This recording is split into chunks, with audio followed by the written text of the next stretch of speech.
So what you're saying is you sent them all to the plaintiffs. That's right, Mr. Jones. I got to make a call real quick. Yeah, hey, Donnie. Remember those pics you sent? How could I forget the most erotic night of my life? I have bad news.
Well.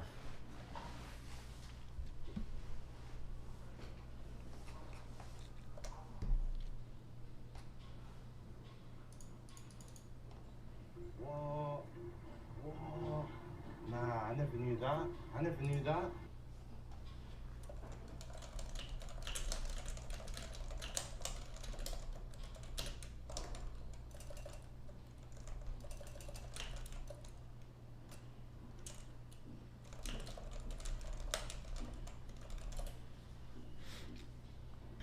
The Taliban has gone too far. My life is in danger. I need your help. Do I really want to do this? Woken up by London police services.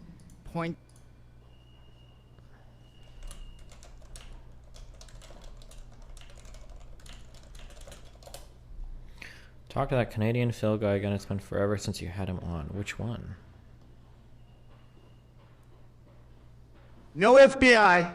Don't go in my safe. That's where I keep all my pictures of Obama. Also my money. But mostly my pictures of Obama. I love Obama. He is the best.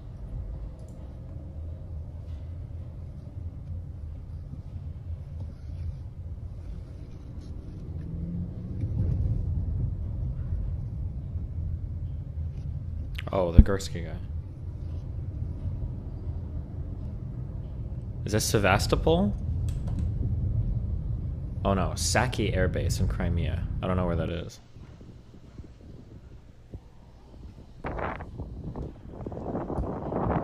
Why don't I see the Does this mean Sneeko name dropped you at Fresh and Fit? I don't know. Why don't I see poll results anymore in chat when a poll is over? Is it I just don't know the outcome?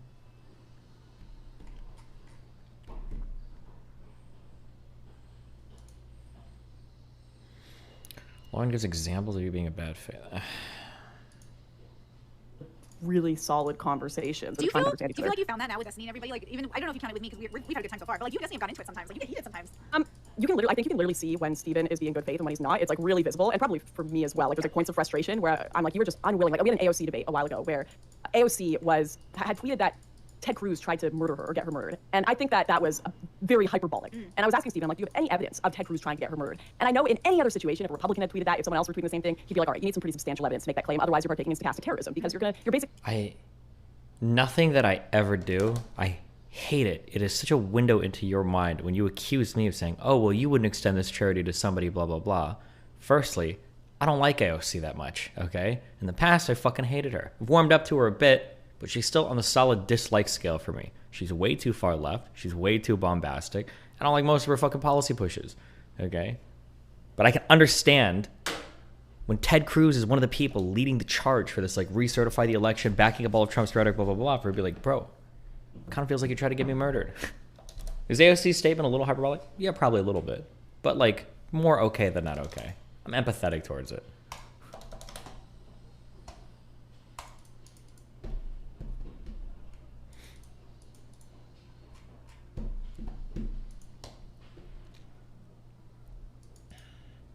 Something's brewing at D&D. Wow! Al Pacino! It's not Al anymore. It's Dunk. Dunkachino? Don't mind if I do. What's my name? Dunkachino. It's a whole new game. Dunkachino. You want creamy goodness? I'm your friend. Say hello to my chocolate blend. Attica back in my Dunkachino. Am I supposed to? I don't get the reference at all. Lucky life. Something's brewing at...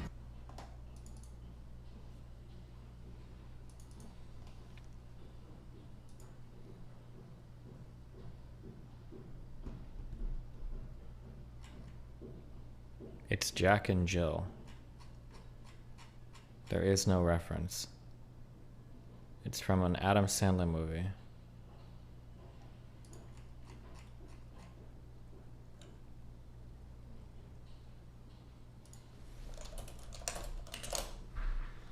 Yes, he has dog shit policies and doesn't have the time to know how to target politicians with their help. She's gotten a lot better.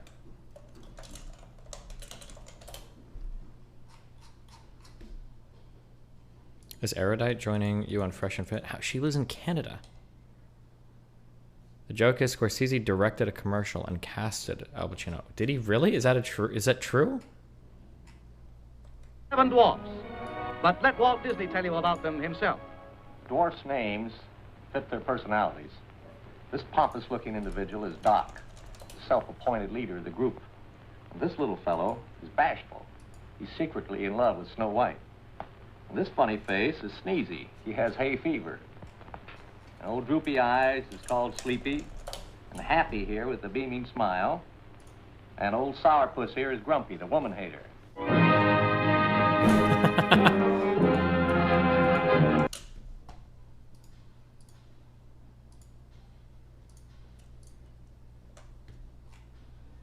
Okay. Wait, I just looked up Walt Disney because I was curious when he died. Why did he die so early? What happened?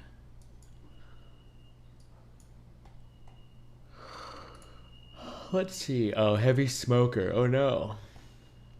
And lung cancer. Rip.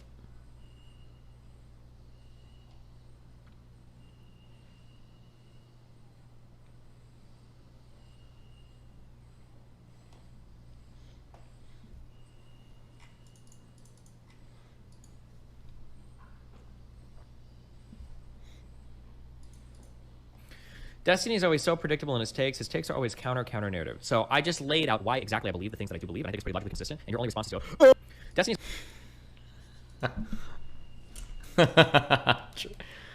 True.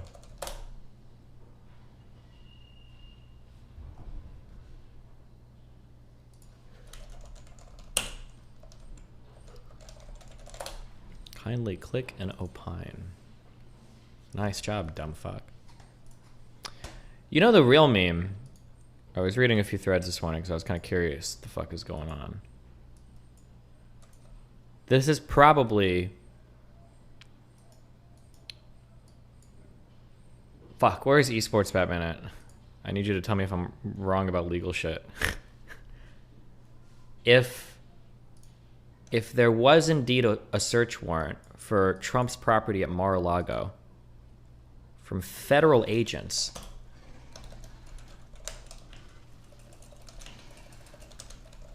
That means that I think Merrick Garland himself might have been the one to sign off on that warrant. As the Attorney General,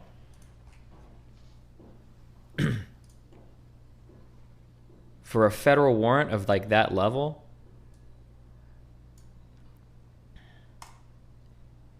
and also if that is the case, that also means that should anything be found, or should anything come of anything, it seems like there's like the political and institutional will there to like move forward with charging Trump with whatever crimes that they think they can. I would hope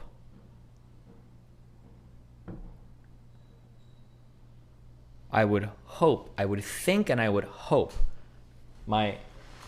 maybe in my naivety, that if you are signing off or approving a warrant for an ex-president of the United States, one who is also likely running for president again, if that is the case, I would hope that they had very, very, very compelling reasons to sign that warrant.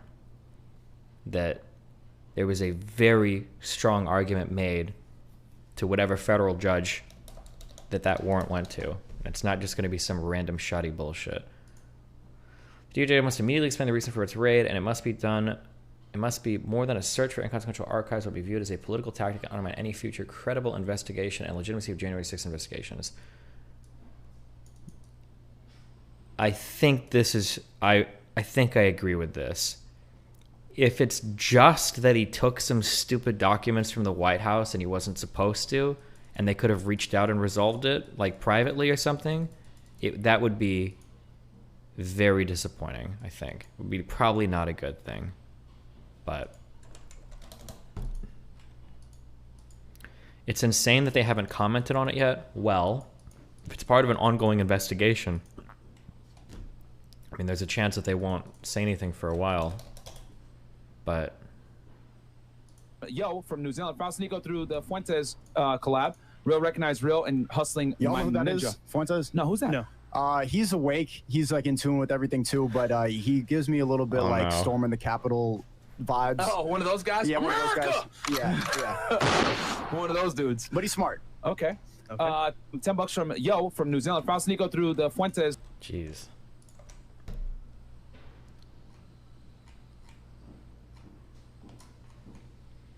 How does this Courtney girl have so many fucking memes?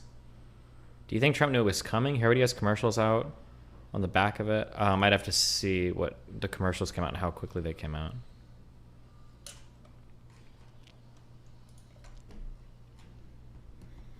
What else should you do if they ask for documents and he doesn't comply? Is that the case? Was it historically known that they'd asked for documents and he hadn't complied? I'm blaming you for Sneeko discovering Fuentes. True. I'm the literal alt-right pipeline again. Feels good. The current FBI director is appointed by Trump, Christopher Wray or whatever.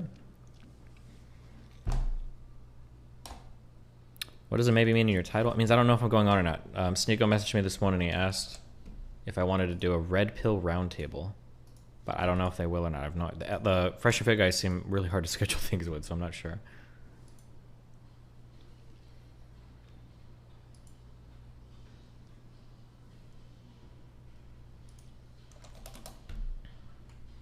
The FBI already stopped by his frame and picked up boxes from Trump willingly. What if Trump purposefully left out a classified doc to spark more? Victimization for 2024 plans to replace Gov officials. Nah, no way.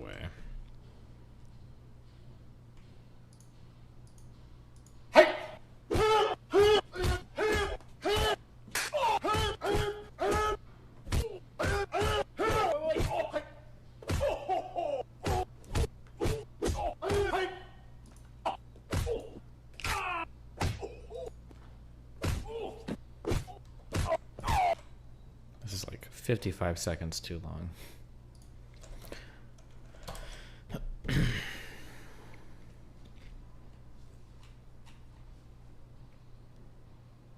I'm still getting ads for that What is a Woman documentary on Facebook. Oh my god.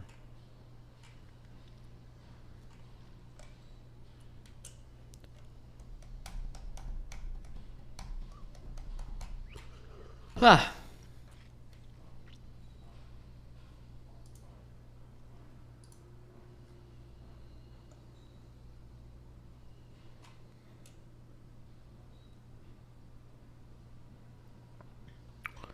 Sonic Movie 3 hits theaters December 2020. Wait, was there a Sonic Movie 2?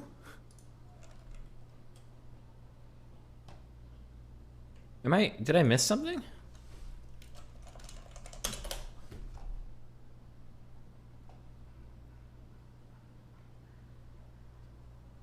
How was it good? I don't even remember this. Oh, great, the Winter Soldier.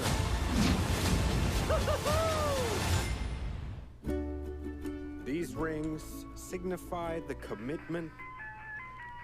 So help me, Thomas. Sorry. Life or death situation. I need you to use the ring to save me, like right now. No, my God. Oh boy. Hawaii. I just hope we are not too late. Oh, Lord, there are two of them now. What's happening? Okay, quick version. Robotnik is back. I discovered the source of ultimate power. We need to get it back or the world is doomed. You rock some kind of space porcupine. I am an echidna warrior. I didn't even. Oh my god. What the fuck? Really?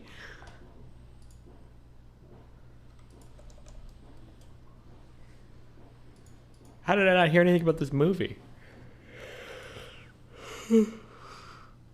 The first one was okay.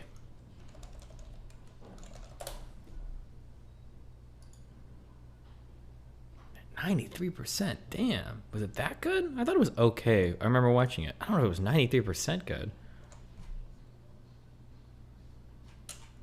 Jim Carrey retired after this? He's pretty old, right? Screen a problem side. Light. I give it a light agree. Oh man, we're just cut down the middle on this one, guys. I was gonna say guys, and then I wanted to say boys, but I changed it too late. Sam Hyde is boxer at August 27th. Oh, Sam Hyde's getting nerve damage in his hands. They're fake hands, hater.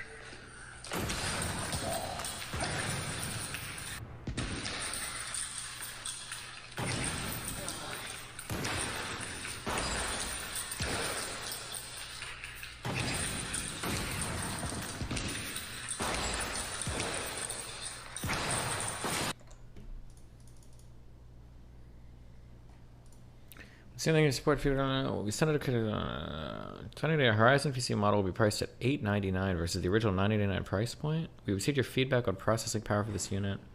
Wait, what? I thought the price was fine. And then they dropped all the other two models by $100 each.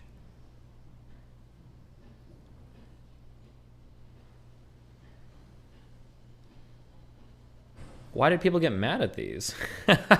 Okay. What?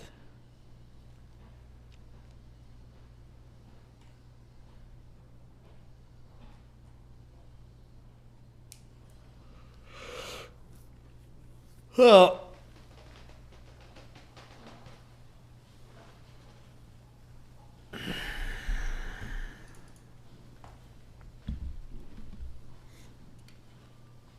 GPU prices are upping fast as there's a huge oversupply hitting the market, so people complain about pricing. I'm pretty sure we priced this whole build out yesterday, and I think it came out to like $940, and they're selling it for $1,000. It seemed fine.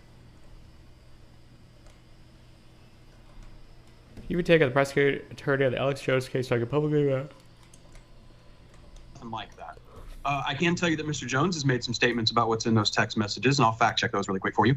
He told me, said on InfoWars the other day, that while I got a hold of these text messages, there are nothing intimate like pics in there. I can tell you that's categorically untrue.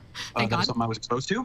Sometimes as a lawyer, you have to go through materials that you didn't want to see. Right. And now those have been redacted so that any member of my staff does not have to suffer the similar thing that I did. Wait. So it did include that kind of imagery? Yes, it did. Okay. Yes, it did. I was unfortunately exposed to that.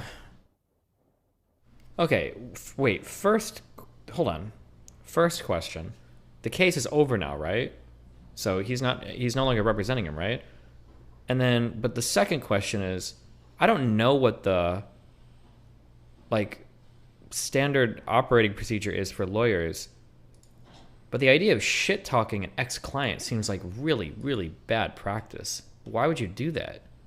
That's not his lawyer, that's the DA. Oh. Okay, never mind. Wait, who said this? Who linked this before?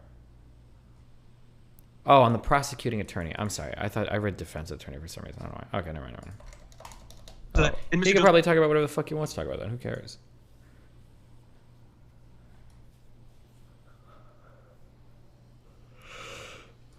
can rest assured that I will protect him in that regard. I will not be releasing any of his intimate photos. And I mean, it's not a rare thing for a person to have that sort of thing. So I'm not trying to judge the man, but yeah, I had to be exposed to that.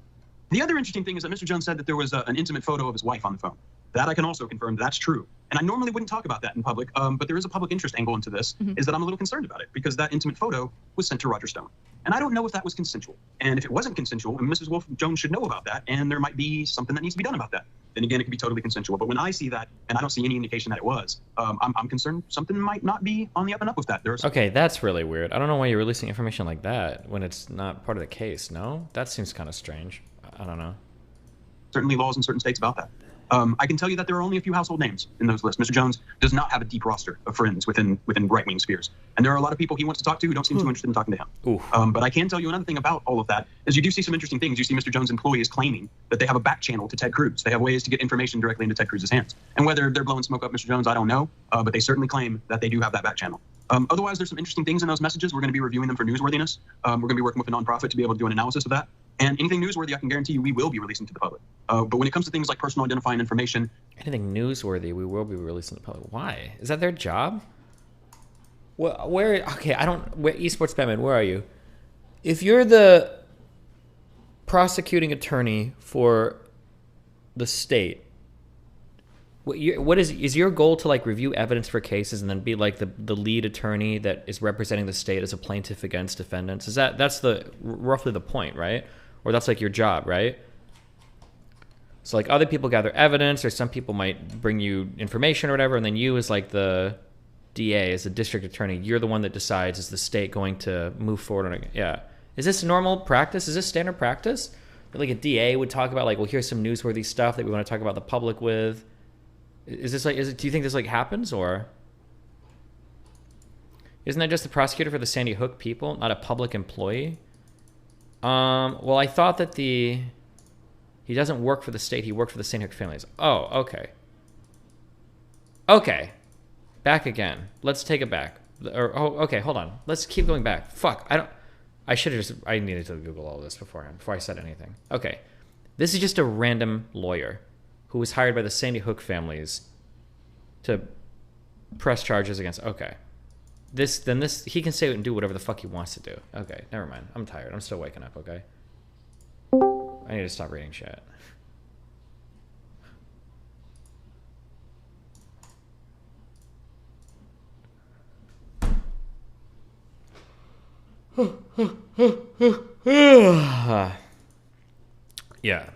Yeah, because I was gonna say, if he's the DA, the district attorney for the state, I don't think, because defamation and shit, or whatever they're suing for, those are civil matters, right? Like, I don't know if, like, why, I don't know if the state usually has standing for, like, that kind of stuff, but...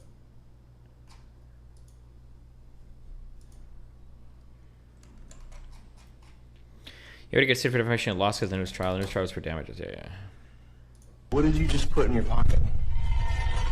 What was, no, I saw you put something in your pocket. What was that? What did you put in there? Kill yourself, Jack Bokaj.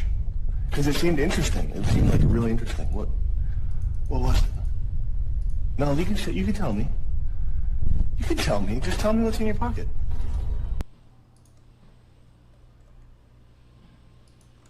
Holy shit, this picture goes fucking hard. Is this a Brandon meme?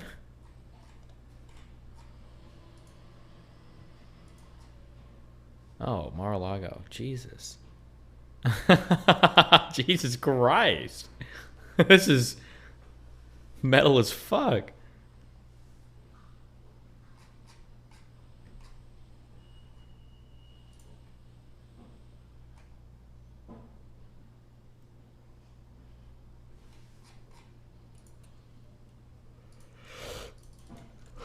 I don't know anymore which memes are pro or anti Biden. I can't tell anymore. It's all...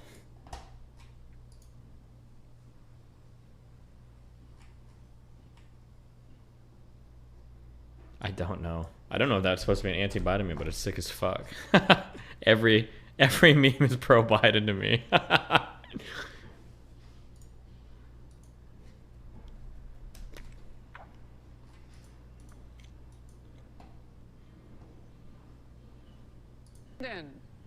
Reaction after the White House tries to rebrand the president. Cringe taken to a new level? Definitely. Hear the dark Brandon. Reaction after the White House.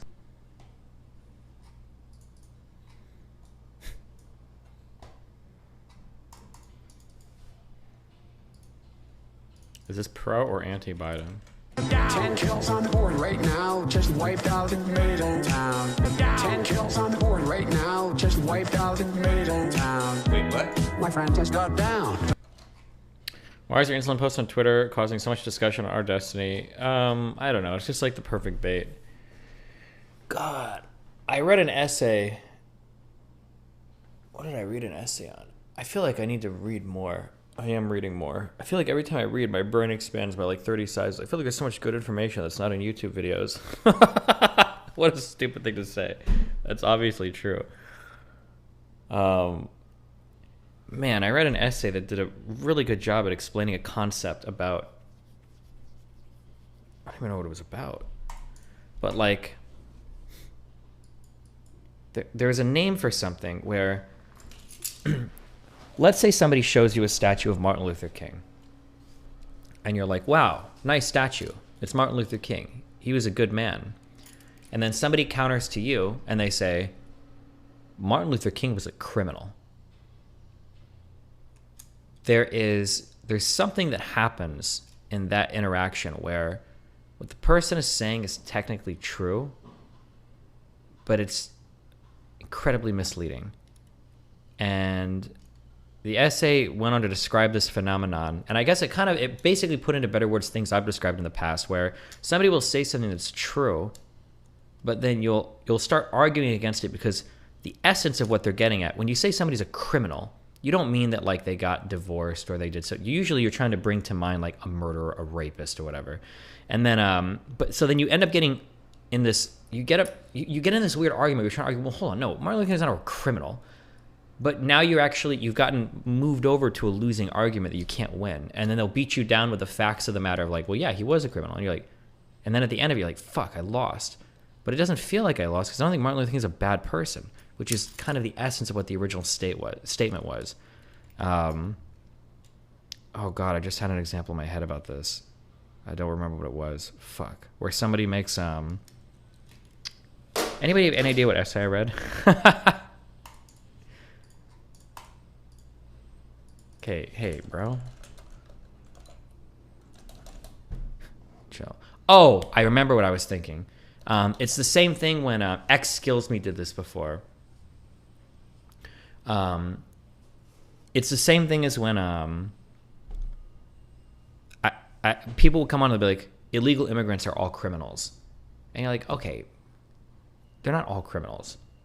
Like, yeah, they are. They're criminals. Lots of them, you know, commit crimes in the United States. Like, okay, probably most of them don't. Well, they're all here illegally, and that's a crime. Yeah. Okay, dude. Yeah. Good job. You win.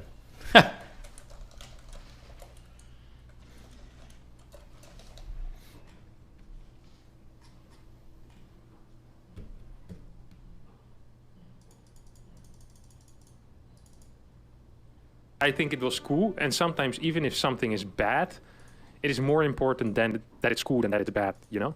You know what I'm saying? It's like clothes as well. It's like if we didn't care at all about how cool they were, everyone would just be walking around in sweatpants because they're the best. They have large pockets, they're comfortable, they keep you warm. Based. Yeah, that's it. Really the only things that matter. But not people want to look cool in their clothes. I think it was cool, and sometimes even if something is bad. Was MLK mentioned in the essay? Yes.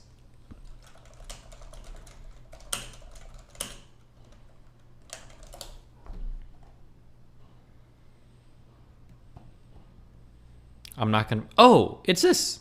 I'm such a good Googler. I'm such a good Googler. How does he do it? I don't know how I do it. Oh, it's a Scott Alexander essay. No wonder I read it.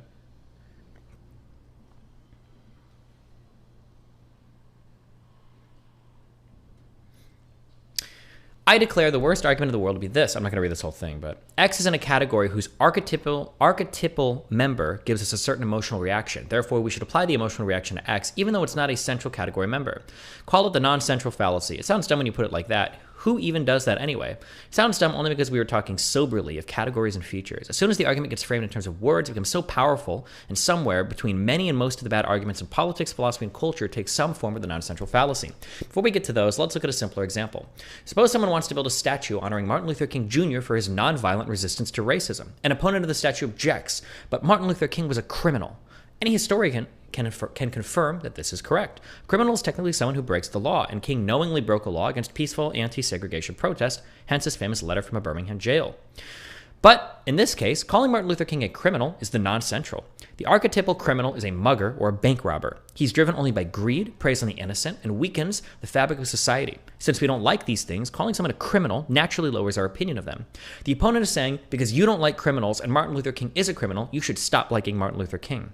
But King doesn't share the important criminal features of being driven by greed, preying on the innocent, or weakening the fabric of society that made us dislike criminals in the first place. Therefore, even though he is a criminal, there's no reason to dislike King. This all seems so nice and logical when it's presented in this format. Unfortunately, it's also 100% contrary to instinct. The urge is to respond, Martin Luther King, a criminal? No, he wasn't. You take that back. This is why the non-central is so successful. As soon as you do, you fall into their trap. Your argument is no longer about whether you should build a statue. It's about whether King was a criminal. Since he was, you've now lost the argument. Ideally, you should just be able to say, well, King was the good kind of criminal, but that seems pretty tough as a debating maneuver, and it may even be harder in some of the cases where the non-central fallacy is commonly used. But yeah, I thought that was an interesting phrasing of something that I've said before. The people choose like emotionally charged words and everything.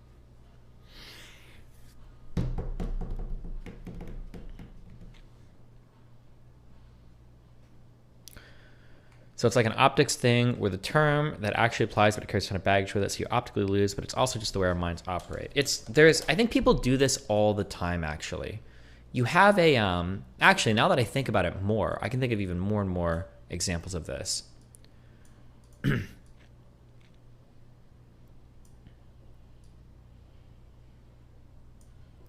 I've learned this now. I don't know if this is true in the tech world or in other worlds, but I've learned this personally now when I go to hire people, right?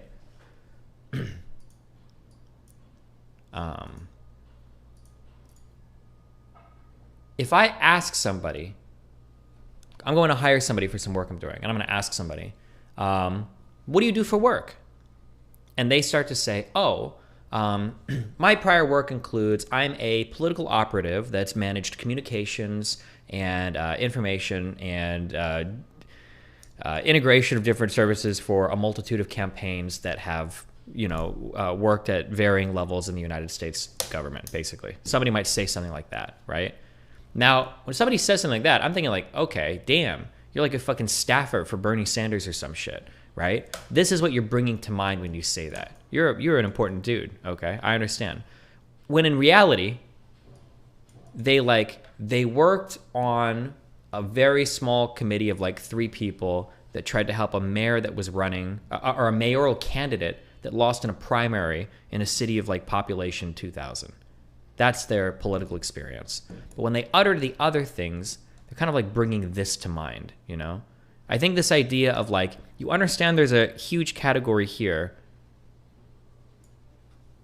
and you're like, but really you're existing like out here. You're like way on the outside of this, Like, what's your gaming background? Oh, I was a professional gamer in one of the largest esports in the world, the largest esport in the world at the time, right? When you utter that, well, what are you really saying? Damn, you're like one of the biggest gamers in the world? But it's like, no, I played semi-professionally a couple tournaments in North America. But it's like, this is what you're bringing to mind, So I think you can do this positively or negatively. I think Scott Alexander, he had a couple other examples where it's like, oh, like abortion is murder. If you support that, you're a murderer. Who's a murderer? Murderer is a dude that breaks into houses and kills people and steals their shit, or like murders people in the street, right? But like abortion, well, now we're in a way different territory now. This is not like what we think of when we think of like a murderer. It's like a woman that wants to get an abortion in the first trimester or something, right? Is there a term for this?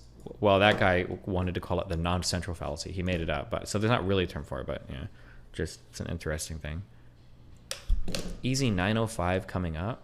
Yeah, I'll go ahead and drop a 905 for you if you really want to see one today. Sure, I can do that for you.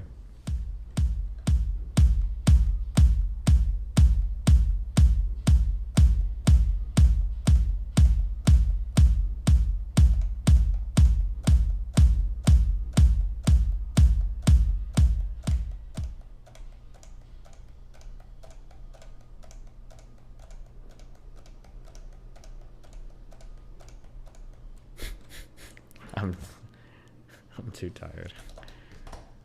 I'm sorry. I failed you. We we could do more intervals. Okay,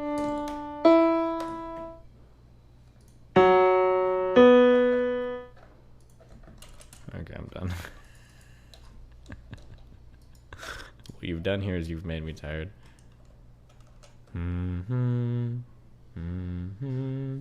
Is that a fourth?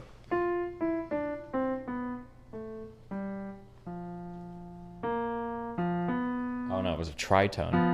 Oh Jesus, you should automatically know that one. So Alexander, guys, inspired so many ideas in you. Yeah, he's my long lost father. Okay.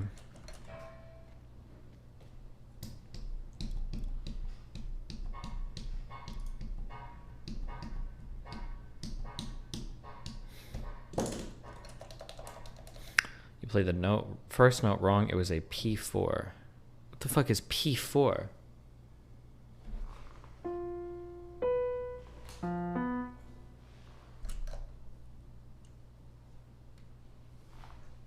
Like the fourth F? Isn't it B and F? Yeah, it was. You played a perfect fourth? Oh, at first I did. Or I played, what did I play first? But it was this.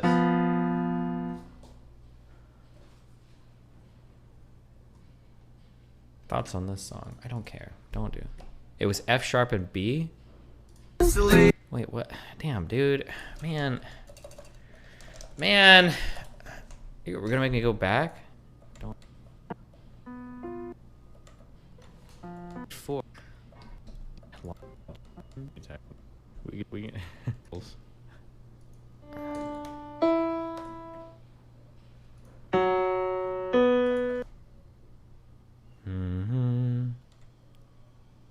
Wait, that wasn't even a tritone.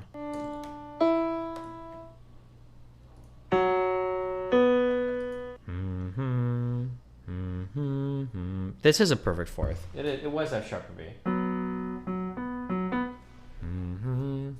Damn, yeah, because if I'm not hearing tritones, our ear is super dead for the day. Oh no. Dude, there are times, I don't know what it is. There are days where my fucking ear was just God. I'm like, bro, fucking, I'm perfectly in tune. I can tune every instrument in this goddamn band right now, okay? I just have the God ear. And then there are other days where I come in and I'm like, I don't know if I just heard a major third or fucking octave. I actually feel fucking deaf right now. Or someone will play a couple notes. I'm like, I don't even know if the second note was higher or lower than the first one. I don't know what the fuck is going on. Holy shit. I don't know what causes the variation. Jesus.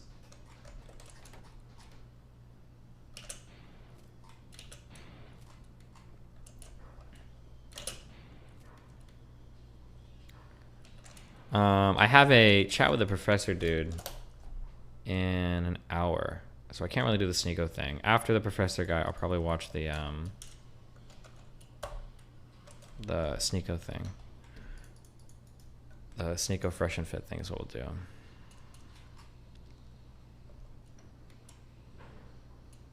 True.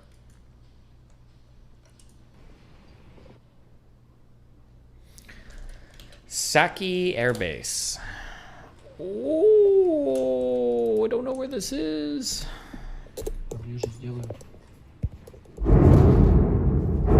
Oh, wait, Jesus. Oh, hold on. I thought it said it was in Crimea. Does this count as Crimea over here? I would assume this is Russia. This is Russia. Krasnodar Air Base. Is that the same thing as Saki? In like a different... That's yeah. Saki Air Base. What the fuck?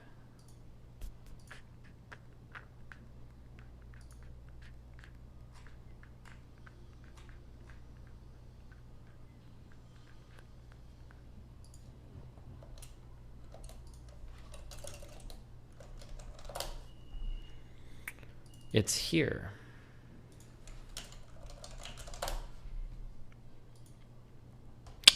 Oh.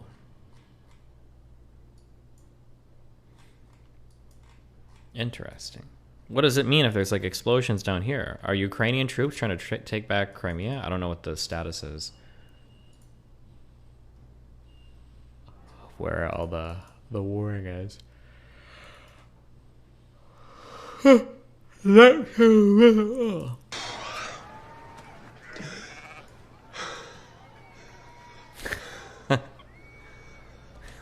are you guys? Hey, shut up! All right. Hey, shut up! The range is further than ever before. Gotcha.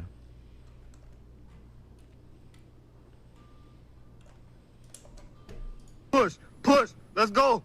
Let's go. That's what I'm talking about. Oh, you good? We have just witnessed the single greatest day of losses for the Russian Air Force ever. From satellite photos for the explosions, I count 37 jets and 6 helicopters. Holy shit.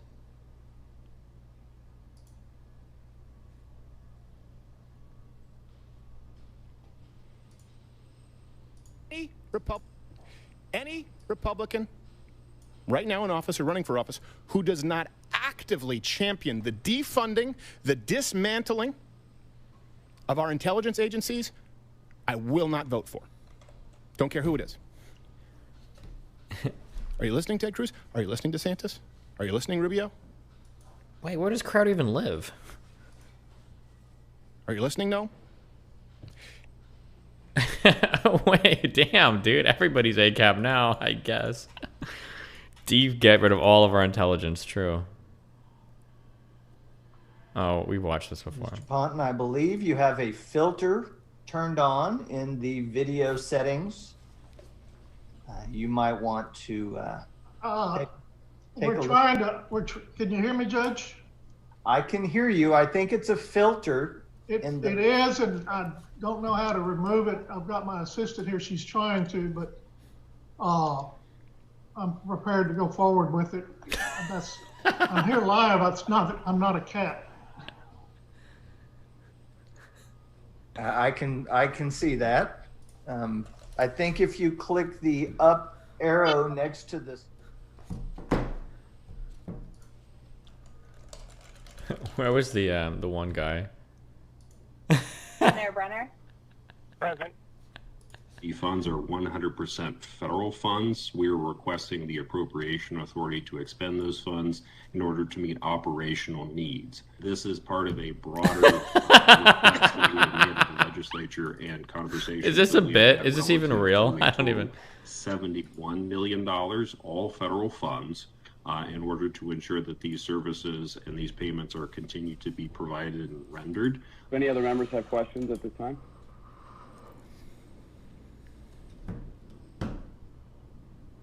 Seeing and hearing none, are there any objections to this item?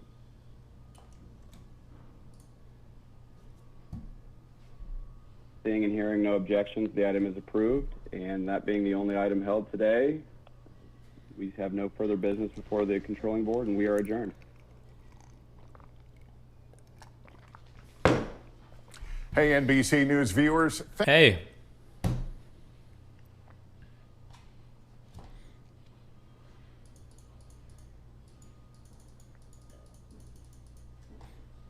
Vosh meme about a recent raid. Better scramble like an egg before you get folded like an omelet, nigga. Ooh, that brother's floating in the air. Wait, what? Better scramble like an egg before you get folded like an omelet, nigga. Ooh, that brother's floating in the air. Oh no. How could his hands do this? like an egg for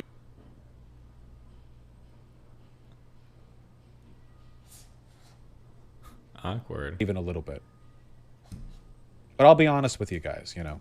Frankly, even if it weren't for all the January 6th stuff, I'd be okay with them being arrested anyway. Because as far as I'm concerned, being anti-democracy as a political candidate or official in a democracy is sedition. You know, that might be a loose interpretation of the law. You feel free to write a new one if you want. I don't care. Legality is not a perfect translation of moral... Okay. Isn't it kind of lucky it failed before we put it down, though? Yeah, the really unlucky thing would have been if he would have relaxed and, like, went to rack it and then the thing would have slipped. Oof. I've hurt my back one time a long time ago doing that. Like a dumb fuck. How would the time period react to these tempos and tones? I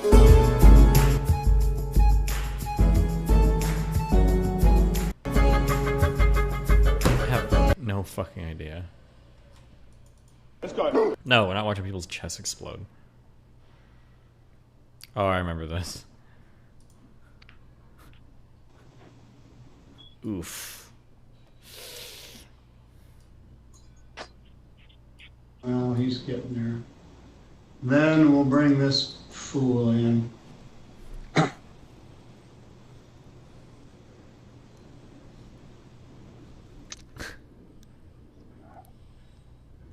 Good morning, sir. What's your name? Me? Yeah, you. Yes. Nathaniel Saxon, sir. Your name's not 3000, you yo-ho. Logging into my court with that as your screen name. Why We'll would that? discuss that in a little bit. What kind of idiot logs into court like that? What's your name again? Nathaniel Saxton, sir, but I don't believe that I typed anything like that in. Well, that's what it says. Well, I Discuss that in apologize. a bit. That should not be. Yeah, you should. I'll put you in the waiting room. You can sit in limbo for a while and think about what you call yourself online. Mr. Grossnickel, could you take your hat off, please? All right, he missed an earlier date, but he's here now. All right, good morning, everyone. We've got everybody with a name. You're all here in a timely manner. I'll bring the Chief Public Defender, Mr. Stickley, in.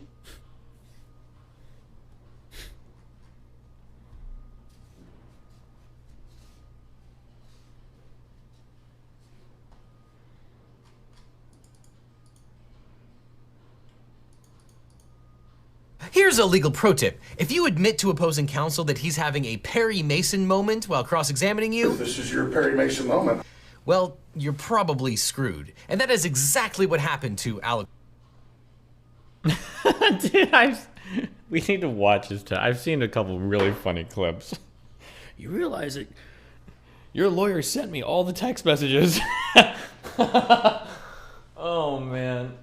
Oh, Jesus Christ. Oh, Jesus. Wait, damn, 12:30 Red Bull. I ate my oatmeal early. I woke up early. Oof. Yeah, we can do it. Fuck it.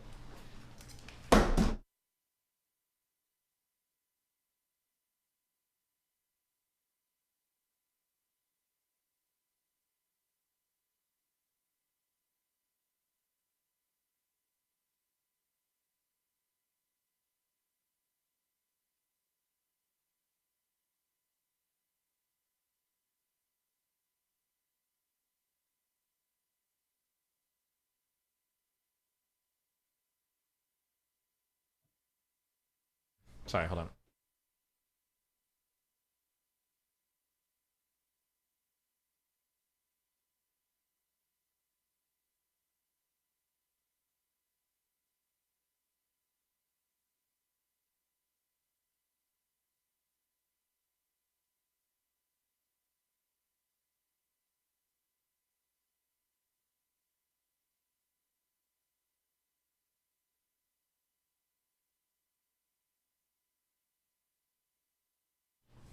Please vape instead of Red Bull, it's better? What? Dude, vapes are so bad. Oh, God. I feel like I know so many people who've, like, unironically gotten addicted to vaping. Is Dan addicted to vaping? I don't remember if he is or not.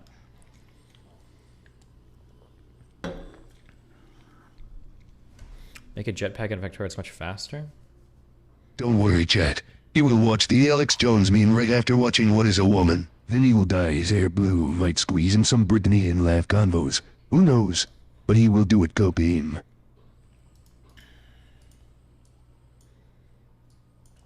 Alex Jones. Alex Jones got so skewered on cross-examination that the writers of Law & Order said it was too unrealistic for the show. Now, to say that this defamation trial by some of the Sandy Hook families against Alex Jones is going poorly for Jones is quite the understatement. Now, to recall how we got here, Jones is already in hot water. This trial is only over damages, how much Jones is going to have to pay these families, because he and his lawyers engaged in so many discovery abuses that the judge sanctioned him, gave him effectively terminating sanctions where he had to concede liability. Jones lost the case and the Sandy Hook plaintiffs won by default. That's how abusive they were during discovery. But that takes us to the viral video that you might have seen. I don't know if I'm going on pressure for tonight. Sorry, I'm removing this from my title. I shouldn't have even put it in there. I don't know. I'm not sure. It'll depend on if they reach out or what gets set up. I'm sorry. Just assume that I'm not going on. Okay. Here, I shouldn't have said anything. When it happens, I'll let you know. Okay. Clips of where the plaintiff's attorney, Mark Bankston, absolutely destroys Alex Jones on cross after just setting him up for a gigantic fall. So let's take a look. One of the things you talked about yesterday is you complied with discovery, right? Said that on the witness stand? That's one of the things I talked about. I mean, Jones did not actually comply with discovery, but I guess now they're saying after all the sanctions, they have upheld all of their obligation. Okay. One of the things that you were ordered to do in this lawsuit, you were ordered to turn over any text messages mentioning Sandy Hook, right? Yes. Yeah, so probably the very first request that the plaintiffs would have made is any documents that mention the phrase Sandy Hook or refer to the events of Sandy Hook that Jones possesses. This is Discovery 101. These are the kind of requests you're going to make. And you didn't have any, right? Not that we could find. Oh no. Hold on. Wait, real quick. Incoming meme.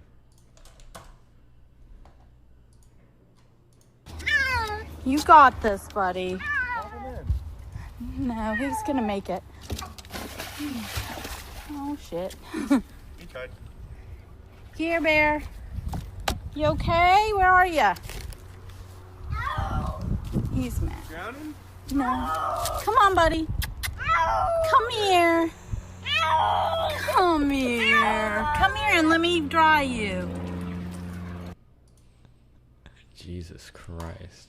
Now, that's a bit of a cop-out by Jones. He's saying, might have had them, but we couldn't find them. That doesn't get out of his obligations because you have to do a reasonable search, and your lawyers have to make sure that you do a reasonable search to find responsive documents. And you in fact told me in your testimony, sworn testimony before coming to this courtroom, you searched, right? I did. All right, so Bankston has set this up. This is so stupid. What were they thinking? What happened?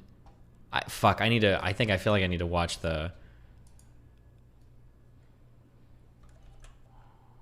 lawyer questions. Oh, I think I've seen this clip already too, where she's like, bro, this isn't a TV show. You're under oath. One of the things you've been talking about a lot recently. Oh wait, there's one where the judge admonishes him. She's like, dude, you've already lied under oath like 3 times. You need to stop. Okay, I don't even know what that clip is. Sorry. Okay. You've testified that you didn't have any Sandy Hook related texts, and that, of course, you did a search for them. It's all downhill from here for Jones. Do you remember, were you here for Mr. Schroeder's testimony? Yes. Okay. Do you remember when Owen said, the company has learned from its mistakes about Sandy Hook? You remember that? Oh, I did hear him say that. You agree with that? Yeah, we've certainly learned from our mistakes, got a lot better. Okay. Mr. Jones, I'd like to show you what's been marked as Plaintiff's Exhibit 130. You've got it upside down. That's text messages between you and Paul Watson, isn't it? Yes. And they mention Sandy Hook, don't they? Yes. Plaintiffs move 130 into evidence?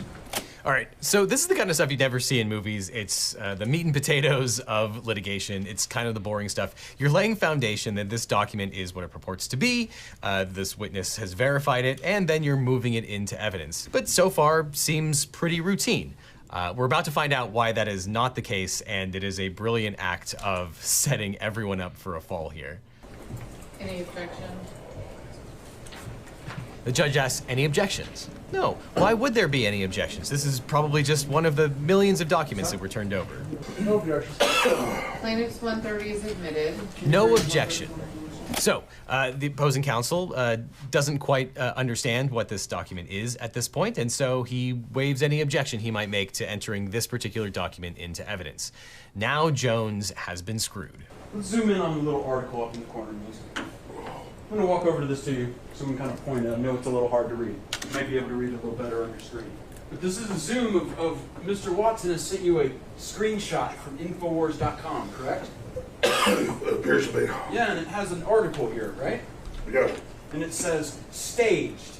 Video shows hospital using dummies in ER for coronavirus footage. I believe so. Let's go to the first message from Mr. Watson. Read along with me, Mr. Jones. He says, this is a video. Sorry, excuse me 1 second. No problem. Take your time. Man, Jones has a nasty cough. Yeah, I guess he sure needs to does. take more of those supplements that he hawks on his channel. You may not think it's a problem, but it's a real one. Sure.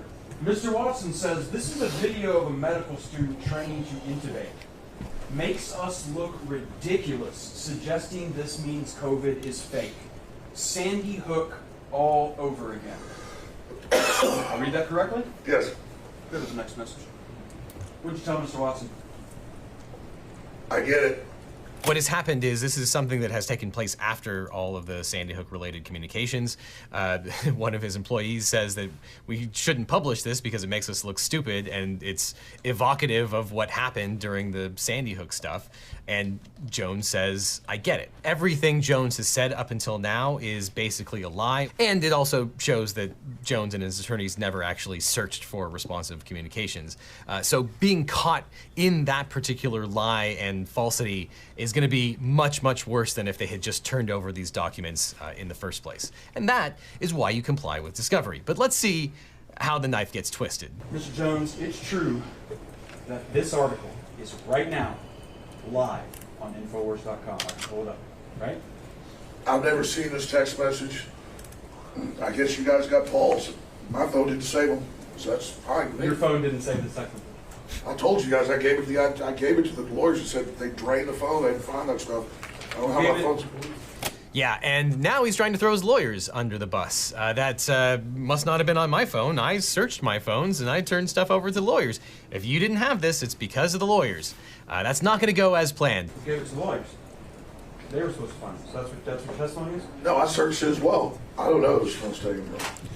I mean, I turned the phone over and said, take the stuff off. Can I have you look in the very bottom below the very bottom left corner? Is that your phone number? Yes. So you did get my text messages. And it said you didn't. Nice trick.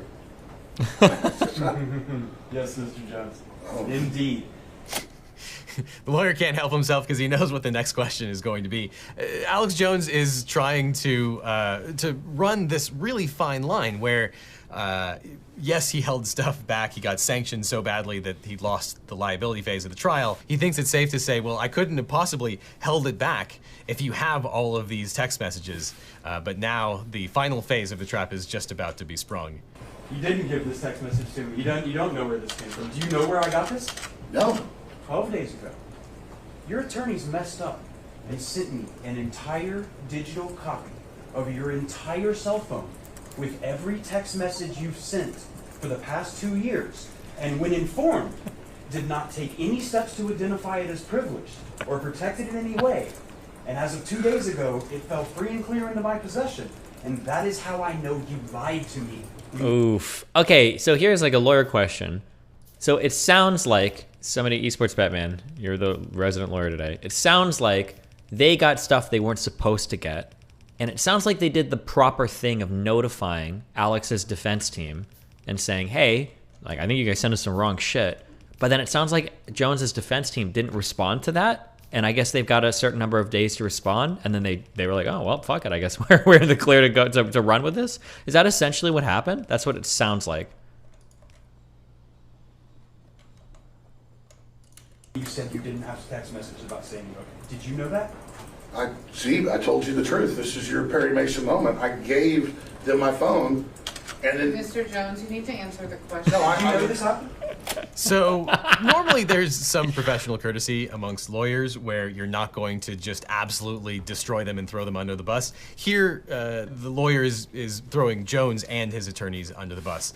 I've never heard of something this inflammatory coming out against another opposing attorney during the course of a trial. The lawyer screwed up and sent an entire copy of Jones's phone to opposing counsel and then didn't claw it back. There are a million things that you can do to claw that back. The lawyer didn't do that. As a result, Alex Jones is on the stand just getting destroyed, being shown that everything he's talked about is a lie, that they tried to continue to hide information. There's no shot that he would like try to pull a mistrial because of how fucked this is, right?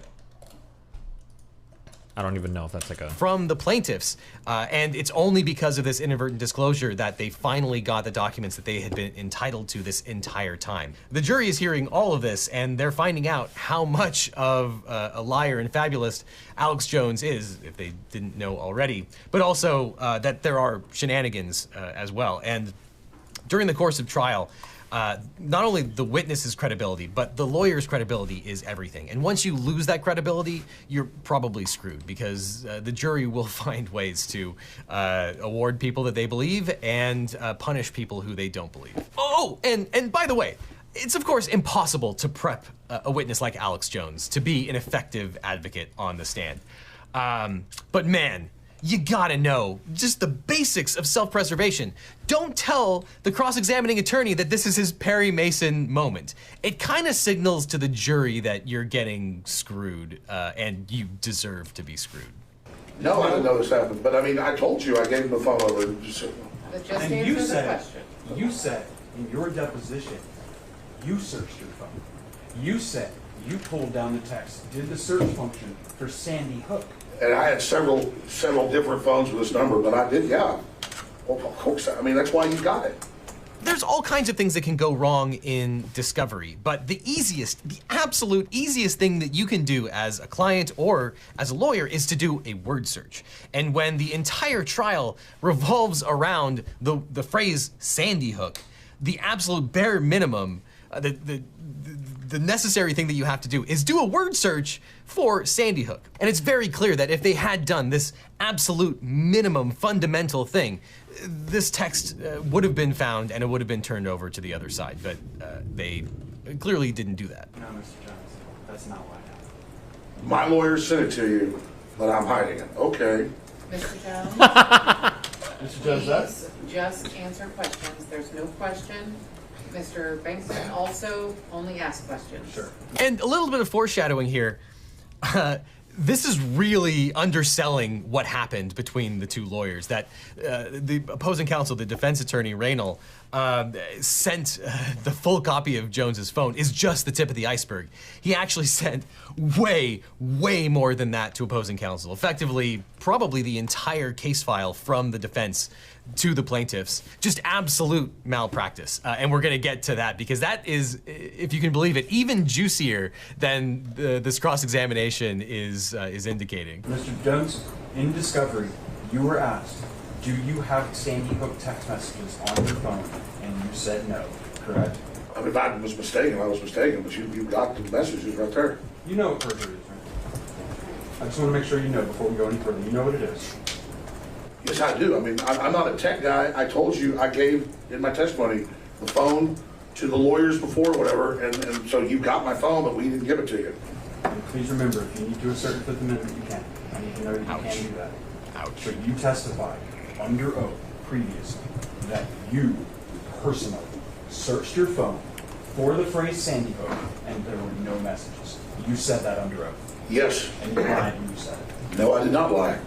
And here, the plaintiff's attorney is kind of gilding the lily a little bit. He has now absolutely established that Jones said he did a search for the word Sandy Hook, and that he previously testified that he did not have any of those communications, which we now know is absolutely not the case. Jones tries to backpedal by saying, look, I was mistaken, I had many phones, but I thought that was true at the time. But that seems extraordinarily unlikely under the cross-examination that we just saw. Because again, you're trying to impugn the witness's character and show that the witness is a liar. So, as Mr. Bankston has done here, you teed up with a prior inconsistent statement, and then show them either the evidence or the prior statement that is contradictory to Trans what they folks self-harm at a previously disproportionately high rate, and in order to combat that, we need more trans rights. Does this set a worrying precedent for weaponizing self-harm to achieve social goals? No, I don't think so. I don't think that they're all self-harming as like some collaborative effort to get more rights. Testified to. So when I saw this clip, I was flabbergasted. How in the world did this happen? How did these documents get turned over after years of being hidden by Alex Jones and his attorneys? Well, luckily, the court held a full hearing on this matter to discuss. Jones's counsel finally moved for a mistrial the day after this testimony came out. Now, this hearing did not go well. So let's dive into this hearing because from a seasoned litigator, I think this is actually even more interesting than the original cross-examination. Jones's attorney is asking for a mistrial. Effectively, he's saying that the Agree or disagree based malfeasance purely on taste. National/regional food chains are better than most local restaurants. Super depends on where you're at and what you're eating. From the other side is so terrible that we need to end this trial and do it over again. So how in the world did this happen? Well, let's hear it straight from Andino Reynal, the defense attorney's mouth. A couple weeks before trial, a file transfer link was sent to the plaintiff's attorneys, specifically Mr. Bankston. That link linked up a lot of files that shouldn't have been connected to it. Okay, so he's saying that a link was sent, probably a Dropbox link containing some documents that needed to be turned over to the plaintiffs. Apparently that link contained much, much more than was intended. He said, I take it this was sent in error.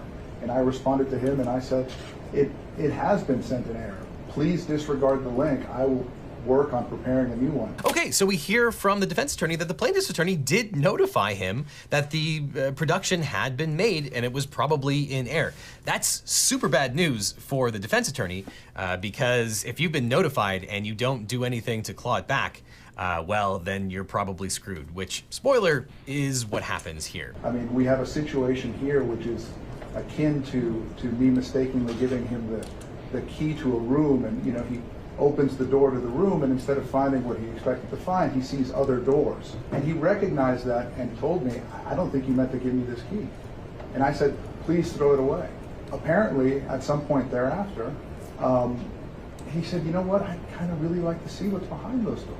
This is an interesting argument, and he's doing probably a good job of trying to paint the plaintiff's actions in the worst possible light, because that's what you're going to need to convince the judge to claw back all of these documents. He's saying that the plaintiff's attorney abused the inadvertent production, went rummaging around in all of these documents and found what was good for his case, and I guess didn't notify or destroy the documents once they were in his possession. And that's why we're here seeking protection under the Texas Rules of Civil Procedure as well as the court's confidentiality order. So here's the relief that the defense attorney is looking for. He's asking for a protective order to stop disseminating the documents, to claw them back, to assert privilege, and to destroy those documents that have been inadvertently turned over to the plaintiffs. You're right. I'm just going to start unsending these one by one. You wrote unsend. You keep sending the word unsend, unsend, unsend, unsend. Please do not read. I'm begging you. Yeah, I hate to be put into this position by the conduct of plaintiff's counsel. And of course, he is trying to blame plaintiff's attorney for this mess, not he himself, the one that inadvertently produced all this stuff. Wait, I'm not understanding this. It sounds like he's saying that he did notify the guy to disregard those documents. Was there like an official process he was supposed to follow, or what happened? That's why, in addition to the request that they delete the information from their servers and delete the link, we're also requesting at this point, unfortunately, a mistrial. And now we hear from the plaintiff's attorney and hear his side of it. First, let me just go through the facts that they were said. This link of materials was sent to me. It was sent to Mr. Ogden. It was sent by Mr. Reynolds' legal assistant. Ah, okay. So this link was sent not by defense attorney Andino Reynal, but actually by his legal assistant. I think that legal assistant has probably been fired. An easy mistake to make, but it's a mistake that you absolutely cannot make. As I informed Mr. Reynal, we started downloading those materials. I was busy on trial prep. I told my paralegal, get these on our server, download everything there. All right. A little bit after he gets this stuff downloading, it's like, wait a second, this file that we now have on our server has clogged up our entire server. It's like 300 gigs. What's going on? Okay, so the plaintiff's lawyer does what probably anyone would do. You get a link and you start downloading it. And then only once you've started downloading it do you realize that it's a huge production, 300 gigabytes. And you probably don't know what's in that link until you've downloaded everything. But it's so big that it's actually clogging his servers, which is hilarious. Well, not for Jones's attorneys, though. Mr. Reynolds actually blocked quotes 130, 193, 32. So I know he knows how to read it. What he still hasn't done, at the moment he is up here requesting a mistrial, is he hasn't followed the rule. Even today, late has not followed the rule. The rule requires that production is any privilege is waived. Okay, this is easy to miss, but this... Oh, there's a procedure for officially retracting, I guess, whatever was accidentally sent, and it sounds like he's about to make the argument that he didn't follow procedure. Is the most important part. The plaintiff's attorney is referring to briefing. He's saying that the defense's brief is citing a part of the Texas Rule of Civil Procedure about inadvertent disclosure. And he's saying, I know that opposing counsel, the defense attorney, is able to read because he is citing to the operative part of the Texas Rule of Civil Procedure, but it actually is very, very bad for him. And he talks about the actual standard. What happens when you make an inadvertent disclosure? Lawyers write these rules, so obviously they're going to make it so that if you inadvertently disclose something, there's a way to get it back. Any privilege is waived if within 10 days, or if you order a shorter time, but within 10 days, the producing party of when they actually discover, so 10 days from the moment I told them, that they identify specifically the material or information produced and state the privilege asserted. I have not heard any privilege. I've never heard a privilege asserted over any document. So the plaintiff's lawyer points out that he notified opposing counsel of the disclosure. Opposing counsel didn't do anything. He didn't supplement his production. He never asserted privilege. That means all of these documents, all 300 gigabytes of documents, are fair game. Yeah. And the plaintiff's lawyer is probably right. But even more important than that is all of the stuff in there. He cannot now come into court and claim 2.3 gigabytes of phone material, blanket designation of confidentiality. The protective order prohibits that. You must. I would ask, like, do you think, could you argue that the lawyer is acting in bad faith? But I mean, like, if you've got procedures and you don't follow them, what the half the fucking 90% of what you pay a lawyer for is because he knows the procedures. Like, I can go to court and say I'm innocent and talk to people, but I'm paying you money because you're the one that knows how it has to be done. You know all the procedures. This is why you go to fucking law school. You're a fucking trial lawyer. How do you fuck this up? Bro, this is what I'm paying you for. Identify specifically the documents that are. And things like Mr. Jones and his intimate messages with Roger Stone are not confidential. And then the plaintiff's lawyer explains that the defense not only failed to uphold their obligations under 193.3, but they didn't comply with the court's protective order, that the court can put in additional rules that govern the disclosure of information. They didn't follow that. They didn't supplement their production. So even the email that says, please disregard that link, I'll send you another link. He didn't even follow through with that. And oh, by the way, the vast majority of these documents are not privileged and should have been disclosed years and years ago. So I don't think that you have complied with the protective order. I will let you do so now if there are documents and you would like to mark them as confidential, and we can go through the process and I can review them and make a decision, but I'm not going to seal the entire quantity of information without knowing what's in it when the rules weren't followed properly. It's a tremendous amount of information, Your Honor. I know. Yeah, but you already knew that you sent it. Like, you should, damn. I almost feel bad for Alex Jones. Like, this is actually a monumental fuck up, but It also sounds like, based on my poor understanding of law, what Legal Eagle is saying, sounds like some of this stuff probably should have already been disclosed during discovery anyway, which is also maybe potentially another fuck up. But damn. The problem is it probably should have been disclosed a year ago or longer, and then there would have been plenty of time to look through all of it. And in the end, the judge doesn't seal these documents.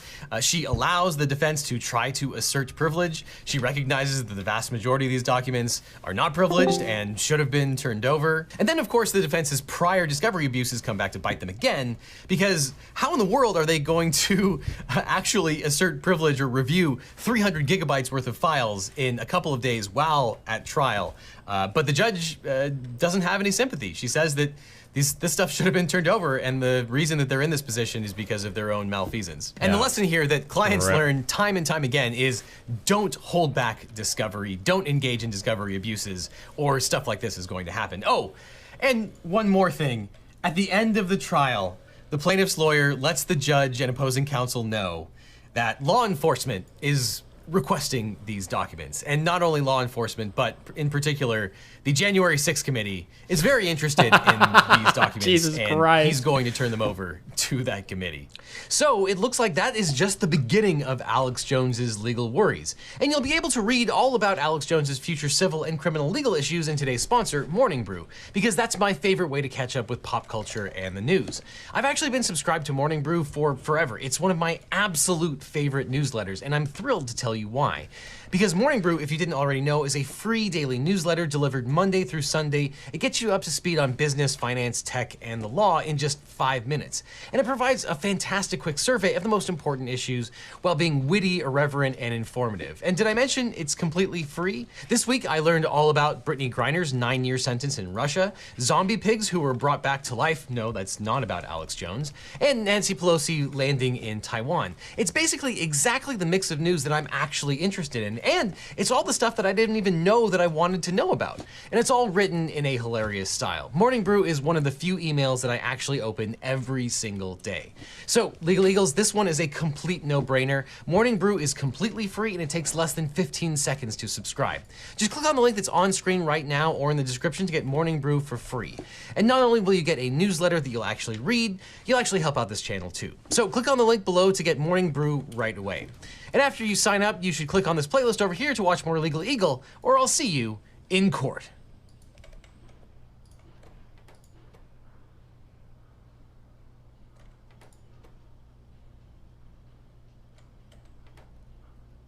Jeez.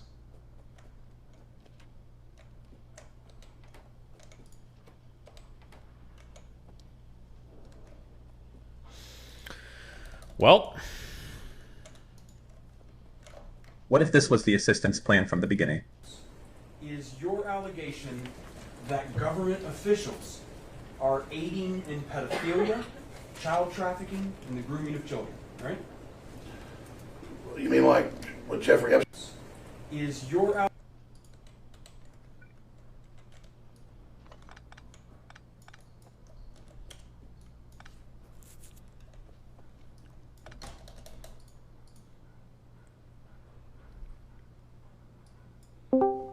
what's up? You're here before I got a talk in 30 minutes. Oh, are you not here? Are you wasting your one shot, your one opportunity to seize everything you ever wanted?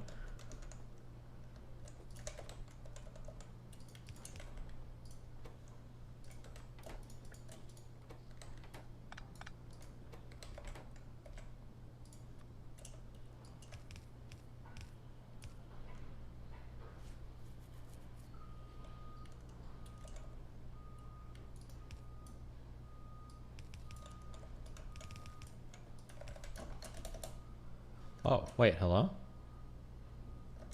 Nope. Goodbye. What do you want? Oh, hi, Destiny. Hello. Do you think it's weird that, like, I can't bring myself to hate him, like Alex Jones? Why would that be weird? I don't know, he's like, I know he's like the Sandy Hook denial shit is awful, but Wow, I sure he's do like love my the job village as a idiot, paralegal. like you just can't hate him. Okay. Does that make me a bad person? I mean, I think he's pretty hateable. Maybe if you knew him personally, I'd feel a little bit differently. I mean, he might be like an okay guy personally, but Yeah, I don't know. There was an article on The Guardian that said like he contributed to like hate groups and stuff, like rhetorically. But I've always seen this brand of conspiracy theories as like distinct from like someone like Richard Spencer. Like, am I right in that? Like his brand of conspiracy theory is like much more innocuous, it seems. Am I right on that? maybe in a vacuum, but he's adjacent to, like, I mean, people like Paul Joseph Watson. Like, I don't know. I think he plays into all of this just as much as anybody else does. No, I don't think it's just innocent, fun time LOLing things. Yeah, but like when I used to go on 4chan and stuff, like people used to be angry at him for not like talking about like Jewish conspiracies and stuff. Like they call him like controlled opposition. Like he never goes there. Like I don't know. Yeah, but at this point, I'm pretty sure if you go to more extreme places on the internet, like 4chan or more extreme forums, like everybody to them is controlled opposition, literally, right? Like Richard Spencer to a lot of these people is like a liberal cuck, controlled opposition, or they don't like a lot. Some of these in the more extreme places don't even like Trump anymore. Like I don't know, but yeah, no, that was it. Also, do you think the lawyer kind of looks like Jesse Plemons from his profile? A little bit, maybe. Yeah. Okay. All right. Thanks. Okay, see you later. Fun, buddy. Bye.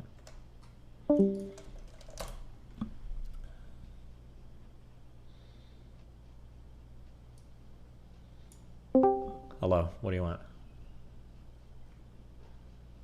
3, 2, 1.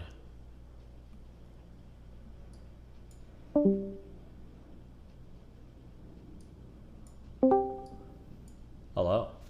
Yo. What up? Not much. Hello, GGG. So I have a question. I was at a party at my place like 2 weeks ago or something, and my roommate's friend were there, and we kind of hooked up and shit. But when my roommate noticed, she told me that we were never gonna sleep in our room together, and I kind of want to like pursue her. Am I gonna be an asshole if I do that, or? Okay, you have a roommate who's a woman. Yes. And you hooked up with her friend. Yes. And she doesn't want you to bring her friend over to your apartment. Yes. Does she like you? No, she has a boyfriend. Or my roommate. Why did she say she wouldn't let her friend come over and you guys hook up? I don't know. I guess they're friends with some shit. I don't know. Are you not allowed to hook up with any of her friends? I think this is the first one that I've done it with, in that case. You kind of have to get a reason why. I mean, like, she might just not want to hear people fucking in her apartment, or... I mean, it's my apartment, to be fair. It's a what? Wait, say that again? It's my apartment. She's my roommate.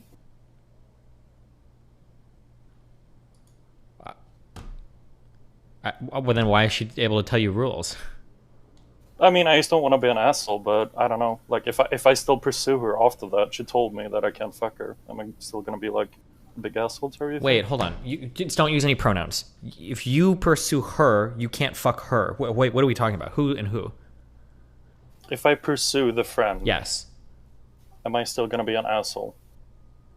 Wait, why would you be an asshole for pursuing the friend? I don't know, because I wasn't allowed to like hook up with her. Are you not allowed to hook up with her, or you're just not allowed to hook up with her at your apartment? I actually don't know that. I haven't asked, to be fair. Okay, well, I feel like that's pretty important to figure out. Okay, yeah. True. Yeah, you need more information from your roommate. It might be that maybe she knows that her friend got raped like 20 times, and she's like, I don't want her to get hurt. Or maybe she really doesn't like you for her friend. Or maybe she just doesn't want to hear it in the apartment. She doesn't care what you guys do. Or maybe she just doesn't want to deal with the drama and the fallout of you guys like don't work out. Or like there's like or maybe she doesn't like that friend that much, so she doesn't want her to. Like, I don't know, there's like a million reasons why it could be, but you have to like. Yeah, I think this might be just me being a little autistic in that case. Sure, just ask her like, okay, well, yeah, let's talk. Why can't I do this? Does she pay rent? Sure. Yeah. Okay, yeah, ask that. Okay. All right, thanks. Bye. Oh, Jesus. Hello. No pronouns allowed in this room. What's up?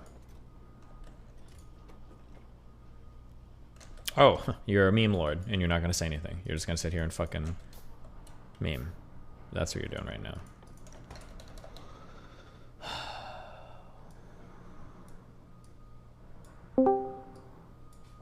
Timber, you're up.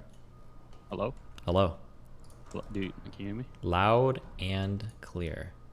Cool. I want to learn playing the piano. Okay. And since you're, the god down there. Yeah. Yeah. I mean, let's be real. I mean, yeah. Obviously. I can also play the guitar pretty well. Okay. But I don't know how to begin learning the piano. Did you have a teacher or something, or was it just pure thought? I just learned on my own, but it was autistically and over a long period of time. Find a teacher and take lessons once a week or something. Yeah. Yeah, that's probably. Yeah, I'd recommend that. Best idea. Yeah. Okay, that's all. Thank you. Be careful, babe. Bye. Yeah, you too. Bye. Okay, these make 8 every 80 seconds, so I need 10 of these. Right? Which means I need 1 speed module every 8 seconds. Is that correct? If I've got 10 things working, then every 8 seconds I need 1 speed module every 8 seconds.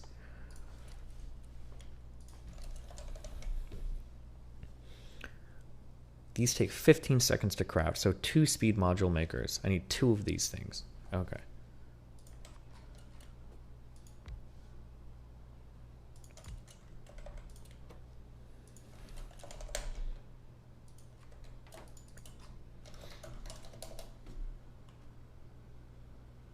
I'm not dragging in any tier 4s today. You guys have joined these rooms 30 times. I feel like I've talked to all of you so many times, okay? I'm doing tier 1s now. Hello. Not dragging in any tier 4s today. You guys have... Sorry, quote, try again. All right, wait 1 second, please. Christ. Jesus, you're so loud. Sorry, I was doing my workout.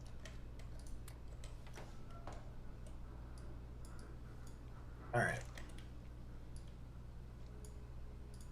Okay. Hello, buddy. How you doing? I'm doing great. How are you? Doing good. Just working out, doing my work. Cool. What are you working on real today? Question for you. Oh, I work for a Jewish ministry doing video production. So. That's what you mean when you say you're working out? You mean you're actually at work? No, I was working out, working at home. Okay. What are you working out today? Tell us what you're doing today. What are you working on today? Oh, I was doing a full body workout. I mean, you inspired me to work out because I don't want to look like you when I'm 33. Yeah, you're not going to be able to look like me even if you wanted to, kid. All right? Tell us what you're working on today. Look so much better than you. It's going to be amazing. That's great, dude. Whatever you're coping with, I need that drug, okay? Sounds great. What do you got? Talk to us. What do you got? Yeah, real quick question. What's your thoughts on toilet paper? I'm going to need a sentence. Yeah, just because honestly, ever since I was a kid, I still think that toilet paper is probably the worst thing ever invented in human history. Why? And it serves no purpose. Why? How? Okay, so it is great at getting rid of fucking chunks, okay? But think about what toilet paper does to your ass, all right? All it does, it doesn't clean anything. It just smears the shit in there. It's your ass. It only needs a certain level of cleanliness. You're not shaking hands with it. No, I understand, all right? And it's okay to be using that in fucking public, all right? But when you're just toilet paper, after you take a shit at home and you use some toilet paper, you can never fucking get clean. There's no getting clean there. Then get a fucking bidet if that's what you want or something, no? Well, that's what I'm saying is I don't understand why fucking bidets aren't a major thing in the United States. It pisses me off. I don't know. Culturally, we just don't have them yet, but we're getting there. A lot of people are starting to use them. All right. I mean, yeah, that was the main thing. I've been waiting in here for the past 2 fucking weeks. Down at the very bottom in the cattle class. Well, now you're here. Can you rename it cattle class, please? Can I what? Can you rename it cattle class, please? I miss what it was called, cattle class. Dan does all the namings. I don't want to fuck with that. Of course, it's fucking Dan. Yeah, it always is. It's always shit's your ideas. I'm just saying, not every problem is made by one of his kind, but every time there is a problem, it's always one of them. You know. Hey, bro. Hey, listen. You're talking to one of his kind, all right? I thought you just said you work for them. You are one of them too. Well, I'm quarter Jewish, which is also my rap name. Okay. Do you have anything else for us? No, that was it. I mean, like, I only had the one question. You wanted to continue the conversation. Okay, well, I was just curious what was going on, all right? Yeah, Okay, I mean, you know, let me know when you get that media company going, please. Just save me from this hell that is this ministry. Gotcha, absolutely, dude. I got a full-time 85,000 a year position waiting for you, okay? We got dental and vision and everything. Please, that would be, you know, double what I make, so please, God. Well, Yahweh, right? Well, it's Yeshua, all right? Holy shit, really? Yeah, the way that the church fucking works is, it's dumb. It's like every 10 seconds they're like, oh, well, it's technically Yahweh. Oh no, it's actually technically Yeshua. Oh yeah, yeah. It's. Aren't you? If you're Jewish, yeah, aren't you not allowed to say Yahweh? Isn't that like a sin or something? Oh, dude. So they're Jewish, but they're like the pussy version of being Jewish, which is like they're the messianic, so they actually believe in the Old and the New Testament. How can you possibly do that? What kind? Do they have a different version of the New Testament, or what? Listen, I don't believe in this shit. I just work for it. Okay. Well, explain it to me at least. I'm just curious. How do you have a New Testament? Do they think that they're like mistaken about the Jesus part, or what? I'm just curious. No, so they say that like because their whole entire philosophy is that like it doesn't make sense that you have the New Testament, but that you're gonna throw out all the old rules from the Old Testament. Damn, nobody says you're supposed to throw out the old rules. What the fuck? Yeah, dude, I don't understand. I mean, like, you know, it's like the way that Christians, you know, if they're being actual Christians, they should like not eat shrimp and pork and shit. But, okay, you know, what are you gonna do? It's Gotcha. Well, hey, thanks for the thanks, man. Just thank you for everything. Yeah, okay. Of course, man. And I want to thank you personally for everything that you put out. It's really helped out my thought process because I started working at that place and I felt like I was getting gaslit into like eternity. So I was able to find your content. So thank you, man. I really do appreciate it. Yeah, no problem. I want to thank you for all the times your mom puts out too. So I appreciate it, man. Have a good one, dude. Okay. All right. Have a good one.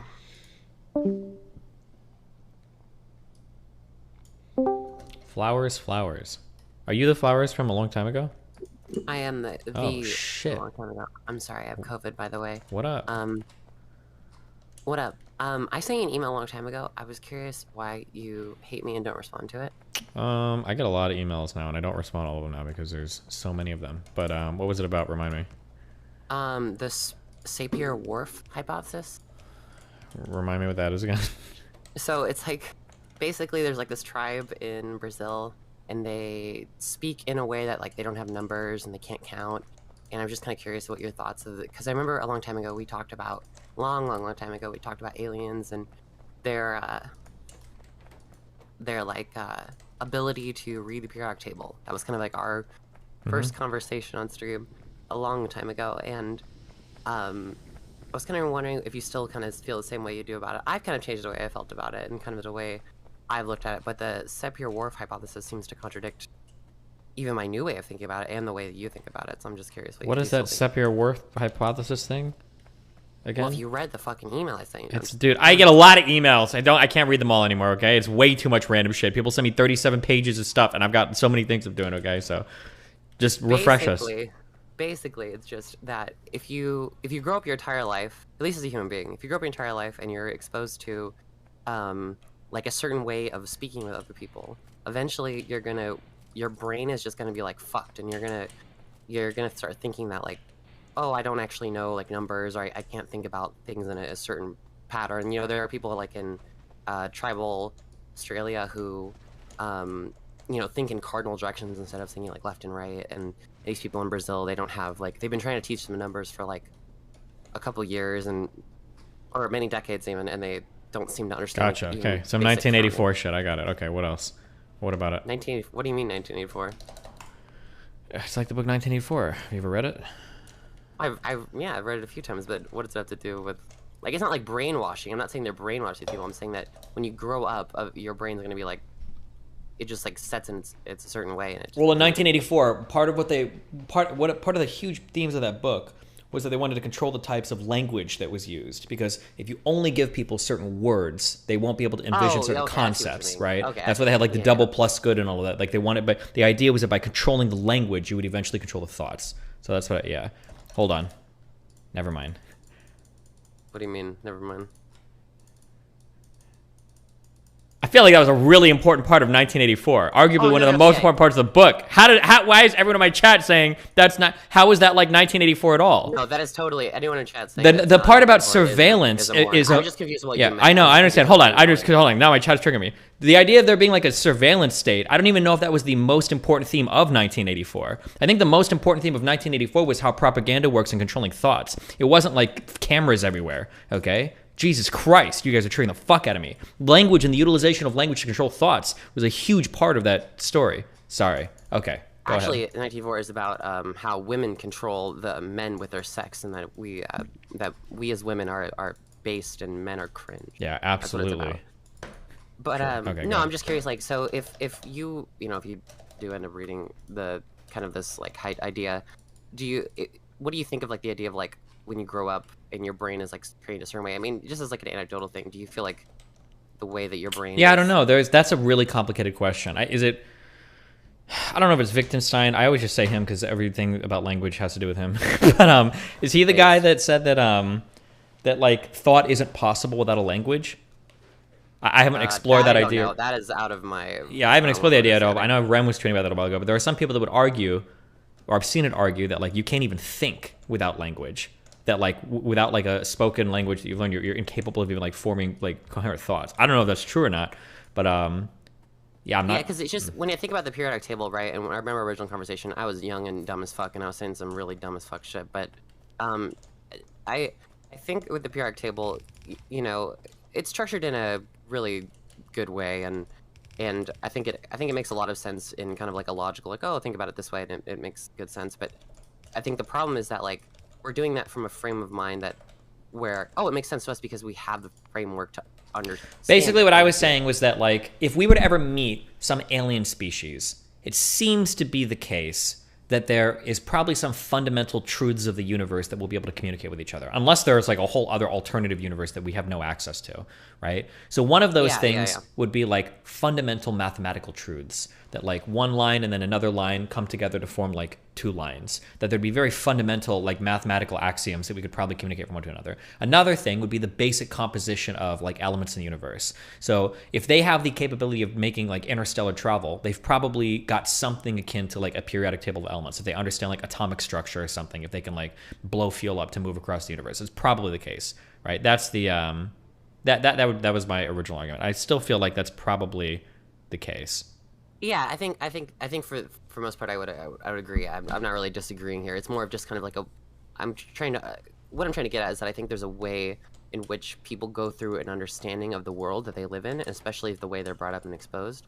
And so yeah, that's possible. You might be able to miss a whole bunch, but I don't know how that proves or disproves anything else. You're talking about people that have essentially like missed a massive part of like the human experience by not getting certain concepts or whatever that are almost like given like a priori to it us. seems so weird. Like how weird is it that they couldn't even count to two, right? That'd be so like crazy, I don't even know if I believe that. I would have to read the specific research on that. Yeah, Rem was so again, it's not my field of expertise. I'm a STEM student. I'm like not I don't know shit about fucking humanities other than being an English tutor. But like from what Rem was telling me is that he thinks it's stupid. I can't remember exactly what he said, but he basically just thinks it's dumb because he thinks that people probably have some like intrinsic thing about themselves that they probably can. It's just the way that.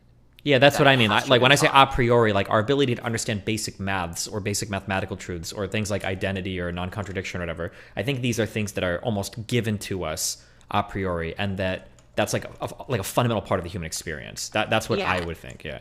And another thing, I only have 2 minutes, by the way, so I won't keep you too long. But another thing too, real quick about this tribe, I guess in Brazil or whatever, is that they also it's hard. You can't explain to them like things that will happen. They like have no concept of like. Oh yeah, no, I don't believe that. No shot.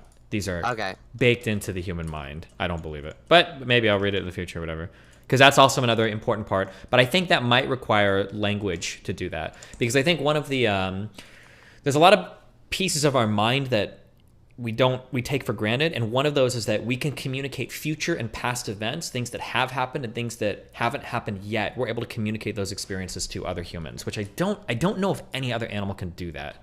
in the same way with like the theory of mind that we have. I don't think anybody else can do that. I think, but Yeah, the Mythbusters guy, Adam Savage, he once said like the thing that makes us most human is like to be able to ask questions, right? And I think there was a Vsauce meme too. It was like the whole thing about being a human is that you can ask questions and you can talk to other people and kind of figure out information that way instead of just like rolling around in the dark. Real quick, have you ever watched Mythbusters? Just as like a really random question. Yeah, of course. Back in the day, yeah. Yeah, that show was fucking awesome. Okay, thank you. Sorry, I gotta go deal with my COVID test. Thanks for talking. Good luck.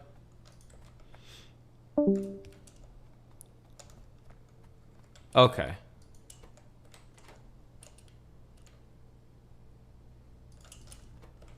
I need to do like a more sophisticated logic gate thing, I think, but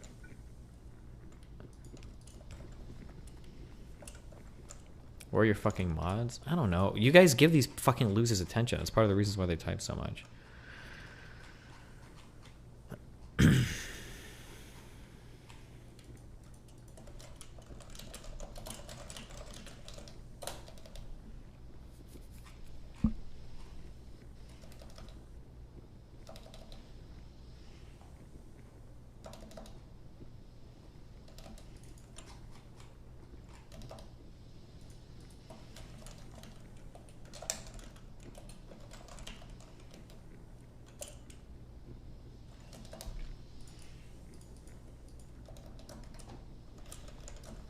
You read the book Thinking Mathematically? Nope.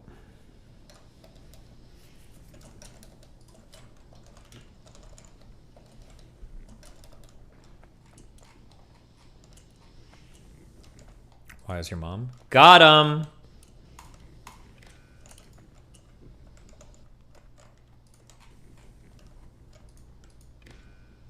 Okay.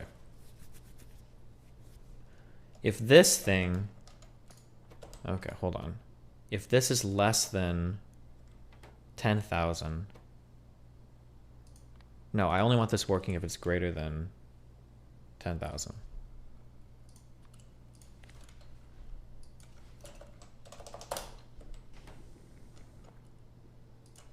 So now it's turned off. Okay. And I only want this working if it's greater than 10,000.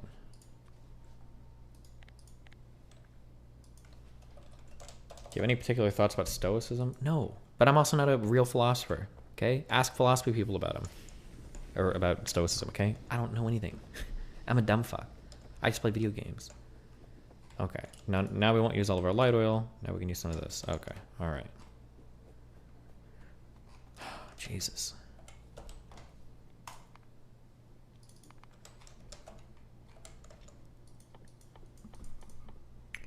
Speed module. That's what I'm bringing all this shit over for. You checked out the Barrow Trauma game? No. I need to figure out how to set up a Zoom meeting too. I made an account today and everything, but...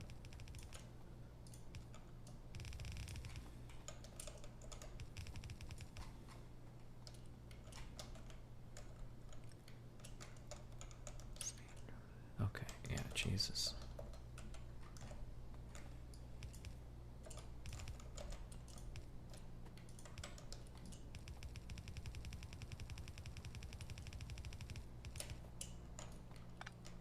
Really? Whatever, dude. You can keep referencing Wittgenstein without reading him. Why the fuck would I read that, dude? I just know that anytime somebody talks about language, that was like, Wittgenstein said, and I'm like, okay, I'll just keep saying that. I don't even know.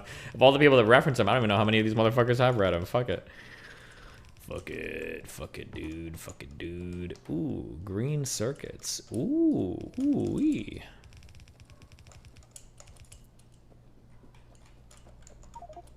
Let's go ahead and make a purple boy.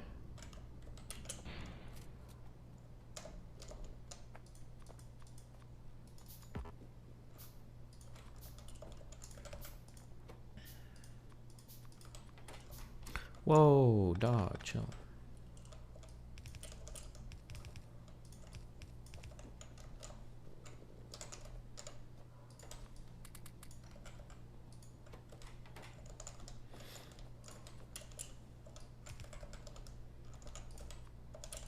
Boom, boom, boom.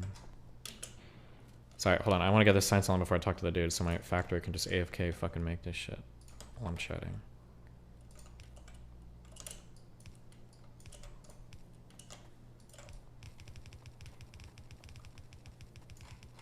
God, what a fucking nightmare of a fucking factory. Actually disgusting. But I don't care. I don't give a fuck.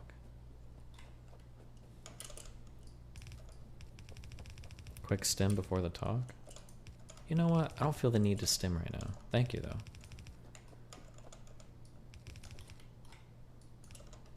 Okay. Hello, Desk. Hello. Your new favorite tier 1 sub here. Also, did you hear about Teffels getting swatted? I sure did. I don't know what possible commentary or thoughts you could think I could possibly have on it, other than that's pretty shitty.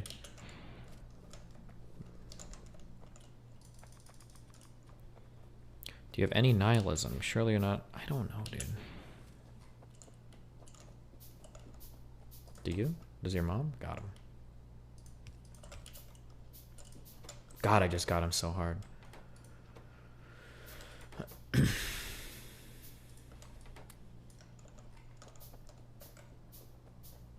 you ever watch Arrival? Yes. It was a good movie. Okay. 1, 2, 3, 4, 5. Fuck. Oh, cool. You're attacking my shit. Nice. How tall are you actually? 6'2". But I want to feel relatable to you guys.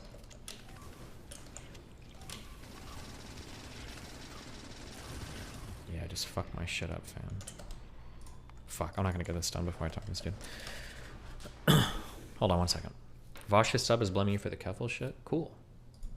1 sec.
I got 1 felony. I got 2 felonies, I got 3 felonies. I got 4 felonies, I got 5 felonies. I got 6 felons, I got 7 felonies. Bitch, Bill Bellamy, I got 8 felonies. I got 9 felonies. I got L. L. L. L. L. L. L. L. L. L.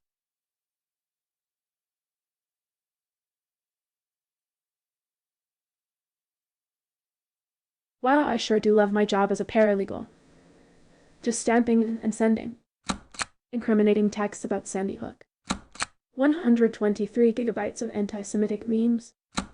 3 GB of text files comprising entirely of the N-word over and over again.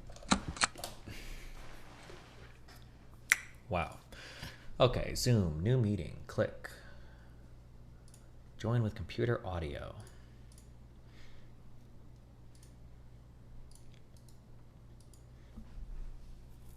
Copy.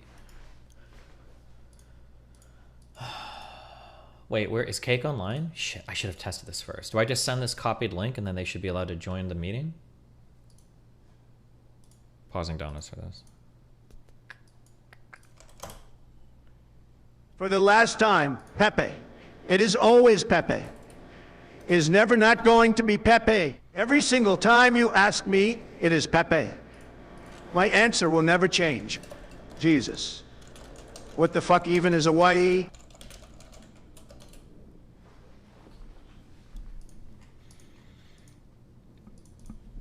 Deep RPG roguelike on Steam. Wait, what is this? Did you get a paid account? Free accounts have a 40-minute time limit for meetings? Wait, no, you're joking, right? Welcome back to the Nerd Castle. Today in the world of indie game, we got a name art, and then he dropped a ore cart. Nice. The ore cart is for a quest that comes along. Definitely. I will take.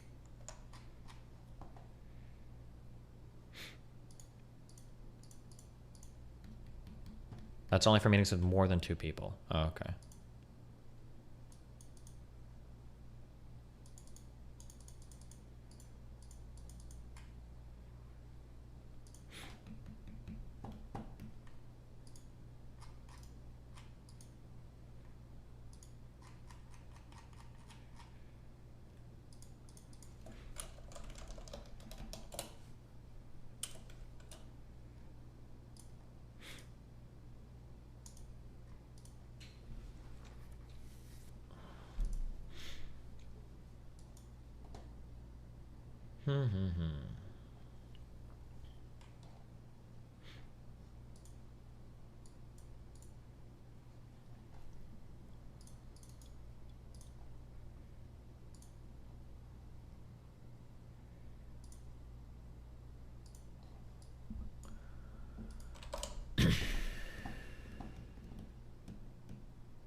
I have no idea if I joined a meeting and then I clicked copy invitation under my personal meeting ID. So I'm hoping this lets him join.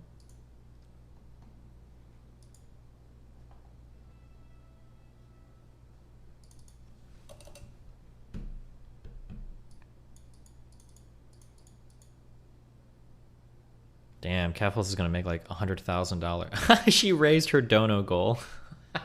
Originally it was 20,000 this morning. And then she hit 20,000. Now she upped it to 30,000. What a greedy fuck. So based, guys.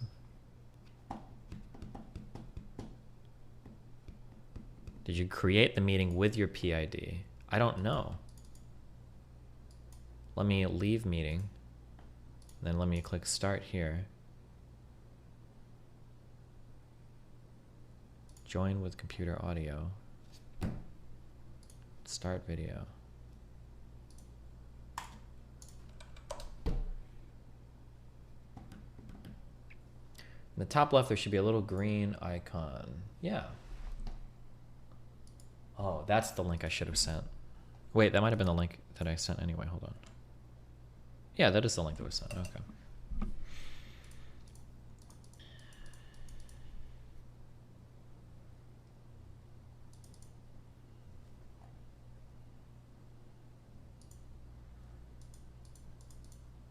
If you want like an official statement, if you people like, yeah, it's shitty that Kefals got swatted. Like nobody should get swatted. That obviously sucks. But I have no sympathy for her. She like aggressively pokes and prods and fights with like the most aggressive communities on the internet.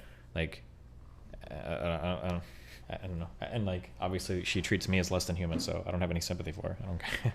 But I mean, it sucks. Obviously, no one should get swatted.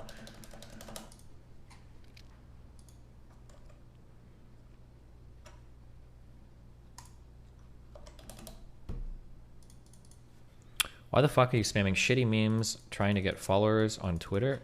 First of all, they're not shitty memes. And secondly, I don't know. Haven't had anybody to fight with on Twitter lately. Trying to avoid fighting with people on Twitter, so I'm just posting memes. Stay mad.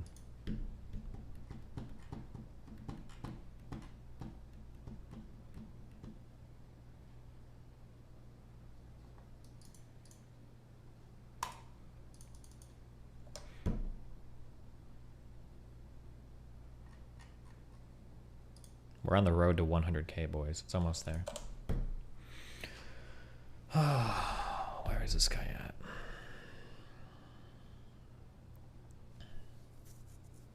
Well, actually, hold on.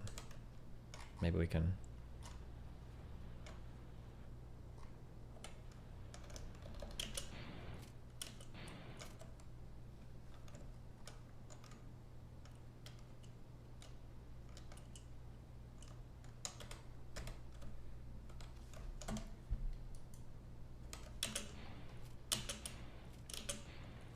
What is this convo about? We have a mutual friend that just wanted us to chat. Apparently this guy's really smart, and they're like, oh, that'll be a fun conversation. I'm like, okay.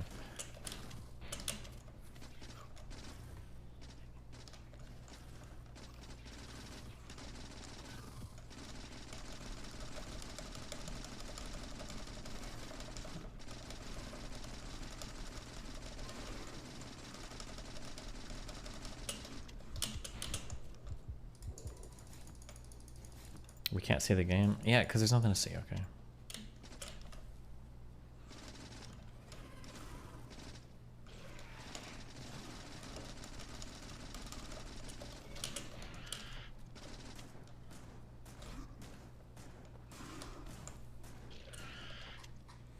Use your IG more? I just don't have many pictures to take.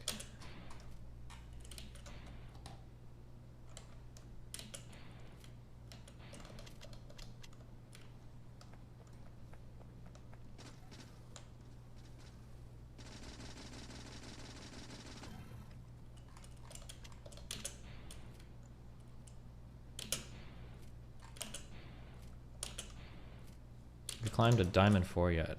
Not yet. Do I need to?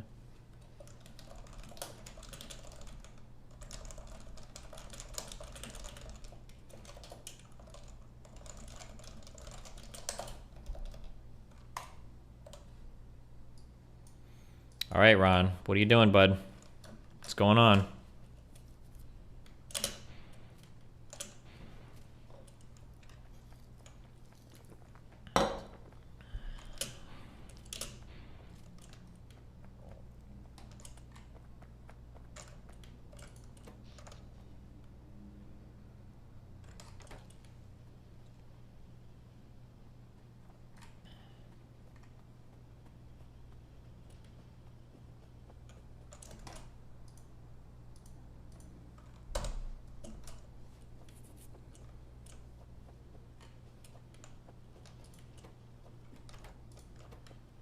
Was this really right?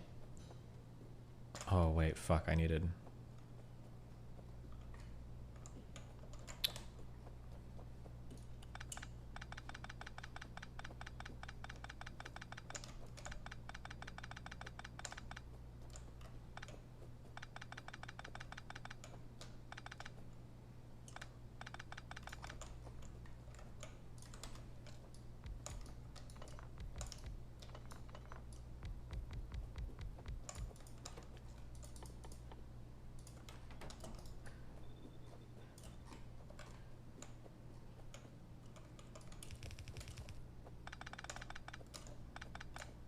IG is not about photos anymore, post reels. I don't have reels to post either, bro. I stay inside all fucking day.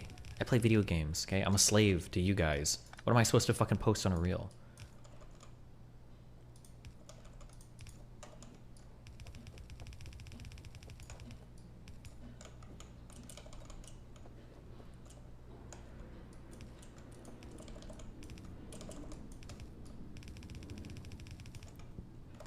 Oh, cool. I'm on a fucking track.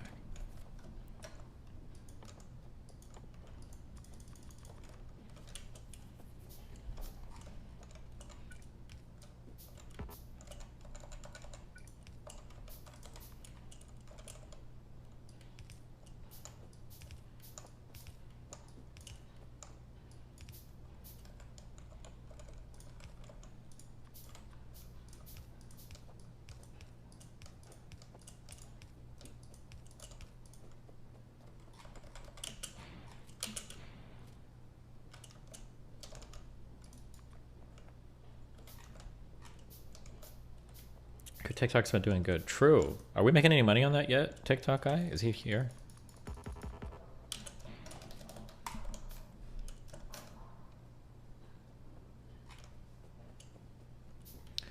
confirmation on Moot being alive? Yeah, apparently he's in apparently he's in Canada. He streamed this morning, right? I think this Ron dude's like 80 years old. There's a non-zero chance that he might be dead or napping. But he emailed me 11 minutes ago. I'm not sure where he's at. Which Moot is alive? Oof, true. The two Moot theory. It's not a story they would tell you.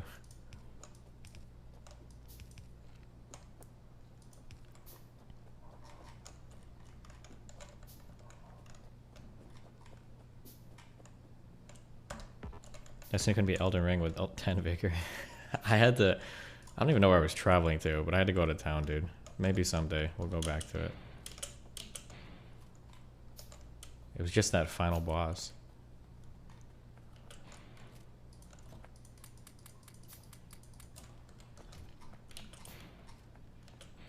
Will you be on Fresh and Fit confirmed? I'm pretty sure they want it to happen now. Sneako's trying to figure out if it's going to be tonight or Thursday.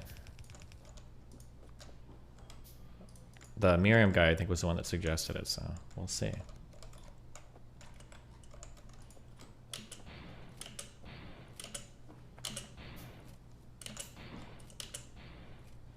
What difficulty you beat Calamity on? Come on, you even have to ask?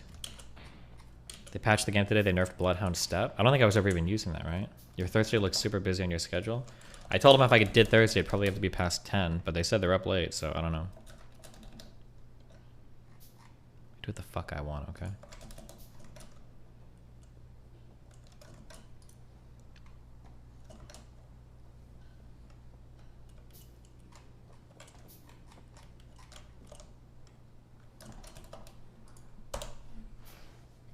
There's harder calamity difficulty now. You should try it.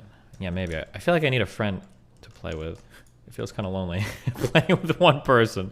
And I don't know if Mooten is up for the calamity challenge. I think he kind of... I think he wanted to kill himself after the last time.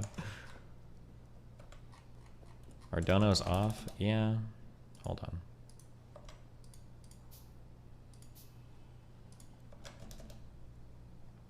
Any strategy you'll try to pull off on Fresh and Fit? Let the L's commence Let's see what we PG talk about. gaddists.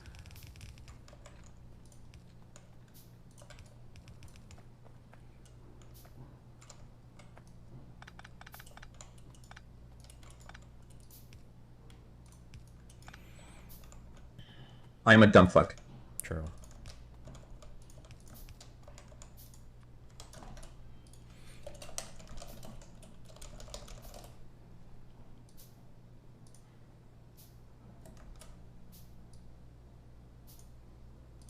Destiny Godstiny. My word of the vice is to get the girls who come on's Instagrams and then DM them later for sex. Wow. Thank you, dude. Actual based idea. Good one, Rats. Congrats on your YouTube blowing the fuck up. Reminder, it's unhealthy to celebrate the fact that you're gaining an astounding 11 times as many subscribers as a certain socialist streamer. You should totally not feel good about that. That would be wrong. True.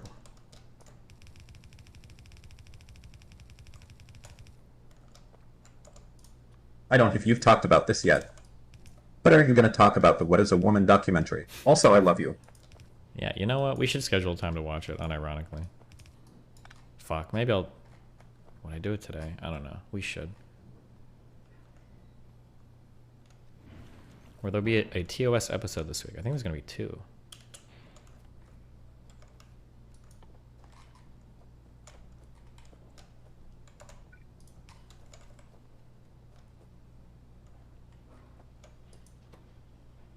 There's no way this formula is right. I don't know. We'll see. Ron, how you doing?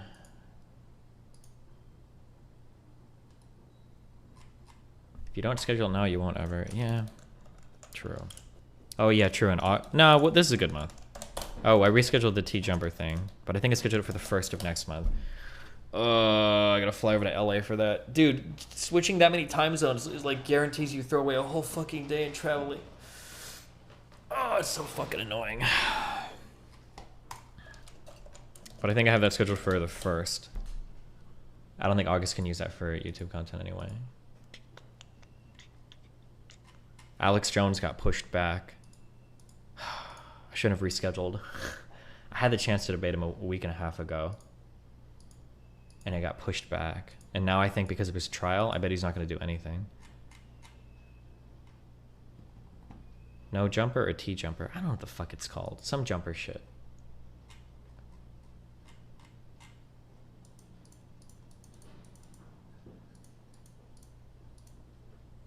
Doing a Mr. Girl and Dario debate.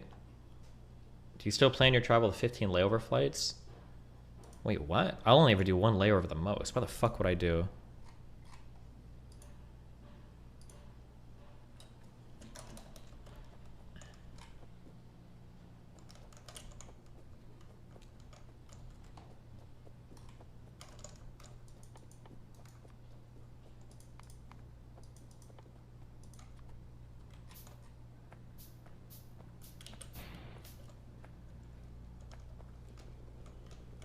No N-word discussion before no jumper. What do you think that's what the podcast would turn into? Oh man. Let me die, fam.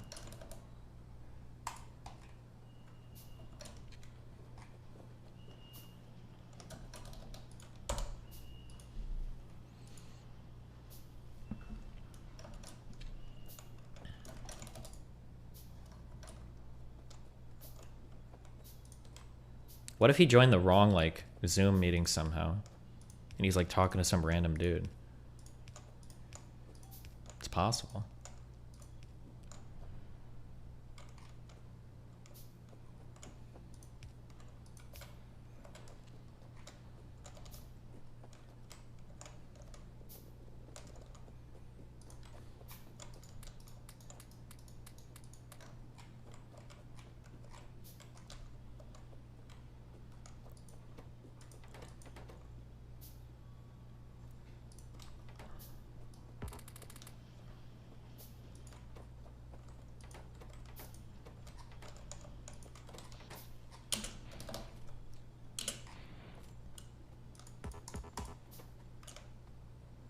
Okay, auto launch with cargo.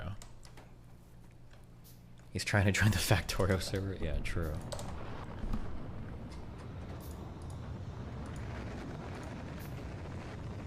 What the fuck is the Dario versus Mr. Girl debate? I don't know, but these guys all schedule things like 2 weeks out. So Dario Mr. Girl is like on the 23rd. I don't know why, but I don't have the mind for that shit. I don't like to schedule stuff. Like, if we're gonna talk, like, do it within like 2 or 3 days.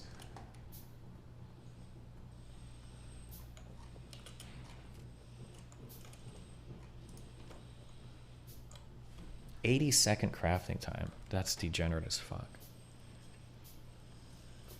Would you be down to do a debate versus Ramnor on COVID-related stuff? He seems to think you've been ducking him. It's not that I've been ducking him. I just don't have, like, a strong topic to debate him on. Like, or when I say strong topic, I mean something I, like, care strongly about that's, like, currently relevant and everything. If he really wants to, give me something more specific than COVID. But, like, it always comes down to, like, don't you think that, like, we shouldn't have been so strict about masks or whatever? It's like, yeah, I guess not, sure.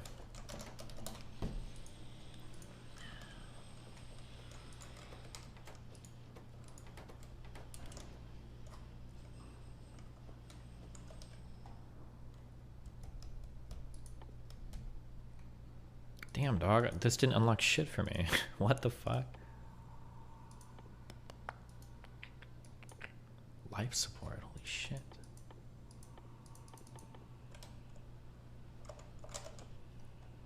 Oh, it should have unlocked.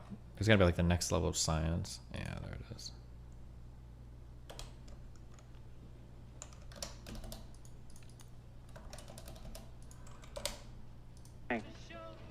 He's white. That's the thing. He's white. He's white? What do you think, Texarkana? Shall we play for the 27th time? Shall we play for the 27th time? Everybody's talking about this. Everybody's talking about this. Presley.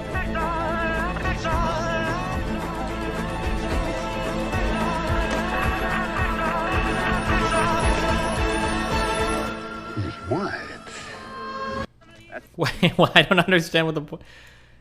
Like, the racial stuff was probably pretty important in Elvis's day, right? I don't know what the point of this clip was. I don't know what I'm supposed to take from this. I just have a comments with the professor, dude. Yeah, I'm waiting for him to respond to my email. Okay, I think he. He emailed me 21 minutes ago, and then I responded 19 minutes ago.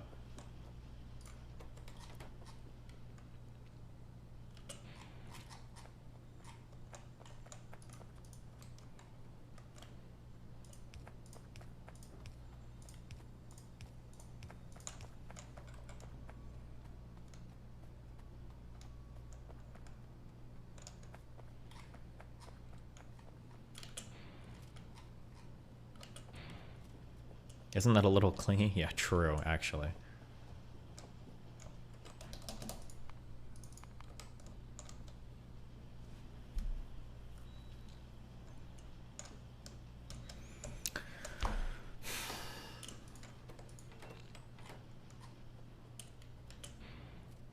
Will a rocket launch from this if the cargo is full? Hopefully not.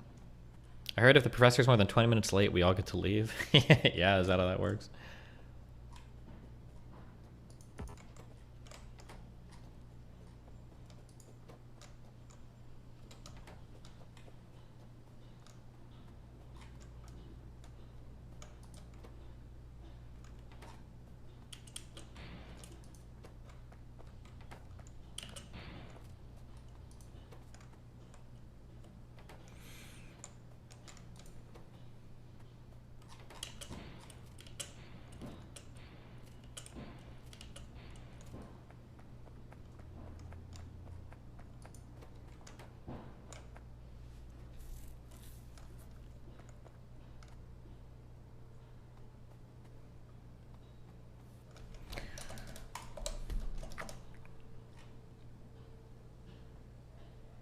What?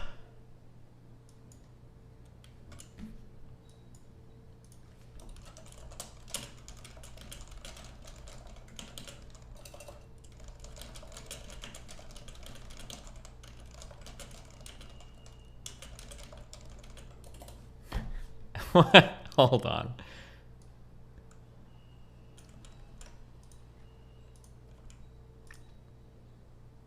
Wait, hold on. Fuck. That sounded rude. Hold on.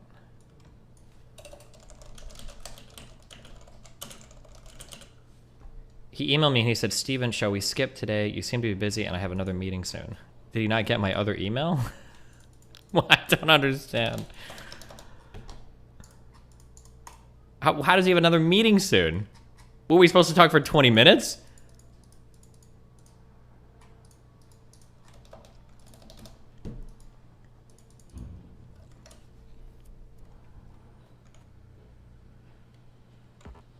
That's code for he's busy. Yeah, I didn't get your text. Glass and steel plate. Do you consider yourself a rural utilitarian? You know what, dude? It took me a long time, and by a long time I mean 3 months, to figure out that meta ethics is trash. I think normative ethics is trash too. Okay, consider myself a virtue ethicist slash consequentialist slash deontologist. They're all, listen, all of them are cool. we have a moral toolbox. We just pick and choose, okay, based on what seems to be the coolest. I've had like 20 people email me about like, oh, you look like you really like Aristotelian ethics or virtue ethics, whatever the fuck that means, but I don't know. The reality is that ethics is trash, okay? It's a trash branch of philosophy. Nobody cares. Nobody should care.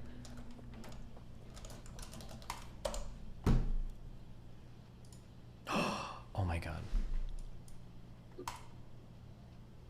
Hello, hello? Hello? Yeah, hi, Steve. Hey, how's it going? I didn't see if you got my link in the email. All right. What's that? It looked like you didn't get my link in the email, but I see it here now. 1 second. Yes. How's your morning unfolding for you? It's unfolding 1 minute at a time. 1 minute at a time.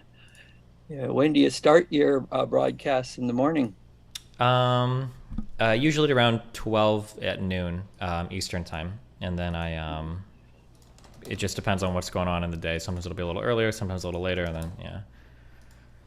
I'm trying to get your camera on screen. And then just so you know, everybody can hear you, so no personal revealing information or anything, or whatever you want to stay hidden. How are you doing this morning? Well, fine. Just I'm doing a series of lectures on Wagner's Ring of the Nibelung and then Nietzsche's response to it. And so was doing a little more research on the opera itself, and then Nietzsche's The Birth of Tragedy. Gotcha, gotcha. Are you do you still teach full time, or is it just like a part-time thing at this point, or? Yeah, this is my last full-time semester. I've taught for over 35 years here, and I'm going on 4/7 starting in the autumn until 2023. And then I wind up, but I have all sorts of other universities want me to lecture, so it'll be sort of au revoir to here, and we'll see where the trails go afterwards. Gotcha. And you just came back from hiking, I believe, right? Or skiing, or? Yeah, we were up, my wife and I were up in the Louise area, and some of the lovely high alpine, seen as the climbing, hiking capital of Canada, that icefield area from Jasper down to Louise. Gotcha, gotcha. I imagine you had a good time? Oh, outstanding. You get on those high, blue dome days, and the views go on for miles and miles. Nice. I think I tried skiing one time about a year ago for the first time, and I think it's probably the most frustrated I've ever been in my entire life, I think. Yeah. Oh, it can be. One ski goes in front of the other, and you're falling down and picking yourself up. But once you get it, it's like choreography. Yeah, I can imagine, yeah. Okay, so I've been recommended to chat with you, or maybe even us to each other, by a mutual friend I don't think I have a particular direction for this conversation. I guess I just want to kind of mine your mind a little bit for information and kind of get your understanding of the world, see how you think about things, see how you put things together. And then if you have any particular questions or directions that you want to head in, yeah, you can let me know. And then as soon as you have to leave for whatever, just let me know too, and you can take off.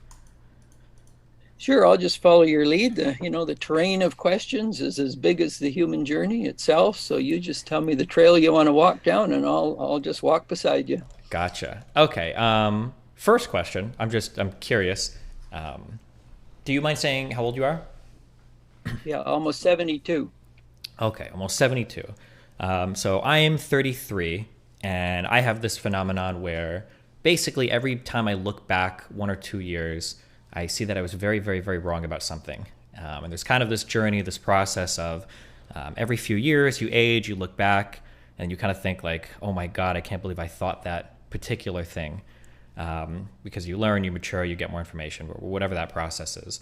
I'm curious, at your age now, if you could convey like 1 or 2 ideas to either yourself or somebody else, like something like really fundamental, not like do your homework, or maybe it could be do your homework, but something like, I guess, a way of looking at the world or solving problems or considering ideas. What do you think, like at this point you've gathered, would be a really good piece of information to convey?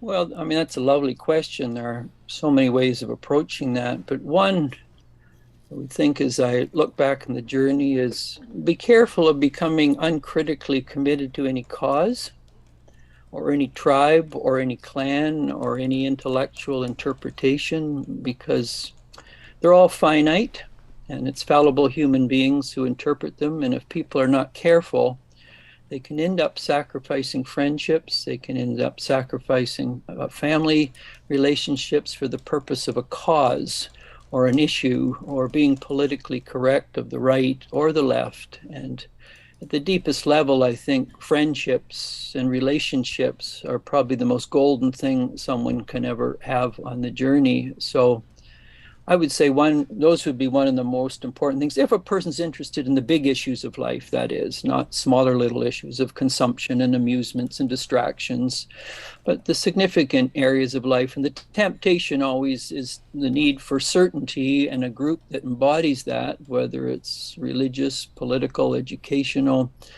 and then we sell our soul to belong to the tribe, and then we end up regretting it later on in the journey. So that, I would say that would maybe be one thing. And each step of the journey, inevitably, if a thoughtful person, we're always reassessing, why did I think, say, do what I did? What were the implications of that? And how can I reset for the next steps of the journey? So I'm a little more mature, a little wiser as I move forward. Okay. The second thing that you brought up there is something that I've known for a while, that the ability to retroactively look at outcomes in your life and think, did this go how I wanted it to? Am I doing the right things in life? Do I need to reevaluate my actions? Super agree with that one for sure. The continual need for reassessment of yourself, your beliefs, your character. On the first one, this is something that I've only kind of just recently learned. And I'm kind of curious how you square this away in your mind. So you talk about like, don't sacrifice friendships on the altar of staying allegiant to some political tribe or some community or group that you're a part of. Do you say like your religious beliefs publicly?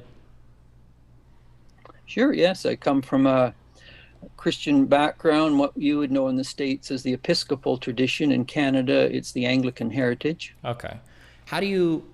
So this is always a question, and especially where I live on the internet right now, and really throughout all the world today, people draw very thick battle lines between different political tribes. For you being whatever your political ideology is and being Christian, how do you figure out if there is like a certain political or religious belief or something that is too far across the line, too beyond the pale for you to even consider like a personal relationship with a person? Or does that thing not exist if it doesn't bleed over into how they treat you or treat others? Well, I always see people at two levels. The one, the ideas they hold, ideas they're committed to, ideas that, they'll genuflect to, that they define their identity by. And then deeper than that is usually the human being, who's bigger than these ideas they formulate in their mind that they're committed to. And so at the level of ideas, at a certain point, you'd say thus far and no further, or there be dragons there. At the level of a person's humanness, if they're in touch with their humanness, there's always doubts at work. As Shakespeare would say, modest doubt is a beacon of the wise. And so in friendships where you see, or where I would see friends I began the journey with, veering off in one direction or another, I always, if they're minimally alive to the depths within them, there's always asking the questions, what are the doubts you have, the questions you have about some of the positions you're taking publicly or in relationships? And I am often asked to moderate public debates between people, and I always ask the two sides, it's usually right or left, what do you see as the good in the person's position that you differ with, and what is the limitations in your own perspective? And if both sides can answer those questions, then we'll have a dialogue, not a debate. And in a dialogue, people hopefully meet one another at a much deeper level than just intellectual constructs. And so friendships are always, like religion, like politics, they're always in a position of loyalty, but also criticism. And it's living in some people are critical of virtually everything, so they're only loyal to criticism. Some people are loyal but not critical, and it's living in the tensions of being thoughtfully critical but meaningfully loyal, sinking deep roots in things but not being uncritical of those particular perspectives. And so in relationships, to me, there's always two levels. There's where a person is on their cognitive, imaginative soul journey, what they're committed to, perhaps excessively so and unhelpfully so. And then there's the deeper part of their humanness. It's calling forth what Martin Buber, many years ago, I worked on a doctoral thesis on Martin Buber, one of the great Jewish thinkers of the 20th century. And he distinguished between two types of relationships, I, thou, and I, it. And the I, thou is which you try and call forth, you evoke something deeper in someone in terms of their longings, their hopes, their journeys. But when we reduce a person to a set of ideas, then you get I-it relationships, which is really the undermining of meaningful relationships. So I always live on those two levels. And as a teacher, I work with students all over the place, politically, religiously, educationally, of the right, the center, the left. And I always sort of work with them at those levels. I know, does that make sense? I think so. So let me, sometimes I'll rephrase just so that if I rephrase what you say, and then you think I have an understanding that we can move forward. So you've got two different levels at which you view a person. You kind of have this ideological level, that might be their political, religious, whatever beliefs. And then you have this more kind of personable level. And I guess what you're saying is you feel like if they're a good person or if they're a reasonable person, at some point there will be some type of doubt, if they have a truly abhorrent belief that you would hope over time they would kind of slowly change positions on, or they'd maybe slowly move towards? Yeah, that's the hope. But on the other hand, not being naive about it, because there's some people who are frozen in a darkness, or what Carl Jung would call a shadow. And they don't want to go to those places of interior light or exterior light. And so when you meet someone like that, what's the nature of relationship, particularly if you began a journey with them decades ago? You know, there's I don't know if you've ever seen the play by T.S. Eliot, Murder in the Cathedral, where you have Becket and Henry II began as the dearest of friends.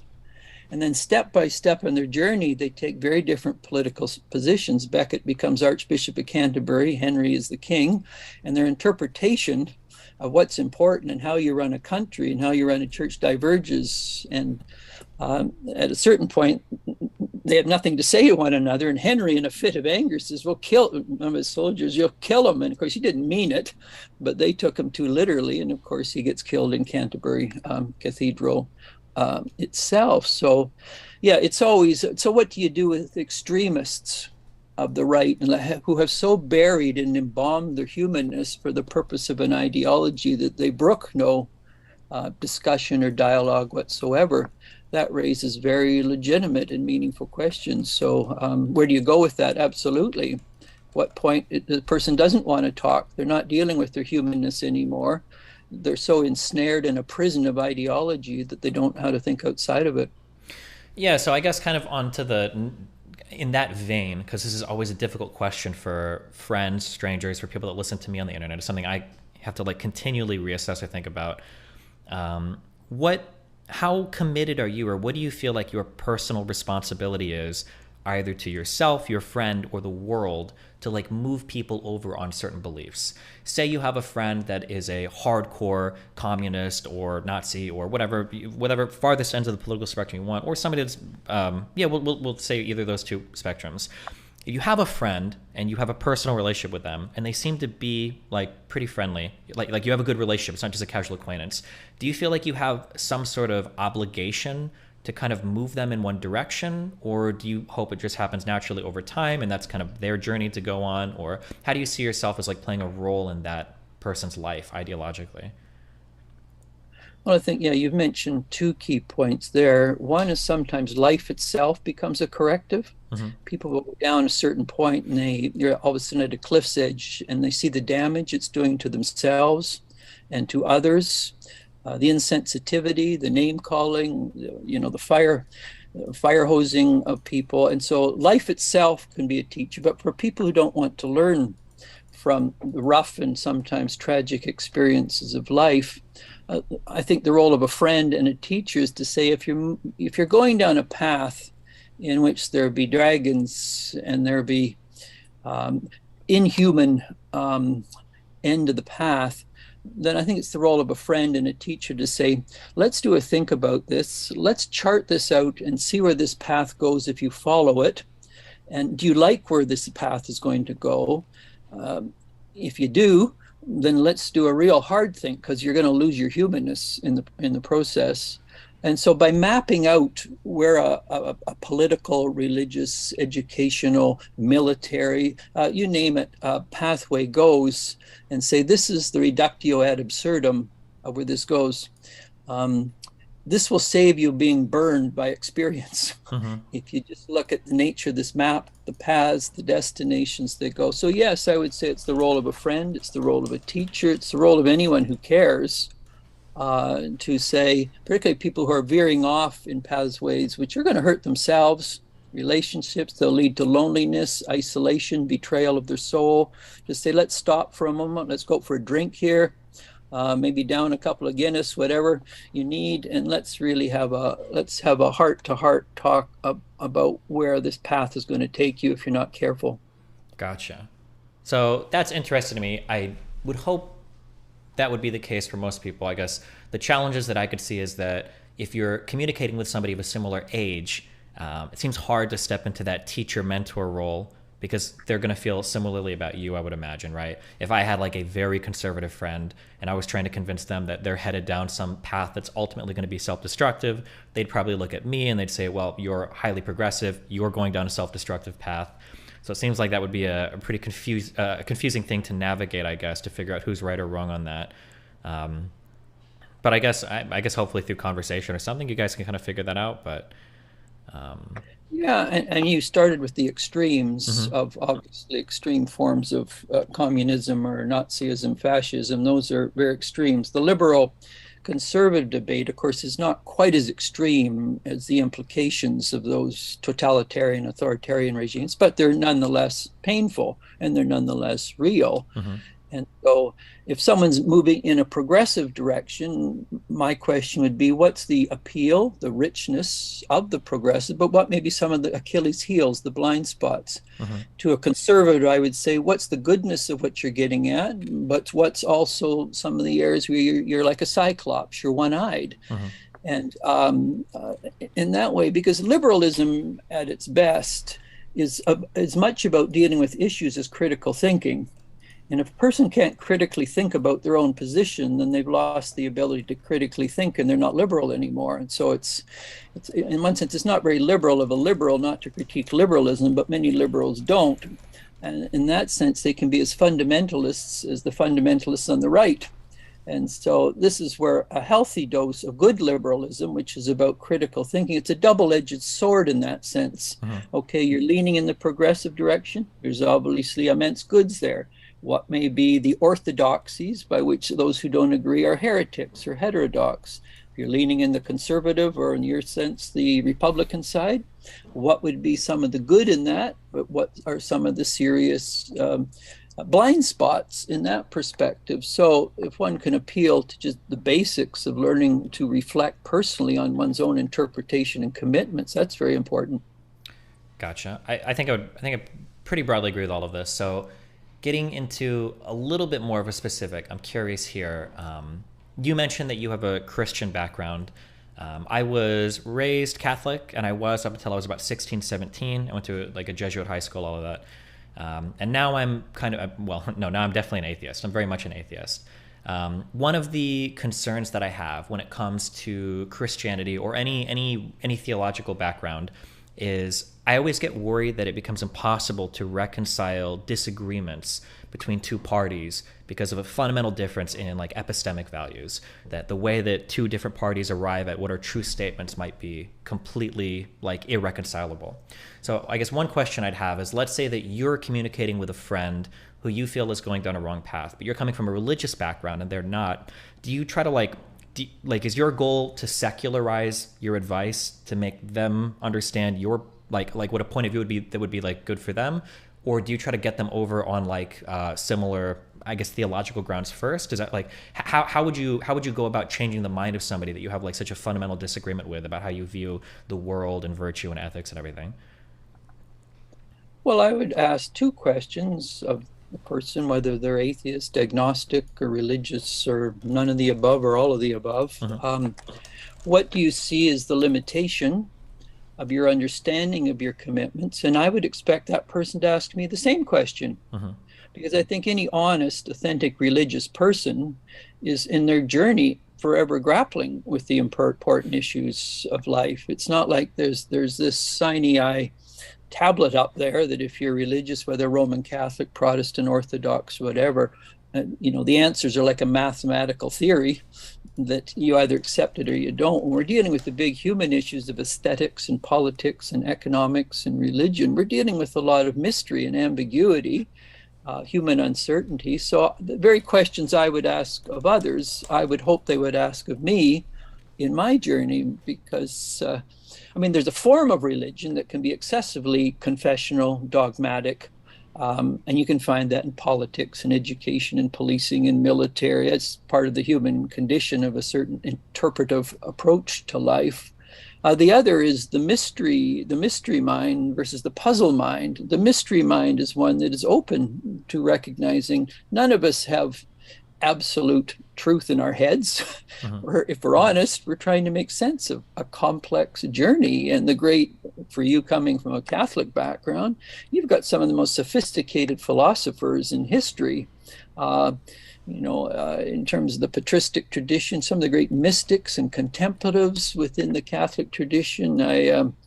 I've done 5 books on Thomas Merton, probably one of the best known Roman Catholic contemplative writers of the 20th century. So the very questions we were reflecting on earlier, I mean, I'm always asking myself those questions. How am I misinterpreting myself, my faith journey, the world I'm living in? And I need friends around me who are agnostic, who are atheists, who are none of the above, who come from different religions, to say, Dart, perhaps you're seeing through a glass darkly here, and you're only seeing the darkly side and not the light side. So I think this is why, I mean, the history of thought is, this is why philosophy, philia, Sophia, philia is the Greek word for love, love of wisdom, but French, we love wisdom, but wisdom is always a path that we're on into depth and insight.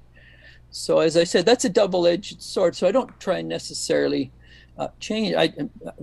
To me, I just see we're on a journey, and people from different backgrounds can have insights that I simply have missed. And so that's what it means to be human, though. So let's hear one another.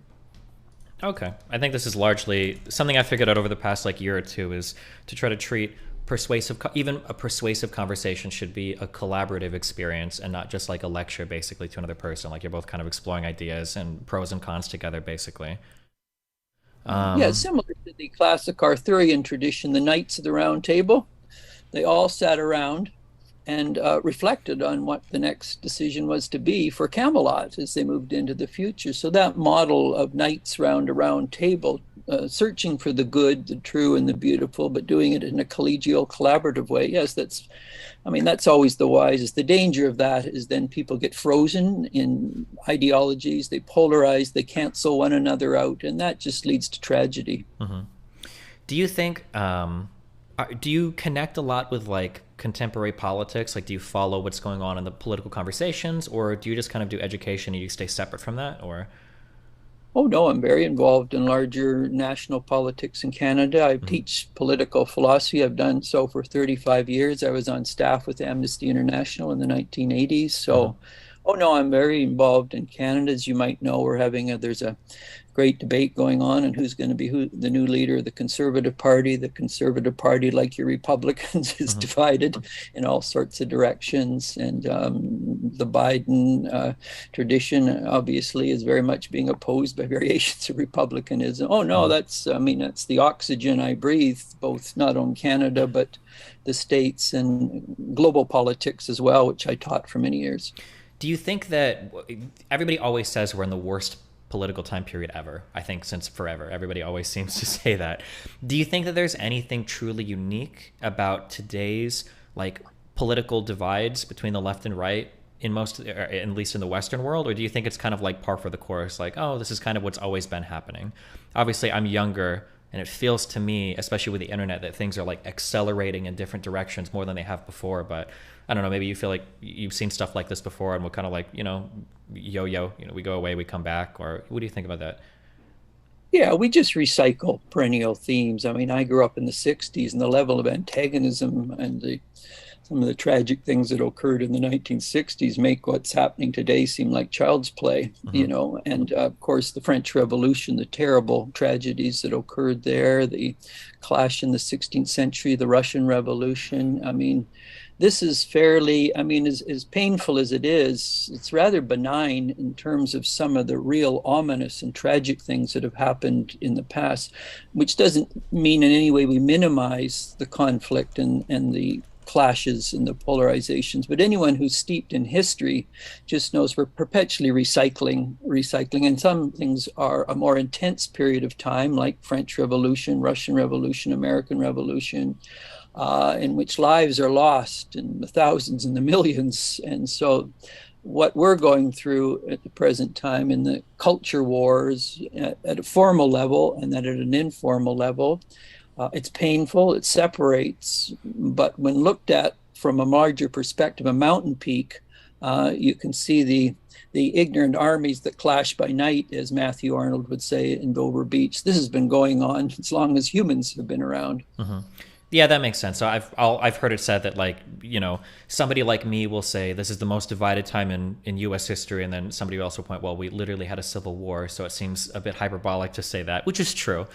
One thing that I wonder, and I guess I don't have the historical background, one thing that kind of worries me is I understand there's always been big ideological divides, probably across the world, across all of time and geographically speaking. But do you think there's a unique thing related to kind of differences in information today, that people are living in like these totally different political worlds, I guess namely today between like cities and rural people, where there's like a totally different set of facts believed by both sides? Or do you think that's something that has like been pretty common throughout history as well, that, you know, people have always had different facts, and, you know, newspapers are slow to get information out, and it is what it is? Well, certainly, I mean, you're right. There has been an acceleration of information, and then people have access to that. But underneath it, what they do with that information in terms of polarization, that's nothing new. So even though people have greater access, you know, for a variety of means to information and different interpretations of what's happening, how they deal with that is no different than how that information has been dealt with in the past. They polarize into right, to left, to center. They go to verbal war, they go to physical war. So the information acceleration is new, but the actual perennial notion of what people do with information is not new. Gotcha. And then I guess for when we look at the world today, I keep saying the world, when we look at America and Canada today, the Western world, and you kind of see the divisions that are being created politically, what do you think is like, if you could imbue like one idea or one virtue or one thing onto everybody that you think would kind of heal some of the divides or move us in a better area, I guess what would you want to impart on people? Or if you could do like one thing, if everybody could just understand one piece of information? Probably a spirit of humility. Mm-hmm.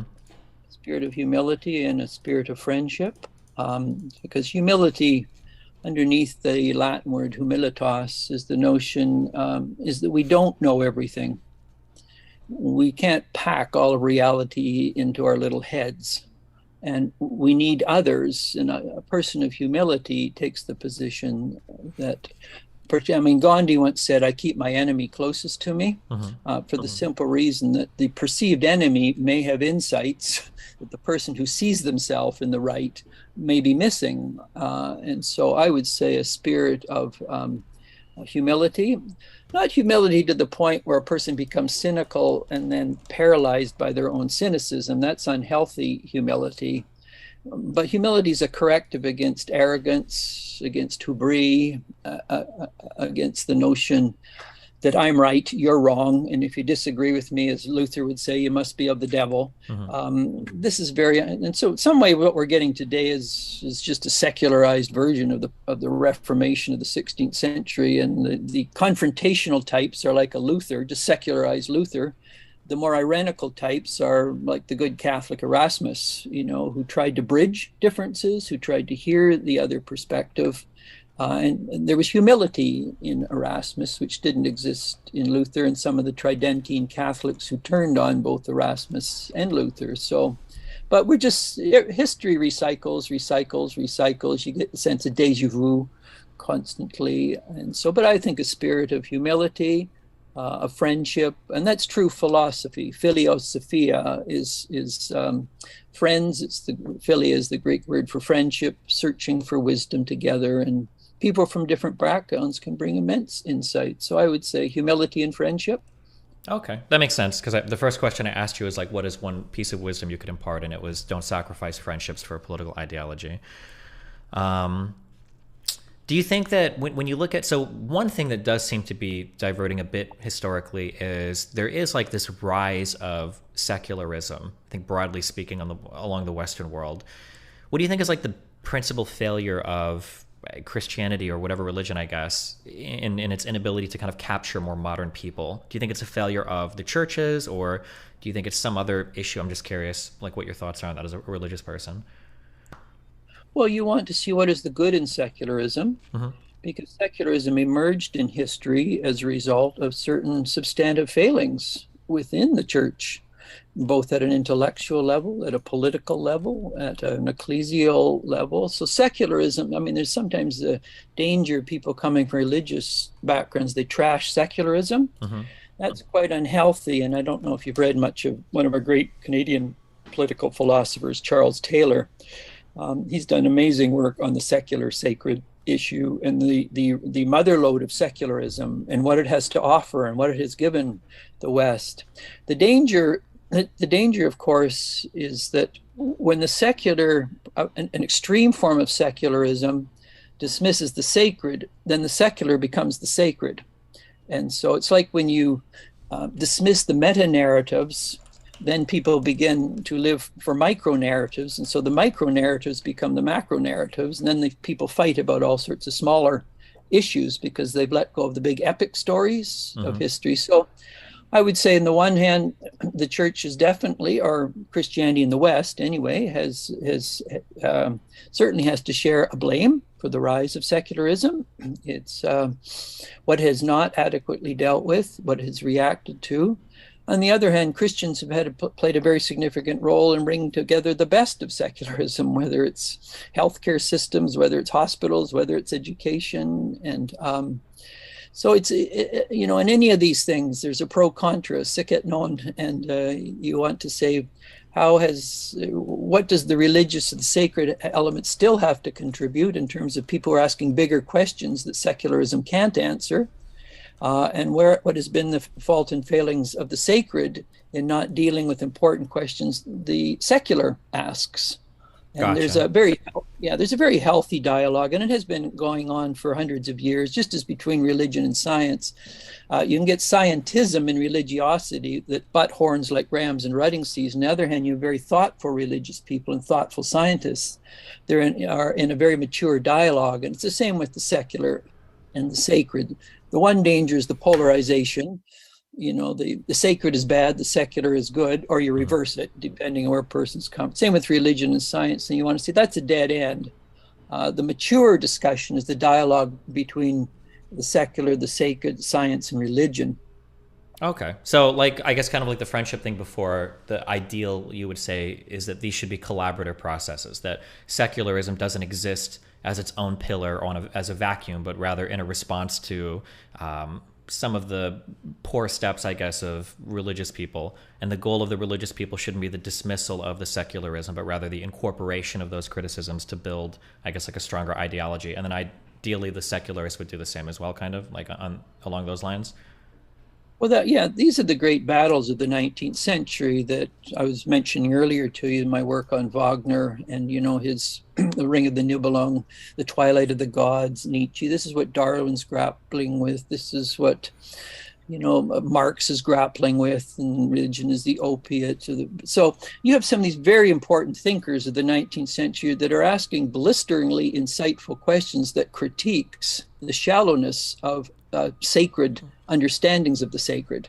And in that sense, what they're doing is more sacred than the people who claim to be upholding the sacred, because they're piercing the shallowness, the idols that certain sacred people have held, and they're destroying those idols. And in that sense, they're very important thinkers. And I've spent time at Nietzsche's home in Sils Maria. There's a scholars in residence program. I've been at Heidegger's home in Germany, where he used to bring his best students. And so no, it's this dialogue, and when people freeze into simplistic worldviews that distort complex reality, then dialogue gets stalled, and people live in little islands in which there's no bridges, and then they shrink as people in their mind and their imaginations and their lives, and it becomes sad when you see a person's mind and imagination shrunken to a little wee interpretation of reality that doesn't deal with the much bigger epic issues of life. Okay. Do you think, kind of like a final big question, I guess, something that a lot of people wrestle with, I wrestle with this a lot politically, is you kind of have, there's always a tension between your side and the other side, and there's always a question of strategy or tactics, where on one end, you would hope that by embodying certain virtues and acting in certain ways, as long as you have noble intent and you're heading in the right direction, things will pan out as you hope they should.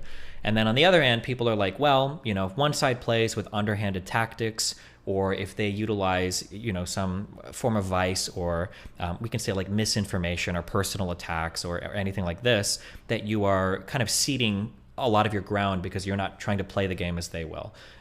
You know, like bringing a book to a gunfight, I guess, something like that. You know, do you think that if you're venturing into like the most bloody parts of the political worlds or these like ideological battlegrounds, do you think that it's enough to simply be virtuous, or do you think there's a little bit of kind of dirty back and forth that needs to go on, or how do you view, I guess, like those types of, say, ideological fights? What kind of action do you think you should commit yourself to if you're trying to effect like the best outcome you can, you think? Yeah, well, in a general sense, I mean, Jesus said, for example, be as innocent as dove, but as subtle as a serpent. Mm-hmm. Or to use the Taoist illustration, know how to be water around rock. On the other hand, be wearing the rock down over a period of time. Sure. You know, sure. So it's living in a tension again. You don't want to sacrifice virtue for the purpose of victory, because that leads to a very hollow notion of victory, and you use your humanness. On the other hand, a naive virtue without dealing with the complex nature of decision making can also lead to tragedies as well. I've seen very good people, good of heart, good of thought, go into the political realm and get so beat up by it because they don't understand how it works that they then become cynics and retreat from the fray, like in Voltaire's, you know, his Sacred Garden. And so idealism gone bad leads to cynicism and then a retreat from the fray. So how do you hold together idealism and realism? How do you hold together the innocence of the dove, the subtlety of the serpent? How do you hold together the water around the rock, but the water that wears the rock down? Those are tensions that are not easy to live, but yet in a sort of a Kantian categorical imperative to live with also. Because falling off the tightrope one way or the other, you don't move the political ship out of the dock in any meaningful way. Gotcha. So basically, it's try to stay as committed as possible to the things that you feel are good, but don't be naive about, I guess, the battlefield you're walking onto, basically. Yeah, and the higher the stakes in formal politics, the more the skullduggery in the backroom dealing, Sure. obviously. Sure. The lower the level, you know, if you move from in Canada from a federal to a provincial to municipal, the level sometimes, I mean, it's not that the level of innocence becomes more of a forefront, but the stakes are not as high, hence the antagonism isn't quite as subtle and devious. And so how does a person operate in those spheres? Well, again, the innocence of the dove, but you have to know how to be subtle, thoughtful. But you get hard realists who idealism and all of this sort of stuff, it's about power, sort of the Hobbesian, you know, war of all against all. That often will tend to have an impact on idealists who shy away from that level of crude power politics. But how can idealism infuse realism to make politics a place that will attract the best, the noblest minds and hearts and imagination? And some of the finest, you know, people have emerged in politics who are people of real character, women and men, who you can't but admire. You know, they've stayed the course in very choppy waters on the ship of state. Okay, gotcha. I think those are my big questions. I don't think we really have any disagreements on any of this stuff. Yeah, are there any other topics or anything you want to float, or? No, anything, as I said, whatever little trail you want to hike on, I'm willing to join you arm in arm and walk down it together. So, but those wonderful questions you asked, very insightful, and may you continue on those pathways, because there's women and men who have gone before you and have really thought meaningfully about all of those very necessary questions. So thank you. Gotcha. Well, hey, I really appreciate the conversation. If anything more particular comes up, I might throw you an email. We'll see if we can argue over something or hash it out. So do you oh, actually, hold on, I'll ask you one other question. I'm kind of curious. I'll push you for a specific answer on this. This is probably the most important thing to me. You talk about reassessing your mind. What are a couple of like strategies, or what are things that you do to ensure that there's an idea that you believe has proper justification, and it's not a position that you kind of like post hoc rationalized yourself into? Like, is there any way that you think like you believe a certain moral idea, you know, factual piece of information, and you're trying to ensure that like you really truly do have good justification for it? You're not just kind of like stuck in a bubble on it.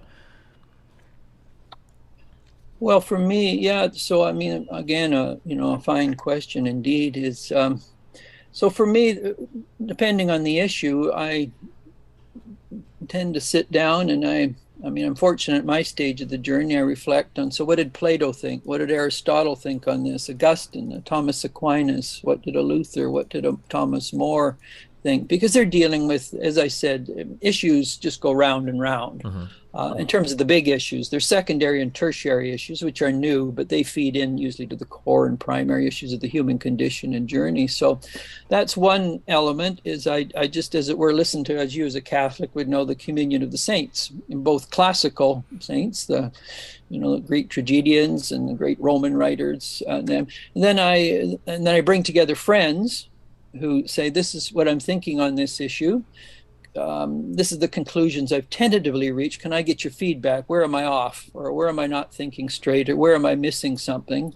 And so I have, over the years, I have, you know, a variety of dear friends who have journeyed with me and continue to grapple with these issues. So I'll be, you know, I'll be on Zoom with them, I'll be on the phone with them, or those who live nearby will go out for dinner, or we go for a retreat for a week or something, and say this is going to be the focus of our retreat, this specific issue or this constellation or collection of issues. Let's give ourselves a week just to thrash through it, as well as some good hikes and treks to breathe the fresh air and get some oxygen in our soul. So there's the wisdom of the past, there's the wisdom of friends I trust in the present, and then there's women and men who don't see these issues as important, or they interpret them very differently. So I always want to bring in the most intense opposition to what I think and say, well, this is what I've come to, this is my reasons, these are my justifications for the conclusions I've reached. What do you think? And sometimes they'll give me insights that my friends won't give. So I always follow the Gandhian dictum, not necessarily, I wouldn't use enemy, but just opposition. People who see things differently and say, give me feedback, I need it. And so I've got some very dear friends over the decades who come from a whole variety of religious, non-religious backgrounds, which I really appreciate their insights and what they've offered me on my all too human journey. Gotcha. Okay, cool. Yeah, I think that's all I got for big questions now. Do you have like a book or social media or something, if you could plug it to people, for anybody listening, if they want to find your stuff? Well, if they want my bigger book on politics, it's called The North American High Tory Tradition. It's one of the big sellers in distinguishing very clearly the difference between what's called conservatism and what's called liberalism, and arguing there's a much older, deeper, richer heritage of thinking philosophically, politically, economically about the common good that often transcends the tribalism of what's called conservatism and liberalism. And so the North American, it's been reviewed quite a bit. It was quite a seller in 2016. My earlier works on the red Tory tradition, which you don't have in the United States as much, red Toryism. And in Canada, the Tory position would be left of Bernie Sanders. Okay, gotcha. Canada, whereas in the States, conservatism is obviously on the right. In Canada, it's center left. So it's a very different, we could talk about that sometime in the future, if you wish, as you're getting to in a couple of years, your next presidential election. But perhaps that's enough for now, and then we can continue another time. Okay, cool. Well, I really appreciate the talk. Thanks for coming on and chatting. And yeah, maybe in the future we'll chat again, yeah? Okay, a privilege to be with you. Yeah, thanks a lot. Have a good one. Okay.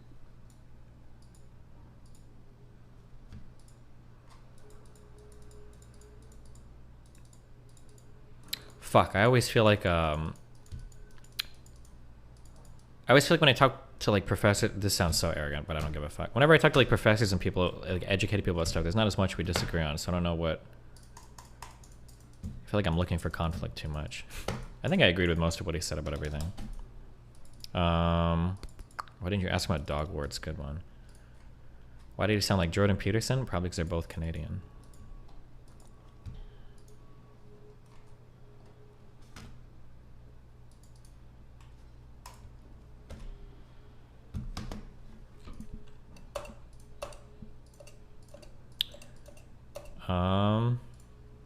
Well, any questions? I don't know what to go over. I don't even know what to say. I took notes. I don't know. Hard to apply some of his positions, though? I don't necessarily think so. I think everything he said should be pretty applicable to your life, no?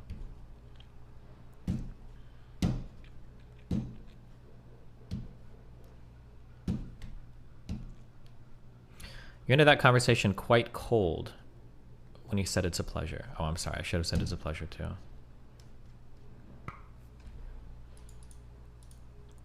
Have another convo with Professor Sneeko? Yeah, I think tonight, maybe. Ask religious people why they are the religion they are.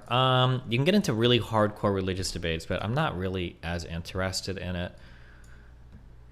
Foundationally, there are going to be things that we have to assume about the world, and I'm just there are ways that you can practice your religion that that don't fucking ruin your life. But I would have to that would be a yeah, I don't know.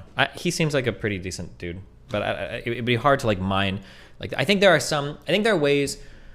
I don't like religion because I think that you can pull a lot of good virtues from it, but I think it can commit you to really shitty positions that you shouldn't be committed to, but you kind of have to take it all with the initial, theological buy-in. Like say, you might pick up a whole bunch of really good things from religion, but say you're gay, now you're kind of fucked because you kind of have to buy into the, immorality and the sinfulness of your homosexuality while also trying to get all the good things from it too, which I think is difficult, so.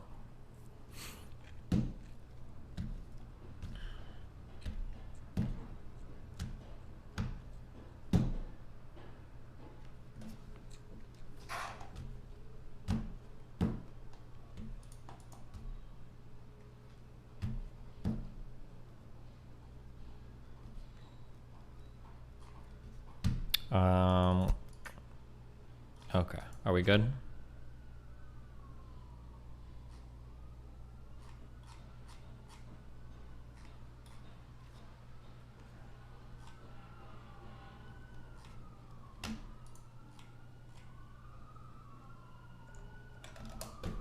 Can you take the ASVAB test to see how you do? It's a quick test. Is that the military aptitude test? The army one? You should have asked about the wokeification of college campuses. It feels kind of like a boring topic to talk to that guy about. Or I don't know if he had strong positions on it or not. But.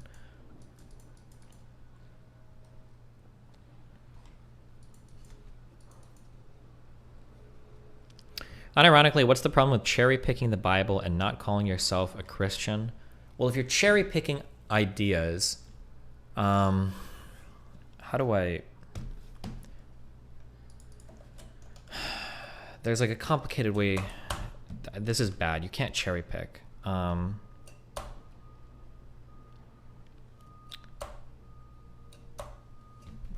don't know how to explain it. I don't know how to put it into thoughts. If there's something that I want to buy into, some rule book for life or existence or some shit, right? I either buy into it or I don't. Full stop. That's it.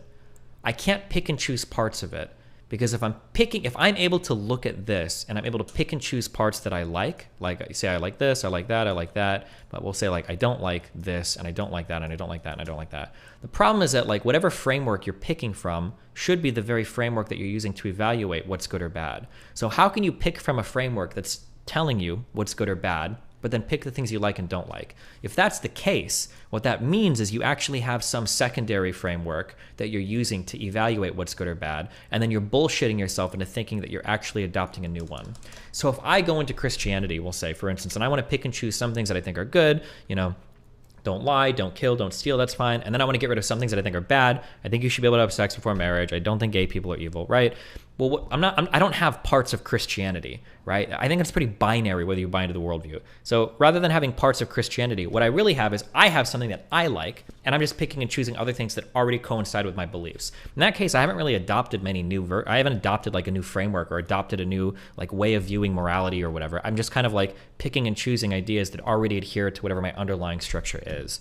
So I don't think that, if you assume that theologically that Christianity or any of these big moral systems are all internally coherent and consistent, and you assume that they all like have things that make sense and all of their beliefs and positions are internally justified, it becomes hard to believe that you are taking anything from it if you're not taking everything from it. With the exception being if you can point out some sort of actual like inconsistency within the ideology itself, hence why you don't agree with it, which I guess is where all the different denominations come from. But unless we do have access to moral knowledge and reference to which we can rationally evaluate different elements of a religious framework. Well, but if you have, aren't religious frameworks the tool that you use to gain access to moral knowledge? Like, if you have access to moral knowledge, why the fuck do you need the religious framework? Like, just use your knowledge to pick out what's right or wrong. I don't need the Bible to tell me. I can see, right? That's the issue. There is whether you have access to moral facts or whether they exist at all, I guess, right?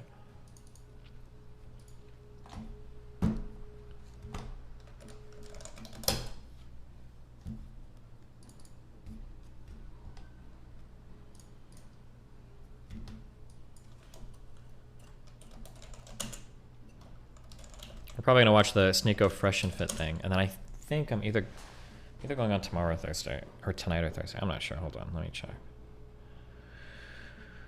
I'm only feeling Thursdays, but if that's the only day, Friday works. Friday would be fine for me.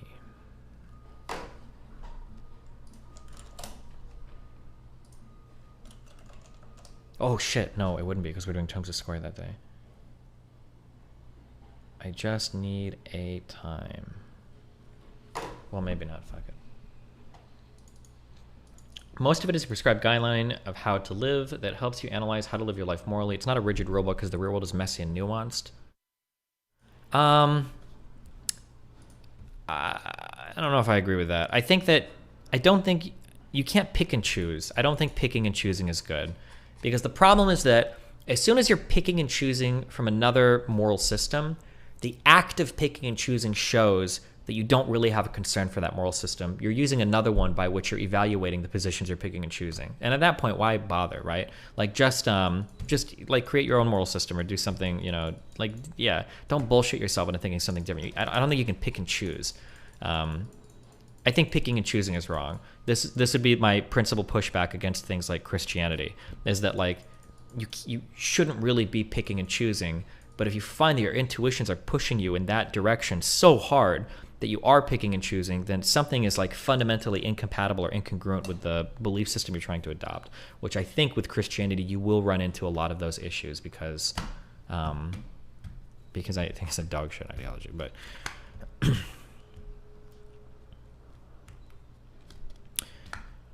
sure some dono are going to expose that during his appearance. Wait, what are we talking about here? Make sure the fresh and fit guys know that you're trying to schedule your appearance around a D&D game. True.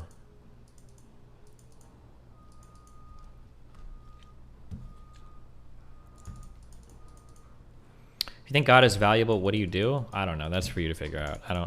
I can't help you with Invisible Man in the Sky. There's nothing I can say. If I had like a magic button that I could push to, I mean, how do you convince somebody out of like, what is it, special revelation or is it divine revelation? What do you call when people personally think they've communicated with or have an experience with God or whatever? Like I don't know how you ever argue somebody out of that position.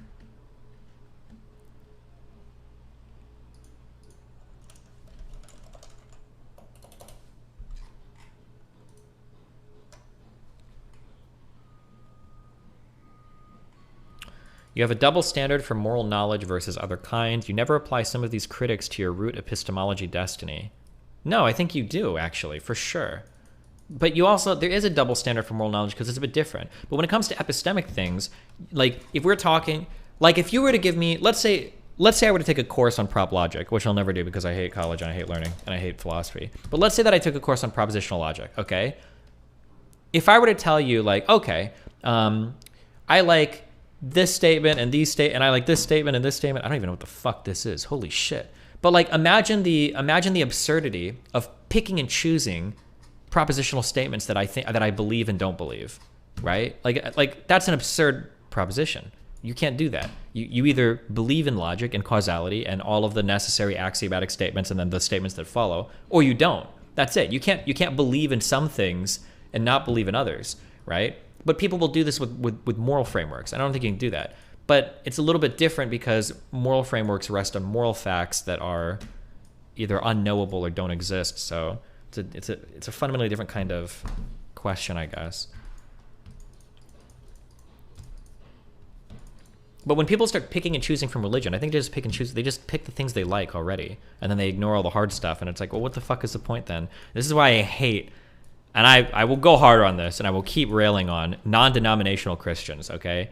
That's another word for spiritual, okay? If you're a non-denominational Christian, you're spiritual. There's some stuff in religion that makes you feel good and you like it, and you know what? That's fine. But don't bullshit yourself into thinking you've got some like strict religious interpretation of the world. You don't, okay? You just intuitively there are a couple things that feel good, and that's about it.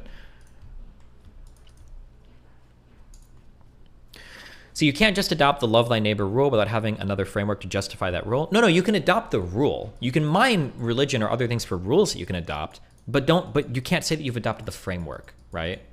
Just because you love your neighbor doesn't make you a Christian, right? A Christian is somebody that believes in some variation of the Christian faith, and then all the rules and regulations thereof that come with that. It's not just a person that picked and chose. Is it picked? It has to be. They picked and chose, random moral statements they agree with from the Bible. So if you create a new religion, that's okay? Sure, bro.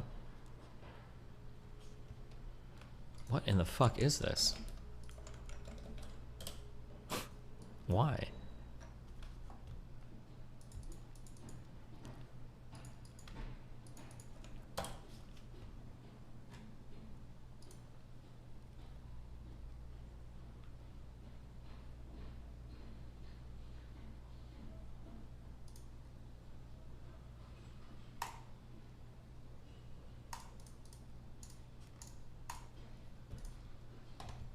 We've seen this medieval city builder game.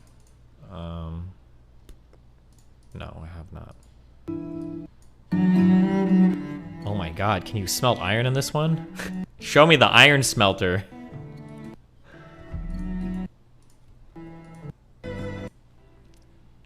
Oh damn, 900,000 views. Do you think certain people are unable to stop being spiritual regardless of how much they try? That's a really hard one. I don't know how because people, if somebody genuinely believes that they've had some sort of divine relationship, I don't know, you can't talk them out of it. They have to reflect on that. But those things can be like so deeply personal that they might just think that, like, what are you going to do? You can't, I don't know. This is what I talked about, or this is what I spoke about with a guy when I was talking about irreconcilable differences. You can't really talk somebody down from their faith if they have that type of relationship with it. And they can't talk you into it because you don't have that. So it's like a fundamentally incompatibility between two, in the discourse, I guess, yeah.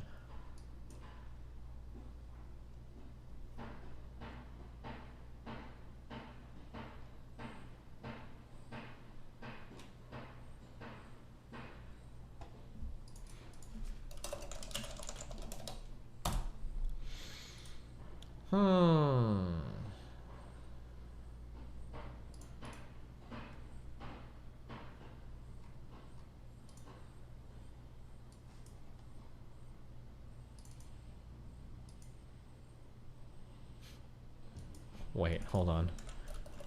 Oh no.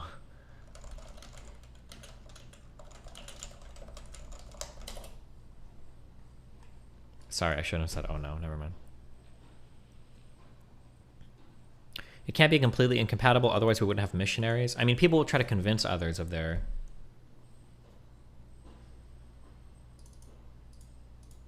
experiences, of course.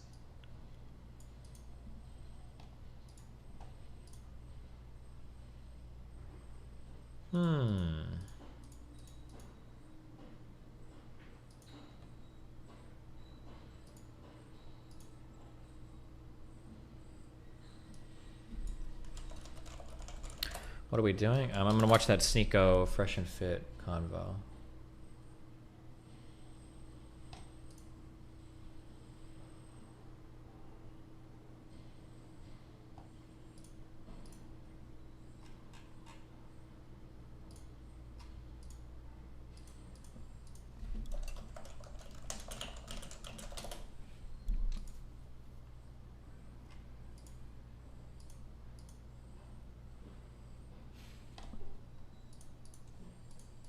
Do you agree with this?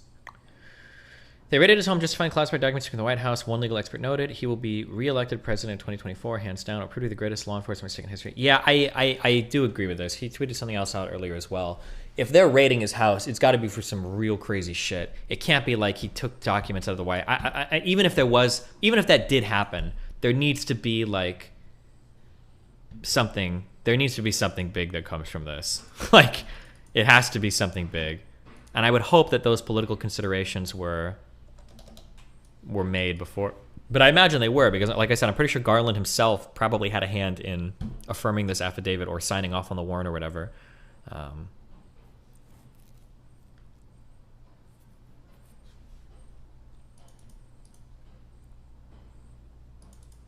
Can I have multiple fundamental frameworks to pull value from? Say everyone being fundamentally an egoist, but having other frameworks that work in tandem with that? Well, at the end of the day, you have one rubric by which you evaluate whether a statement is good or bad, or agreeable or disagreeable. That's your ultimate framework, whatever it is, right? You can't have multiple fundamental frameworks, because to have multiple competing frameworks means you must be appealing to one other framework to decide between the two. I think this article, okay, I'm good. How do you ground your beliefs if you believe in God / higher being, but don't necessarily believe in a distinct religion? I don't know, dude.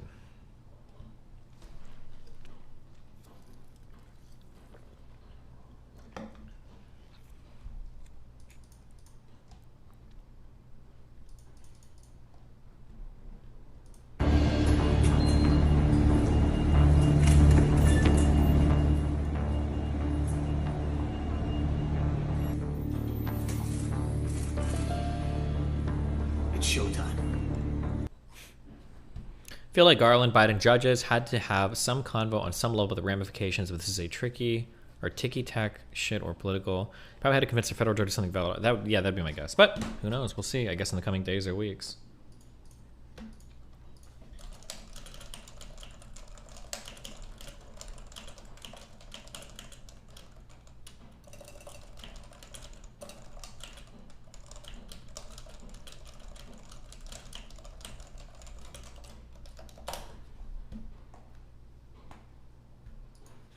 People online, like some of my friends, some of the viewers. Where are you from? Canada, Quebec. Canada, Quebec. Canada, Alberta. Oh, really? That's funny. Wait, aren't the taxes really bad over there? Taxes? Aren't taxes like really bad over there? Oh, okay, refugees. I'm too old and I can't hear anything he's saying. I literally didn't hear like one word from all of that. I'm sorry. You're gonna have to send me boomer approved media from now on, okay?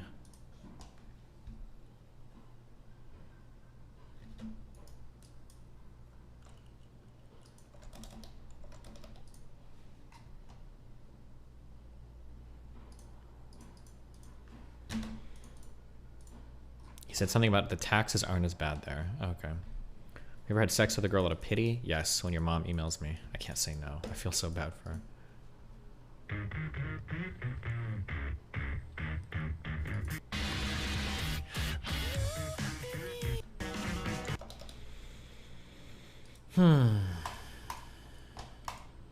How about some donos?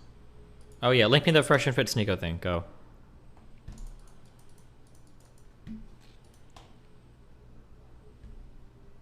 Nate Higgers banned me. Pepe wins. Good one, dude.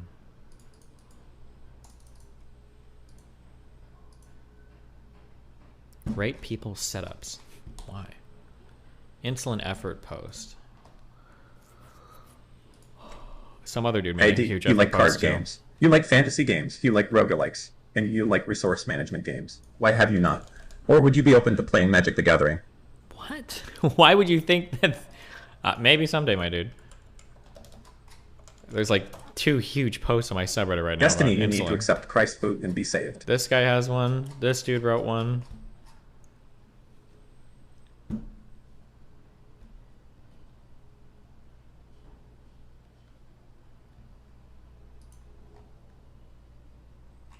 My dick is religion and Chat's mom is a believer. Ooh, yeah. True.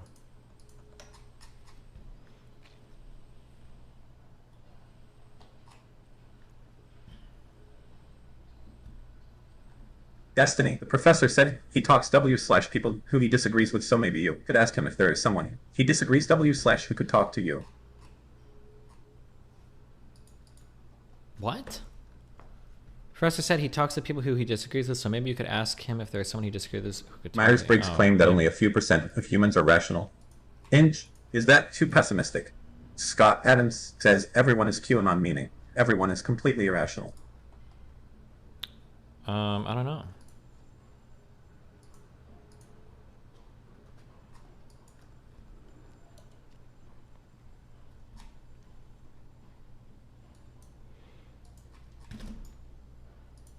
I'm eating. Everything is so early today. Fuck.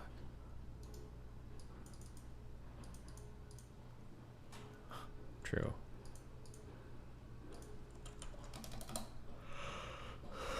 ASFAB. Is this for the... Why? 16 questions. Do I get to become a maverick after this? I want to live my Top Gun life. Newton's first law of motion states that objects in motion remain in motion unless acted upon by an outside force. Objects at rest stay at rest unless acted upon by an outside force. This statement is also referred to as the law of momentum, inertia, force, or friction. I feel like it's either momentum or inertia. First law of motion. Law of inertia? Sounds right to me. Okay, next. Which atmospheric layer contains the ozone layer? I don't even know what these are. Stratosphere, mesosphere, thermosphere, troposphere? I've only ever heard of stratosphere. Okay. Got it. Based. The troposphere is the lowest layer. Stratosphere is above that. The mesosphere is the next highest level of the thermosphere and exosphere. Humans can breed plants and animals with useful traits. By selecting which animals are allowed to reproduce, humans can influence an organism's genotype. What name did Darwin use to describe this process? Natural selection, hybridism, survival of the fittest. This would be a form of artificial selection, no? Okay. Which of the following is equal to the atomic number of a chemical element? Oh, you have atomic mass, atomic number is going to be number of... There's one electron for every proton? It's not number of atoms. It's not mass number. Those are two different things. Is it neutrons or protons? Oh, God. What do you put more or less in to make... Oh, my God. I want to say protons, but I feel like I'm wrong. Hold on. Let's think. Atomic number.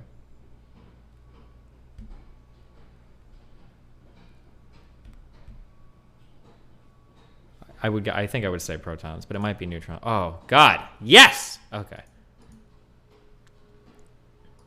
Because the protons are going to... However many protons you have is generally however many electrons you have, and then that's where you go on the table or whatever bullshit, right? Okay.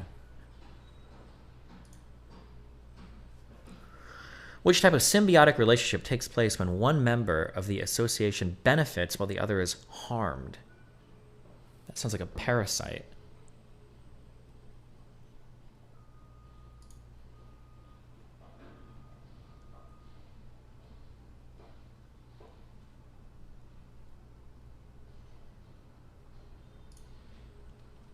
In the field of genetics, an organism's appearance is referred to as its phenotype. The tilt of the Earth's rotational axis toward or away from the sun causes seasons, I believe, yeah. The Big Bang Theory is model used to explain the origin of the universe. Animals that feed exclusively on plants are called... That feed exclusively on plants. A primary consumer?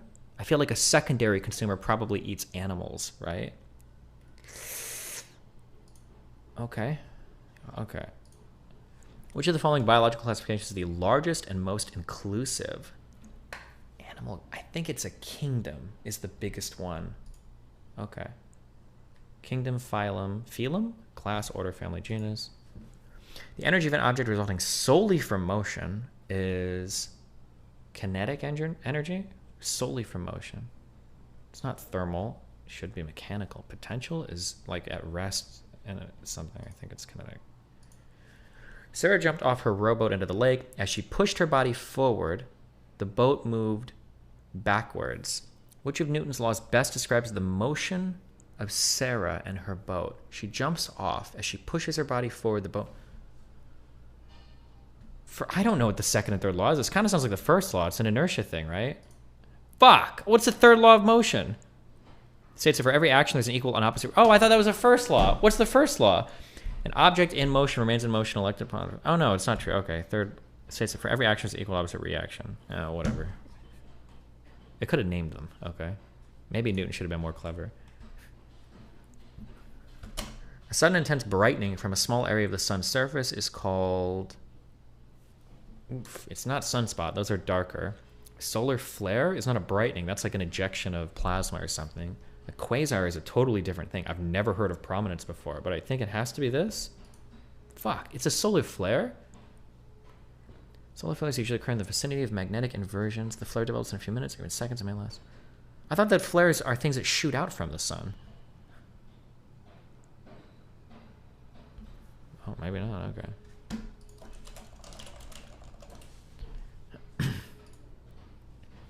Waves bend when they move around obstructions or pass through narrow openings. This type of bending is called... It's not reflection. It could be refraction. I don't think it's diffraction. Refraction through a prism is when you slow some waves down, right? It's diffraction or refraction. When they move around obstructions or pass through narrow openings. Interference or diffraction? I think refraction is when it passes through a medium that separates the light waves, I think. I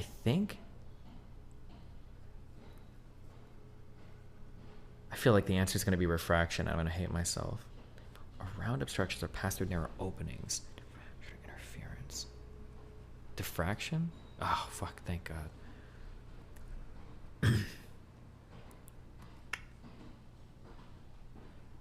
Okay. Which is true of meiosis? Oh, fuck. It involves only one cell division. It's used to generate sex cells. It's the formation of two diploid daughter cells. It produces genetically identical cells. Mitosis is the division of cells. Meiosis. It generates sex cells, two diploid daughter cells. It produces genetically identical cells. It involves only one cell division. Is meiosis for sex stuff? Two diploid... Fuck, I don't know. Fuck, it would have been B. I'm not sure. It's a process where a single cell divides twice to produce 4 daughter cells. Gotcha. 2 objects on Earth are dropped from the top of a building that is 70 meters high. Object A has a mass of 12 grams, and object B has a mass of 6 grams. Assuming there's no air resistance, which object will hit the ground first? 2 objects are dropped. If there's no air resistance, then it's C. I got an 81. I don't even get to be Top Gun, right?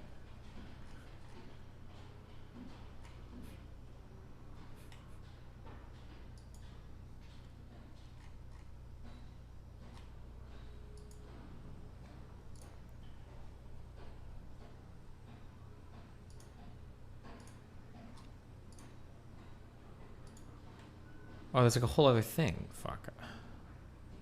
No, this is not a short test. There's gonna be like 4 sections on this.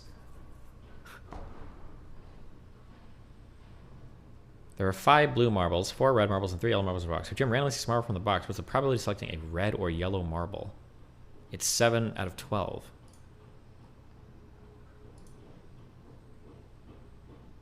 Kayla left a 10.47 tip on a breakfast that cost $87.25. What percentage was the tip? $10 of 77. If I have a 77 I have about a $77 bill, and I leave a $10 tip. Are you supposed to do this in your head? It's over 10%. It's probably, damn. You have to, this must be, they must give you like a thing to write down shit or whatever, right?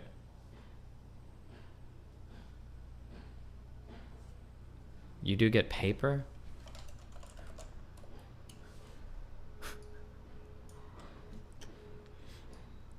$87.25 1047. It's like 80, no, whoops. 76 25 and 47 is 22 is 78.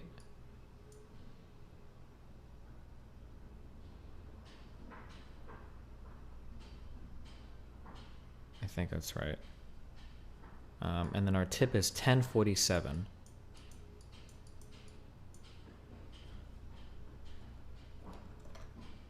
Wait, hold on.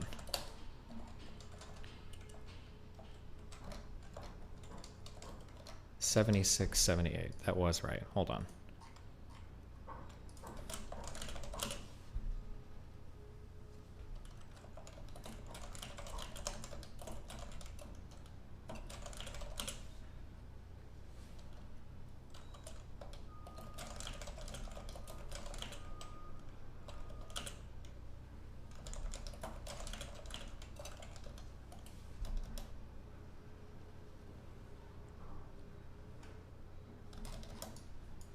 Sorry.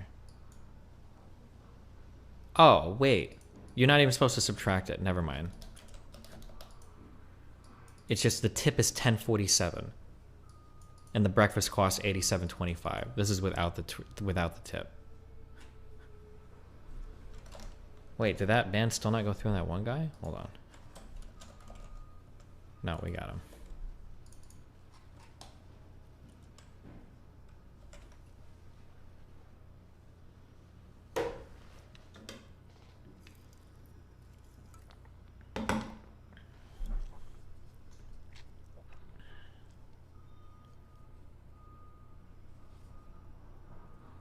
Oh, wait, this is way easier. The answer has to be A. I'm just kidding. I don't know anything. I'm done. Your chat mind fucked me too hard. Chat mind fucked me too hard on everything. Thanks for the excuse to resub. I was question marking because you were interpreting the question wrong, feels bank man. No problem.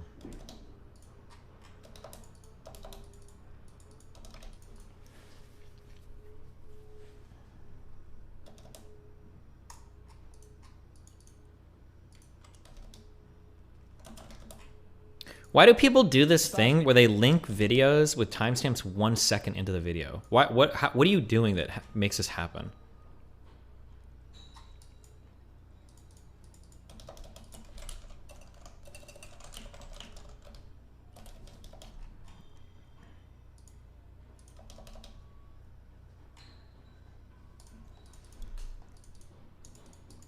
There's got to be like some mobile way of linking something that automatically timestamps it or something. Unless people are going out of their way to trigger the fuck out of me.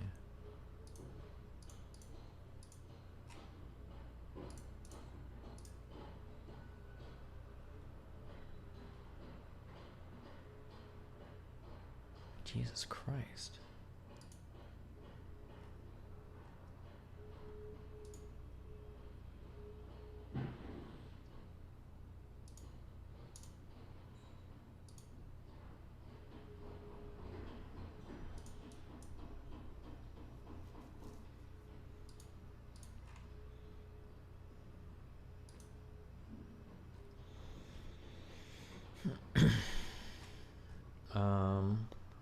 Hold on.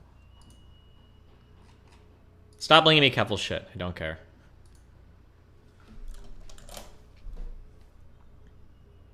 Can we do 7 p.m. on Friday? You know what? Yeah, fuck it.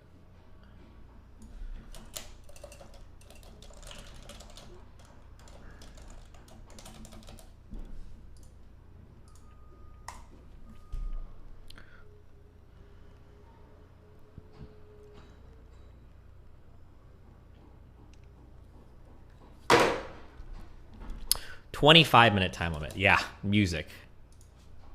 This is what what the real people studied for in school, okay? You are flowered as fuck. You read the question wrong and fucking got ID wrong. Anyways, I was right. Choose the correct clef to make this into a minor scale. What? What is the scale? C sharp, B double sharp, A. Thanks for unbanning me. Don't let it happen again, though. What in the fuck is even... What is this? Okay, C sharp, D sharp, E sharp, F sharp, G sharp, A, B double sharp, C sharp. That's not a real scale. It's not one. So would a bass clef work? It would be E sharp, F sharp. Oh my god. This is fucking my mind.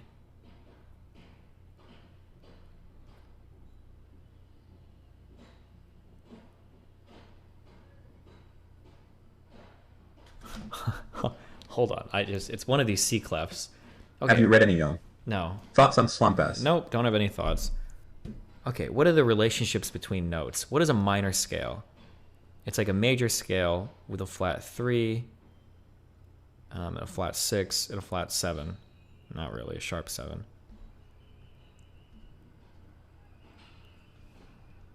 D double sharp into E sharp. Oh, D double sharp into E sharp would that be an E minor scale? E sharp minor scale? Is that a real scale? Oh, so it might be bass clef. Where I'm guessing. Fuck this. This is some exotic scale shit. Wait, how hard is this test supposed to be? It's not even gonna tell me? The symphonic score includes parts for contrabassoon, 4 tubas, and 6 harp. Wait, this is like some hardcore shit, bro. I don't fucking know. Damn. Contrabassoon, 4 tubas, and 6 harps? When were harps invented? Could Bach write for harps? Doesn't sound like Wagner. I don't think I've listened to anything by Telemann. Damn, you see. Jesus. Maybe?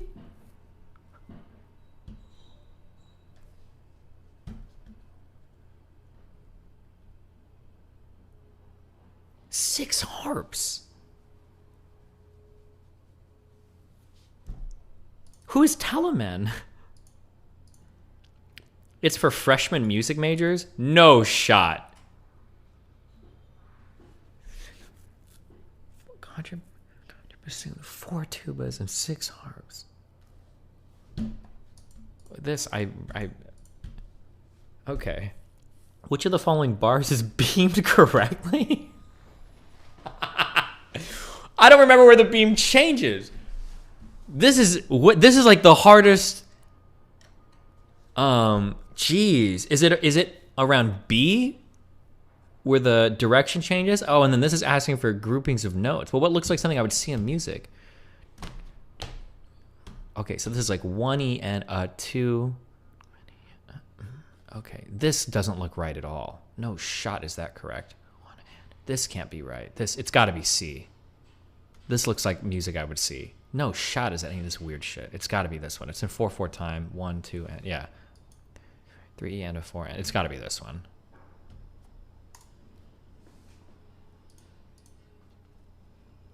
What's another word for packin'? Bro, what? A kettle drum? Gong?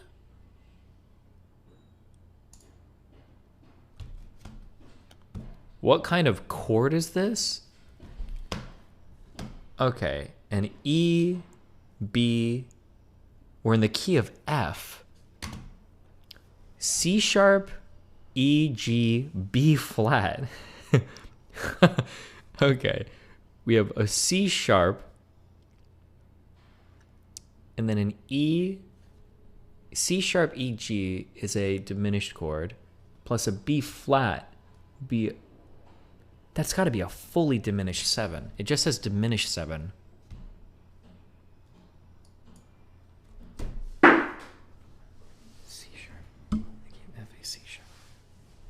That's my guess. But was that supposed to work in the key of F? Or maybe it's supposed to be in the key of D minor. Yeah, and then it's C sharp. That makes sense. Maybe. But C sharp? Built off the harmonic, I guess? Mash should have some melodic decoration with their names. Drag and drop the names. Okay. We have an... Okay. Auxiliary note is probably this one. What would the accented passing note be?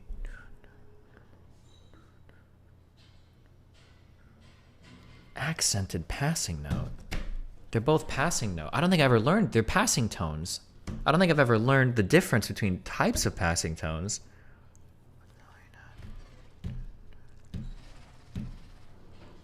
It's going to have to do with the approach and the resolution. And unaccented. Would an accented be something on the way there or dude? Unaccented. This is I'm gonna fail this. I actually will fail this test. Which of these is the correct way to end the rhythm?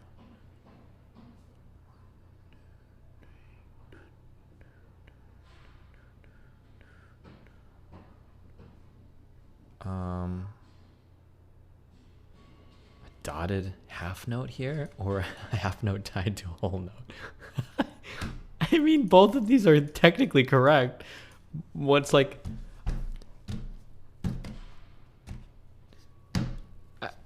Is it asking for like convention?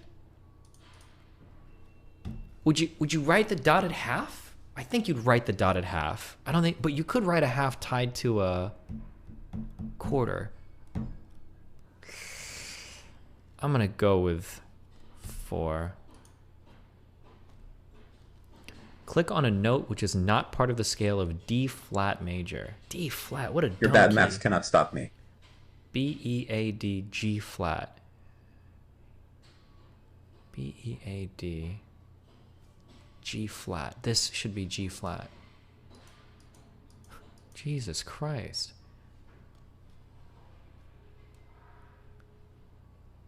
I think it's this one, okay. Name the key of this tonic triad. Name the key of this tonic triad. If it's tonic, that means 1. This must be F major. F-A-C. That's an easy one, I think, right? A chord figured with the number 6 below the bass line is in which position? If you only have a 6, a 1-6 chord is a first inversion chord. Pretty sure. Choose the correct clef to make this to a minor scale. Why these again? These are the weirdest scales in the world.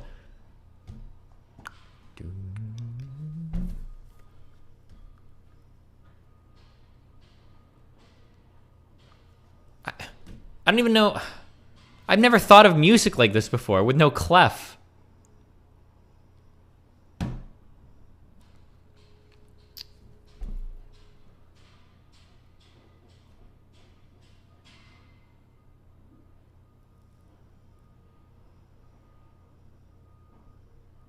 What minor scale has 3 flats? If I think about it. E flat would be the major. Would it be G? No, it's the other way. It would be C minor. If I wanted to make this C minor, it's not either of these. Dude, I don't even know how to begin to approach these things, because it's gonna be dude, I don't know. I truly don't even know how to. I could just try to figure out with every single one. If I put a treble thing here, oh no, wait, this might be the choice. Hold on. Yeah, because if I lower every pitch by a half step, we do E, F. No, that doesn't make any sense. Hold on, E, F, G flat, A flat. That's not a fucking scale. Okay, what if I go down here and we do G, G, A, B flat, C flat? That doesn't make any sense. That can't be a scale. treble clef or C clef. Who uses C clef? Who writes like this? C, A, C, F, A, C. So then this would be F, F, G, A flat, B flat, C, D flat, E. Oh, this is the answer. Oh! It is the answer. Okay, we got that one. For sure. That's correct. Okay, choose the... Please stop. Please stop. What minor scale has one flat?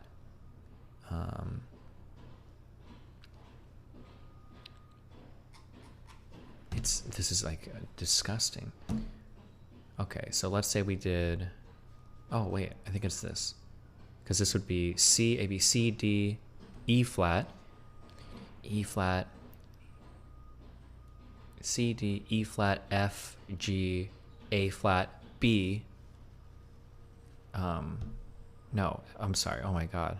A flat, B, C. It would be the C minor. It's really the harmonic scale, but right, I think. The following bar contains what type of error? Holy Jesus Christ.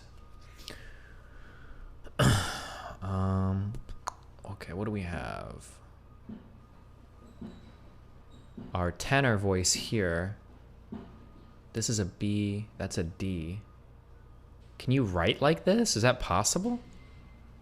This is C and that's E. I don't think you're supposed to cross voices like this between the alto and the tenor. That'd be my guess.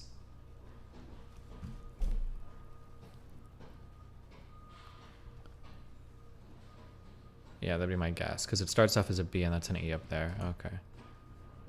Which of these chords is the Neapolitan sixth? Fuck, dude, I don't remember.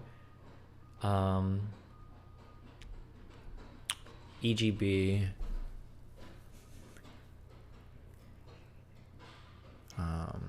B, F sharp, A. It's going to be the approach to the dominant, I think. So A, F, C, F, A, C, D, F. Is it? Oh my God.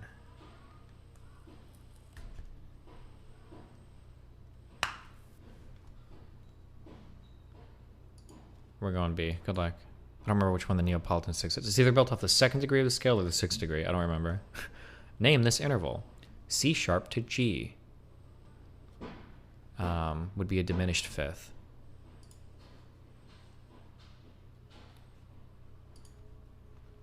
Which of the following descriptions is tried is correct? So wow, okay. E, G sharp, and B. Tonic is 1. Dominant is 5. Is your subdominant your 4 or your 2? Subdominant triad in B major. Okay, tonic triad. Oh, wait. Oh my God, it's the tonic in E. Oh no, in E minor. That's not it. The dominant in B major would be F sharp, A sharp, C sharp. It's not that. It's not these two. So it's either the subdominant in A or B. Subdominant is E, G sharp. It's the 4. Subdominant is the 4. This is 1 for sure. All right. We're almost there. Choose the correct time signature for this melody. 1 and 2. It's 3 something. 3, 4? Probably?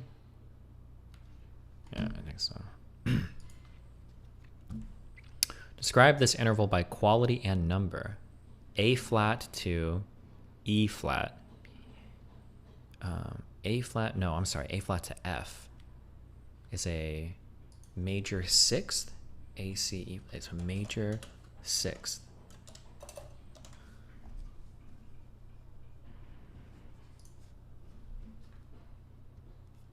The following bar contains examples of which of these? Select all that apply. Running bass? I don't know what the fuck a running bass is. Is that even a real thing? An accented auxiliary note.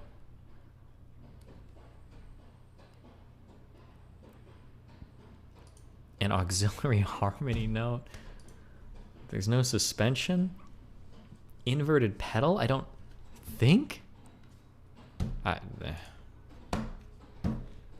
Click on a note in the melody below, which is exactly the same pitch as this note. That's a B flat. This is a B flat.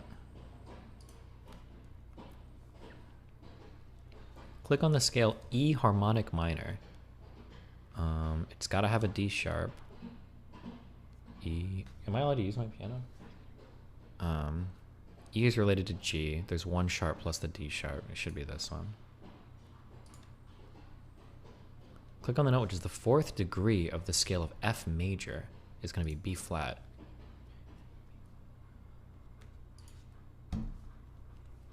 This melody contains all the notes which make up the descending melodic minor scale of D minor.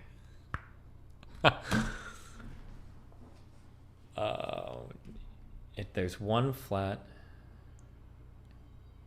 meaning on the way down, this melody contains all the notes. No, you need a C natural, I believe, for the melodic minor on the way down, and this is a C sharp. So I think the answer is no. Hold on. One more. Wait. Which of these is associated with program music? Oh, fuck. Fugues? The trio sonata? I think it's sonata, but I don't remember, dude. All right, good luck. What did we get? Oh, I didn't actually answer this one. Submit. 70%. We passed, boys. Actual gods. Actual gods. I'm graduated, baby. Give me my degree. Let me get the fuck out of here. Jesus Christ. Choose the clef to make this into a minor scale. Oh, now I have a better way to look at this. They should have just been a sharp here. Boom,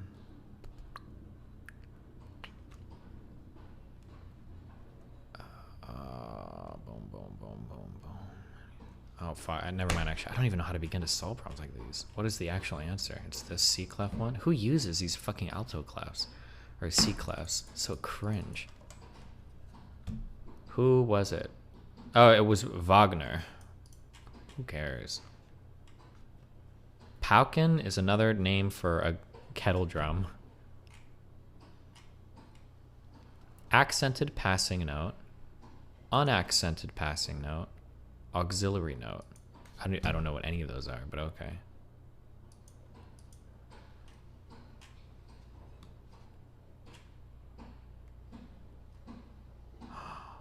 Wait, am I a dumb fuck?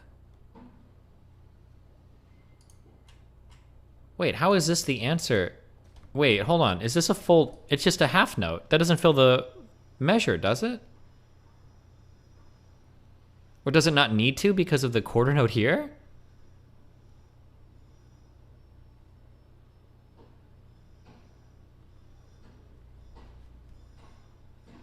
The pickup note balances it out. Yeah, ugh.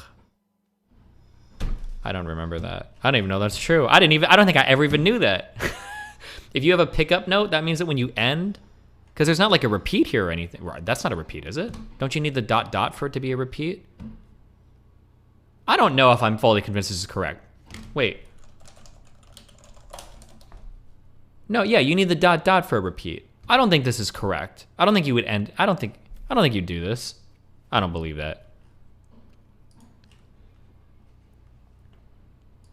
Reacher. Reacher, if you start a song with a pickup note on your last measure, do you necessarily miss the... Do you have the last beat? I don't believe that.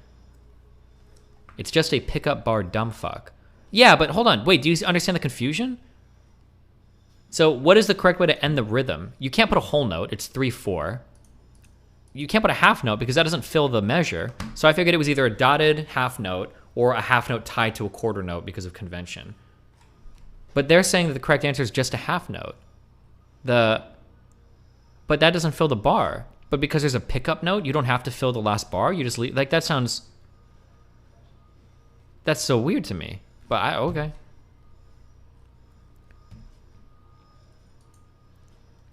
Which of these is associated with program music? I don't know that shit. I don't know this shit. Don't know that shit. Okay, whatever. None of these questions that we got wrong mattered. And the ones we got right were the most important ones. They didn't fill the pickup bar either? Well, you don't have to fill the pickup bar.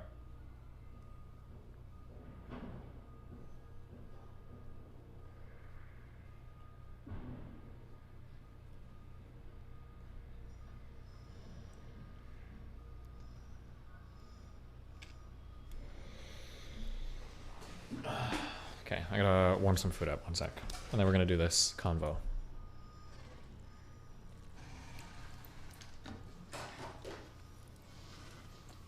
The auxiliary passing note stuff with Shinkarian analysis? Yeah, I've heard, well, I think everybody does that in school, right? I've heard of like passing tones and stuff, but I don't remember if we learned like accented or unaccented or auxiliary. I don't remember. Maybe we did. I don't know.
Bonus question. True or false? John Philip Sousa is the greatest big band composer of all time.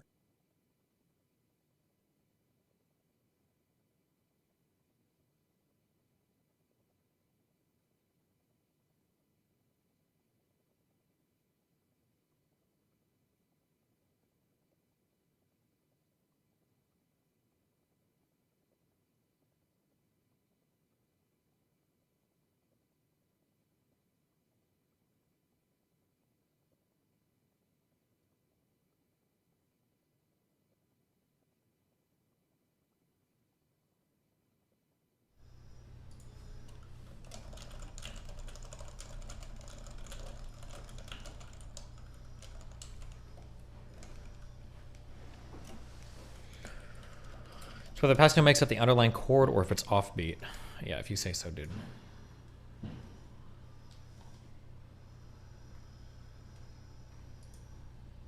Pec tear during bench press. Why do you guys keep linking this? I don't want to watch this.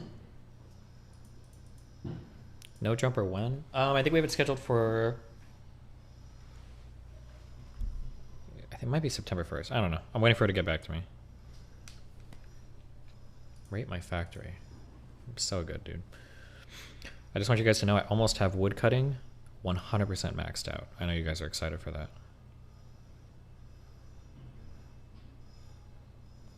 Fire making's next, okay.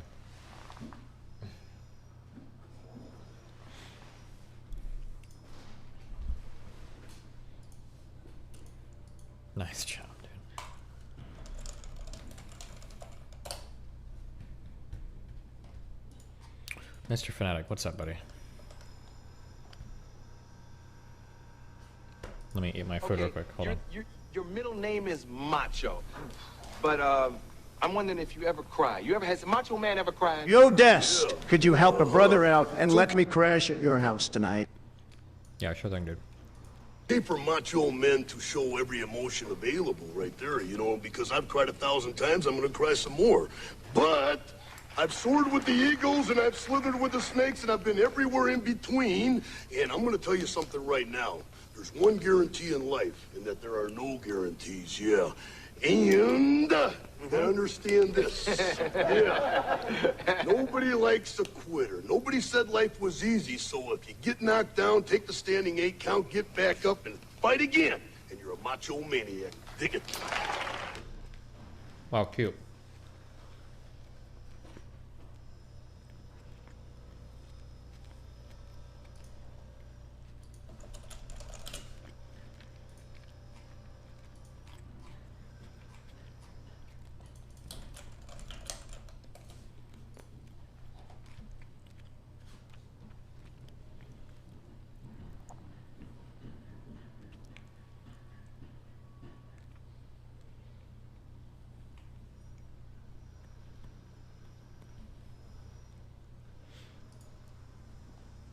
Page master. From the creator of An American Tale.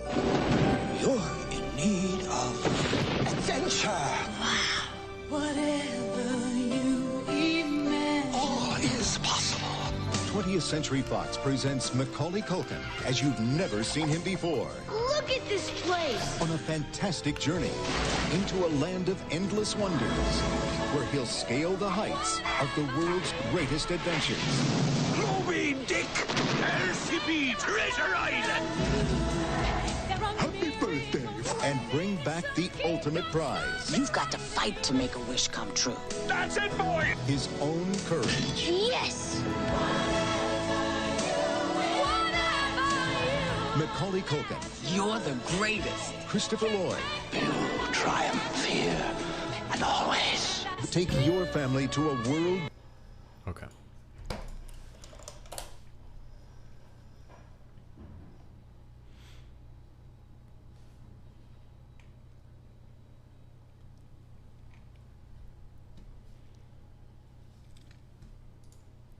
Maybe one day I'll want kids.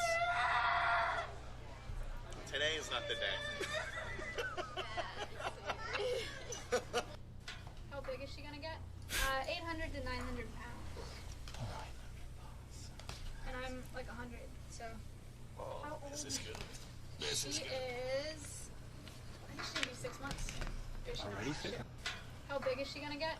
800 to 900 pounds. And I'm. Is Maya a vegan? This is good. This is She good. is. Wait, what? Hey Destiny, I was able to beat my PR. I hit 235 bench, trying to hit 275 pounds by the end of next year.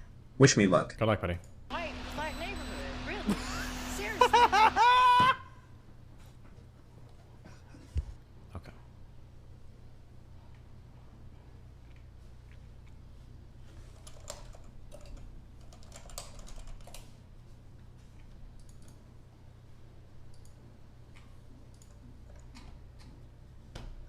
Wait, roguelike resource manager?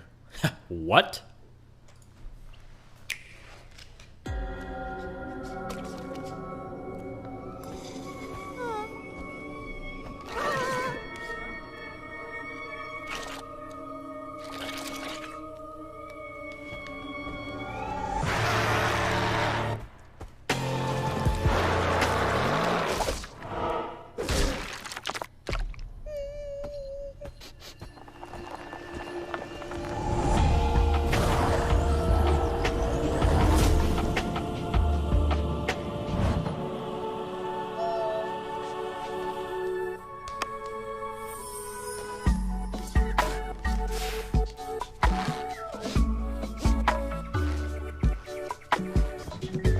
At Destiny, what is your favorite exercise and why isn't it squats? I need to know, brother.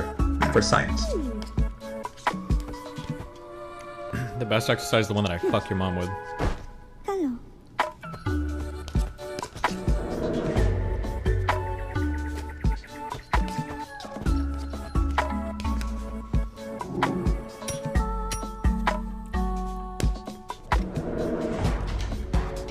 What does the game look like?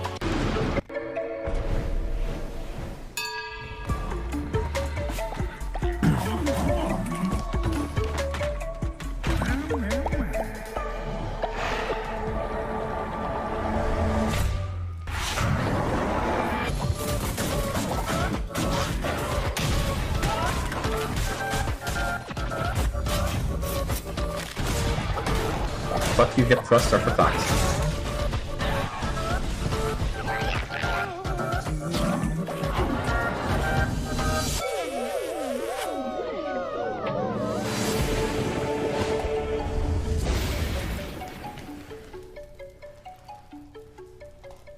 Wow.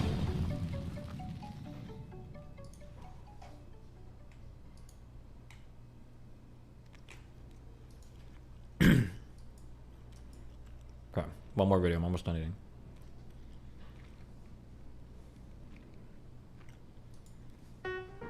Hello, this is Chef John from foodwishes.com with microwave potato chips. That's right, I'm going to show you an amazing, no deep fry, no air fry, no oven method for making perfectly crispy potato chips in minutes.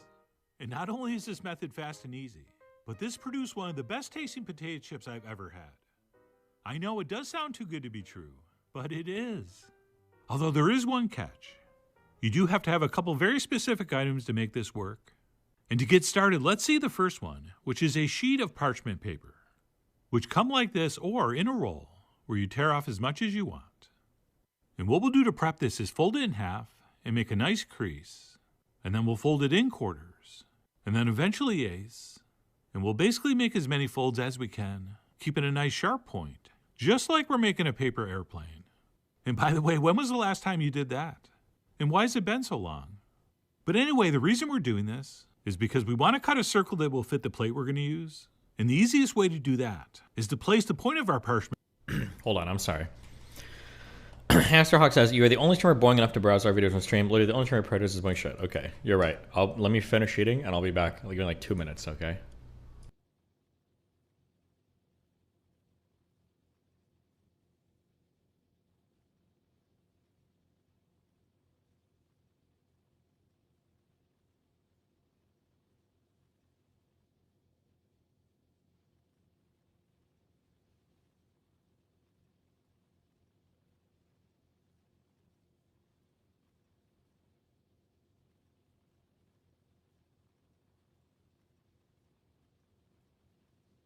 Okay, I'm sorry. I just wanted the whole class to hate hamster. Right in the middle of the plate. And then we'll cut it as close to the edge as we want it to go, which if I'm remembering grade school geometry is called the radius. And that's it. Once we unfold it, we should have the perfectly sized piece. And not only will this prevent the potatoes from maybe sticking to the plate, but for whatever reason, they just seem to crisp up better on the parchment. And then once that's cut, one extra thing I like to do would be to crunch this up into a ball and then flatten it back out, which makes it a lot more flexible and easier to work with, I think. So if you feel like doing that, go ahead. And if you don't, don't. And then once that's set, we can move on to the slicing of the potatoes, featuring the other thing you need to make this technique work.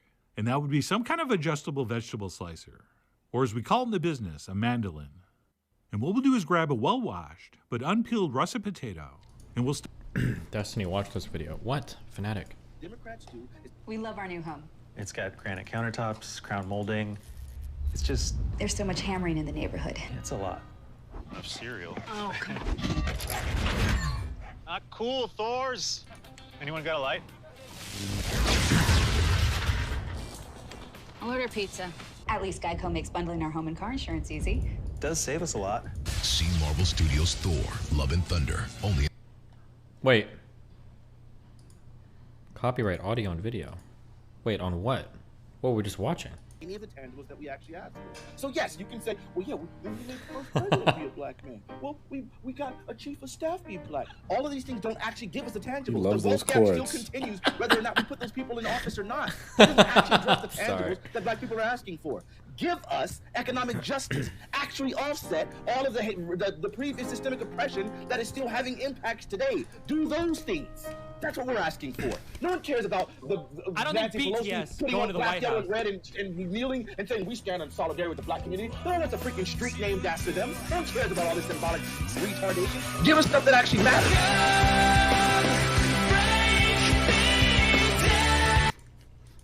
What am I watching this for? Here, let's play what he was playing, okay?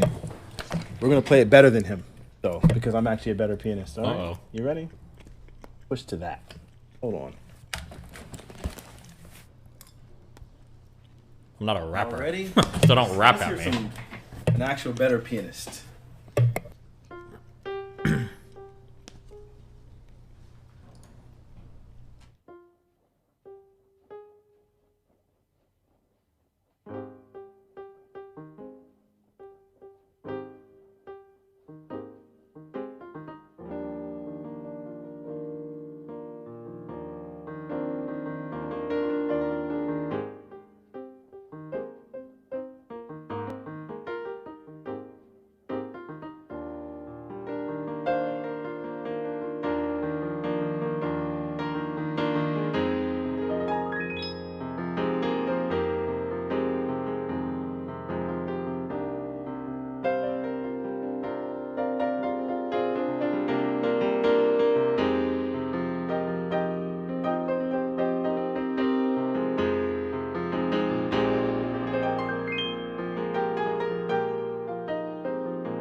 I need to learn like transitioning chords better. I never know what to pick. Or I just don't know what they are. Like those two. Like what were those two? Bump, bump. What keys? What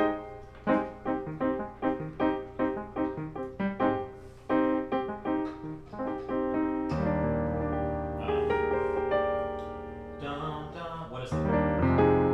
No. I don't know what those two chords are.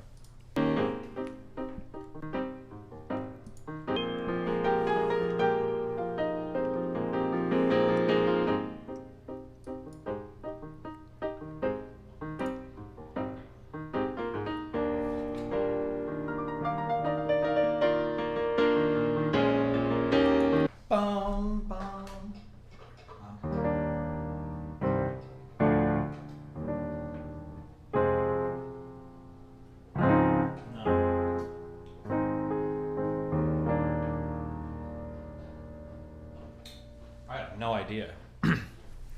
Odol. Reacher or Fanatic, tell me. Oh, nice. I believe you played a 2-5. Oh, 2-5 of 4. Oh, so... So it would be... no, not a different... 2-5 of which one?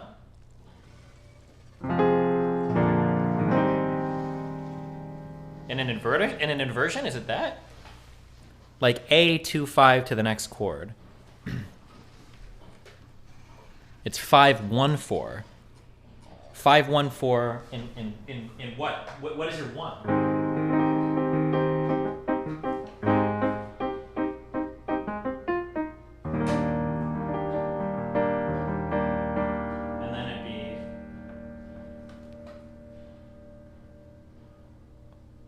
What is your one when you say 2-5 and 1? It's not that.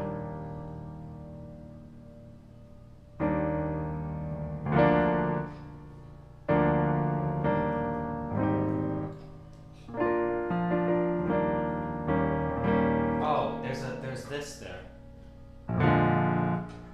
Is it related to that?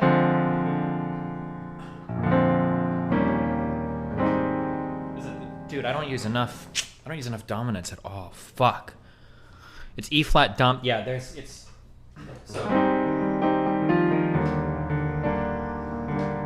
then it's not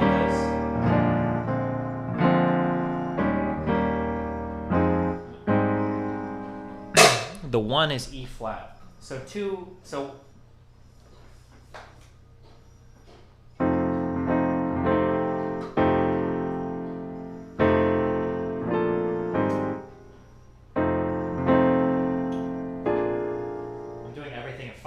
Position. I'm a horrible musician.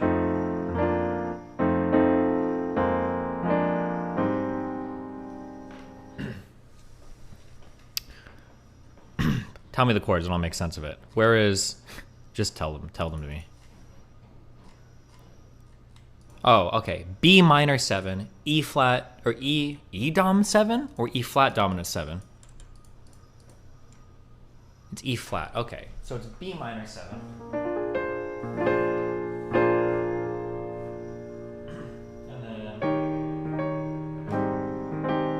Inversion.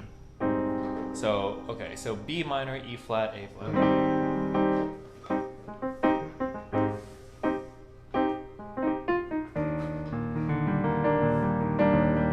And then it would be B flat minor 7, right? Not B minor 7, right? Wait, is it B minor 7 or B flat minor 7? It's E flat and B flat. Yeah, okay. Hold on, give me like 2 seconds. B flat minor 7?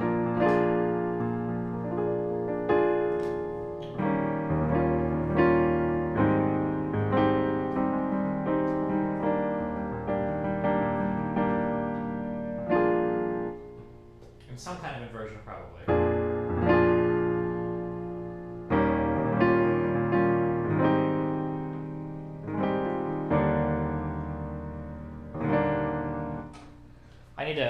I need to use more dominant sevens. I have to do more. I need to work on way more functional harmony. That's going to be something I'm going to practice more, okay?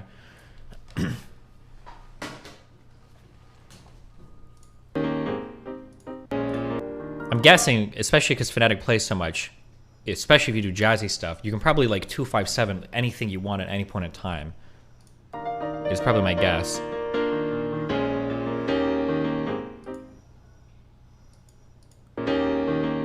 Anybody, you should be able to do this. Okay. Alright, okay, sorry. Alright. We're doing the Sneeko video. I'm done with this. Boom, boom, boom.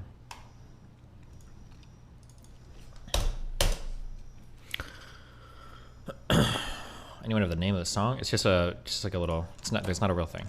Just random improv.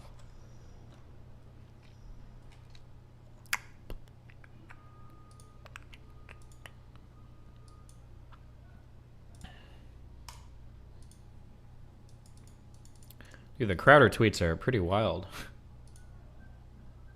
People are pretty mad.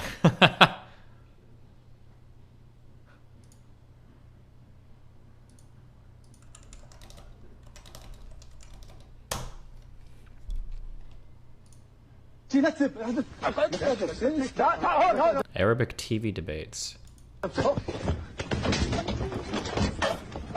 Bro, there's like 3 pixels on my screen right now.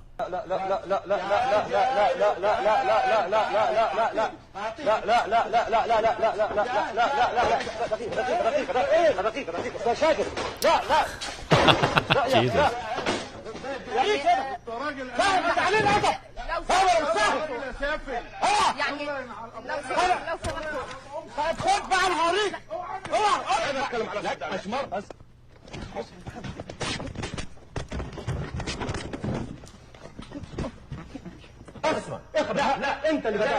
Finally making enough money to give you some.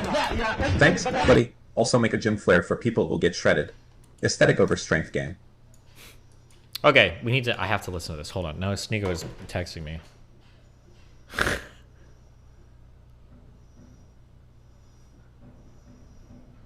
Oh, fuck. Now I don't know if I can watch this right now. I'm fucking you guys so hard. I'm sorry.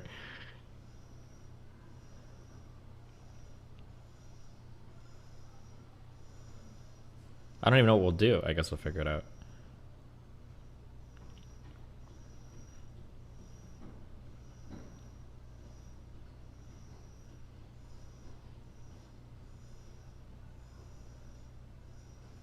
Oh, dude, I'm gonna go out. I'm gonna end up eating ice cream. Fuck. Every time I go to Miami Beach, I have to.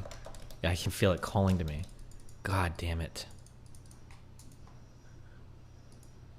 I already feel it calling to me right now. The ice cream, it's over there. Oh. Next thing you know, they'll be flying planes into buildings. Get the Abersol 2.5 book. It will change your life. No, I just need to get used to playing with... I don't have the finger positions for dominant sevens because I just don't normally play them. It's not something I gravitate towards. It's always major sevens. But I think if I just got used to having my fingers like doing dominant sevens more, I think I could do it. But I just have to get used to it.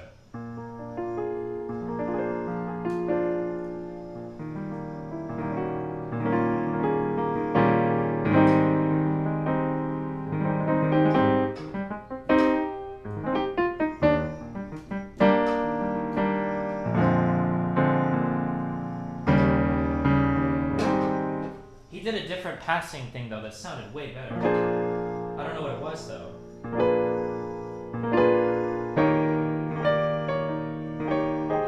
I don't know. Oh, sorry. Hold on. This is really boring. I'll do this later. Sorry. Okay. We'll start watching this, but he's gonna end up texting me back.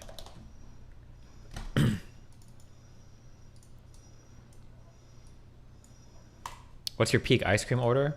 It's vanilla, good vanilla ice cream with like, you keep playing B flat dominant instead of a minor 7.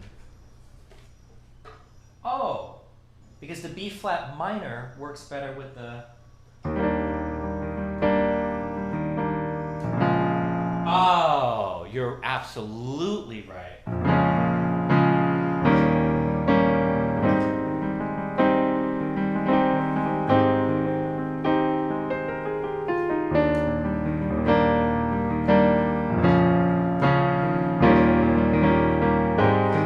That is it. You're absolutely right. That was the sound. Thank you. Thank you, Reacher.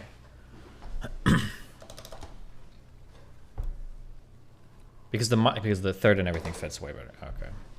Yes, because B flat to E flat to... Yeah, because it's a 2-5-1. I understand. Shut up. Podcast. Oh, sorry, my bad. Welcome to Fresh Fit, guys. What's up? We're here with our boy Sneeko, man. We got a lot to talk about, guys. Sorry for the delay. Let's get into it, baby. Let's go. Oh, the ice cream question. Okay, the base has to be vanilla. And then this is what goes in it, okay? The base is vanilla. The base is vanilla. And then you add in, here's the acceptable toppings. And it can be all of these if you want. It can be literally every single one of these you want, okay? Cookie dough, A plus tier topping, S tier topping. Cookie dough, I'll give this A plus tier. Then we have M&Ms and chocolate chips. And then B tier might be like sprinkles and Oreos and Kit Kats maybe. Some combination of that stuff, basically.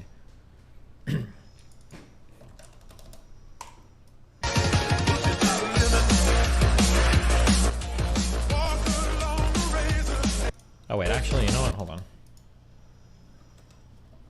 I can join the room in 21 minutes. Well, you do it later, Fnatic. I love you. Okay, I've delayed this watching this video so long. I have to do this. Misogyny podcast. Oh, sorry. Caramel doesn't belong in ice cream anywhere near that. Fucking gross, disgusting. I don't do any of that. None of that shit.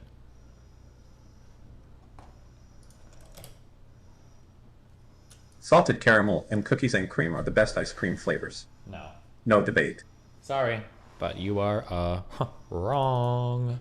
You would be wrong there. Wrong.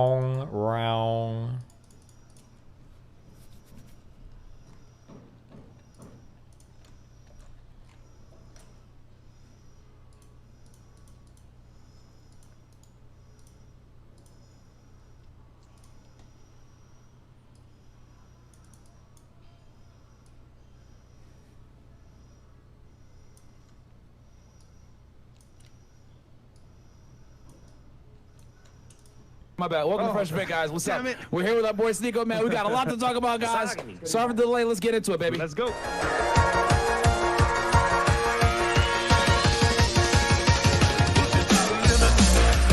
Oh my god, I'm hyped.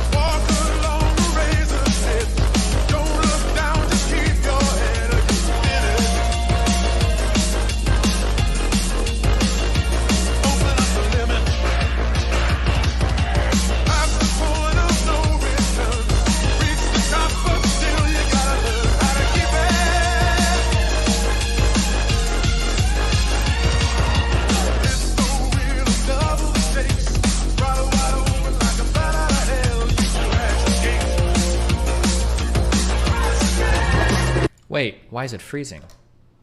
Oh my god, because I'm using I'm using the wrong browser. I'm sorry, hold on.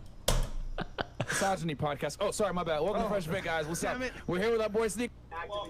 The FreshFitPodcastStore.com, YouTube, other YouTube channel, Fresh Fit Clips, and then Fresh Your Vlog channel, real quick. Guys, from behind the scenes, we got the vlog channel. 100K on the way. We're doing live streams as well.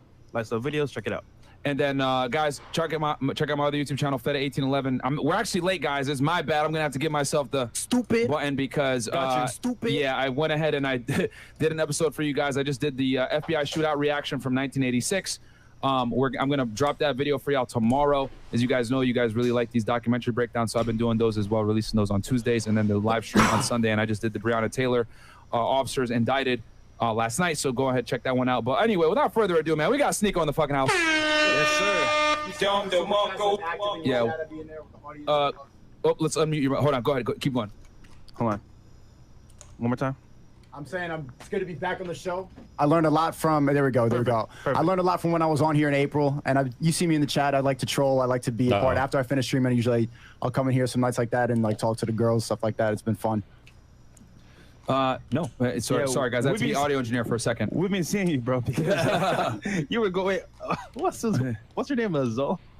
What? This thing was going off in the chat, bro. Yeah, Megan the Centaur, Lizzo. It's fun. It's fun. I like getting in the chat, but it's good to be back. Yeah, welcome back, man. It's good to have you back. I back, learned a lot from my time in April, and I picked up a lot of game. And since then, I was just doing videos on my main channel, Sneeko, and you guys really helped that push to get to 1 mil. So thanks again for that. That's what we're talking about, baby. Awesome, bro. Yeah, don't forget that. But especially like my second channel now just hit 500,000 in like just with like 3 weeks of stream. I just started streaming, and I learned I was like picking up a lot of game. You remember my vlog here? I was like analyzing your studio and the way you did it. I'm like, I got to start streaming. This is the way to go. And it's took off. It's completely taken off. Yeah. No, streaming is like one of those things. Like if you do it well, it works great. But if you like suck and you're not like entertaining or you're not good live, then damn, it really could hurt you. Quitting smoking weed was a big part of that, and keeping high energy the whole time. Like I don't really smoke weed anymore. Nice. That's good. Cut off distractions and just full focus in now. Speaking of weed, man, because all the people get mad at me because I always say that like as a guy like that's on your shit, you shouldn't be smoking weed. Weed is for fucking losers, and I stand on that shit. Like literally, I'm not kidding around. Weed is for fucking losers. And everyone, you know what the argument they always say to me? Oh, well, Elon Musk smokes weed, so does Joe Rogan. I watched the Full Send podcast, right? And he actually talked on there and said, yeah, I was smoking weed, and now he got drug tested. Everybody at Tesla over there started getting drug tested because they're federally funded. They got government contractors, and ended up fucking him up. And he doesn't even smoke weed like that. He did it that time, right? So for like, you know. Yeah, I was gonna say, am I wrong, or I'm trying to remember. I feel like watching that podcast made me feel like Elon Musk doesn't smoke weed. Am I crazy? I'd have to go back and look, but it felt like he was just like kind of memeing. It didn't seem like he was an avid weed smoker, weed enjoyer, weed enthusiast. You know, effect or whatever. But it helped the street cred. It helps the People street started cred, fucking on a different level but it's now. like I get it from a marketing standpoint, but it's like, bro, like as a guy, it's already hard enough becoming the best version of yourself. Like, why are you gonna add another component that can fuck you up and handicap yourself unnecessarily? Because like, you know, when you smoke weed, it makes you hungry, more prone to overeat, makes you lethargic, kills your ambition, kills your drive, and it's like these are things you need need to sleep more. You need to sleep way more. It takes longer to get up and everything. It slows you down. Yeah. So like, know how to use it properly. Like, look at your productivity now versus when you were smoking. It's completely different. Yeah, I've turned up. This is the best month I had was July. I've learned a lot. I learned a lot from Fresh and Fit, from guys like Speed, Tate, obviously. I think I was like a combination of all that. And the Tates don't smoke either. They don't smoke weed. Like none of my friends that are high performing, that make money, that are, you know, all the multimillionaires I know, whatever, or the guys that are in shape, none of them really smoke weed. Like they just don't. I mean, you know, I get it. Like I can already see people in the chat probably like, oh, Byron, you're just because you're a former Fed man, you're fucking stiff, whatever. Hey man, I'm a big proponent on like staying sober And, you know, yeah, you could drink and everything like that, live your life. I get it. You know, you want to smoke pot here or there. It is what it is. I've personally never smoked weed in my life. But I look at it like, why give yourself handicaps if you don't need to? My thing is, use it wisely if you're going to use it. Because some people, they're hooked on it. I get it. But, like, use it when you're going to sleep. But don't use it during the day because it's a waste of time. It's a cheat code. It helped me a lot. I feel like weed is a huge addiction problem. I know nobody likes to think about, or maybe we are getting to thinking about it that way, but like I think a lot of people have big weed addiction problems. I always hear people tell me over and over again, like, oh, it's not addictive, it's not habit forming, blah, blah, blah. And then these same people's like, yeah, I smoke twice a day, every single day, always. And if I don't, I'm fucking miserable. And it's like, you know, man, that just doesn't really sound like the greatest thing to me. It seems kind of seems like not a really good deal, my dude. I'm just my feeling on it. But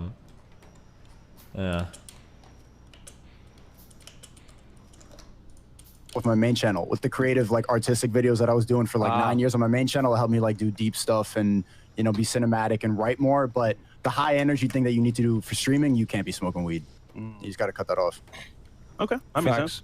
All right, so I hit some of these chats real quick, and then we'll, yeah, man, we got a lot to catch up on because you've been all over the place. We got Leon VRP goes, Sneeko is a G, information equal power. Their formula is belief system leads to choices, leads to results. Bad belief system equal bad choices, bad results. Good belief system equal good choices, good results. Absolutely. $10 from Yo from New Zealand. Found Sneeko through the Fuentes collab. Real recognized real and hustling. Y'all know who that is? Fuentes? No, who's that? No. He's awake. He's like in tune with everything too, but he gives me a little bit like storming the Capitol vibes. Oh, one of those guys? Yeah, one of those guys. Yeah. Damn, they have no idea. But he's smart. Okay. So we got that one, and he's all the way from New Zealand. Shout out to him. Smooth Operator goes, topic suggestion to Stefan Klubeck versus Stephanie Guzanski. Debacle from last year. There are a lot of RP truths men can walk away with. Peace and love from the Great White North. Never heard of that. Neither. Thank you. Are you aware of that, Sneeko? No. Yeah, sorry, bro. Tyrone H, $2. Fresh, I heard you were looking into islands Friday. I bought one Thursday, so shout out to you, man. There you go, man. Fresh, can you read these? Because we got Andrew Enver says $10. First live show I'm catching.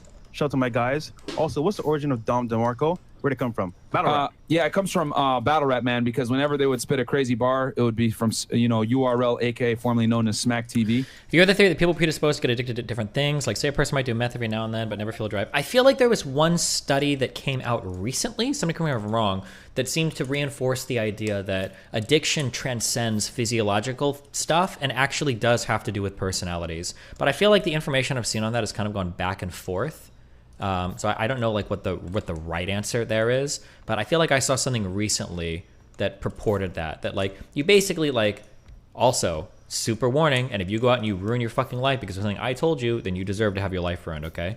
But more or less what this paper was arguing or was testing was basically this idea that that like some people just have very addictive personalities. If you're the type of guy to like do a drug and if you're the type of guy to do a drug and get addicted, you're probably the type of guy to get addicted to a whole bunch of different types of things. So if you've got like gaming addiction problems, gambling addiction problems, alcohol addiction problems, and you try meth, you're probably gonna get fucking hooked and you're fucked. But if you're like a person who's like done a bunch of things, you like, you know, you don't really deal with like gambling issues, it doesn't bother you, you don't like get addicted to shit like that, you're probably gonna be safe for drugs as well. Generally, this is all a generalization. And not only that, this generalization might actually totally fucking not be true at all. So be careful, don't ruin your life on my account. But yeah, I think there was a paper recently that came out that was pushing, I think, that kind of idea. So, what anime have you been watching recently? I don't have time for also any fun. I'm a huge fan and love your content. Cool, thank you. You said before that you shouldn't feel bad for needing something like antidepressants functioning in a normal person. Is it possible for someone to have that type of relationship with weed? No, because weed doesn't really cure a disease. I think it's just a vice. Destiny. People who get addicted to many things can also get addicted to other things is a worthless statement, though. I don't know. I think I disagree. Like, I'm never going to use myself as an example here because we can always lie to ourselves. But like, I think how the statement would go is you're like, I want to try like a crazy drug for the first time. I want to try fucking heroin, or I want to try meth. I want to try these drugs. Let's see it. And if you say that, if you're the kind of person who has like gotten like madly addicted to like League of Legends or like gambling stuff or loot boxes or things like this, then I think that you should probably take a step back and be like, okay, hold on. Maybe I shouldn't be trying stuff like this. I have a very addictive personality. But if you're the kind of guy who's tried things like this and you have no problem putting it down, you know, take $400 into a casino and walk out and you don't care or whatever, then maybe you're like in a safer category. Like, okay, well maybe it's not as big a deal, right? Is the is how it would go, I would imagine. But be careful. Don't go try heroin just because you're not a gambling Snack addict. DVD from the battle rap stuff, right? So like we had Conceded on Hitman Holla, we're gonna get him on. But originally the first person that was using the Don DeMarcos on the shows was our boy Solo TV 84. So we took that. We started using Don DeMarco. Without Solo, we wouldn't even be here. Yeah, so shout out to our guy Solo TV 84. I haven't seen him on YouTube in a minute, man, but I think he's going through a spiritual awakening, probably. There you go. Like that. Switching things up, but that's our guy right there. We're still gonna shout him out regardless. Can I read this one? 8person said #1 podcast in the world. Let's go, WSneeko. Shout out to 8person. He's one of my mods too. Hey, okay, shout out I think to he was him. my mod first. I'm just saying, but was your mod first? I don't know. Maybe we you stole can him from you. clarify. Yeah. LZKD goes. Couldn't have said it better myself. There you go. Odysseys of Ithaca. Yo, hey, FNF Myron, as a real estate investor, what do you think about my tiny homes? Any insight would be greatly appreciated. Thanks. The hell? I don't know about your tiny homes, my friend. Marriage causes divorce. When do you think the red pill will go mainstream and discussed by politicians when birth/marriage rates crash? That's good. I think podcasters have more power than a lot of politicians now. We get to reach more people than a lot of the people in office, and there's a tide shift. And even then, I saw like the United Nations put out a statement saying that they're declaring war on conspiracy theories, that the world is not controlled by global elites. Like, they're aware that this information is getting out there on the internet and they can't control it. No matter how much they try to censor it, the more people keep talking about this, it's like really challenging the powers that be, and it's good. Well, that's why they tried to cancel Joe Rogan with the you know, with the N-bomb like conspiracy compilation. So you know, he obviously is like a strong anti-vaxxer.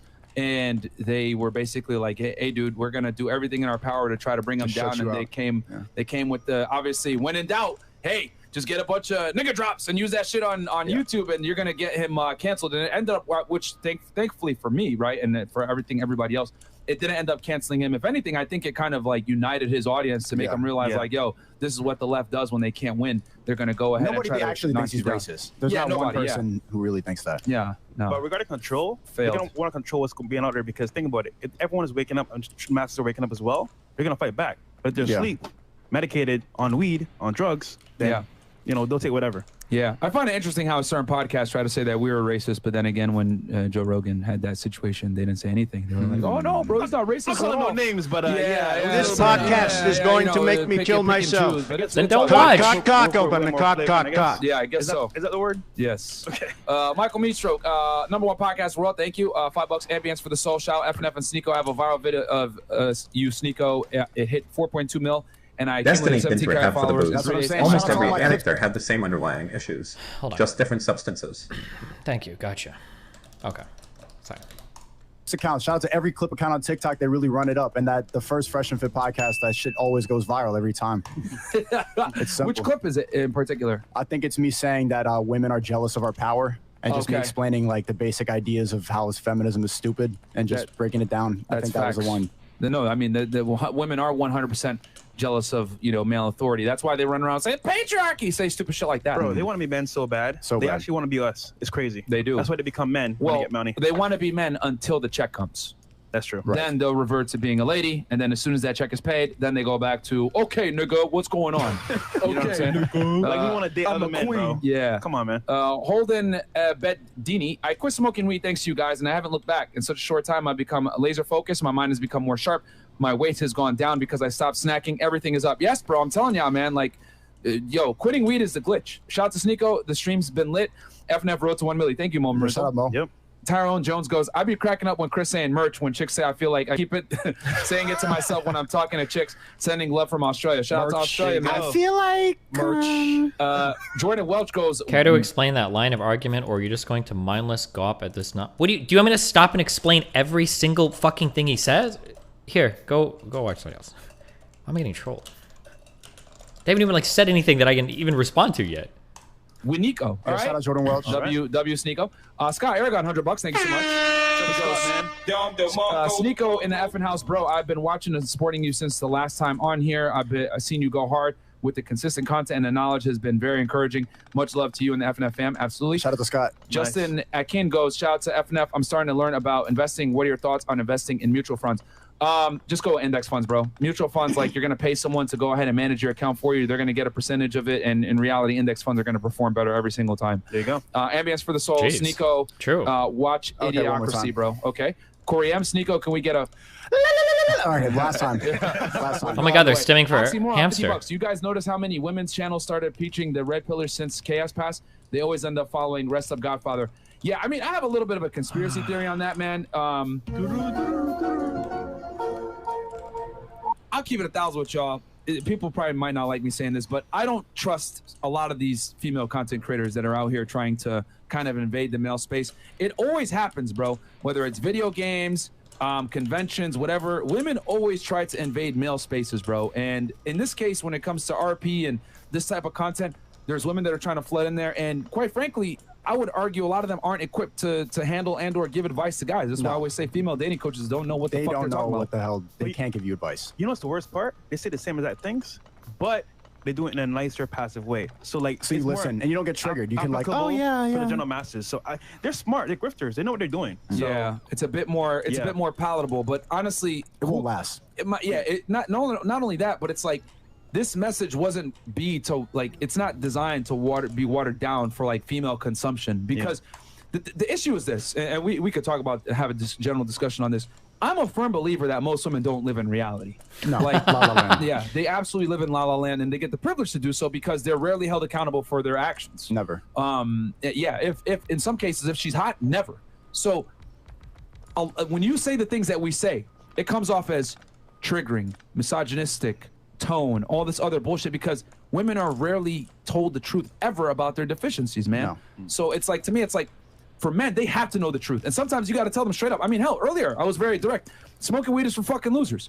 Men can't accept that. They could be like, you know what, I disagree with you, I'm going to continue to smoke weed, but whatever. They're not going to sit there and be like, bro, well, you misogynist, you're doing that because you want to be toxically masculine. Like, men don't come to the same stupid ass conclusions that women do when a fact is stated. And men will be like, okay, that's true. He said it, you know, it could have maybe been said differently, but hey, it's true, whatever, we accept it. But like with girls, it's like, oh, they're more concerned with the tone or how it was said. You know what's the biggest issue I find with this is that, like, girls don't understand our struggle. They want to pretend like they do. I feel like I feel like people talk about this. I saw this in the gaming community a lot. I saw it with the it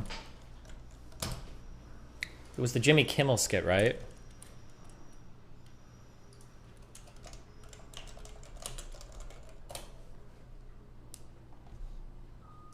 I'll tell you something. The people always say this, like, men or red pills or gamers are like, oh, we've been fighting the internet forever, like we're immune to criticism, blah blah blah blah blah. But to be honest, these are usually some of the most fragile fucks on the internet. I remember when Kimmel made this skit. I think this was like the most downvoted like video on the entire internet. He made like a joke video about like streamers or like people watch people play video games. It's basically just making fun of that concept. And he got so many unbelievably crazy comments about it. It was like a huge Reddit video where everybody like got super mad. I wonder what the response on Reddit was to the response video that he made.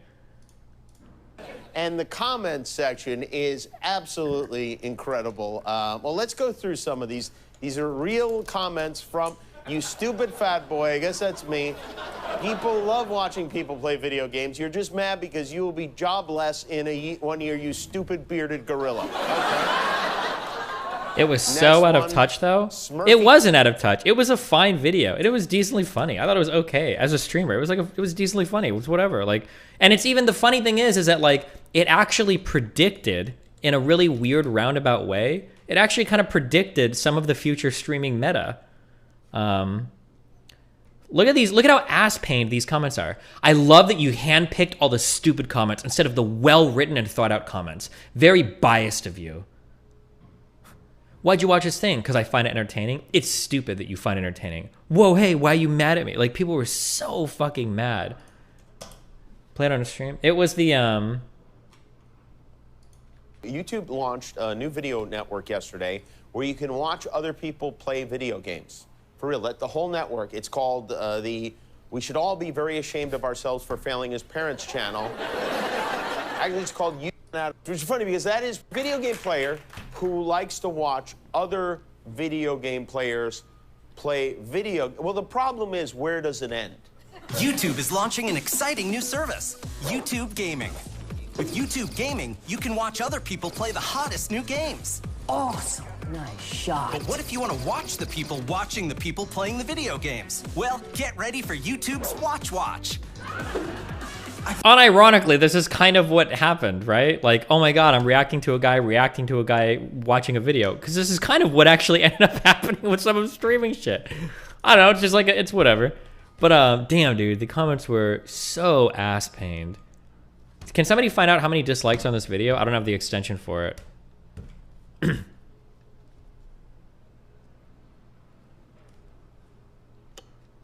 When Jimmy Kimmel shames YouTube, even though it's one of his major popularity outlet. Nice. That's what I call a pro gamer move. This is the part where people on TV try and act like people watching YouTube isn't exactly the same thing. This is like a video made in the 1980s talking about how crazy these new computer things are. The sad thing is, reaction videos to Let's Plays now exist, so he was kind of right 7 months ago. True. It's got 200,000 dislikes. Nice. Anyway, I don't buy this whole idea that, like, men aren't fragile as fuck. Men are insanely fucking fragile. Like, no offense, like, women can be petty as fuck, sure, but, like, men will, like, scuff their shoes and then kill each other over it. Like, come on, dude. Like, chill. But the problem is you really don't. It's false empathy. So they have sympathy, but they cannot empathize because they don't understand how we're wired ever. But you have to understand how a woman thinks to get with them. You know her whole brain. You have to be fast. That is not even remotely true either. Like, women can't understand men, but these men have a really great understanding of women. Really? Really? Steps ahead like a game of chess, but they will never understand us. Exactly. And my thing is, if you're going to preach the RP, right, at least on some level, you have to go through it. They don't go through it, so how the hell can you tell other guys about it? You can't. So to me, it's a farce. So I talked about this, and this clip actually, people got really offended when I said this, but we had Rolla Tomasi on, and I actually said it, that women can be sympathetic, but they lack the ability to be empathetic. And sympathetic, they could feel sorry for your situation as a man. However, they'll never be able to understand your situation as a man because they'll never deal with a lot of those, how do I say this, uncomfortable realities that men do. So I tell y'all all the time on this podcast, people get mad at me for saying this shit. Women cannot be empathetic to the male experience, period. That's why when I say shit like, yeah, guys don't get laid that much. What? There's no way. All the guys I know get fucking laid. Yeah, bitch, because you only talk to niggas that are 6'3" and up and athletes. Yeah. Like, you know, but they don't get it like what the average guy goes through. Their whole experience with men is just the last guy that they fucked. They don't understand how we all think. They just, if you ask them like, what do you think about men? It's just the last guy that they've been with, and they'll just apply and like, oh, he was a Sagittarius, and I don't like. It's very simple surface level stuff. And not only that, you also got to keep in mind that girls typically tend to date like in a very confined space. If they like a certain type of demographic of a guy, they typically stay in that. Yes, will they go out and venture and try some strange here and there? Yes, but in general, girls have a fucking type. And that type a lot of the times is, you know, maybe the race might be different, but if they have a type, a similar archetype, and that they draw all their inferences on men based on that archetype of man that they like. Yo, you know what's funny? I find it hilarious when they say, oh, he's an Aries, he's this way. But you know what it is? They're putting an emotional tag to the person because they might be tall, successful, and that's their archetype, like you said earlier. Yeah. As a result, they put that sign to that person. So they say, oh, the sign is bad. For example, if you're Aries as well, oh, he's Aries, you're like my ex. Bro, that makes no sense. Now, and I'm gonna peel a layer back here. Why women aren't empathetic, guys? The reason why women aren't empathetic, they can be sympathetic, feel sorry for you, right? This is why when they see hungry kids or they see a guy struggling, they feel bad. Oh, dog. Exactly, right? They'll put the fucking little sob story for you or whatever, right? They'll, oh my god, that sucks your situation. Fake, right? But they lack empathy. You guys want to know why women lack empathy? I fucking talked about this shit before. It's because it hurts their ability to survive. Now, Jesus Christ, we're going deep into women are inherently selfish creatures, and the reason why they're inherently selfish creatures is because they have to do it from a biological sense, because they have to care for themselves, and more importantly, the child that they're carrying. So if a woman had empathy, it would be very difficult for her to leave the man that she had the child with, right, and go find another guy. However, with her lacking empathy, not understanding what that man went through to become attractive to her in the first place, to be able to impregnate her, she's able to see a stronger male, say, this guy's stronger, this guy has more resources, he can better provision and protect me. You know what? Fuck that. I'm going to leave this guy and move on to the other guy. So it's actually critical to their biology and for them to be able to survive and move on to the strongest guy, that they're not empathetic and not understand the male experience. Because with men, right, there's a reason why they say, I'm a man of my word, and they never say I'm a woman of my word. With men, we understand what the fuck we go through. If you do some shicey shit to your guy, right, there's consequence to that shit. Violent consequence a lot of time, because men understand men. But if a girl does some bullshit, stands you up on a date, she fucking flakes, whatever, you kind of accept it. You might get mad, but you're like, that's how women are. But if your guy flakes on you, right, you guys made plans, whatever, he don't show up, there's gonna be issues. There might be some physical consequences to that because you know. Well, I can't even follow. Well, is it one in a relationship, one out of a relationship? Pretty sure that if you're in a relationship and your girlfriend stands you up, I'm pretty sure that's a big fucking deal. No, or am I the only one that feels that way? I don't think I'd be okay with Melina just like standing me up. Are there people that tolerate this? Also, what do you mean by physical consequence? If I stand my girlfriend up, I don't think she's gonna beat the shit out of me. I can't tell if he's talking about like random women versus men that are dating women, or what is happening right now. Oh, right? What the male experience is, you know what it's like to get flaked on. You know how annoying it is, and you understand that as a man, your word is bond. But with women, it doesn't operate that way. You know, men are taught do what's right. Women are taught do what's right for you. So understand this, guys, that women lack empathy because it's a necessary function for them to be able to move on to the next guy, aka monkey branching. All right. It's required, man, because in times of peril, right? We live in a safe first world country now. Yeah. But it's biology. They encourage strong men. They can't be empathizing with weak men because they can't breed with them. Exactly. You know, in war, right? If the fucking guys, the Vikings came in and killed everybody, well, the women had to go off with the strongest guys. So they had to learn very quickly. Fuck this empathy thing. I might be sympathetic. Y'all niggas died. But at the end of the day, I got to go ahead and, you know, go with the stronger man to protect myself and most importantly, my children. So that is why women lack empathy, guys. It's way deeper than just like chicks flaking on you on a date or not giving a fuck, or why women get over breakups faster than men. It's a survival trait that women need in them to be able to move on quickly. Okay. All said. Yeah. So, you have anything, Sneaker, you want to add to that? I don't know. You're right. You're right about everything. I'm starting to empathize with you more. I understand more. I think when I met you in April, I remember specifically the first conversation we had going up in the elevator, and I was like, "Hey, how you doing?" You're like, "Yeah, this is something the haters don't understand about me." Is that? I'm like, "Whoa!" Like I could see how wired you were by the hate. Unhinged. And I wasn't getting that same amount, but since I started streaming and talking about the same things, it's like, bro, I'm like, oh, like. Worked up too. But I follow your Instagram and you always channel that energy in the gym, or you channel that into your investments or the other YouTube channel. Wait, hold on. There's a lot of talking about the Trump raid. Almost everyone save McConnell himself has called the FBI corrupt.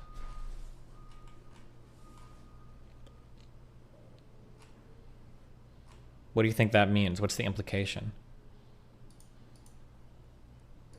Channels you do, and that's good. And that's something I realized, like when you get all this energy from other people hating and getting mad all the time, you can channel that in the right or the wrong places. You gotta harness it. Yeah, you gotta harness it. So it's energy it's fuel. It's literally fuel. Like all this, like, is like, what am I gonna do about it? Am I gonna cry, or am I gonna get in the gym? Or am I gonna make more? Am I gonna keep getting richer? And you are getting richer off of all these haters. Yeah. And I'm starting to understand you more because you saw the text I sent you earlier. Like the bots be mad. Yeah. Bots be mad. Am I gonna stay a bot, or am I gonna try to improve myself? And there's. Hold on, they're saying Garland is politically compromised.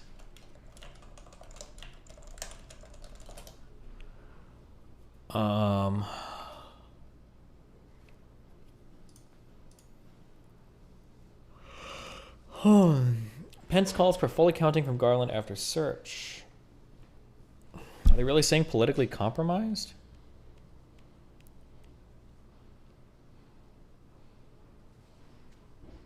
I don't think he said that. Pence didn't say that. I don't see that there. Sorry. There's a specific demographic on YouTube that's either complacent or ambitious. And you guys are encouraging ambition. It's that simple. Yeah. The whole name of your podcast is transforming, or the theme of your podcast is transforming Simps to Pimps, which is something that's good. You're trying to make men better. And the fact that so many people hate that, I think, says more about the programming happening than it does about your podcast, or like misogyny or whatever the fuck that they try to say. You are trying to improve men. And it's working. Like you see the people in the donos, like a lot of people I've been helped by this podcast. I learned a lot from this, and it's helping people. So why are people getting so mad that the fact that men are improving? It's because we don't encourage masculinity anymore. They want to keep us weak. They want to keep us down, and they want to make the women stronger and stronger by like blindly yelling all these ideas about feminism that are all bullshit. The wage gap, all of it is nonsense. There's nothing. Women are not oppressed in the West. And you have when you actually like break it down, women are not oppressed at all. So the fact that you're spreading the truth and so many people hate that says more about the world than it does about your podcast. And I'll also say this. Thank you, man. I appreciate that.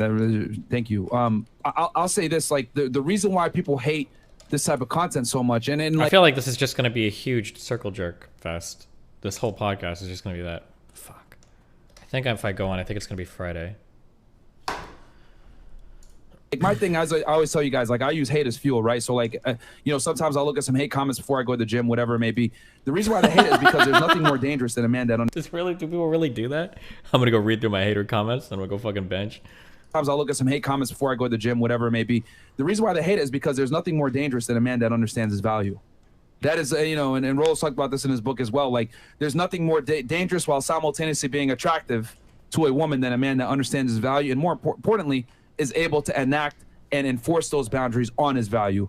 When a guy knows his value, you're just not going to tolerate fuck shit from women. They lose leverage. Yeah, this content, right, is so powerful because you get to learn how women operate and how men operate. And if you know that information, guess what? You don't get mad when she flex on you. You don't get mad when she cheats on you. You understand, you know what? It's her nature. It is what and it is. As a man, I can either react or deal with it. So in any case, you react in a way that suits you. Once you understand that, you win because now you're in control versus, oh, what's happening to me? What's you doing this to me? Once you know the truth, you're set free. Yeah. And it's really ironic, I think, from the woke community is that they always preach this idea of like, oh, spread love, like inclusivity, we accept every, and like, what's the first thing that they do when they hear somebody speak the truth or they hear someone who has a different opinion? They immediately try to emasculate them. They immediately go against things like your hair. They say, they shame you. Same thing with me. They like make fun of my eyebrows. You think they'll get personal the way Alex Stein got? I don't think that the Miriam guy, from what I've seen of these guys, they're not like horrible humans. They just have like a weird ideology.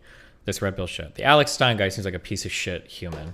But I don't think they would, but who knows? Whatever, like they say I'm skinny, but it's really ironic that they have slut walks and they say like body, you know, accept your body, being fat is great, but then immediately when they hear someone that they just use the same exact shit that they're preaching against on the guys that they disagree with. Yeah. You know what's funny too? When you go out in real life, right, you see those people? Are they happy? Nope. No. They're sad, depressed. Like, it's Myron, not Miriam. Myron? Is it Myron? I don't know. They insist that we're depressed and that we're unhappy because they need us to be at that level, but we're trying to preach happiness. Man, we're happy as fuck, bro. Like, I know you are, bro. Like they be talking shit, bro. They be talking shit about you. But I got to be honest. I want to say this on the pod, bro. I've interacted with 3 females now.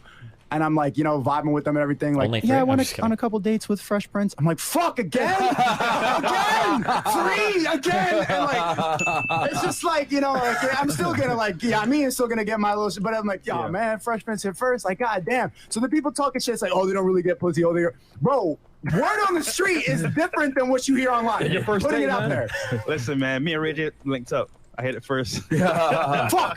Yeah, no, man. I mean, I've been saying it that Fresh. The thing is that, you know, people hate on Fresh because, you know, nigga just started going to the gym. He black as hell, can't speak English properly, even though it's his first language. So it's just, oh, they don't get bitches. Yeah, so automatically he has a stutter. Like, they're gonna be like, yo, there's no fucking way. Because the thing is that Fresh is on paper is an average guy. Wait, who is Fresh? Is he talking about his co-host, or is this a different person? Do I need to know, or what? Like, what happens is they're like, wait, he looks and talks and sounds like me, but I can't get girls. There's no fucking way, because it shines a spotlight on their adequacy, because they can't point to me. They can point and be like, Fresh is the well, black. he's former fed. His teeth, he's tall. That's why he's in the gym. Yeah. No wonder he gets girls. No, whatever. They're able to write me off, but they can't write him off, and that pisses them off. So that's the truth. And People I'm not saying that there's no leagues for men. That leagues is something that you can grow. A woman cannot really change her. She can get a BBL. Yeah. But that's it. A man could just become a high-value man through work. And that's something that a lot of people don't understand because they want to defend the position that they're at in life rather than improve. People want to be stuck, and they'll defend all this stuff like, I'm depressed, or it's not my fault. But it is your fault. Facts. You need to change your life. You made a good point. People have two choices to make, right? Either you improve or you stay the same. Wow. Great stopping point. Wait, hold on 1 second. I got to sort this shit out so I know what I'm doing. 1 second.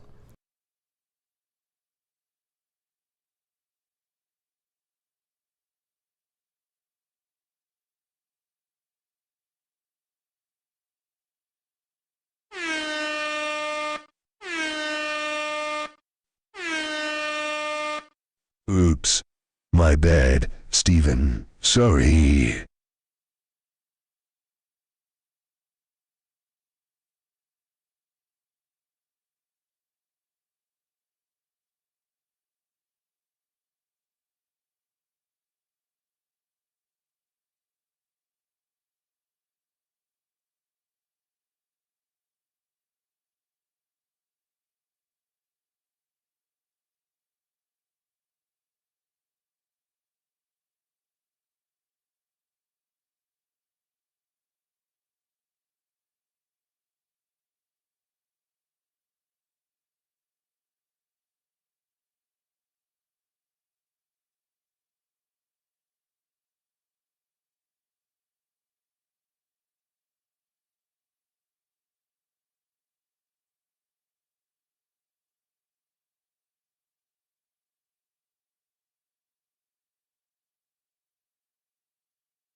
This is popular.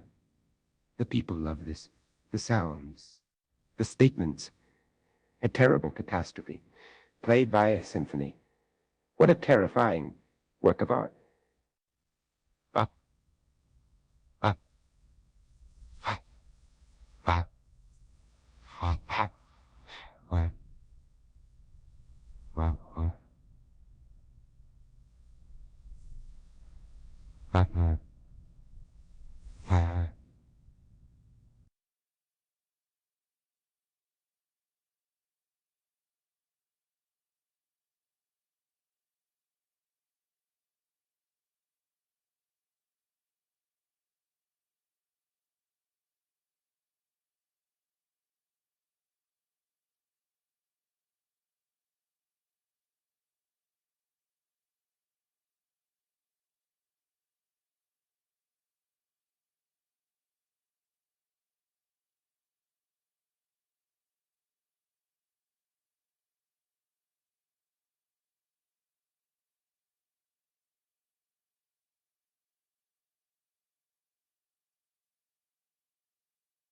POV, you're an FBI agent reading more Lego and you hear. Oh.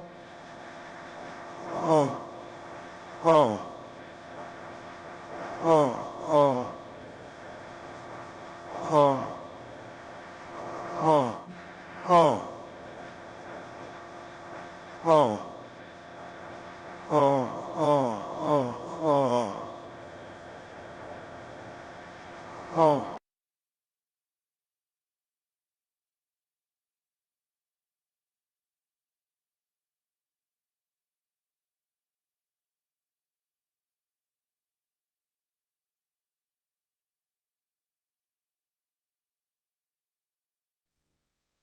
Tilda, tilde.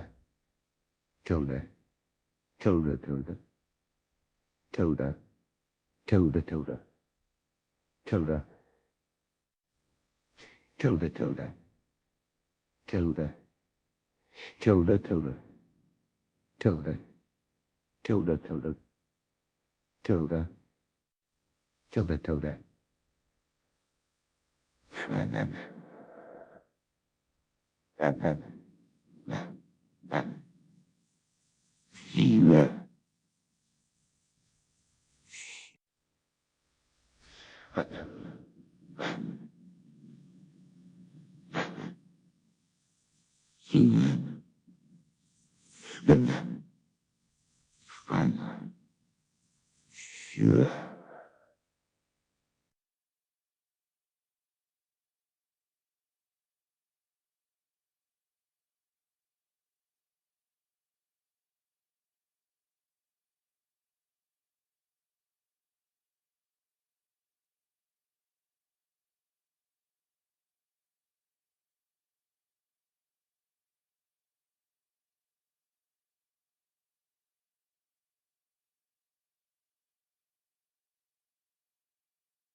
FBI, open up Donnie. Oh God, my beautiful house is under siege.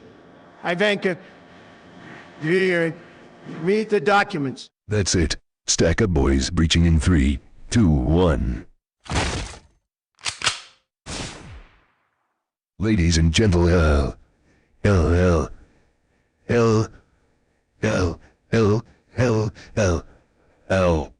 man, we got him.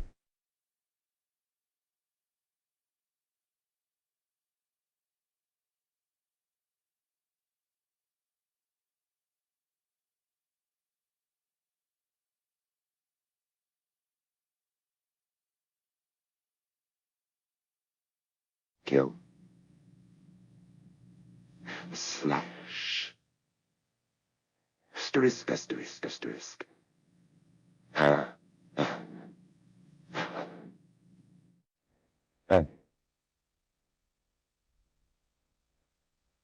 Slash.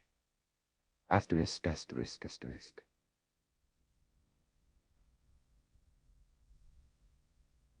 Slash. Asterisk, asterisk.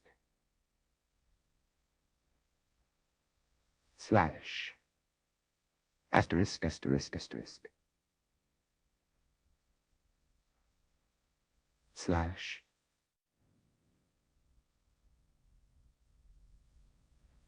Slash. Asterisk, asterisk, asterisk. Asterisk, asterisk, asterisk. Slash.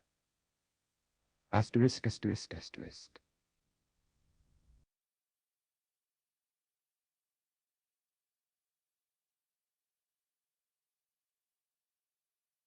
Let's go. L. L. L. L. L. L. L. L. L. L. L. A. A. A. A. A. L. L. L. L. L. L. N. L. B. L. L. L. L. L. L. L.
Cisco. Cisco. Cisco. Cisco.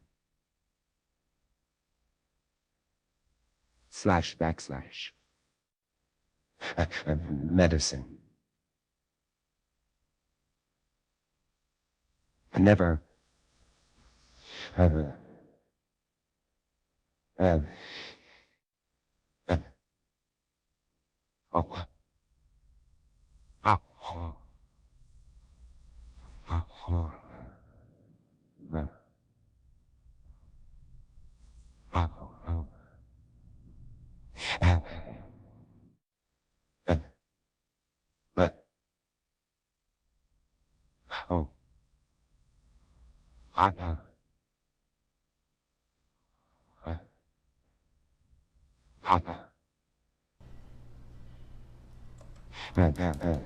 Really though.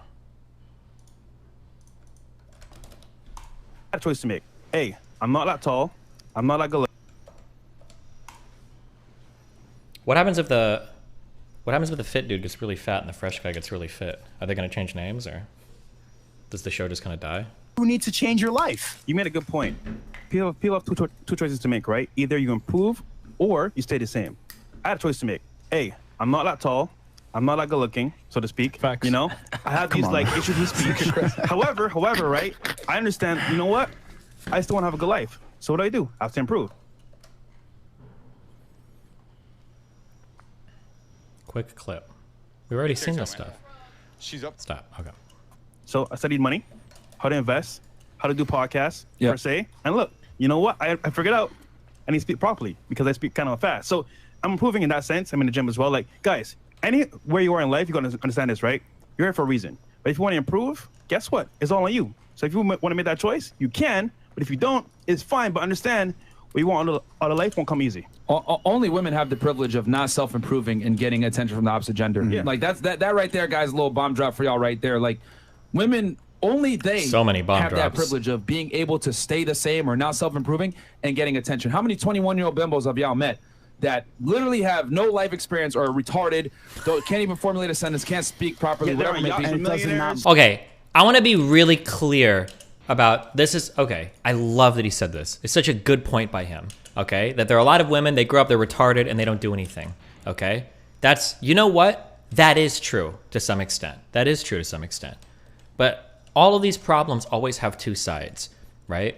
So on one end, they'll talk about how like women grow up, they're retarded, they don't have to accomplish anything, do anything. That's true. But what happens when we look on the other end? What type of women do you want?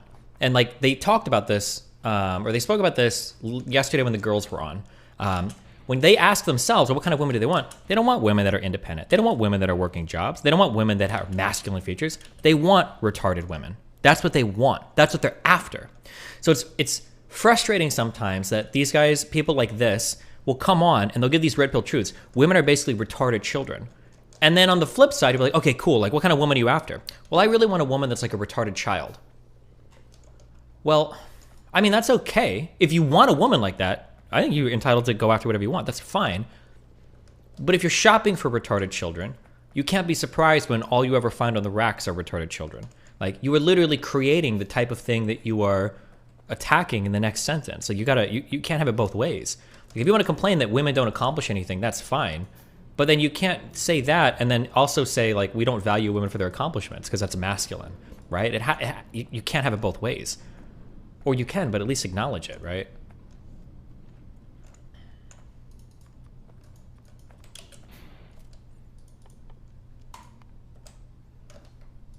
Fucking matters. Zero personality. Zero. Absolutely nothing going on up there, but they can just show up and smile. They can get away with it because they're pretty. Like, you don't get that as a guy. Like, even if you're the most handsome of guy, you are not going to get the But it depends on what type of girl you're going for. Like, I'll fuck a girl because she's pretty. I'm never dating a girl because she's pretty, right? So now, I don't know if I count as a high value man to these guys or not. I make a fuck ton of money. I'm very successful in my career, more than most. I think I should be able to hit most of those marks. But like, if a woman wanted to go after me, she can't act like a retarded child because that's not the type of woman that I go for.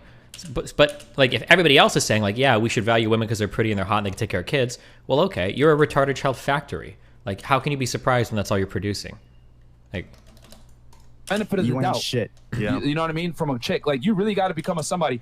Oh, all right, guys. Yeah, so come on over to YouTube because we've already been. man. I've said retarded a bunch of times. So we got to kill the Twitch stream. Come on over to YouTube, guys. Chris is on Twitch all the time, so he knows their user guidelines. They get mad at that word. Oh, I said limp instead of. I do want to say one more thing though, right? Yeah. Just after your points, Nico. It's him too, So also as well, you saw something in yourself where you say, you know what, I'm going on this path, but I'm going to be open-minded and say, you know what, these guys are spinning some truth here. Let me see what it is, internalize it. Yeah. And what happened was you took it, you received it, and you adapted to it. Most guys that come to this platform, they're like, oh, they're just talking shit, man. It's not true, whatever. And then guess what happened? You took it in, and then you experienced it. Now you know the truth. Well, I've always been RP aware. Like, if you look back on my channels, this guy made a video today breaking it down. I've been talking about how feminism is bullshit since I was 14 on YouTube. But seeing your podcast really like solidified that because that's the whole message of it. Do you plan to argue with these guys? Do you plan to be chill and friendly? I mean, I'll be chill and friendly. I'm always chill and friendly now. I'm infinitely chill and friendly. I'm the chillest and friendliest guy. But I think I can be chill and friendly and still argue because I super disagree with this method, this line of thought. And I think it gets pushed by too many types of people. I think, unless somebody cancels, I think me, Lauren, and Nick are having a discussion about these types of things on Thursday in 2 days. And then I'm going to hit this show on Friday. So hopefully that's a warm-up, but... Connect the dots. You have the awareness. It's just like, okay, now I can, like, because a lot of people think this way, but they're like, whoa, I've never heard someone actually outwardly say the shit that I've been thinking. Right. Yeah. Because they tell you that it's misogynist or whatever the fuck. So I wasn't really sure of my message for a long time. Too. Yeah, you will get canceled. You're supposed to repress it. Yeah. I've fully figured out my message and everything that I want to talk about, and that's what people like. What triggers people so much, and it's really eye-opening to see how many people would just defend the Matrix and defend like adamantly just like no, this is instead of trying to improve their life. And it's just very clear. And you also get to categorize all of your haters into categories, like the people that hate nerds, fat. Will you go hard similar to the second Sneeko convo? Yeah, but probably a little bit harder. I'm recontextualizing. This sounds so mean and bad, and I'm so sorry. I don't mean to make it sound this way, but I'm starting to recontextualize a lot of my life. I've done a tremendous amount of personal growth over the past like 2 weeks, so some things might be a little bit in flux right now. Okay, but I'm starting to recontextualize a lot of people that I deal with based on their age. That sounds really mean and really bad, and I'm sorry. I don't mean to make it sound that way. So like with somebody like Sneeko, I'm going to be a bit more lenient on like where he's coming from and what's going on in his life. Because Sneeko's like 23, 24. And I understand that. I get that. I get where he's coming from. And when I hear Sneeko talk, Sneeko to me, he sounds like a driven, ambitious, and very intelligent 23-year-old. That's what he sounds like. He's not an idiot. He's not a loser. I just think he's misguided. But he's 23. So like how smart are you ever at 23? Now this is like a really shitty thing to say to somebody because it comes off as incredibly dismissive, but I think I hear the age a lot now. I'm hearing it a lot more now that I'm listening for it. But with somebody like Fresh or Fit, I think these guys are like in their 30s, right? They should know better by now, you know? Like I'm trying to be really careful because I'm not shitting on Sneeko, especially if we're hanging out today. I don't want to be like, yeah, I totally trash or whatever.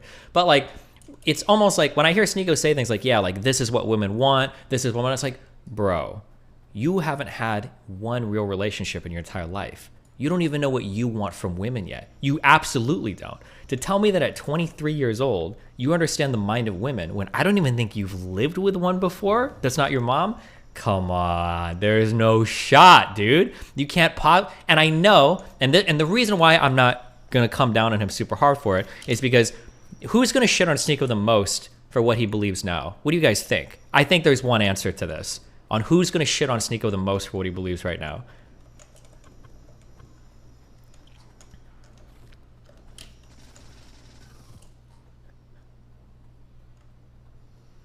Okay. Yeah. Yep. Yeah, you guys got it. It's going to be Sneeko at 27 or Sneeko at 28 or Sneeko after his first or second big relationship.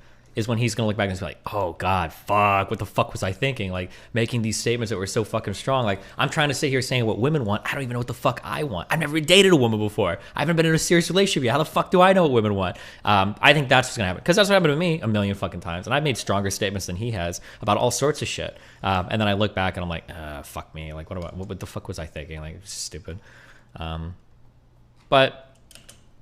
But the Fresh and Fit guys are old enough. I think they should know better. Or like the way that I would deal with them would be a bit differently. Or like Andrew Tate is somebody, he should know better. You should know better. You're old enough. You don't have an excuse anymore.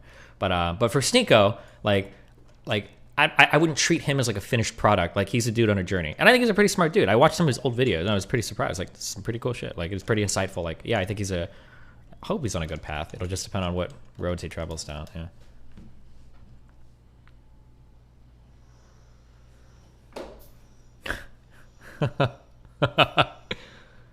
Oh man. Oh fuck. Hold on.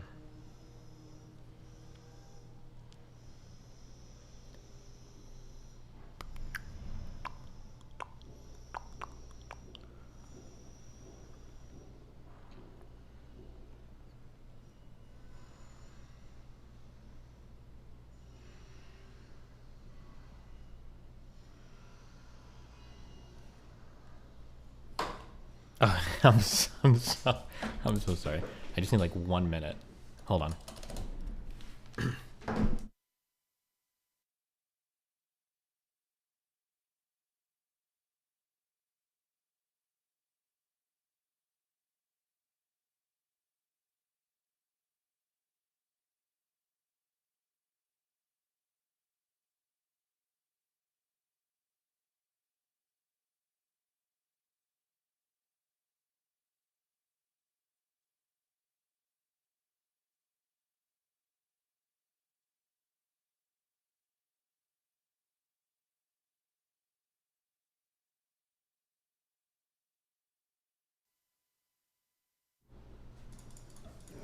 I think Sneeko wants to come over in a bit. Sorry. Oh, anyway, yeah, I think yeah,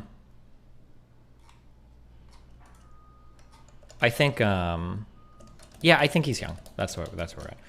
Destiny, I think you're actually wrong here. Self-realization and changing yourself is much less common. It's not, if not fully discouraged now, since switching up is so frowned upon. But it can still happen. And I don't expect people at that age to have everything figured out. I just don't. It's just not the expectations I have on them. Like, I'm looking a lot towards, like, I look a lot towards, like, Melina as well, and I compare her to, like Melina has issues related to her age, 1,000,000%. But she's, like, 10 years ahead of where I was when I was 23. I was a fucking idiot at 23, and she's infinitely more mature than I am. But she still has a ways to go as well, because she's still, like, growing and learning and shit, right? So I'm not gonna, like, I'm not gonna shit on her constantly, like, oh, you're 23, you're a dumb fuck. Oh, you're 20, right? Because, like, it's part of her, like, growth and experience and journey and all that shit. And I would view somebody like Sneeko, like, similarly, I think. Yeah. But anyway, yeah. But I think age is a really important factor here, and it's not even. Let me be clear for that too. It's actually not the age. It's just that you can only have had so many experiences by a certain age then that enable you to have perspective on things. So, like, for instance, if there was like a 19-year-old, he doesn't know much about relationships yet, just because by virtue of being 19, at the most, he's had maybe one real relationship, maybe. And even that one is iffy. By 19 years old, you haven't had multiple relationships. You haven't even had one real one really yet, right? So you can't have strong opinions on relationships or what you should be, blah, blah. You just can't. You just don't know, right? So yeah, it's kind of age, but it's not really. There's things that are gate kept by age, but just because you're a certain age doesn't guarantee you'll have it, right? Because you could reach, 30 years old and be like my chat and have no relationships at all. And then it's like, well, the age doesn't help you there. But yeah, just not to attack the wonderful virgins in my chat. I love y'all very much. Triggered feminists. Yeah. And, that's it. And most of the time, the feminists are ugly. Like, no, attractive women typically are not feminists, because any girl that's attractive, that's able to, like, weaponize her beauty, understands that it's like fucking God mode. You know what I mean? Like, you literally can get whatever the fuck you want. Like, only retarded chicks are feminists, and ugly girls that don't have another choice, they have to become feminists. But like, hot girls typically Has aren't. the age wisdom dynamic shifted your view on the late 20s or 30s man dating 18-year-old women scenario?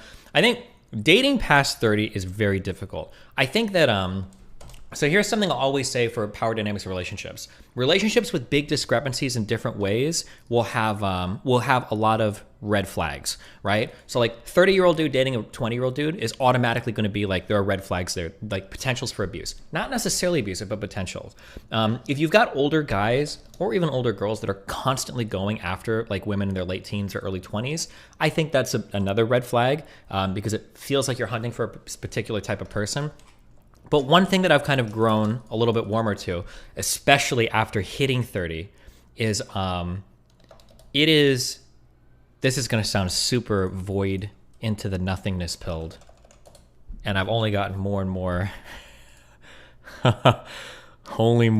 mind fucked on this. Holy fucking shit.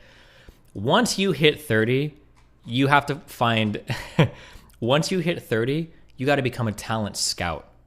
Okay, you need to go and you need to be able to pick out who's going to grow into a really good person, because there are only two types of people that are single past 25, and that's eternally fucked people or like people that just got out of a relationship. And if you're not close to them and like their closest friend, you're not going to get with them anyway. That's it.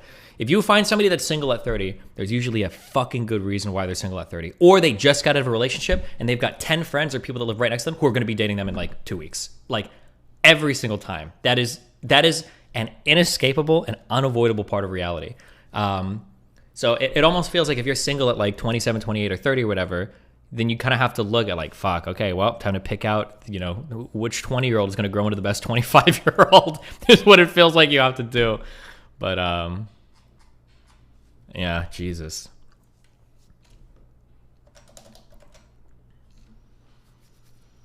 That's not always the case. There are some exceptions, but it's very, very, very difficult. The landscape changes significantly.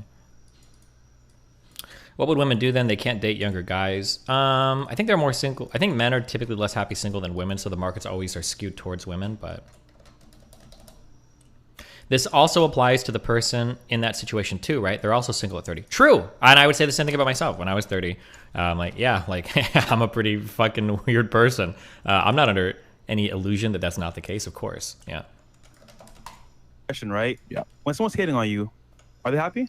Probably not. No. Probably not. And if they're hating on you, Wasting time. why are they hating? Because they want to be you. That's it. Pretty much. Would you Jealousy. switch places with that person? So I got a question for you, Sneeko. What would you say, right? That, you know, now that you've fully come on over to the dark side here and escaped the Matrix alongside of us, what would you say is like the one of the biggest things that fucks guys up when it comes to dealing with chicks? Like, what is a mindset or some like a reality that a lot of guys just kind of hold on to and they have to shatter it to be able to break out the Matrix? Embracing your masculinity and being called toxic, being called an asshole, being called a piece of shit. Just like you have to understand the basic reality that women like toxic asshole pieces of shit. So that doesn't mean they're going to leave you. They love that. They want that guy. And I didn't realize that for the longest time. I was like, oh, well, I'm sorry, but and like that's more. This is so not true. What they do is they see guys that have no backbone, that are just massive fucking simps, and they see those guys not getting girls. I'm like, oh, girls must want you to be an asshole.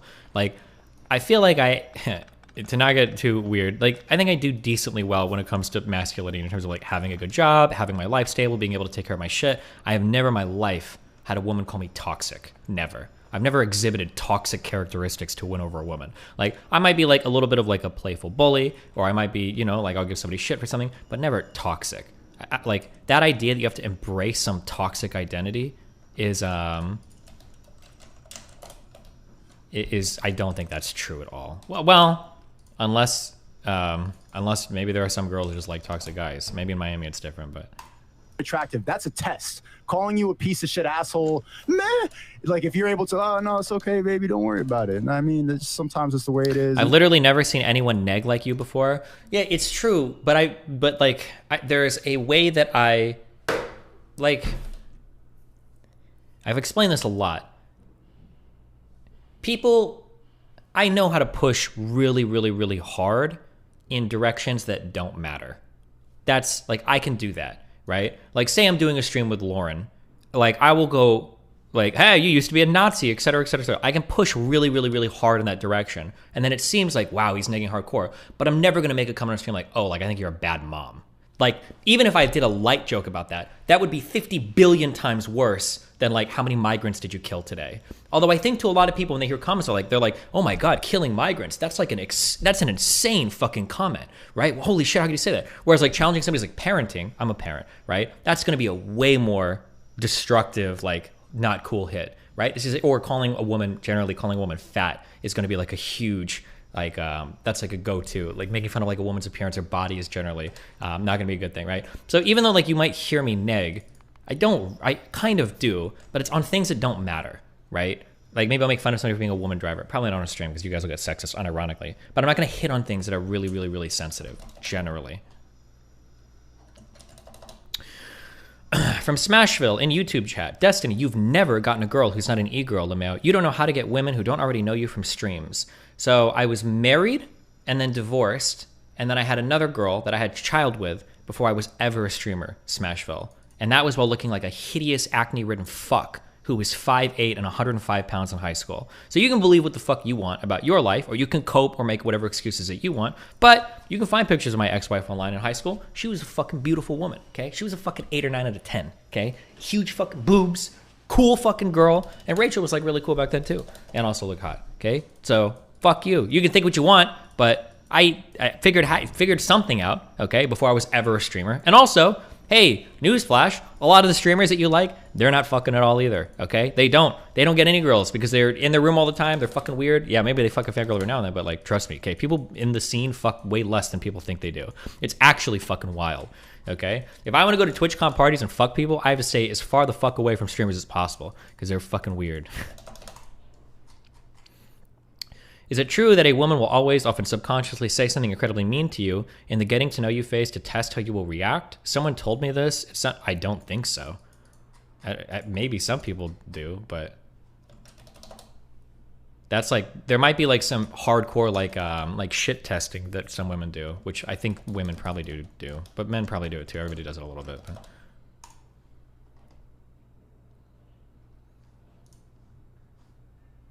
You just need to like tame her, calm her down, and then she'll be in love with you. That's what love is. I mean, I agree. Like the thing is that I love that. If you look at any guy that's like, dude.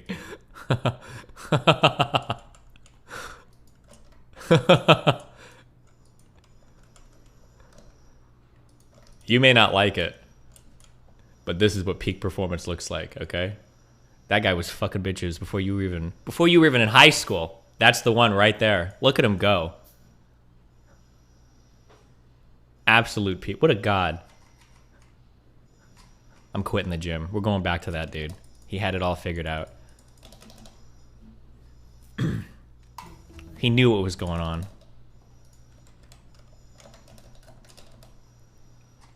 That face is copy pasted? Wait, is it? I think it's my real face. Update physique. I can't, dude. I'll do it at some point. The problem is that like every single time I take pictures of myself, I feel like I'm smaller and smaller every day. At some point I'll take like full selfies. I don't know if you can even tell. I can't tell. When I look at myself, I just look infinitely small all the time. I try to take a small mirror picture, but like, ugh. I feel like I feel infinitely small. Every time I look at myself, I just look at like, well, I know if I had a pump, I'd be like 3 times bigger. But I see like little muscles coming in some places, but oof, can always get a little bigger. Ugh, okay. We're working. Give me one more year, okay? Jesus. A womanizer that's good with women or whatever, they understand certain unalienable traits about women that tend to put them, make them misogynist. And the thing is that, you know, the guys that are the best with the women objectify women and harness hypergamy to their power and understand that men and women are not the same and they are the same fuckboys that women complain about, but yet are aroused by. Wait, hold on. They're shutting down Predict It?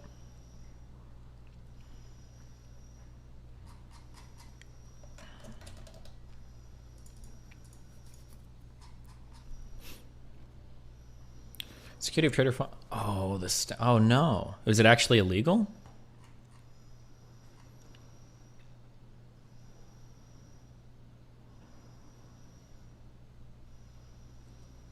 Do you think they'll actually shut it down?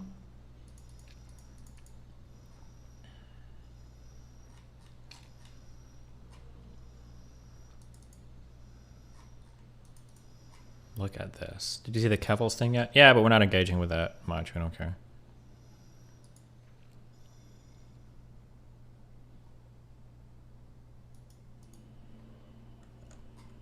Okay, sorry. Bye. And I've always said that the big reason why bad boys are so attractive to women is because they don't give a fuck about women. Okay, when you don't give a fuck about a girl, that's attraction. You're more attractive to her. Basic attraction. And we're going back to like peeling back the layers of biology. I'm gonna end up repeating myself when I go on their podcast over and over again. Like this is always like, all of this is like half true. All of this is half true. Like, women kind of like you when you don't give a fuck about them, but not really. They already have to like you a little bit. You can't just like be like, one was like, hey, you know, what's your name? Fuck you. That's my name, bitch. Look me up on Instagram. If you can't find me, then fuck. Like, that doesn't work that way. But on the flip side, you can't be too clingy. If I don't know what it is, this is the only like biological truth that I will concede fully to red pill people. I don't know what it is and I don't know why, but there is something about somebody being clingy that will just shut the brain completely fucking down. It just destroys everything. If somebody has the impression, even if I think even if they really like you, I think if you come off as clingy or needy, you can just lose everything. Don't ever let that happen. Control yourself, okay? No more than 1 or 2 messages at a time. Okay, just be chill. Don't come off as like overly needy. Fucking play games if you need to. Okay, take 3 hours. Have a rule. I only respond to this bitch's message every 3 hours. Okay, don't respond instantly. Okay, make her wait a little bit. Even if you have to do that, just don't. Yeah, I don't know what it. I would have to think about it more. But there is something. It's probably because clinginess is the flip side of the other thing, which is confidence. People really, really love confident people. I like confident women even. I guess maybe some men are intimidated by confident women. But there's something about a person who, I'll say as a man, when you are in a situation, other people want to be people, men and women, want to be able to look to you as a rock or as a stable pillar that they can be guided by or led by.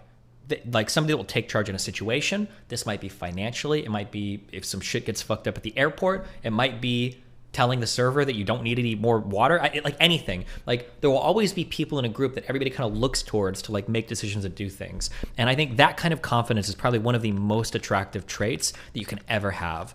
And I think that when you're clingy, I think it's the opposite of confident. It comes across as it undermines your confidence, or makes it look like you're not confident in yourself. But I will say that in all of everything I've seen and done, and how I've interacted with women and seen other people interact with anything in life, that a confident person that people look to for leadership, and leadership can mean a lot of different things, right? That person is always going to be like the winner in any social interaction. They're just, these people are ultra magnetic. Just show confidence and you'll be able to send text however much you like. That's still not true. But I'm just saying, yeah, be a confident person. That is a huge asset.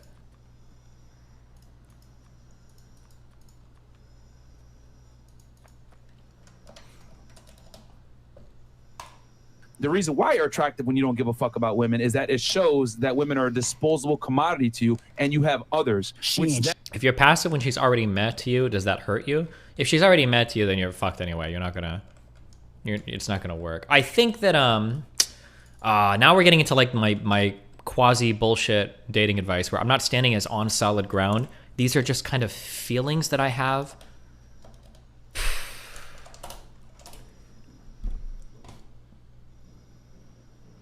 These are feelings that I have, and they could be wrong. So now we're going to the confidence thing. I'm very sure about. This I'm not as sure about. So take it with a grain of salt. It feels to me like if two people genuinely like each other, and it's genuine on both sides, that people will gravitate towards each other and find a way to make that interaction work. It feels like that'll happen. If you find that you have to chase or put in a lot of effort, then something is wrong there. And I think that for the sake of your brain, you have to drop it. You need to drop it and leave. Because if you find yourself in a position where you're chasing and the other person's not willing to put in the same effort that you are, then something is very, very, very, very, very wrong. Either you don't understand how they actually feel about you, or they have some problem that's inhibiting their ability to engage with you, or something else happening that you're not seeing. Don't ever be in that position where you are the hardcore pursuer. Now, like for new relationships and stuff, there's going to be like a reasonable amount of pursuing. Like you might be the one who has to like, hey, do you want to go and eat? Or hey, blah, blah, blah, blah, blah. But you got to be able to pick up on some point. Like I would say that for men, I think for men generally, you're putting in 60, 65, and the woman is like matching you like 35, 40 about, right? Like you're not going to ask me out, but like if I ask you out, you should jump at the opportunity, right? I understand you're not going to DM me and be like, hey, can I come over tonight? But if I DM you and I'm like, hey, are you doing anything tonight? We're fucking by the end of the night because it'll work. It'll work through the messages. Something's going to happen there. But if they're evasive or they're dodgy, or if it feels like it, I think you have to cut ties and run, because I would be curious. I would be curious to hear examples that are contrary to mine. But as somebody that has been personally involved in these situations more times than I would like to admit, if you're in a situation where you are pursuing and it doesn't seem like it's going to work, it's not going to work. It won't. I don't think I've ever seen secondhand or been in a position in my life ever where I'm like, man, this is a really hard pursuit, but I'm really glad that I chased this to the end because ultimately it paid off. I think that almost is never the case. If anybody has like other examples, if you want to email me, I guess I'd be curious to hear them. But overwhelmingly, I think it's the other way around. That generally you pursue, and it's gone. Once you are having to put in a ton of work only on your side to pursue it, whatever it is probably not going to work out, unless there's some like very, very, very weird extraneous circumstance going on or whatever.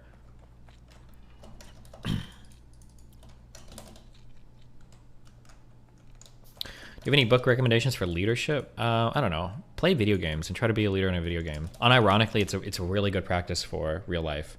Really, really, really good practice for real life. I learned a lot of leadership skills in Rust and Eve. I'm not even joking.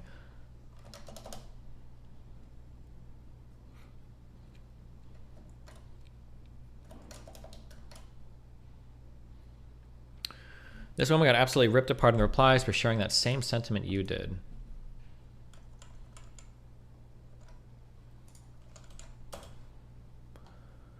When you meet his friend group and he not the leader. Oh, no, that's cringe. You don't have to be like the ultra, like, you, like, well, where's Kevin Samuel? Where is my, hold on, I'm channeling the spirit of Kevin Samuels. Hold on, I'm channeling. He's coming into my body. Oof, but he can't come in fully because it'd be blackface. So he's only coming in like 20 or 30%. He's telling me what to say instead of speaking through me, okay? Trust me, there's a difference, okay? Kevin says that the response would be, when your boyfriend meets your friend group and you're not the youngest or the prettiest. That's what Kevin told me to tell her. That's what Kevin told me to say, okay? He said, bitch, know your place. Love and respect your man, okay? He ain't a 10, but you're not a size 0, okay? Or 1? What's the lowest one? Is it 0 or 1? I don't remember.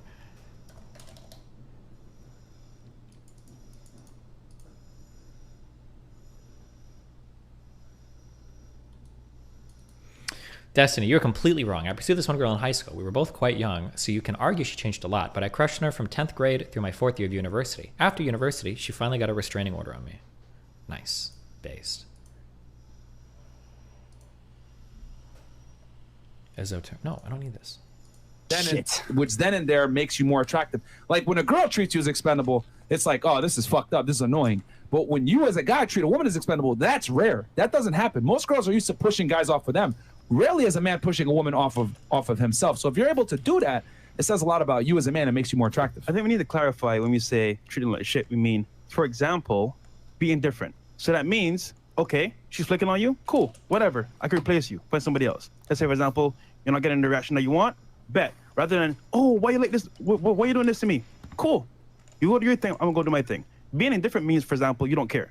So I guess it's treating you like shit based on the feminist standards that we all have to operate in. Yeah, ignoring a girl is considered treating her like shit, but that's how you have to go. You know what I mean? Like, but yeah, you do have to treat women like shit a lot of the times. Unfortunately, those are the guys that keep the girls around. The guys that are like toxic or manipulative, whatever the fuck they want to say. Yeah. All it comes down to is you're using female dating strategies back on them. If you guys really like sit there and extrapolate what the fuck these dumbass feminists mean when they say shit like, oh, well, he's toxic, he was controlling, he was whatever, or he was abusive or whatever, a lot of the time that abuse comes from the guy just neglecting her, which is what girls do all the time to you as a guy. Right. Even your own personal experience. Think back, right? It's they do this thing a lot. I can't tell if it's intentional or not, but it feels like he's conflating in relationships and out of relationships. Like, oh, well, women neglect men a lot, but then men are called abusive when they neglect women.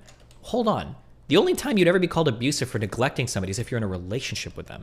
I don't think a woman neglecting you when you're not dating, it doesn't count as abuse. But also, if you are dating a woman and she's neglecting you, that is really shitty. And I think everybody would acknowledge that. If you have a girlfriend and she's like ignoring you or some shit, and she's your girlfriend, even women would say, oh yeah, that's probably shitty. I don't know any woman that wouldn't say that. That's such a weird statement to make. It sounds like a lot of the times they're comparing like women in relationships or women out of relationships versus men in relationships. I don't understand what the...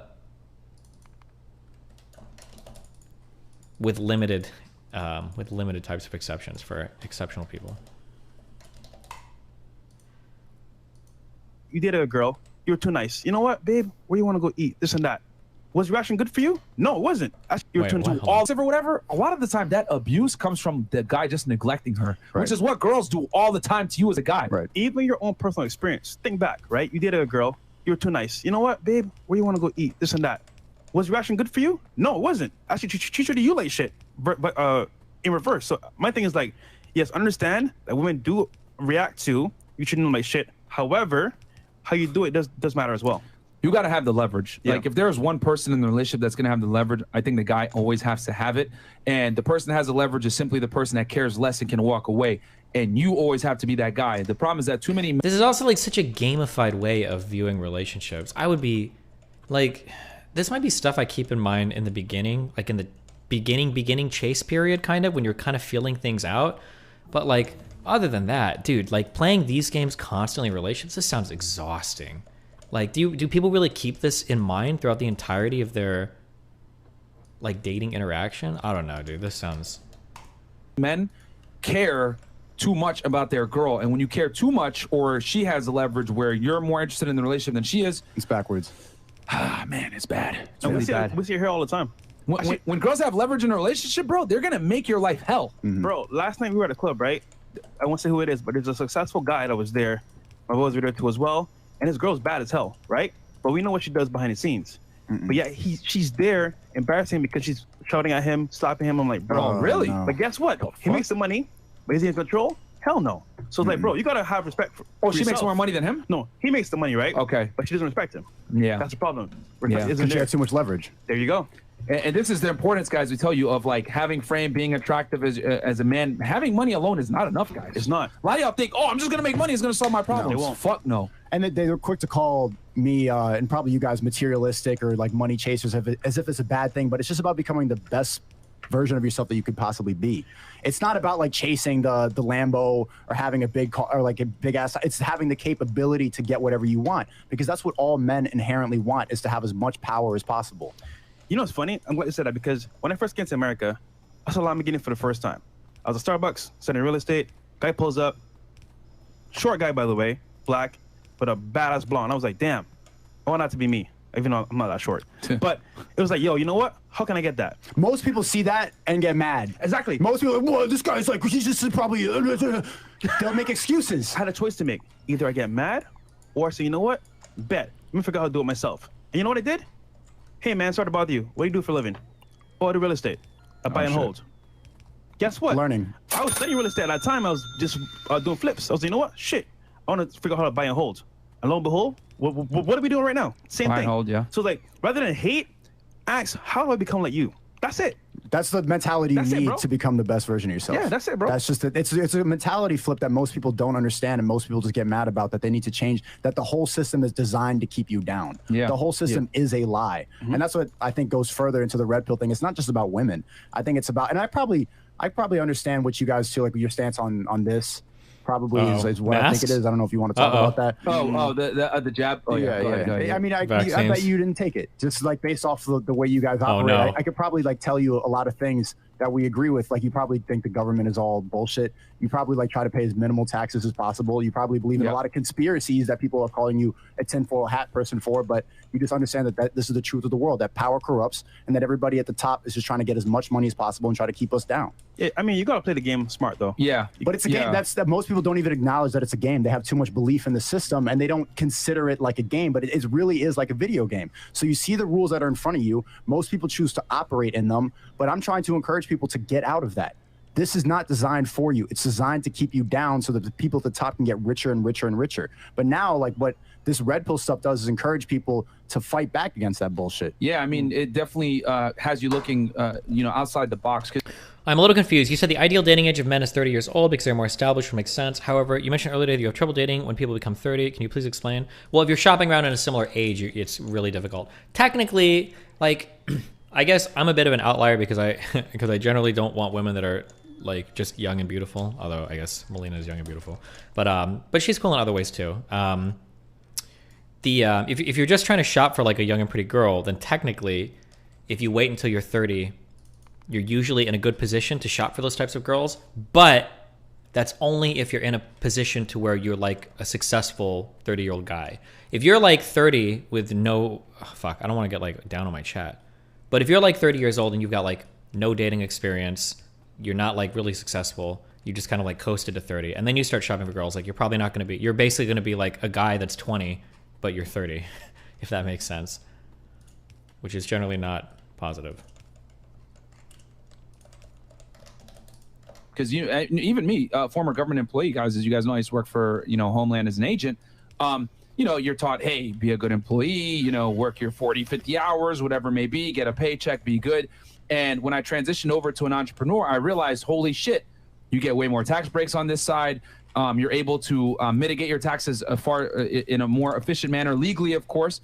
And that's what made me invest in real estate so much, is that, and then I realized, wait, 90+% of people that become millionaires or people that become rich do it through real estate. Well, why is that? And then when I peeled the layers back, doing shows with Robert Kiyosaki, Ken McElroy, etc., I figured it out. Well, it's a huge tax haven. You're able to save yourself a lot of fucking money from buying real estate, holding on to that real estate, and then the depreciation allows you to, write off a lot of taxes. So this is how the wealthy get away with not paying taxes, because they understand a big part of the U.S. economy is, you know, small businesses. And small businesses typically fund real estate. They fund, they fund LLCs, and they create jobs and they create housing. If you're able to create jobs and housing, you're going to get huge tax breaks in the U.S. tax code. And I think the phase that I'm in, a lot of people are saying it since I came on your show in April. They're saying Red that pill rage. Red pill rage. You already know what I was about to say. They're saying, and I want to stay in the red pill rage phase because I think it's funnier and I think it's better to encourage people to get out of it. If I stay with the normies and I get angry about it, then more people get encouraged to make it out. You guys have already accepted this is the world. This is how it is. I'm going to operate based off of that. But I'm trying to get a lot of the normies and a lot of the bots who are stuck in that out of that shit. But you guys are like on another echelon. You just accepted it. You've accepted this is the world. I'm still like kind of pissed off because I was grown up in this. I wanted to be a boxer from a young age. Everything that I wanted to do from when I was like 5, I was told was wrong. I was told I'm acting violent. I was told I was toxic. Everything. And I've always inherently known I'm not a bad person. Why is everything telling me that I'm bad? Why is everything around me telling me that I need to do stuff that I don't want to do? Why are they trying to medicate me? Why are they telling me I have ADHD? Why do I need to like go to school and get a job I don't give a fuck about? Why do I have to do all this? It's because they want to keep you down. Yeah. And I'm starting to make it out of that. And people have seen the journey online because I've been doing YouTube since I was 14. So hopefully I want to encourage people to see like, look, my whole life has been documented online. Everything. Everything. They're trying to cancel me, but they can't find nothing because everything that is cancelable, I've said. Yeah. So they got nothing. So I want to encourage people who are like me, and I'm younger, I'm 23. I really think that I could help Gen Z wake up before it's too late. Because it really comes down to that. A lot of these people are fucking asleep. For you to escape at your age, bro, 23 is amazing. Like most guys don't wake up until their 30s or they've been divorced, or they've already been through the ringer. So for you to be able to figure this stuff out at a young age is very important. And like I said, even for me as a former government employee, I woke up like the tax stuff is what like made me realize, holy shit, this is how the wealthy stay wealthy. When I got my tax bill last year, versus like what I paid in taxes when I was a government employee, I pretty much paid the same amount of taxes, but made like 10x the money. And that's when I literally hit that eureka moment, like, holy shit, this is how a scam. These guys, this is how Grant Cardone, Robert Kiyosaki, all these guys don't pay taxes. This is why, and it hit me right there. Why didn't Trump? Because as you guys know, it's customary for U.S. presidents to share their tax returns. Trump was one of the few presidents that never shared his tax returns. And I always wondered, what has he got to hide? Like, is he being audited? Whatever it may be. And we know that like the IRS was, looking at his stuff, but then it made sense. He pays little to nothing in taxes. And the reason why goes back to what I told y'all before. If you're able to create housing, right, provide housing for people and create jobs, you're going to get enormous tax benefits because small businesses are the cornerstone of the U.S. economy. They're the backbone of the U.S. economy. And if you're able to provide one of those two commodities, right, that's why entrepreneurs and real estate investors do so fucking well and they get huge tax breaks, man.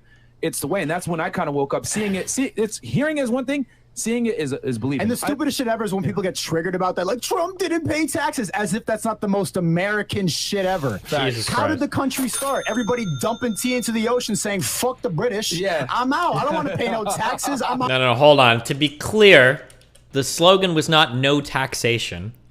The slogan was no taxation without representation. Paying taxes is fine, but paying taxes on things you have no control or say over is not fine. That was the issue. Oh man, among other that's some things. American ass shit. Why you want to pay taxes? But I think. Oh, by the way, okay. Boy. Oh, there you go. Boy, Jordan. What up? So I think really, honestly, if you look back, take a step back, right? Ask yourself the question: why him and not me? I think that premise right there can get you out because understand this, right? He didn't pay taxes. Why is he not paying taxes? Roll it back. Okay, he's providing jobs, real estate, other things behind the scenes. Cool. As an individual, how can I do the same thing? That right there, that premise, bro, you can win because once you know what he's doing, you can do it yourself. I'm just saying, look, rather than hate, appreciate. That's all. And invest in real estate. There you go. There you go, man. I'll read some of these chats, guys. So from this point forward, we're going to read 50 and up. I think from here, I'm going to read some of these like 21s that came in. Yeah. I agree. Smoking weed is only if you have nothing to do, meaning if you're making money while you smoke, cash flow, etc. That's fine. Not going to lie, especially if it's just CBD. Whatever, bro. My thing is, if you want to operate on 100%, firing on all cylinders, why handicap yourself? Sudesh, okay, I'm not even going to bother Sudesh, trying to do. But shout out to Sudesh goes, went on a date with a nurse on Friday, finally figured out why Chris plays the beep whenever a chick says that she's a nurse. Yes, my friend. Definitely nurses. She belongs to the street. Sneeko, I've been watching your stuff since FNF. It's dope to see you dropping truth. If we're lied about everything, what do you think they lie about shape or Earth, shape, and space? David Wise made some good points. I don't think it's kind of pointless to invest yourself into thinking about the shape of the Earth because it doesn't change your life. Yeah, that's true. I'm glad you said that, Chris bro. believes in a flat Earth. Believes in a flat Earth. I'm like, nigga, does it matter? It doesn't matter. No, it doesn't matter, really. Okay. So why do you talk about it all the time? No, not all the time. People bring it up. That's it. All right, Errol Simpson goes, fed at Taxstone. I already did it. Kevil's just upped her GoFundMe from 30K to 50K. Bro, she's making bank. Somebody please swap me. I'm ready. I need my $50,000 now.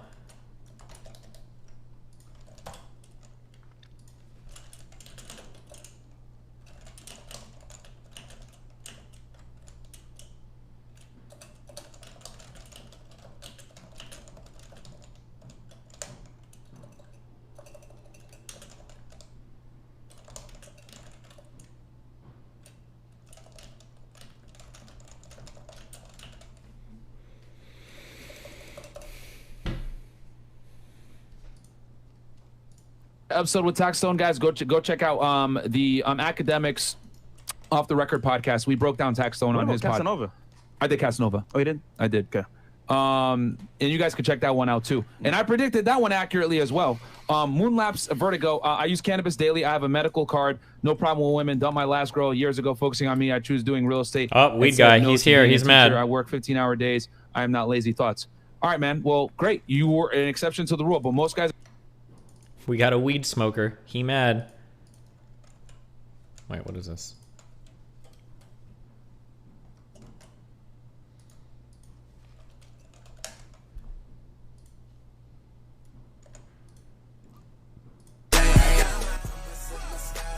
When your entire store walks out after management unjustly fires your coworker for being a union leader.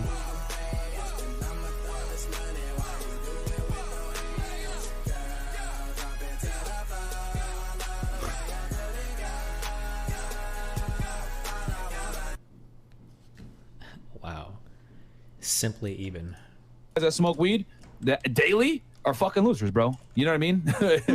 DL Saint, I really want to know podcast. Just saw Patrick CC video on Brother Sneeko. I had no idea how long you've been in the game. Yeah, he's been in it for a while, guys. Respect to you, True G. Mainstream media is getting closer to RP. It's just a matter of time before Fresh Fit hits the mainstream. Keep leading from the front, gentlemen. That's a fact. Yeah. I mean, we had mainstream a few times already with The View and shit like that, but they got canceled. So, haha, they try to cancel us, but they got canceled because no one gives a fuck about what a bunch of this shit is mainstream now. Say. People don't watch TV. People watch TikTok. Yeah, this is mainstream. Yeah, TV is honestly, we're getting to a point now where it's gonna be between Uber Eats, Uber in general, YouTube. We're gonna be like direct consumer to product very soon, Dude, guys. Streamers get more views than news channels. Yeah, that's crazy, bro. Yep. Like crazy. Netflix, right? You're getting rid of the movie theaters. You're getting like it's literally right now. It's like direct consumer to product. Like there's no middleman. It used to be Blockbuster, if you guys even know what the fuck Blockbuster is. It used to be taxis and limousine services. Those days are fucking done, bro. You know, Uber Eats, people deliver food to you now. So it's like you literally don't even have to leave your house. And there's businesses where people travel and take blood for you. It's good, you know. I don't foresee like the medical industry obviously being like that, but because you're gonna have to go to a doctor and everything like that. But a lot of things are being outsourced to other people where they're able to give you the product directly without a middleman anymore. Bro, there's Uber sluts. Damn. Word? Amazon. No, just regular Uber, but Uber sluts. Yeah, okay. What? Hey, Mark, when I calorie deficit, do you have to eat the amount of calories that you calculate or just under that number? Whatever your maintenance calories is, go 300 to 500 below that. Okay, guys? Whatever your TDEE is, total daily energy expenditure. The name is Fear. Shout out Fear.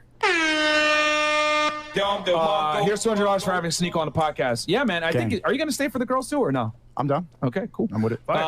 Yo, shout out to Sneeko for that Gen Z dumb video was crazy. Thank you, Myron, for losing your weight video from 2 to 3 months ago. I've lost 20 pounds so far. Yes, my friends. Keep going, bro. Keep going, because let me tell y'all something, bro. You know what? Let me not go down that rant talking about fat people because it's gonna. You know what? Fuck it. Oh my God. No, bro. you can't be fat in 2022. Okay, guys. The only people that are accepted for being fat are fucking women. If you're a guy and you're fat, bro, I'm telling you, you're cruising for a fucking bruising. They'll sit there and tell you, it's okay, bro, nothing wrong being fat. Like women will tell you this, but then they'll laugh behind your back and say, he's gross, he's disgusting. Being fat is unacceptable as a man. And the thing is too, when you're fat and you walk into a room, people aren't gonna respect you. They're gonna look at you and be like, what the fuck? Like, this guy's a fucking pussy. Zero discipline. Yeah, I want to get jacked just so I can get more respect and people can stop getting the skinny allegations. I just want people to take everything I say seriously. And you need to, you know, it is what it is. The way you dress, the way you look, people listen to you more. We live in a world, and I would argue in today's day and age, we live in a world where we judge a book by its cover even more so than before. Attention spans are shorter. You know, people are consuming TikTok like fucking crazy. Why? Because as bite-sized clips, very quickly you're able to consume it. Hell, a lot of the hate we get is from TikTok because they take bite-sized portions of our 3-hour form content and make it look crazy. But that's where we are. We're in a world now where everyone judges a book by its cover. Human beings judge books by its cover naturally. You know, it's a self-protection mechanism. But yeah, man, like, guys, if you're fat, it says a lot about you as an individual. The advent of social media brought to light no more less than is right now. Perception is key. It doesn't matter what you look like in person. The online presence first matters because that's what they see first. I'm not even gonna say names. I know guys here in Miami that fuck girls just off their social media accounts because it's perception. They judged the book by its cover and they thought the guy was a certain way, but he wasn't. That's why we call Miami the captain of cap cities, man. Thanks, bro. I'm about to move here, by the way. I'm you I'm looking at a place in Brooklyn. I need to get the fuck up out of the hood, bro. I still live in Brooklyn, like.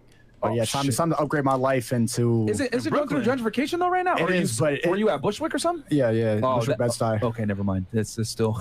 it's gentrified. There's they/thems walking around with purple hair, like these half-gender crop top, whatever, Adam's apple boob people. But I just want to get away. I get your face. Like Miami's just like, you know what I'm saying? There's a lot of baddies walking around. I don't want to get distracted, but I'm trying to like elevate myself and become the best version of myself. Well, and I want people to see that. If you can be successful in Miami, you can go anywhere and become successful. People tell me that all the time. Well, I mean, as in, like, from not being distracted by bitches and partying. Yeah. That's what I mean. From you that, don't from drink, that right? angle. No, not really. Do you really drink? No, I don't drink. Jeez. Yeah, rarely. Actually, guys, I haven't gotten drunk in a year now. It's official. I haven't got drunk since July of last year, late July. It was when we had the 6ix9ine interview. That was the last time I got drunk. I have never in my life been drunk, ever. Never been drunk. Like a cap. No, I'm serious. I don't drink alcohol. Nigga, the day we had I was lit, but I wasn't drunk. Yeah. How do you have fun at the club, though? I saw you at the club chilling in the section with your shades on and everything, like vibing out. But like, how do you have fun? I can't even like you're shitting on weed smokers. But that night I saw you in Vendome. I was hitting the blunt. I was drinking. I don't know how to have fun at the club and be sober.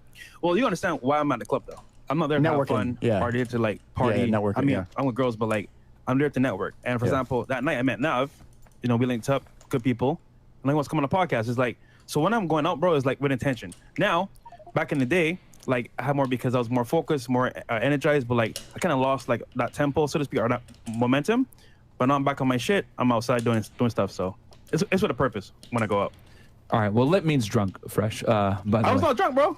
This nigga, man. All right. I was never drunk, bro. Never. This nigga, bro. I was still aware. This nigga. Your inhibitions were lowered for sure. Yes, they were lowered. Yes, they were. Okay, so that would be drunk, sir. I'm not in control. Not like we're not talking about blackout. There's levels to drunkenness, but okay. I wasn't drunk, bro. Okay, this nigga don't speak English. No, it's okay, guys. He's a foreigner. Energize. See, Kendra G has a similar show as Kevin Samuels. Talk badly about Kevin Samuels. Now she cooks the modern women that Kevin Samuels did. Can I say something about Kevin Samuels real quick? Yeah, go ahead, please. So I was doing a movie and I had all this like makeup on my face. I was supposed to get jumped. And so I had like jump makeup on. I took a selfie and then I'm like, I'm quitting streaming. And then everyone, immediately I want a drama alert. Everybody's assuming like, oh, he got jumped. What happened? What happened? And then the amount of people celebrating that was just like, this is exactly what happened to Kevin Samuels. Like all these thoughts on Twitter, just like rejoicing that Kevin Samuels died. Bro, people were saying like, it should have been a bullet. And it was makeup, stupid fucking idiots. Like I went on the stream just laughing at him. Yeah. But just like that really opened up my mind. Like there's people really preying on your downfall. And then you got to break it down. Like why do they hate you in the first place? I'll tell you this. Because you're saying the truth. Yeah. I mean, if like the biggest feminist died, I would never get on the internet and be like, oh, yeah, she deserved that shit. I would be like, rest in peace, my condolences to your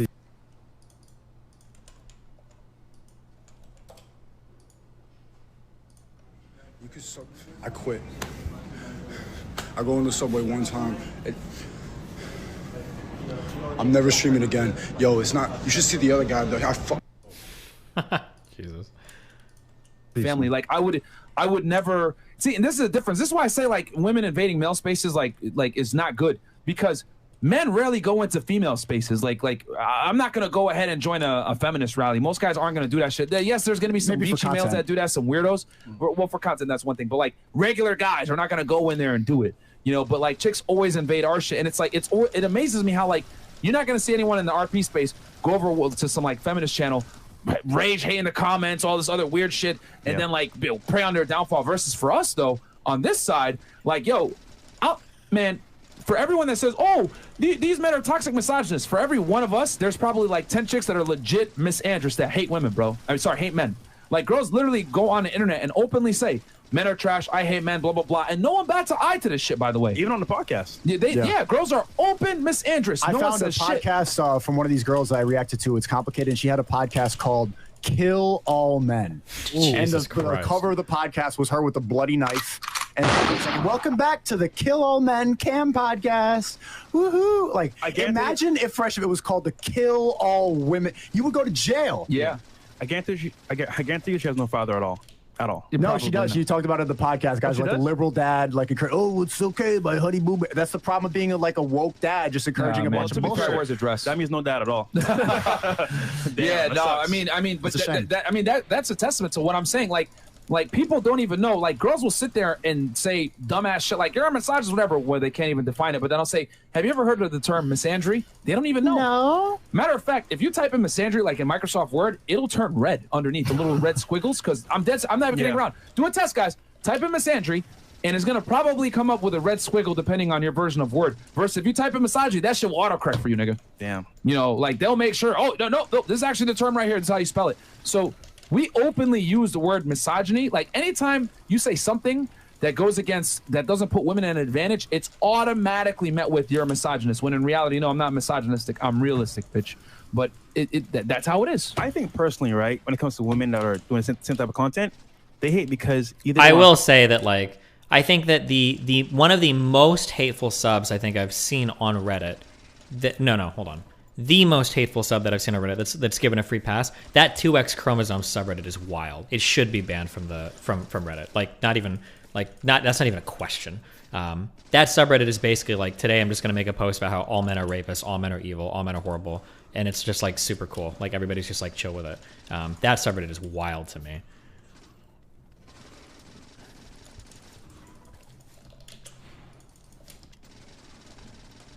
Jesus Christ. Hold on.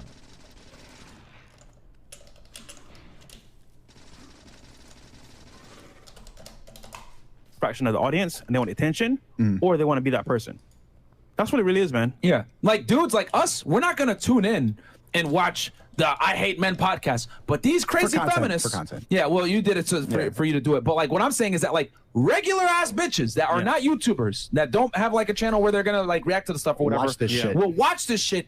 Get mad and then send me a DM. Guys, I get so many messages from angry ass fucking girls. It's ridiculous. Sometimes they're fucking teenagers. Sometimes they're 18, 19, 20, 21, college students, whatever it may be. Random regular bitches. No one knows these girls. Will send me messages complaining, you're a misogynist, blah, blah, blah. It's crazy to me. Whereas like no guy's gonna sit there and watch like the Kill All Men podcast besides Sneeko so that he can have content that he can make fun of these dumb assholes on.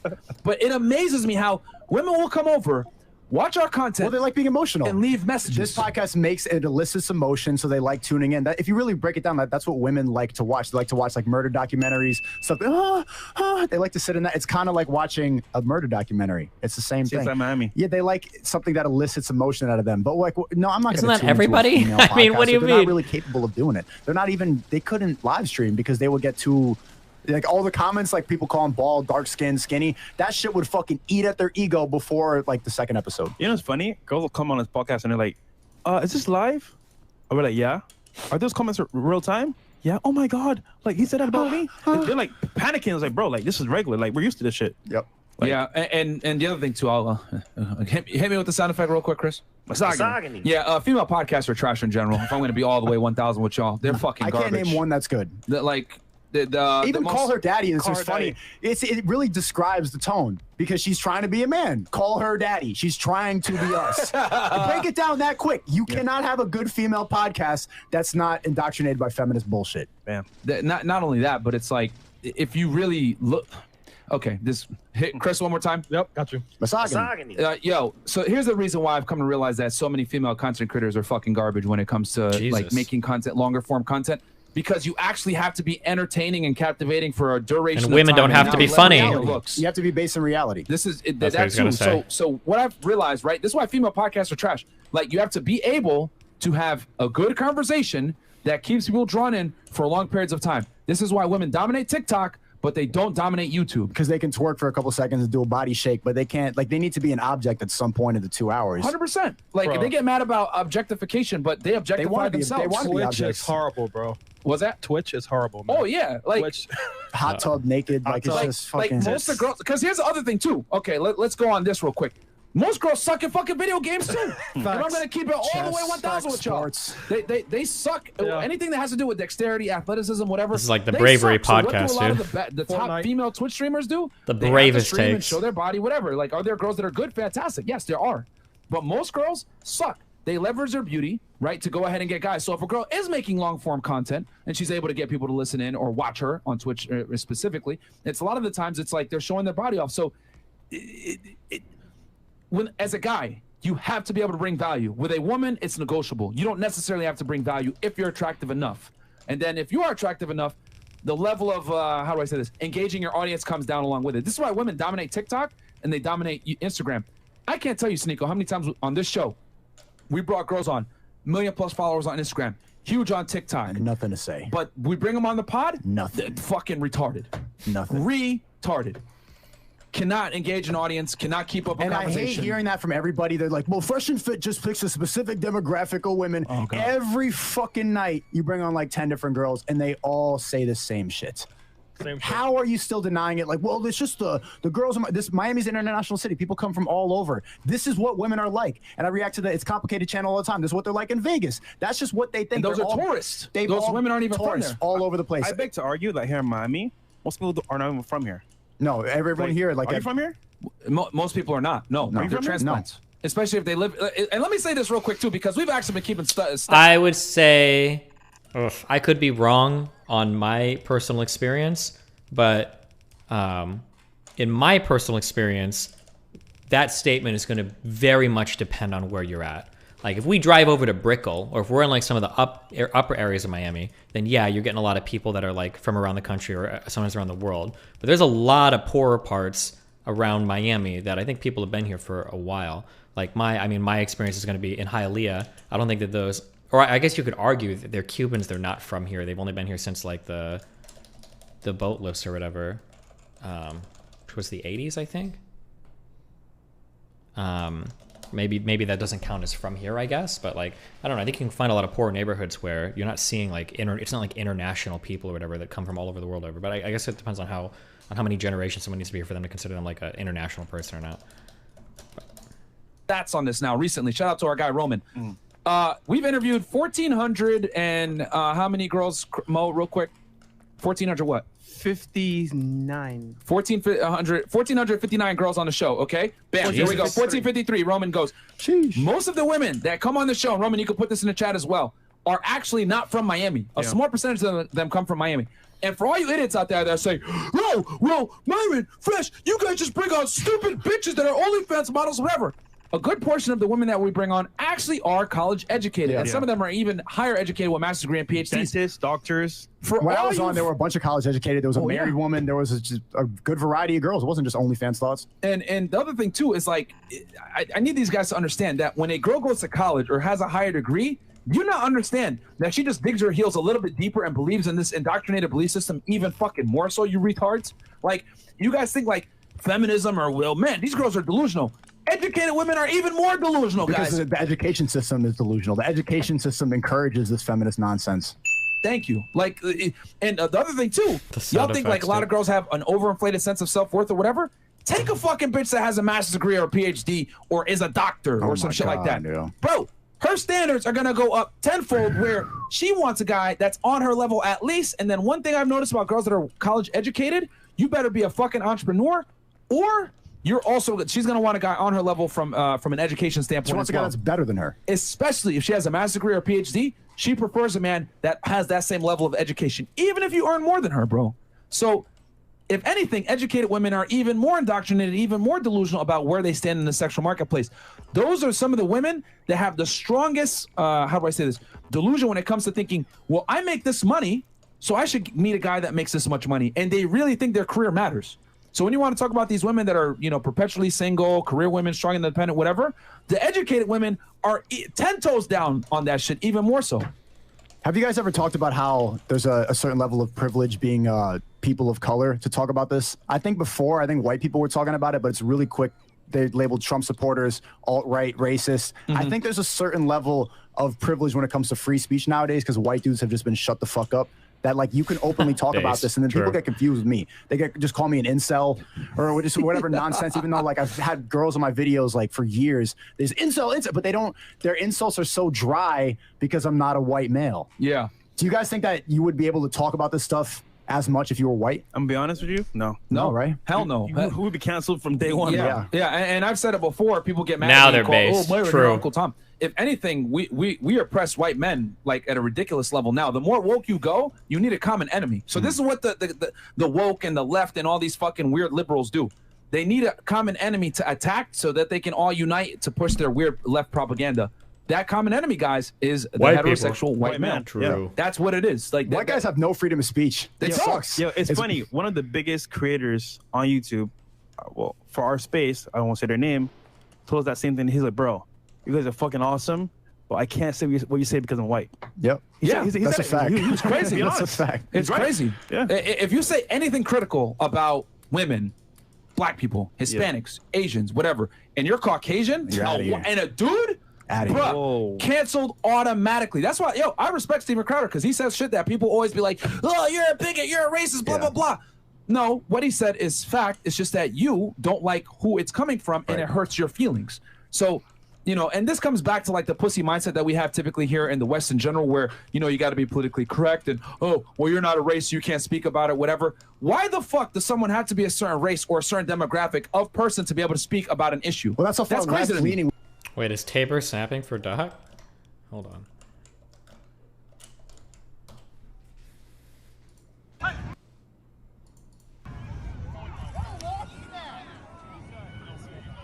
Is that our boy Tabor?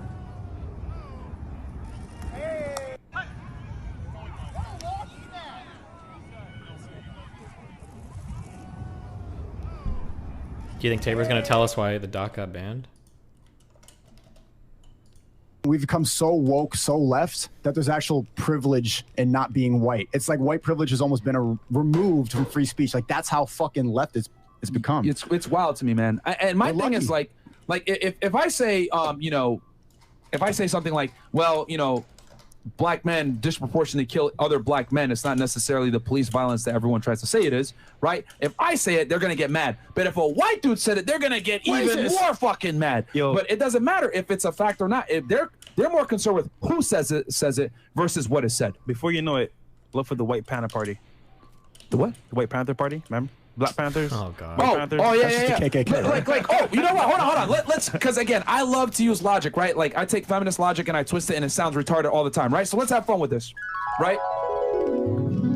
So we got people running around saying Black Power, Black Lives Matter, blah blah blah. Like, we need to keep black families strong, black-owned businesses only. We need to protect and cherish our black women. This is black a black space. Black guys deal with black women. You know what I'm saying? Stop marrying these white chicks. Let's reverse this shit real quick. White power. Nigga, if people walked around and were saying white power and we need to keep our race white. We need to support white-owned businesses and all this other shit. White is right. You guys would go fucking crazy. Yeah. Everyone would be nuts. KKK's back, blah, blah, blah. But we use that same fucking logic in the color community and no one fucking bats an eye. Let me tell y'all something about Black Lives Matter. I've said this shit before. I don't give a fuck. I'm going to say it again. It's a terrorist organization. It is. It's owned by a white guy. He took all the money. It's a domestic terrorist organization. If you look at the FBI definition on terrorism, who is the lead agency out when it comes to terrorism, everything that defines domestic terrorism, I pulled it up on screen a bunch of times on Fedit, is what Black Lives Matter does, which is the same exact things that white militia and white supremacy groups do too. It's just that if a white person says white power, holy shit, domestic terrorists, white Ku Klux Klan, white supremacy, Aryan Brotherhood, bad. But if a black dude runs around and says, Black Lives Matter, Black Power, keep our businesses black, fuck our black women, like, we shouldn't be swirling all this other shit. No one bats a fucking eye. No, we encourage it. Like, guys like Tupac were all about that, but he's like one of the most famous rappers of all time, and it's good. But I think you should be able to listen to those types of people. So I've even interviewed people like on my podcast. They're like, these guys are kind of like storm the Capitol, but I still want to listen to them because if the same logic was applied to a black person, nobody would call him a racist. Exactly. You can learn from anybody. This is what I'm trying to say. When you take logic and ration and you take that weird rhetoric that the left likes to use, whether it's stupid ass feminists or these weird liberal junkies, whatever it may be, their logic doesn't make sense. Because if you... Why do so many people shit on BLM? I think we've made a lot of tactical errors over the years relating to BLM. A few really big ones. One is bad choice of mascot. I think that we've had bad examples of BLM people where people were like turning people into martyrs and they shouldn't have been. Like what happened to George Floyd was tragic and bad and nobody should celebrate it. But like the idea of like making statues of this kind of everything is ultra fucking cringe. Number one. And then number two was way too complacent and complicit with violence. The idea, like the riots were all, even Biden pushed back against the riots. The other could have done it stronger, but like all of that shit was insanely unacceptable. You just, it undermines your position so much that so many people on the left were making so many excuses for the BLM riots and then wanted to turn around and say like January 16th is one of the worst things of all time. And while there might be academic arguments you can explore to make that justification, like normal people are just going to look at you like you're literally fucking insane because that comes across as a fucking unhinged, insane position. So like, yeah, I mean like this is like the blowback. January 6th, sorry. This is the blowback. When I keep talking about like, or we have been talking about how like you're going to have, you know, you're going to get people that are going to come back and it's going to swing back and this is what's going to happen. Like this is it. Now we're seeing that manifest, you know? Here's the thing. You cannot sit there and claim racism on one side. It's got to be all across. You can't sit there and be like, oh, well, I'm going to sit here and say, you know, Black Lives Matter, Black Power. But if you say white power, that's racist. No, you're racist too. You know, and we're some of the worst perpetrators of racism because I've seen several times. The actual BLM organization is fucking nutter. Yeah, that we're not even talking about them. But yeah, the actual BLM organization is also like unfettered dog shit. Complete and utter dog shit. You don't even have to try to tie anything into that. Yeah, just not good. Do you think January 6th would have happened if it weren't for BLM normalizing mass rioting / protesting? Yeah, I think it would have happened anyway. I'm just saying that it severely weakens your position when you're supportive of like billions of dollars of damage and then you lose your shit over January 6th. It's not good. Black people call white people derogatory terms. It happened live on here one time. One of the girls, right?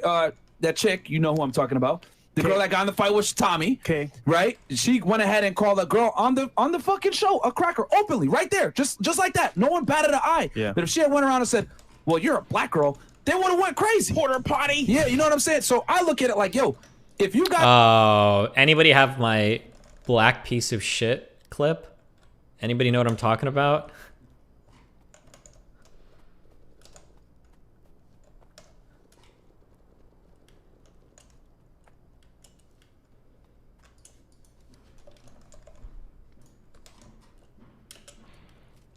I went on, there was some podcast or panel thing that I went on. Kensha? What was that woman's name? Something like that. And, okay, so do we... It's in this video. Give me a timestamp. Okay, so do we...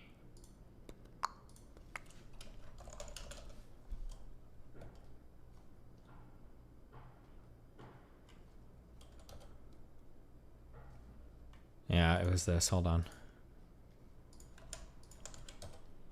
Okay, so do we? So do we people. all like? He stressed me. Don't ever fucking talk to me like that again. Oh hey, I was sorry. Okay, so sorry. So I'm Destiny, and I try to make sure that when we talk about breaking news, we're not rattling off some dumbass bullshit that we have no fucking idea what we're talking about. That's what I'm doing. What Destiny? What is this? And I'm Nina, and I go through life not being a white piece of shit. Nice to meet you, Destiny. Don't ever fucking address me like that again.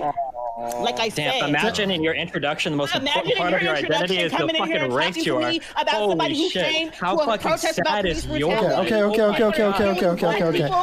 Okay. This is derailing. Nina. Never fucking met. Nina. Sorry. First of all, you have no. First of all, meme. I get it. Are you serious? Wait. I don't. You think that her attacking me for being white has anything to do with this argument? I would rather talk about. Aiko, I'd rather talk about the conversation. I'd rather talk about what happened. Talk about the thing. I didn't attack him for being white. I didn't attack him for being white. I pointed out that he's a fucking white piece of shit because he is. Oh, Nina. Like setting a fact is not an attack. Wait, can I say that you're a black piece of shit then? What do you mean? What the fuck does that have to do with anything? Excuse you? It has you being a white piece of shit has everything to do with your mediocre ass white existence. But the reason I brought it up is because you came into this chat. Does you being a black piece of shit have everything to do with your black existence?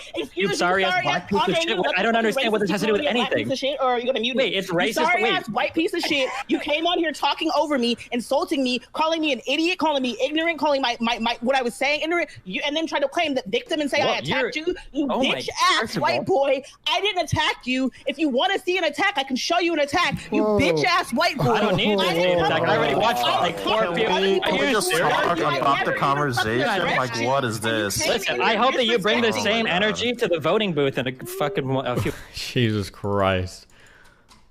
Could you imagine the same? Like, you're a black piece of shit. Just like, what an unbelievable. Guys want to sit there and say we need to end that was Sweet and Destiny. Okay, we're chilling today. Racism, whatever, it's got to be done all the fuck way around. You guys cannot pick and choose. No, they fight racism. They fight racism with racism, and they call it. They say black people are not capable of racism, but it's all this. It comes from the same place. It comes from a place of hate, and that should be the problem, not like the societal standards. That statement in itself is racist. It's stupid. It's really ridiculous. Stupid. You know what I'm saying? Like stupid. The fact that they think that like, oh, only black people are incapable of being racist. They're some of the most racist ones because everything comes back to race for them. Everything. I'm not gonna neglect what they went through in the past. Yeah, I wasn't here for it, of course. You know, we weren't here for it. But that pain is still lingering. My thing is, look, if you want to do better in life and move forward, you gotta let it go. You have to. Yeah. On some level, you have to. So, in this sense, I'm just saying, look, if you're black and you're being held about by your beliefs of being black, everyone hates you, whatever, bro, it's 2022. We're black right here, right? This is proof. Oh no, wait, no, but we're not historically black. What is it? You're right. We're not African. You're not a real black guy. We're not American black. We're not. I think it's called foundationally Black America. Some shit like that. Yeah. Like our we're immigrants, right? Yeah, immigrants. Like our family. Hold on, I think it goes something like if your third uncle back didn't pick cotton or something like that, you cannot be considered real black. You can't talk about this. Yeah, so we don't qualify, bro. I think he was in the house. We can't talk about these issues. Yeah, you're right. Yeah. Never mind. Okay, cool. Next topic. No. Real talk. But that right there, that mindset right there in itself, for you to sit there and say, well, you can't speak on this topic because you aren't a part of this race. That's the most asinine concept, the most ridiculous thing ever. Because guess what? Someone might have an opinion that might better the community that might not be a part of your race. And I like that you guys talk about this stuff too, because people's idea about the red pill is just picking up women, but the red pill, the whole idea is just the truth. Yeah. And you guys aren't afraid to talk about the double standards that comes on both sides. You like to just stick to facts. Like everything that you say is just like logic, and it's good. And we need some of that because of how much. Yes, there's so much delusion on the internet that this information is really necessary, and that's why like stuff like this, the manosphere is going to keep on turning up. Because we really need reality in a world full of lies. They call it controversial now because the whole system is a lie. Like my thing is, I operate as if I'm colorless. So my thing is like I look at everything objectively. So I take my feelings out of it. So for people to say, "Oh, well, you don't qualify as black because you don't have this checklist, or your family wasn't here before in the '60s and they didn't march in the civil rights movement." Here's the thing for all you fucking idiots out there that are minorities that like have this victim mindset. Let me tell y'all, son.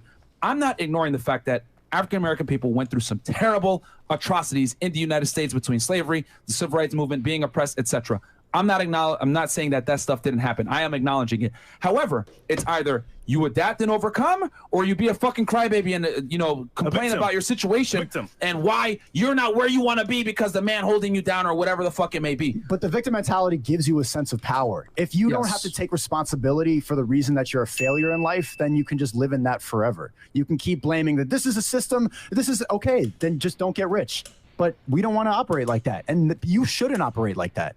And and the thing is, like, where race is the most important? We're fucking poor people. That's the fucking truth. Because when I meet other millionaires, when I meet other people that are successful, they don't give a fuck about the color of my skin. On purpose to keep them on the same level. Keep them down and dumb. Yeah, because that's what it really is. If I tell you to worry about racism and prioritize racism, and you're not where you want to be because of racism, well, that will. I feel like these are like the woke take, or like the unwoke takes from like 2016. Like it's like the same stuff, huh? That's what it feels like. Help you. Focus on that instead of going out and buying real estate. You go to protest instead of go buy real estate. Exactly. You go hold up a Black Lives Matter sign and go to a Biden protest with a mask on. Perfect example. Immigrants, they come here, they don't see color. You know what they see? Money or success. And as a result, that drive for them doesn't stop them from saying, you know what? Damn, I didn't get that job because I'm black. You know, fuck it, I'll get a different job. It's like, yo, whatever you go through, it's going to happen to you regardless. But at the same time, are you going to let it stop you? Move forward, bro. Like, my thing is, bro, the excuse of saying, like, I'm black and I'm not getting it because I'm black, bro. There's many other options out there, and you're in America. lot of opportunity. And here's the other thing too I want to say real quick for all the people out there that say, Myron and Fred, you guys aren't even really black. You don't deal with it. Listen, let me tell you fucking pussy something. I've been profiled. I've been followed by police. I've been stopped at stores because they thought that I was shoplifting or whatever. Because this whole, well, you're not foundationally black, or your uncle didn't pick on back then, or you weren't involved in the civil rights movement. Let me tell y'all fucking idiots what happens when white people see me or police officers see me or whatever, and they're inherently racist. They don't give a fuck about me being an FBI or these other dumbass terms. They just see black skin, black guy. They don't give a fuck about anything else. So I get the same fucking treatment that a lot of y'all get too. The difference between me and these fucking crybabies is that I choose to not let it influence me and feel negative. Have I been followed around? Have I been person profiled? Yes, but I'm not going to get on fucking YouTube and perpetuate the victim mindset and sit here and cry. I'm going to overcome the fucking stereotypes, because if we're going to sit here and be victims, I'll tell you guys this. I was also stereotyped heavily after 9/11. They went ahead and they were calling me a terrorist. Your uncle's bin Laden. We killed your fucking uncle Saddam Hussein, blah, blah, blah. So I was getting out all ends. I was getting made fun of for being a Muslim, Arab, and for being black. All aspects. You know, if a KKK person wants to shoot me or whatever it may be, oh, my bad. We got some guys that just walked in. Shout out to the squad in the back. If a KKK person got me, bro, it'd be like a fucking double, triple kill.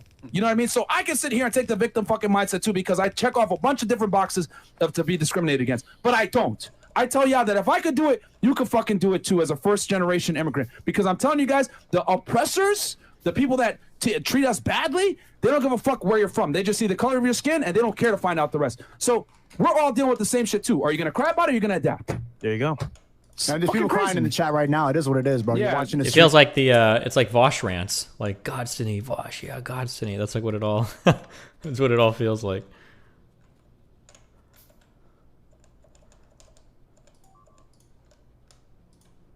Epic Vosh rant. Stream and like they're getting to it. So yeah, just pick I mean, one. yo, and here's it's ambition or complacency. Yeah, it's that simple. Like if you're gonna come into this chat or watch this type of content and cry and complain and be like, "Well, Myron, you don't understand. We need our reparations and all this other stuff. You weren't involved in the struggle. Your uncle didn't march in the civil rights movement. Some other shit like that. Go suck a fucking dick and get the fuck out of here, bro. We don't make excuses over here. Okay? We see the situation, we adapt, we overcome. Yeah. I'm not gonna let something like race or the language I speak or the religion that I practice make me feel bad about who the fuck I am and say this is why I'm not where I want to fucking be. I overcome and I adapt. If you guys want to sit there and feel sorry for yourselves and say, oh my God, we were repressed, blah, blah, go watch some fucking other content creators. Go watch H3. I don't fucking know. We don't talk about that shit over here. We don't make excuses. We don't. All right? So stop being a fucking bitch. Period. A lot of y'all are broke and, oh, it's because I'm black. No, it's not. It's because you're fucking lazy. How about that? Damn. I would argue if you're a colored person, you have a lot of advantages. Affirmative action is real. Like this podcast. Yeah, affirmative action is real. I got so many scholarships being like, I could check off every single race box. So like, bro, I could check off 5 minority boxes. I got into all these schools, bro. They gave me a full ass scholarship. Bam. Versus if you're a white dude, you wouldn't have nearly as many opportunities. If I was full Asian too, they would not take my test scores properly. They would just, now there's too many Chinese people here. Too many already. Yeah, man. So, you know, I get it. These are the uncomfortable conversations that a lot of other YouTubers don't want to have on their platform or whatever. But hey, man, that's the world that we're in. If you're a fucking loser, you're a fucking loser. I don't want to hear nothing about, I'm not where I want to be because of the color of my skin or my fucking gender. No, you're fucking just lazy. You have a choice to make. Adapt or stay the same. Adapt it's up to you. Or die. Period. You're not going to get no fucking victim mindset bullshit over here at Fresh and Fit, man. Get the fuck out of here with that. Call us Uncle Tom, whatever the fuck you want to say.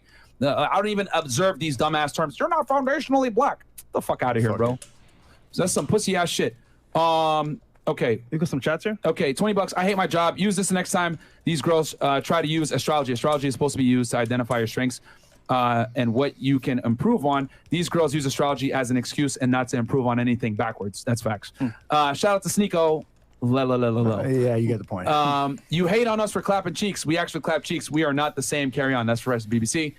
JTR, Coach Corey Wayne for some knowledge and info to digest and use. Knowledge is key. Okay. Rusty Shackleford, I'm on my journey to become being a high value man. I'm 32. I make 142K per year as an engineer, and I have a rental property that has been generating income for me. Am I on the right track for my age? Yes, you are, my friend. Good work. This is where Dan was getting into real estate. These guys love real estate. Justin KG.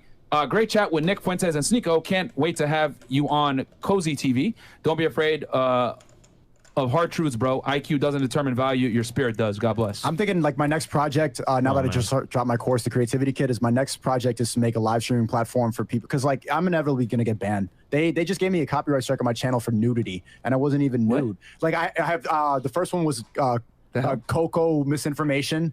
Covey misinformation was my first one. The second one was nudity, and I was wearing a shirt. It was complete bullshit, and they took down my shit live. I had to appeal it. Luckily, I beat the case, but they really don't. They really want to silence this. Yeah, and you probably had like a hater, bro.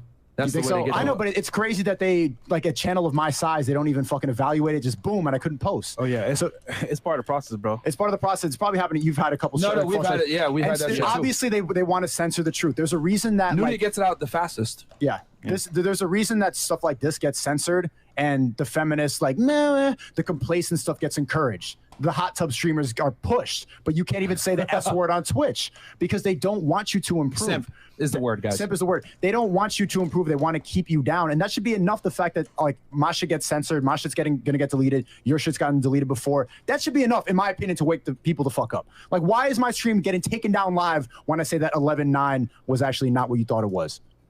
No, you know what I'm saying? Yeah, I get what you're saying. Yeah. So I want to start, like, I want to really push a new live streaming platform, and I think that people who are like-minded, who are awake and unplugged, can, like, we can group together and actually make a new platform. Because, like, bro, inevitably, like, they're gonna try to ban me again, and inevitably, it's gonna happen to you. You get censored on TikTok all the time. People have clipped up my shit up on TikTok. All this stuff gets taken down for hateful content, harassment, bullying, all this bullshit. When I'm just talking, they don't want the freedom of speech is completely dead.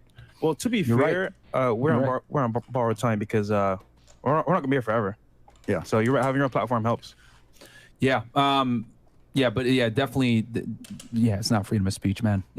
It's and yeah, you're right. Like especially with Twitch, as far as like, you know, that's crazy. Yeah, they push hot tub streams over anything that is states fact, and then like, you know, like guys like Lasanabi are never going to get banned. They want them. They want to push complacency. I hope y'all caught that, Lasanabi. Yeah, and L3, all those like that's what they want you to listen to, and they're not actually being funny. They're not being informational. They're just lying, and then people are sitting in there coping. Their whole audience is just a bunch of like fat, like just nerds. People who just accept the position that they're at in life and don't want to improve. That's their audience. If you all like told them to take a selfie, that's what they want. Okay. There's like 25 minutes of this, but I think it's all like, it's just a big circle jerk. Oh, damn. If I go on Friday, that's going to be, it's going to be wild. Hopefully. Friday night. Should be fun. This is the funniest Fresh. Hey guys, it's your boy Fresh Prince CEO, and today we're gonna talk about all my W's. Stay tuned for it.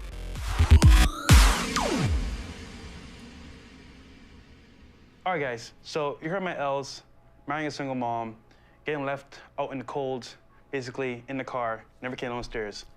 But today we're gonna talk about my W in terms of having 3 women in one day. Now it sounds crazy, right? But I was kind of foreign to this idea of having multiple girls in one day. Because I felt, you know, do the right thing, do the good thing.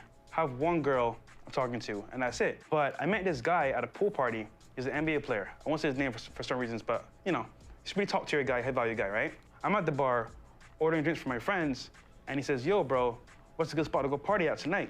I told him, look, bro, you can go downtown, you can go to Brickell, Wynwood, doesn't really matter, but I'm going to downtown because it's a really good spot. And then he's like, yo, bro, are you on Instagram? I was like, perfect. Yeah, I am. So I gave him my Instagram, and lo and behold, he followed me. He said, wait, you know this chick? So he pulls up this girl's profile, because you can see who's following someone that you just added from like the following list. I was like, yeah, I know her, bro. I used to like do her back in the day. He's like, damn, that's my shorty want to come in town. So basically, we were smashing the same chick. So he's like, yo, dude, you know what? I'm having a mansion party like the next day. Come through, I got you. All this time, you know, we linked up the same night at the party spot I was going to.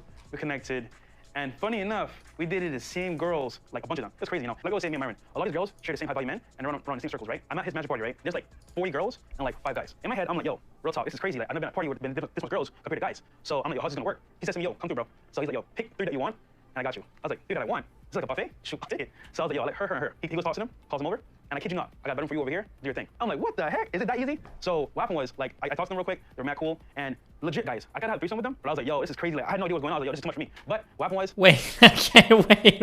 Wait, bro. Okay, all of these guys use terms and words in ways that I've, like, never heard before. The first one was like, oh, dating. In my mind, dating means that two people are exclusive with each other, or they're in, I guess it could be open, but they're in a committed relationship. That's what dating means. But the way that the Fresh and Fit guys use dating is like, oh, like that just means you've gone on a date with somebody. That's not dating me. If I go out with somebody and like we get dinner or whatever, I'm not dating that person. I've never heard that before. But now they might use terms differently. But here's another thing. When you say you've fucked 3 girls in a day, okay, cool. You're talking about like a scheduling thing, right? Like I'm trying to think of what's harder. Is it harder to have a threesome, or is it harder to fuck 2 different girls in a day? I think it's harder to fuck 2 different girls in a day than it is to have a threesome. This idea that like, oh, I fucked 3 girls in a day. Damn, you must have been like juggling like a lot of schedules. You probably woke up with a chick, you met a chick for lunch, went to her apartment and fuck, and then you went to sleep with another chick that night. That's what I'm thinking if you fuck 3 girls in a day. This idea that you went to a party and then a really famous guy picked out 3 girls to have sex with, that's not even brag-worthy. Like, wait, what are we talking about? Like, wait, what? What the heck? Is it that easy? So what happened was, like, I talked to them real quick. They were mad cool. And legit, guys, I could have a threesome with them, but I was like, yo, this is crazy. Like, I had no idea what was going on. It's way harder to have a threesome. You're insane. Well, if you're, well, I guess it depends on if your girlfriend is okay with threesomes or not. If you have a girlfriend that's okay with threesomes, she can always shop around on Tinder, and it's not that hard. If she's not okay, then you have to do 2 stranger girls, which is really hard. But being in a sexual relationship with 2 different girls at once, then being on the same day requires you to be juggling multiple sexual relationships at once. I guess it just depends on what your relationships are like. Would probably make, yeah. When I was like, yo, this is too much for me. But what happened was, I did my thing with one of them, came back outside, hopped in the shower real quick, talked to the other one, went back in the room later on. So basically, I had 3 girls in one night. It sounds crazy, guys, but there's a whole other world outside of the regular dating circle where guys of high value can actually like set up certain things that regular guys. That's a stupid qualifier to add. Wait, what's a stupid qualifier to have? Guys can't. So translate that into like my own lifestyle. Now from Instagram, I say, you know what? I can have 3 in one day. Why can't I do it myself? Learning from Deals on Demand that you guys are gonna learn if you bought the course. We're gonna re-release it soon, coming up maybe like next month. Why would you brag about fucking 3 different girls in one day when it was an NBA player that picked 3 girls out for you? I'm so confused right now. This is all so weird. Also, did I mishear or did he say threesome at the beginning of this? That would be easy to have a threesome if you already had people keen to do a threesome. Like, no shit. Oh, okay.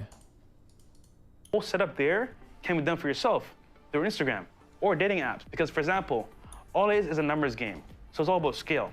So with Instagram, you could DM 100 chicks. Out of 100, let's say 10 hit you up. Boom. You can space out how you want to do it, but that's 10 chicks ready to meet you in person. So I just want to say this, guys. You can take L's all your life. You can take W's. How do you cold open on Instagram? How do you find people near you on Instagram? Oh, I guess in Miami. Oh, dude, are you serious?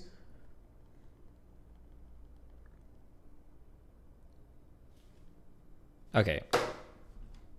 I want to like clean up my apartment a little bit if he's coming over, but he said he'll be here in like 20 minutes. Give me a, should I put on a BR back screen or should I end my stream and come back in 20 minutes? But the point here is that like, I don't know why I watched this video. What, this is... You reply to their stories? Don't you already have to be friends with them? This guy's a fucking dipshit. All right, give me a little bit. I'll be back. Have chill.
Are you afraid of going too abrasive in the podcast that you intimidate them? And so they will not invite you again.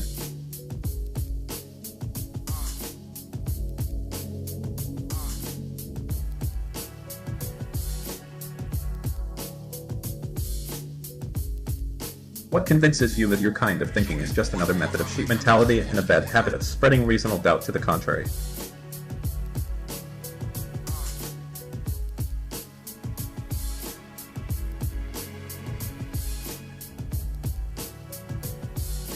The ideal women they are describing is probably some charcuterie of the majority of non-Western women, especially in the Middle East. Doesn't it seem a little much to call them flower children, especially if they're happy with their role or forced into it?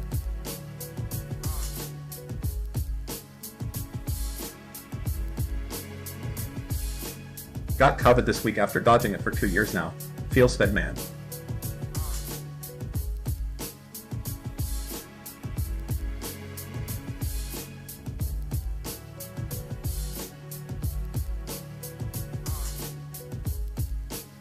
I hope you do match their energy, but remember what you learned in the Samsetter Convo.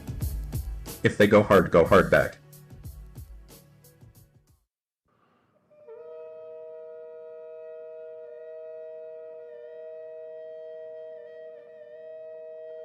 Destiny, you should review some Corey Wayne dating advice videos. He doesn't call himself Red Pill, but talks about the concepts and frames them in a unique way. He helped me a ton with dating.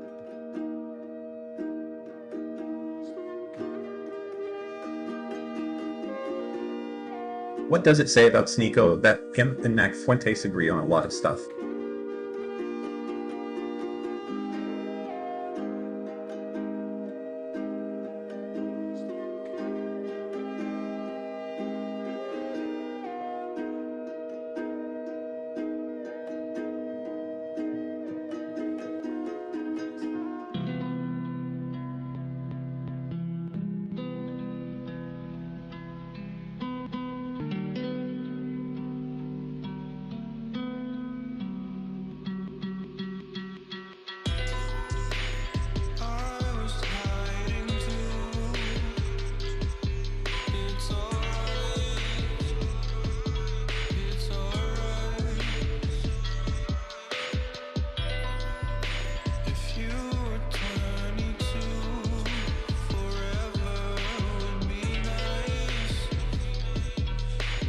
You get your L, L, L, L, L, L, L, L,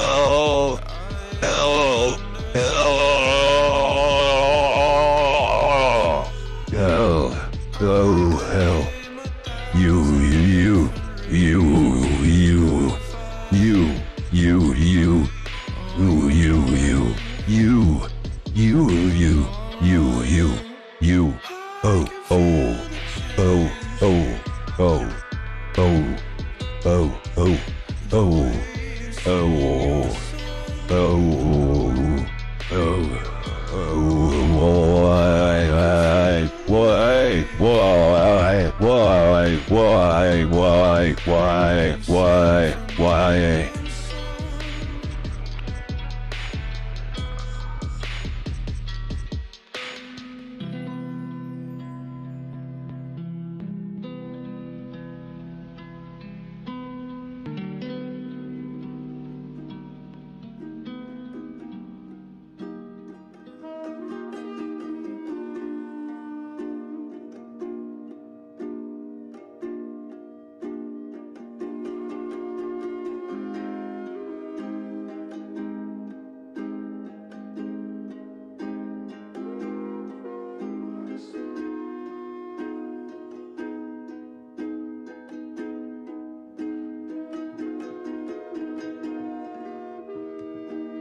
The man who passes a sentence should swing the sword. If you would take a man's life, you owe it to him to look into his eyes and hear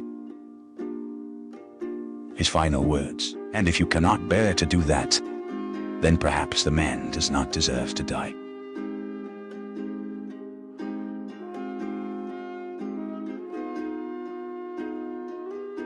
Yo, I got raided by the FBI. My name is Trump, and I eat a lot of pie.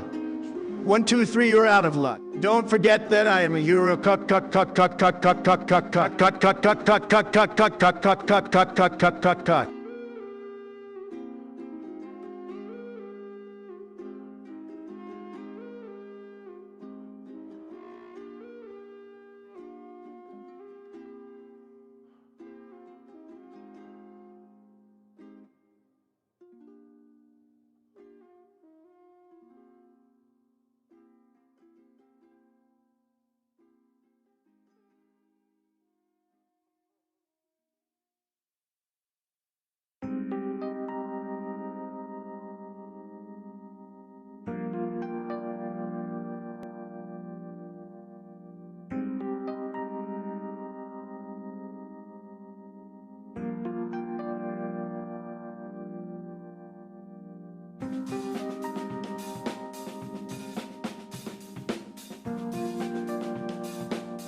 Oh, you're a cock.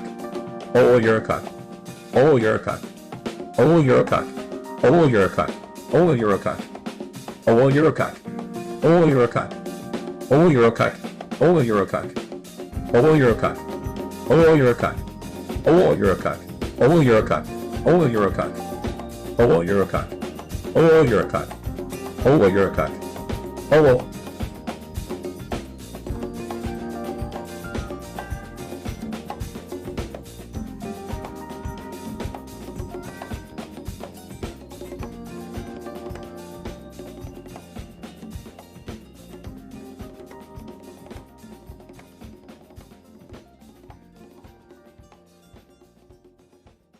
Dumbass FBI agents looking all over my house for the $5 billion that I already successfully laundered through all these TTS donations. America thanks you for your service, Stephen.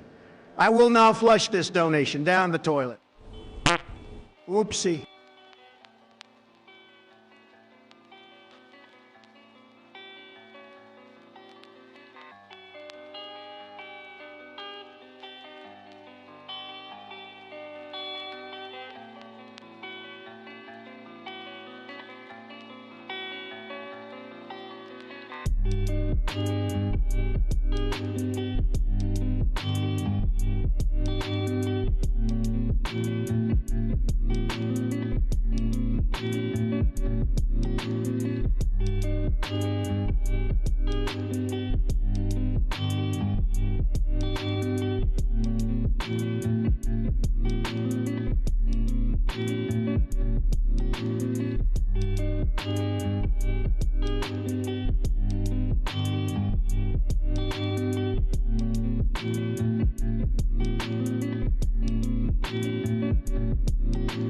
Chat, remember to tell the people you love that you love them. Have a nice day.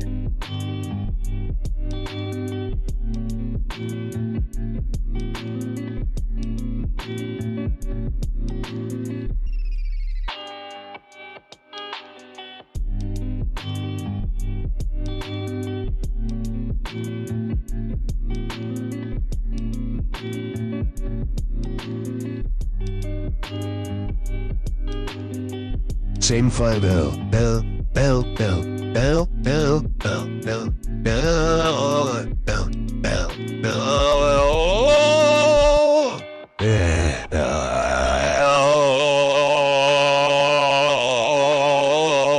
bell, bell,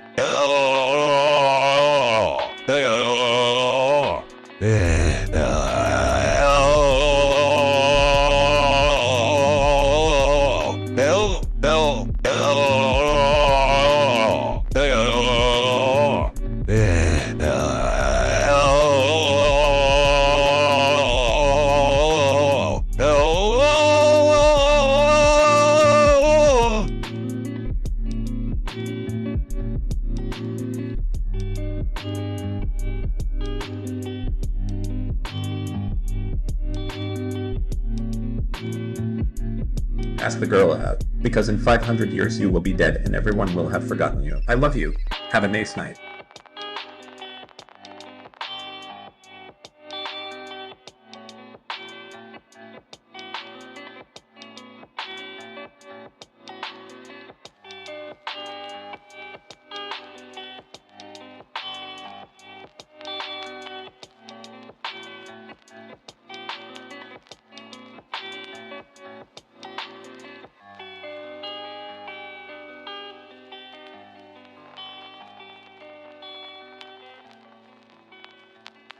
Enabling emergency stream life support measures.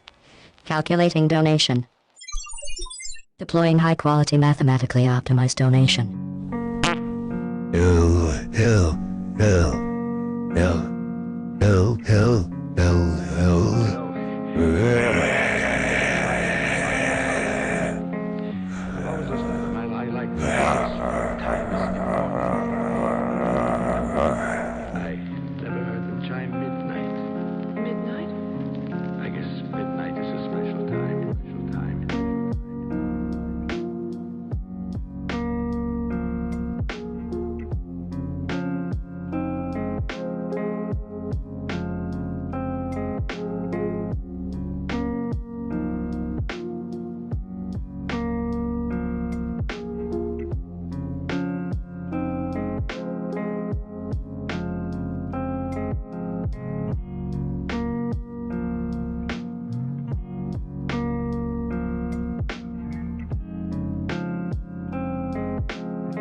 They do damn Bella. Give me the power, I beg of you. Sekoi Sintian Mises Poa de Mort. Mortis Maludo, Volker, the Muvichet. And online Porta Voiset down Bella. Sekoi Sintian Mises Poa de Mort. And Deliu Porta Voiset down Bella.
Taking the time to reflect on it. In my reflection, I don't see it as being wrong. I just see it as being a stage that we all go through. You know, it's just like that.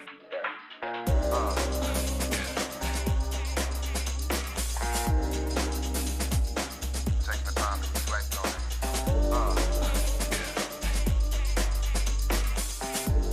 Just like that.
All right. What's up?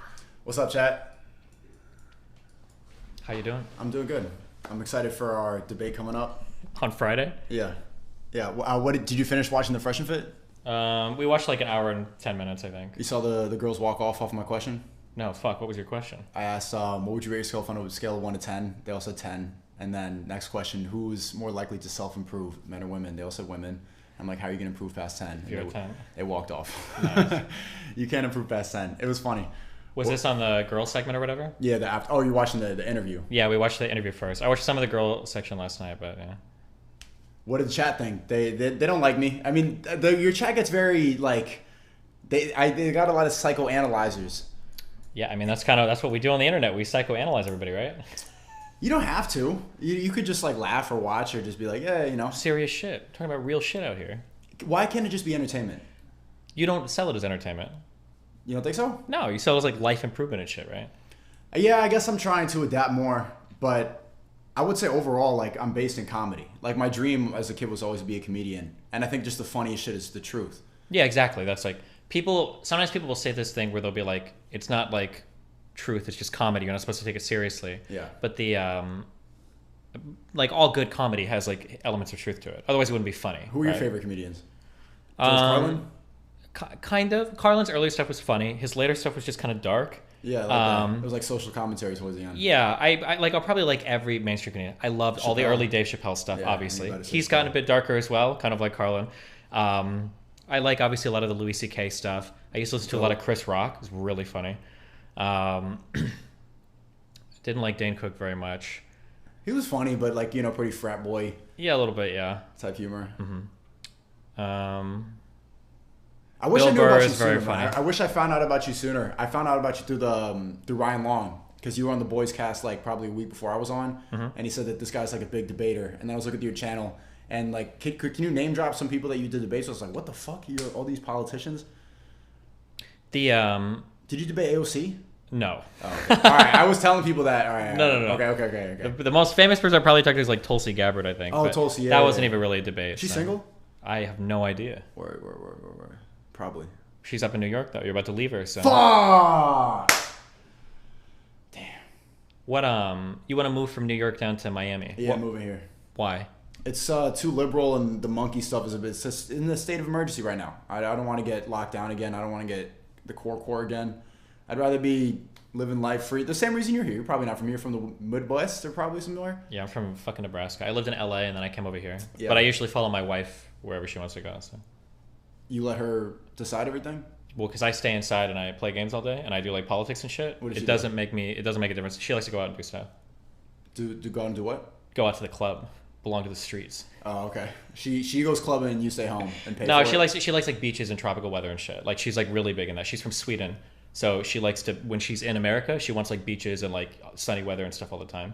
Okay. So we lived in LA before, but the people there are ass. Yeah. But I don't like the people in Miami either. But at least Miami's dope, bro. People are like more open-minded here. People are free. People don't give a fuck. People are made of plastic over here. Yeah, but at least here's the difference between Miami and LA. LA, they'll lie about it. Like, no, that's true. I'm not gonna tell you. Miami's like, yo, I just got my boobs done. Like, it's just, in LA, it's like every party is like a networking party. In Miami, they don't have to network because they all have like rich parents, so they just like talk about crystals and do like crazy shit all day. Basically, is crystals in LA? Or I've seen it down in like South Beach. Yeah, it's like all crystal people and shit, but not like ultra hardcore. Just like this, everybody's into like some random weird fucking shit, I guess. Huh. But I think it's because I don't know. A lot of them, I don't know how these people live down here. A lot of them don't work. It seems like they have rich parents. Girls, so? Yeah. Sugar daddies, I don't really kind of stuff like that, I guess. Yeah, but even a lot of the guys like are just like whatever. Like Melina will be telling me about like some of these people. Like, how do people live in South Beach? These apartments like $4,000 or $5,000 a month, and she's like, oh well, this one guy said he trades crypto. No, he doesn't. He doesn't fucking trade crypto. No shot. What does he do? I have no fucking. You think everybody here's parents' money, bro? There's a lot of crypto bros down here. I think it's all rich parents. Nah, you need to talk. I think it's all rich parents, dude. Nah, that's not true. I think it's all rich parents. But rich parents, people from like fucking Guatemala and Argentina and all these weird countries, you think they all got rich parents? If they could move to the U.S., they're not that poor. Okay, the poor people in Guatemala are still in Guatemala. The poor people in Venezuela are still in Venezuela. You're underestimating the power of crypto money, man. I've met a lot of crypto bros since I've been here, just like in a couple days. Yeah, but for every one crypto bro you see that made it, there's like 10,000 more that had to fall for that dude to stand, I think. Because, like, think about it. If you sell crypto at a huge gain, that means somebody lost, right? That's how it works, right? Yeah, this is where the winners come, man. Miami's the hub of, like, people like, yeah, I don't give a fuck. And you need to not give a fuck to start making money. Okay. Do you still That's cool. What's funny, you're a millionaire, right? Barely. Yeah. I was thinking back to our past couple debates, and I found it, like, a little funny that, like, I was the one defending going to get money. I'm still paying off my student loans. Like, my bag, like, I had my first 6-figure month last month. I could finally pay that shit off. And I'm, like, trying to promote ambition. I want people to see the progress that I'm going to make when I'm going to inevitably become a multimillionaire. And it's funny that I was debating you and you were like, money is like chasing a spiritual void. And I'm like, yeah, chase the bag. And you're a millionaire and I'm not. Yeah, but I'm also 10 years older than you, right? I'm 33. Okay. So I've had a lot more time to do it. What's the point? As in, you don't have to be a millionaire by the time you're 24. You don't have to, but isn't that better? Why would you not? You want to be a millionaire younger so you can enjoy your young years having a big ass bag. I think it depends on like what kind of life you want to live. Depends on what you're going for. It doesn't even matter. Like the life is better with money. It is. But sometimes you got to make a lot of sacrifices to get that money. Yeah. I think that's the scary thing. Yeah, that's the scary thing. But like, don't you think you promote like a level of complacency? Like by saying it's scary, like that life is scary. Life is hard. I don't think it's complacency. I think there's a lot of ways you can challenge yourself that isn't just how much money you can get. How else can you challenge yourself? You can challenge yourself to be a better friend. You can challenge yourself to be a better person for your family. You can challenge your body. You can work out. You can do stuff like that. You can challenge yourself to grow in some kind of like hobby, discipline, passion. It could be music. It could be it could be video games. It could be a sport. It could be whatever. But if you challenge yourself in music, video games, all that shit, isn't the highest level of that making money off of it? If you're playing video games all day, like the best thing you could do as a gamer is being a streamer and making money, or going pro. If you're playing fucking instruments, the highest level is being in a big band making money. I feel like what you're looking for at the end of the day, what I would say is you're looking for some kind of fulfillment. It's not just money, because you can find a lot of musicians that make money that don't feel very fulfilled because they're making the kind of music they don't want to make. You find this throughout all of art and entertainment. People that are doing, you can find this in the YouTube world. People that want to work on like long form cool content, but instead they've got to churn out these like 10-minute like shitty pop reaction videos or whatever because that's what they have to do. That's probably, you probably feel that to some extent, right? Well, I was doing this for 9 years, bro. Yeah, and I've watched some of your, I was really surprised because I thought you were just a crazy fucking dude. But I went to your main channel, I watched some of your like longer form videos. I was like, oh, some of this is like cool stuff. You know what would be really good that we could react to? Did you see Patrick CC's new video on me called Sneako's Going Insane, but it's working? I think he's saying a lot of the same shit that you're saying. I was going to save that for my season 3 of reaction, but if you want to watch that, I think that's a good one. Okay. Would you be down? Like it goes over. You want to watch it like right now? I don't know if I have speakers. That's fine. I'll probably figure something out, but everybody's calling me crazy. Everybody's calling me insane. Everybody's like saying take your meds. Everybody thinks that like there's something wrong with me. Everybody's psychoanalyzing me, and it's just funny. Like from my team, from the outside looking and reading these comments, he's putting it in a character. It's just like I'm just me, man. Sure. I think the difficult thing for you is that if you have a way of viewing the world through like the super red pill mentality, and you've got a way of seeing like the Matrix, then the responses that they're giving you are exactly what you would expect. From people inside the Matrix. Yeah, you would expect them to call you crazy. Like if you were Neo and everybody is calling you an idiot or crazy or lunatic, then I mean, of course that's what you would expect them to say, right? But it happens so much in history that they call, like Chappelle was called crazy, one of your favorites. Carlin was called crazy, he got censored just like I'm getting censored. Like there's a level when you start speaking about the real shit, they're going to actively try to silence it. And I don't know why people don't take those examples, like calling Kanye crazy for years. Kanye is a billionaire. Like is he really crazy or is he just more successful? He's a little crazy, but like people that burn witches at the stake were also crazy. People that thought the world was flat were also crazy. People that thought that, there were gods in the sky that, were bowling and that's where fucking thunder came from. Those people were crazy too. There's a lot of crazy people that ended up not being right. We remember the ones that were right, but we don't remember all the ones that were wrong. There's a saying that I repeat this often. A cat that touches a hot stove will never touch a hot stove again, but they'll also never touch a cold stove again, right? Like we have a really hard time, you have one bad experience with something and you avoid something completely, but then you end up writing off so much more than what you could otherwise. You end up missing out on like so much more than you could if you would like explore it a little bit more, look in a little bit deeper, rather than having like 1 or 2 bad experiences with a certain type of people and then being like, these people are all bots, they're crazy, like I'm gonna go do my own thing or whatever. Why is it not crazy to make $50K a year and just have to serve people your whole life and be stuck and do, why is that not crazy? And then the people who don't have to do all that and don't listen to the rules and going to do whatever they want, why is that considered crazy? But all the people, the 99% of people who just obey all these orders, why is that not crazy? Why is that seen as the norm? Everybody can be crazy. There's crazy. Okay, if everybody's crazy, well, no. Wait. I said everybody can be crazy. But whether or not somebody's crazy doesn't have to do with the amount of money they're making, right? At the end of the day, it took me a while to learn this, but at the end of the day, you're always serving somebody, whether you want to or not. Who do you think I'm serving? Your audience. Or you might be serving advertising. Sure, you might be okay with that, and that's cool. And some people are okay serving like the barista that tells them what to do at Starbucks. Or some people are okay with serving, a manager at a corporate thing, hedge fund, whatever. Serving my audience. How am I serving my audience though? Because you are in some ways captive to their attentions. Yeah, you have to entertain them. You got to put out videos for them. You have to do things that. But I don't do what they want me to do. If I did what they want me to do, I'd just be okay, and I would okay, and then I would listen, and I would get the brand deals. I get none of that. I get censored. I don't get any brand deals, and half the people who watch it are like, they're just psychoanalyzing it, and they can't comprehend why I am the way I am. Sure, but that's not serving them. That's just providing them entertainment. Yeah, you're kind of like living the dream of there's that saying, do what you love and you'll never work a day in your life. Yeah. Right? Yeah. So I feel similarly. Yeah. But at the end of the day, as long as you live in a society, we're kind of like we're tied into the metrics somehow. We got to pay taxes. You got to. There's always some form. There's ways around it. There not legal ways. I mean, there's legal ways, man. You get your LLC, you move out to different countries. I've got my LLC. I live in a state with I do distributions with my company. I've got okay. When you start talking, now we're talking tax evasion. Okay, not avoidance. But the yeah, I'm just saying that like when you talk about the industry making 50K or 500K or whatever, I know a lot of people that live pretty hollow lives that make a lot of money. Like, do you think Hassan is happy when you watch him on his stream and you see how he interacts? That dude makes. No. I think that guy might pull 7 figures a month. Well, that guy's not funny. Like I'm trying. Yeah, but regardless, like he's like. Entertainment. I think that's the example of a type of guy. Here's another thing that I'll say. But we're nothing alike. That's not. Sure, you might not be. I don't think Andrew Tate is happy. That's cap. I don't think that dude is a happy guy. Cap, I don't think he's a happy dude. Why? He doesn't have a good woman in his life. Oh, he has many. He does. You can't have many good women. Yeah, you can. Somebody that gives you more than just pussy. Like some sort of like deeper fulfillment. I don't think so. Deeper fulfillment is some matrix shit, bro. Women don't provide that much. Like, what do you really do with your girl? Like, okay, you watch a movie, you talk, like, but mostly you talk online. Like, what are you really talking about? You can't have any. You can't imagine or envision any type of like deeper connection. Tell me what that is. Tell me. I've been in relationships. I've been in many relationships with girls from all over the world. Like, ultimately, like, and it's okay. I feel like you're deeper fulfillment. At some point, I think a goal in life is to find a partner that you feel like you can like go on the journey of life with. It's somebody that you share your thoughts and feelings with. It's somebody you share struggles with. You go through life moving to different places, traveling around. Like you might share hobbies. Why with one? Because typically that's programming, man. It's not programming. That's the idea of one wife. This is my wife. How many close friends do you have? 5, 6. Why not 30? Huh? Why not 30? Because why not 50? I can't displace my time to that. Yeah. You don't have time to build those really deep relationships with 5 or 6 or 7 or 20 different women. You can't do that. Like the type of time that you need. Yeah, but friends and girlfriends are different relationships. Yeah, a girlfriend should be more. No, a girlfriend can be in love with you, and I can think, yeah, she's alright. She's alright. You my girl, but she loves me.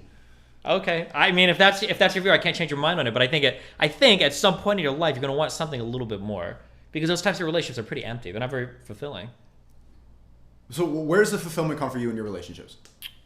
From having a well, no, it's like from the time and history that you share with each other, the memories you make with each other, and then the challenges and the things that you do together as you go through life. So it might be like big life events, like having somebody you can talk to about like important things going on in your life. It might be extra fun or awesome events, somebody to travel with and go like make new memories with and stuff. It might be somebody that you can be vulnerable with. You can share like emotional experiences if you have stuff that you're dealing with, like a partner like that you would connect with that you wouldn't connect with like any random girl. If you feel so inclined, but I guess you just don't give a fuck yet. So I think you could do that with everything you're saying. I don't see why I can't do that with 5. If your mom died, do you want to be with some girl that you see twice a month, like crying? You're like, fuck, my mom died. I feel so bad. No, you don't want to cry around your girl, period. She thinks you're weak. Not if you have some traumatic shit going on. I mean, I don't think a girl would hold it against you if you cried because your parent died. She wouldn't try to, but naturally she's like, oh, look at this fucking bitch. No shot. Crying. This is no way. Mom. What a no pussy. Shot, dude. No shot. It's better to just move on. Like, there's no point. Just move on from your parents. What if both your parents died in a car accident? You cry a little bit, but you got like, what else are you gonna do? Like, what's the point of crying repeatedly for a month?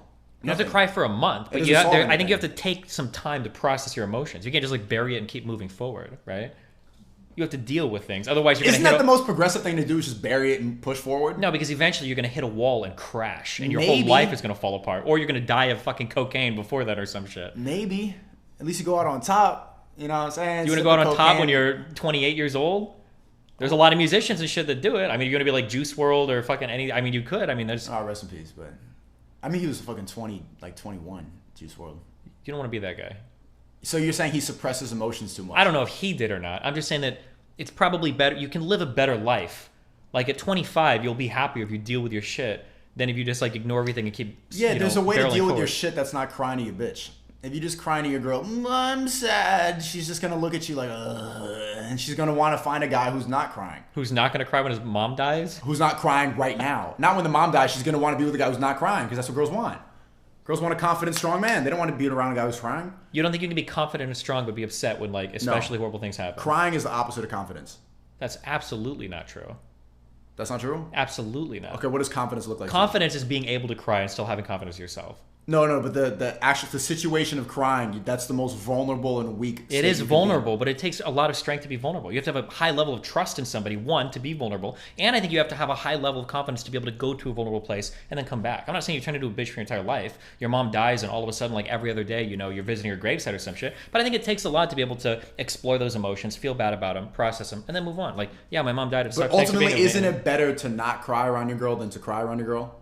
Think about it. I'm not going to say whether or not it's better to or to not, but I will say you should be able to. You should be able to. Yeah, some people don't. Think of the female brain. Is it better to cry around her or to not cry around her? Depends on if you cry a lot or not. If you here's it's life one hack. situation. No, I will tell you this for a fact. Okay. Okay. If you were a woman, and I won't even use myself as an example, although I could. If you were a woman and Andrew Tate was around you and he got really emotional over something and he started crying, you would feel like the most special fucking woman in the world, because you would feel like you're seeing a side of Andrew Tate he's never shown on stream before. He's never showed a hoe before. He's never shown any woman. You're getting something that is so special because you've got a guy that's so confident, so stable, handles his shit so well that when he shows you that level of emotional vulnerability, like, oh my god. She starts interjecting herself in your life and she starts like feeling about your problems so much she thinks she can solve you. It doesn't have to be. If it's a dumb That's what women woman do. Women are like, I'm gonna fix you. I'm gonna work on you, and then you become like a little project. You find a different woman. That's a bullshit Exactly. woman. That's a bullshit woman. But That's not what every women- woman is That's like that. what women do. I don't think so. That's female nature. You don't think that? I think some do. I think guys do it too, but I don't think every woman has to. You can find better people, right? If you're shopping in clubs, you're going to find girls from clubs. That's it. But like there are other sources of people out there. Ain't your girl at the club right now? No, I think she's in Austin with streamers or some shit. She's in chat. Oh shit. Yeah. Hey. Chat, what do you think so far? I've enjoyed our debate so far. I've enjoyed going back and forth with you. It's good to challenge. And have I made you rethink about anything? Not yet. Not yet? No. But I got a lot of years in you, so I have like a huge head start. So I'm lucky in that regard. What have you noticed in the difference between debating like, you know, actual smart people who like politicians and policies and bullshit? Like I interrupt too much, I yell too much? Not that much actually. Nice. Politics people can be really fucking crazy, but and they're more avoidant with their they probably avoid and yeah, it depends on like what you're talking about. Like political conversations are way different than these types of like life narrative conversations, I guess. How did you get into this debate and how did you get into the political space? Like you must have been a smart dude. Yeah, I mean, I've always liked to argue with people, but when I was in like 2016 when like the Trump shit happened, I wanted to get more politically involved, and then I kind of grown from there. So I used to be. Who'd you vote for? Hillary, obviously. What? 100%. That's the easiest one in my life. Hill dog. Oh my god. Hill dog? Wasn't even close, dude. What? Oh my god, that Pokemon Go to the polls. As soon as I saw that, I was like, I can't vote for anybody else. Oh god. That's when I turned away. That's when I stopped being an L3 fan. When he's like, "No, go to vote for Hillary Clinton." I'm like, what? This troll, the fucking funny guy at Vape Nation, the guy who's always being like running around saying crazy shit is voting for Hillary Clinton? I'm like, yo, you lost. You lost. And I was right. Look what happened to him. What? Annoying. Yeah, this is dumb. I don't like this. Oh, Ethan? This is disgusting. Why do you call him L3 to L3O? Because the guy sucks. Oh, he sucks, bro. He's boring, and he just has a bunch of complacent, virtue signalers who like post a BLM in their bio. That's his audience. That's true. It sucks. But the people on your end are pretty fucking crazy too. Are they? Yeah. No, half the people in my comments are like, bro, I sparked debate, bro. Sure, that's cool. But like a lot of people in the profiles I don't have are an echo chamber. That's crazy, the difference. like fuck women, you know, fucking red pill all the way, black pill, blah blah blah. Every time someone says some crazy shit, I'm like, no, I love women, but just they make no sense. I'm not trying to promote no incel behavior. I'm completely against it. I love women, but they're annoying. They're fucking annoying. But I'm not talking about violence. I'm not like misogynist. No, I want to be with a good woman. Just most of them suck in the West. That's it. I ain't got no like fuck women, bro. A lot of people who are like the people who really fuck with me are like, yo, bro, you really woke me up. I didn't realize a lot of this stuff. I'm glad. I really want to go get it now. Do you ever feel like you're contributing to the problem? What problem? So you're part of the problem. You said women in the West suck. Yeah. Meaning like hoochie girls. What girls? Hoochie girls. Girls at the club. Bro, girls I was on around Fresh and Fit last night. Fresh and Fit, there was girls with PhDs. Yeah, I like saw those girls. College They graduated. They were cool girls. Nurses. Yeah. And bro, and Bro, 2 of them walked off because of a question. Okay. Fucking college. I didn't even graduate college. They can't even handle a question. College graduates walked off. Sure, it's bad. Another 37-year-old was like a comedian, didn't say nothing funny the whole time. Okay. The other one was a 33-year-old, like fucking weird, like drunk, coked out Italian broad. And she didn't, bro, she's 10 years older than me. Made no sense. She annoyed the chat so much that, bro, you gotta go. Sure. You gotta go. This is a question that I have, okay? It seems like you guys, when you guys talk about women, you get annoyed that women are like, they're kind of slutty, they don't have any good values, not good like home takers or caretakers for like the home. Like basically they're just like degenerate Kim Kardashian clones. Yes. Right? But then when you guys are talking on the podcast, like, well, what do you want in a woman? You're like, I don't want a woman that works. I don't want a woman that's smart. I don't want a woman that works. I don't want a girl boss. I don't want a girl boss. Independent only. And I want to date 20 women at once. Yeah. When you are putting that out in the world, aren't you making those types of women? No. Like a woman with a college degree is not getting your eye. It's going to be like a woman with a Brazilian butt lift who's like fucking, you know. I've dated tons of like smart PhD bro. They're all the same. They all think the same stuff. You think that a woman that goes through school and is looking for work is the same as like one of these like yacht girls out here looking for? No, they think the same things. They follow Kim Kardashian. They watch the same shows. That's just the truth. Last night. So why were they like that? I don't know the types of girls going fresh or fit. I can't say. The types of girls. They do it every night. There was 11 girls on last night, and they all made no sense. Well, listen, if they're on Friday, you know, I can pick their brains a little bit. Are they going to do that Friday? Well, we could do a debate, and then I want you to open up your mind to the whole nature that all these Western worlds, they're fucking brainwashed, bro. They are brainwashed from TikTok, and Instagram has completely changed the dynamic. Their self-esteems are so high because of the amount of DMs. There was a 37-year-old mom on the podcast, and she was like talking about the young guys DMing her, and she has no idea about her market value. She said she was a 10. You're 37 with a kid. What are you talking about? Sure. I'm closer in age to her son than you, and I know you make no sense. You're 37, you're washed up. It's time to find a guy. Why are you out of Miami with the titties out, mommy? That's true. And that's what they all think now, bro. You don't have to run to the most extreme opposite end of the other fucking side of the spectrum. That's all I'm saying. Don't let them chase you off. I agree. There's a lot of crazy fucking people on the other side. On my side, there absolutely are. I spent most of the last fucking 3 years fighting with. That's why I'm banned from Twitch because I fight with those people. I understand it, but and I am surprised that didn't wake you up more. The fact that you I'm woken up. What do you mean? I've been fighting with these people for years. I understand that they're lunatics, the insane people on the left, the insane progressives, the people that walk around. Hillary. Sure, because I'm not going to let them. You voted for Biden. Because I'm not going to let them bully me out of my positions that I think are important. I'm never supporting somebody like Donald Trump because we'll never align on positions. So the FBI raided him. What do you think that was about? I don't know. I didn't see the warrant. Trump didn't post either. Why not? Apparently, like the judge was affiliated with Epstein. Well, I thought the federal judge was a Trump appointee. The investigation came from the FBI, who's headed by I'm asking you the political Christopher Wray, who is a Trump appointee, and then the warrant was probably approved by fucking Merrick Garland, who's head of DOJ. I think they probably were looking for some serious shit. Maybe, but I mean, we'll see when it comes out. Who knows? I think Trump's a cool guy. I don't think so. He's the funniest politician of all time. He's funny to laugh at. Funny of all time. But he's kind of a piece of shit. Why is he a piece of shit? Because he's an asshole. Because that's the same. Those are synonyms. Why? Because he has no decorum. He treats people horribly. How? By calling them names, by doing by damaging relationships with alliances across the world. The left calls people names too. Do what? The left calls people names all the time. And if Biden was is Biden calling people names on Twitter like Trump does? Does Biden have a nickname for everything? Biden's not even. No, he doesn't. So then it sounds like he doesn't. He doesn't do anything. At least Trump was saying stuff. Biden's just there. Is that a thing? At least he was saying something. Yeah. I'm critical of what he's saying. Maybe Trump should have been quiet like Biden then. I wouldn't be critical of him. I would have voted for him maybe. Man, Trump was like an influencer. Yeah, he was, but I don't want an influencer as a fucking president. You want Biden? You want a sleepy fucking I need a leader who can take... Biden's a leader? Yeah. Biden's a leader? As opposed to Trump, who blamed every fucking problem. Oh, the FBI is against me. The DOJ is against me. The media is against me. Like, Trump was crying about... The media was against him. And was he not right about China? No. First of all, even if he was right, what are you supposed to do as a leader? He kept selling himself as a business leader, right? You guys say this on Fresh and Fit. What does a man do? You take responsibility for your shit and you move forward. You don't cry about it all the time. Yeah. But you guys will be on a show talking about how like black people are crying that they can't get ahead, systemic racism, blah, blah, blah, blah, blah. But then when it comes to Trump is still complaining today that he says the election was rigged. And he's still crying about like how the media treated him. He's still crying about how the intelligence treated him. He's still crying about how Congress trying to expose things that are really wrong. No, he's a baby. He's a baby bitch. If it was any other person in that position, you'd say, bro, stop crying and move the fuck on. Stop making excuses and move the fuck on. Well, it's working. A lot of people are like, yeah, the election was rigged. I don't know if you can even say that on YouTube. Sure, you can say whatever you want. No, but I'm just saying that, like, that, if you want to say that, that's fine. It's working to be a baby bitch because it does. The squeaky wheel gets the grease or whatever.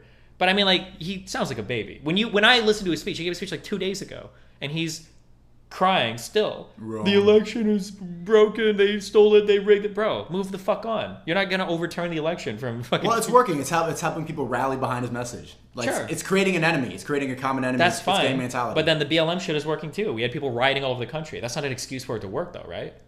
There was some abhorrent shit that happened under BLM. The rioting, the picking of bad martyrs. BLM's a scam, yo. Sure, but I mean, like, January 6th was a pretty big scam too. Yeah. I mean, yo, your boy Nick Fuentes was at the storm. I didn't even know that when I interviewed yeah, that dude is a hardcore conservative. Can you put me onto that? Like, I didn't know. I really liked the interview with him. He said up until the bell curve shit, I agreed with him on literally everything. I got to read into the bell curve more because I didn't even hear about that before. And I honestly didn't even know anything about him before my stream. And people were saying, Nick Fuentes. But the guy, like, I really think he has his head screwed on straight. But also, the fact that he's, like, low-key a white supremacist, I don't feel like that's a good enough reason to write him off because I talk to people who are black supremacists. I listen to black supremacists all the time. Black people should segregate. Tupac was a black supremacist. Malcolm X was one of my idols. Black supremacist. Nick Fuentes is like, okay, low-key, white supremacist. But he's saying a lot of stuff that's true.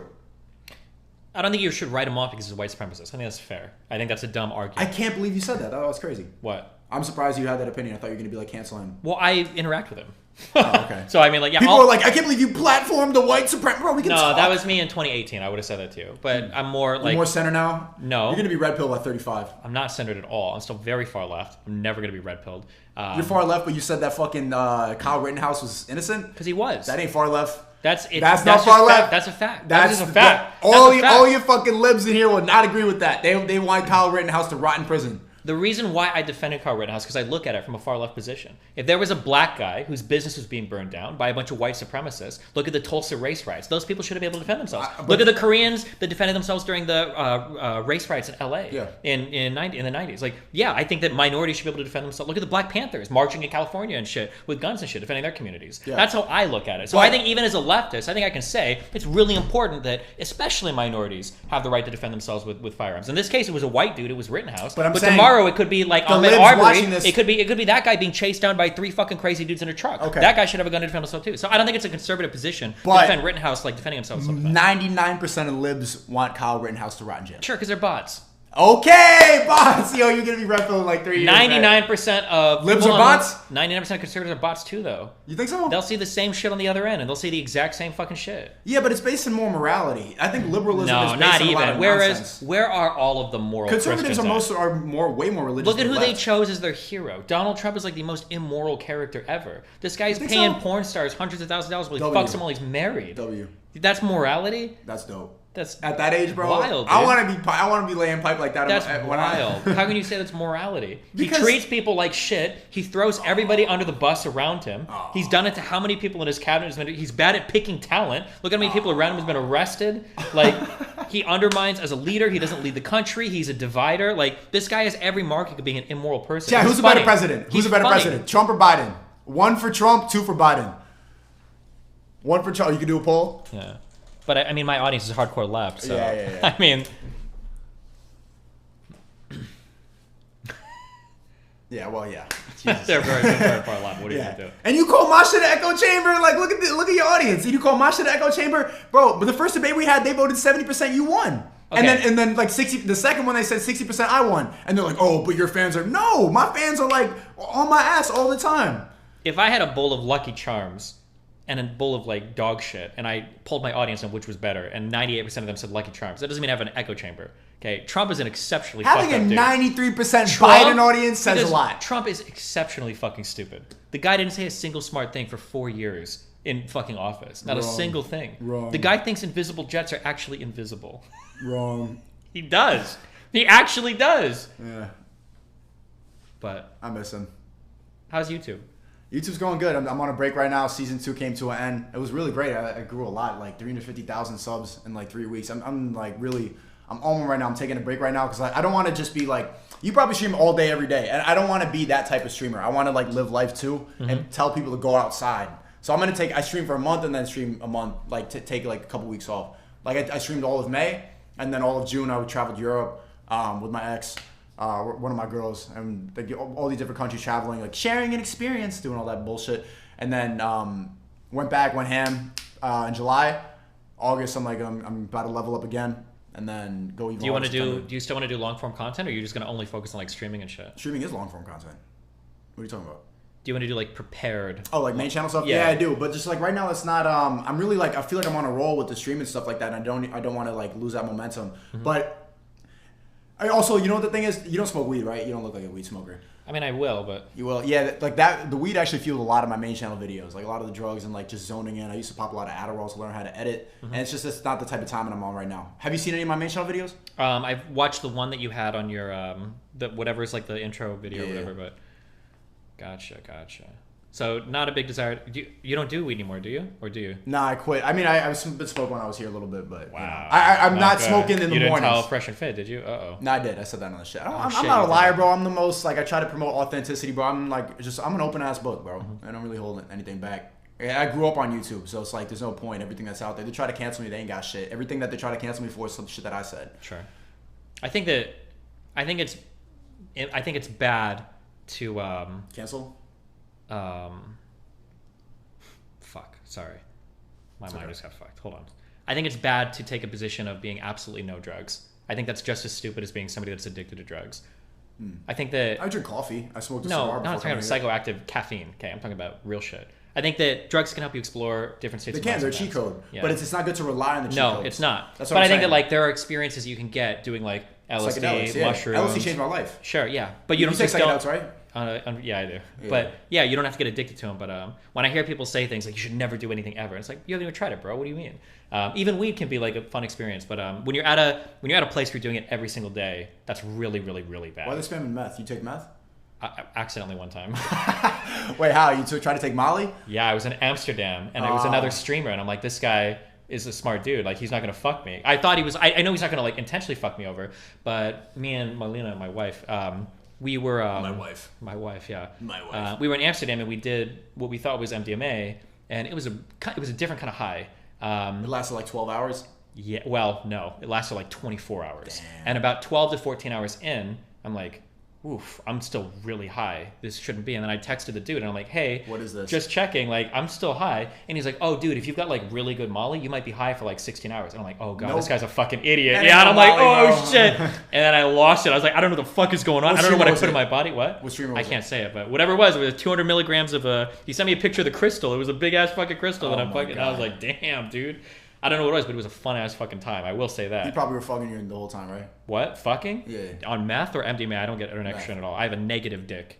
It's less than 1 inch. It is super good. Less than 1 inch. At less than, it goes in my body. It's like a dog. I know, but when you get it up there, you get it up there. Maybe. I don't know. I can't get it up there. I remember that I stood in front of the toilet to pee, and I would literally stood there for like 90 minutes. Trying to piss? Yeah, and I didn't even realize. I'm just like standing there. And Melina eventually was like, bro, like my legs are tired. We've been here for like an hour and a half. And I'm like, oh, okay, I guess I don't have to go.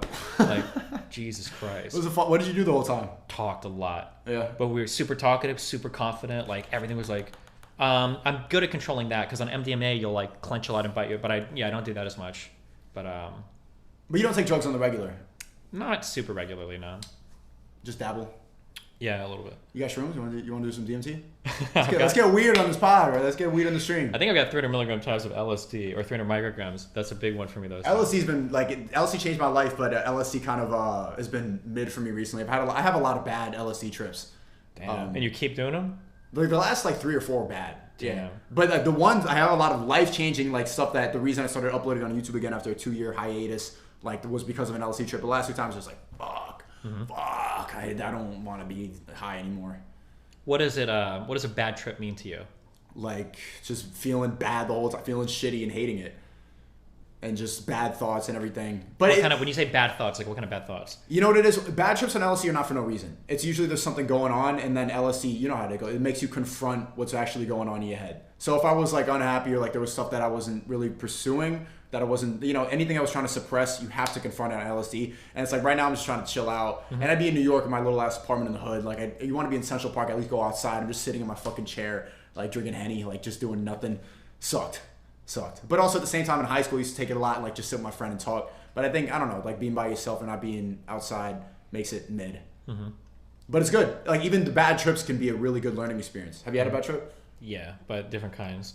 I think if you have a bad trip because something's coming up that you have to confront, I think it's good. Yeah. But if you have a bad trip, like your mood is getting destroyed, you just feel like very often weird. And there's not like a problem, but you just like either bad setting, or too much. I think is not a good bad trip. Well, there's always a reason why there's a bad trip. It's the setting you're in, or like the mindset you're in, and so it can still be progressive. I still would consider those bad trips good trips in a way. Yeah, if they're ones that make you confront problems and stuff, yeah, for sure. Yeah, but I'm kind of afraid to take it now. I wanted to take a fucking DMT live on stream. I don't know if I'm gonna get banned for that. But this girl in Costa Rica, the spiritual like shaman bitch, fucking wants to do that. Want to do DMT or ayahuasca? Ayahuasca. Okay. Do you have to, when you do ayahuasca, is there always like a purging process? I've never taken it. I've only smoked DMT. I think you're like throwing up and like shitting, and you have to like, your whole body goes crazy. Yeah, you take a cold cleanse. You're not supposed to eat. Oh, true. Yes, I guess to prevent that. Yeah. You should try DMT. I've heard good things. You sound like Joe Rogan. I also bet you don't like Joe Rogan. I hate Joe Rogan. Yeah, I knew it, Chad. You want to talk about the ultimate bot? You want to talk about the ultimate bot? I could write you a script for every response you could ever have to any fucking thing ever. Why? Because it's so predictable. What, he talks about UFC and fucking No, not comedy? UFC, for anything related to like government shit or like masking or fucking monkeypox or it's the script is so predictable. What's the script? Like CDC says something. Oh, they're probably just saying this thing because they're trying to control your life. They want to prevent you from being happy. They want to exercise more control of use of you're more reliant on the government. Facts. Yeah. And then we had this guy when I was growing up. You might not know about him. There's a guy called Rush Limbaugh. Yeah, I know Rush Limbaugh. Yeah, okay, he was the same shit. Yeah. Oh yeah. He was like the OG Alex Jones, right? He was on radio. I don't know if I'd say Alex Jones, but like he had the same type of thing where it's like everything the Democrats do, they're trying to control your life. They want to make you reliant on the government. They want to destroy your freedom. And like here's why every single thing they're doing is like in service of that, basically. What do you think of Alex Jones? Free Alex Jones. Alex Jones is a fucking moron, dude. You gotta watch those trials. What about the fucking Bohemian Grove documentary? That dude was really exposing shit, putting his life on the line. I don't think he was exposing anything, dude. No? He literally, the guy that he went with, Alex Jones is like crawling up, like trying to peek over and see what the fuck is going on here. The guy that he went with just walked in. And I was like, I don't think I can go in. They're not gonna let anybody in. I was like, yeah, you just fucking walk in, dude. What are you doing? And he's like fucking crawling around, like trying to get secret footage. And it's just like people like, it's like a frat party, basically. I think the secret society shit is like, so all of that shit is nonsense. What about Epstein's Island? That was pretty fucked up. Is that not secret society shit? That's exactly what that is. I don't know that secret society shit. What? That's some guy the richest people flying out to an island and fucking I don't think every single person that has like associated with Epstein is a fucking pedophile. The Clintons were on that list. Why would you, the Clintons were on that list. He had a giant painting of Bill Clinton in his fucking crib on the island. Let's assume for 1 second that was the case. That's true. That is true. No. Let's say that you're a billionaire and you want to fuck a kid. Yeah. Okay? You go to the island. Why the fuck would you do that? Because they all blackmail each other. No, why would you want to be part of that blackmail? Because when you get to that crazy level of power, that's what gets off. That's how you get off. I don't want them to be able to blackmail me, though. I'll go fuck my own. That's really weird. What? I'm saying if I was a billionaire, I want to fuck a kid. No, I feel like you can find the money to go find your own fucking kids to fuck. Crime, traffic, 13-year-old nonsense, third world. Dude, you think there's like a hierarchy? Like you don't want to be fucking that ghetto 11-year-old pussy. No, you want the prime Ethiopian, medium rare Ethiopian human sacrifice kid. That's what they do. To summon Satan, that's what they like. I don't know, man. That sounds. That's exactly what they do. I feel like if I was a billionaire, I wouldn't want to be on the list where everybody knows I'm a kiddie fucker. I feel like that would be a secret thing. Why do you think that they all have? What do frats do to keep trust with each other? They all come on a piece of pizza and then eat it, and then now they all have this fucking like blackmail against each other, so they know. We keep secrets. Yeah, but you don't have. That's if you want to. Okay, let me make the analogy. Okay, yeah, that's how they keep secrets. They all come on a piece of pizza, eat it, do elephant walks with their dicks, like chug milk down each other and slap each other, do a bunch of gay shit, right? The secret society billionaire people, they go to these islands, fuck a kid, do a ritual, and now they all in on the secret. So now when they all control the banks, the government, the CDC, all these fucking.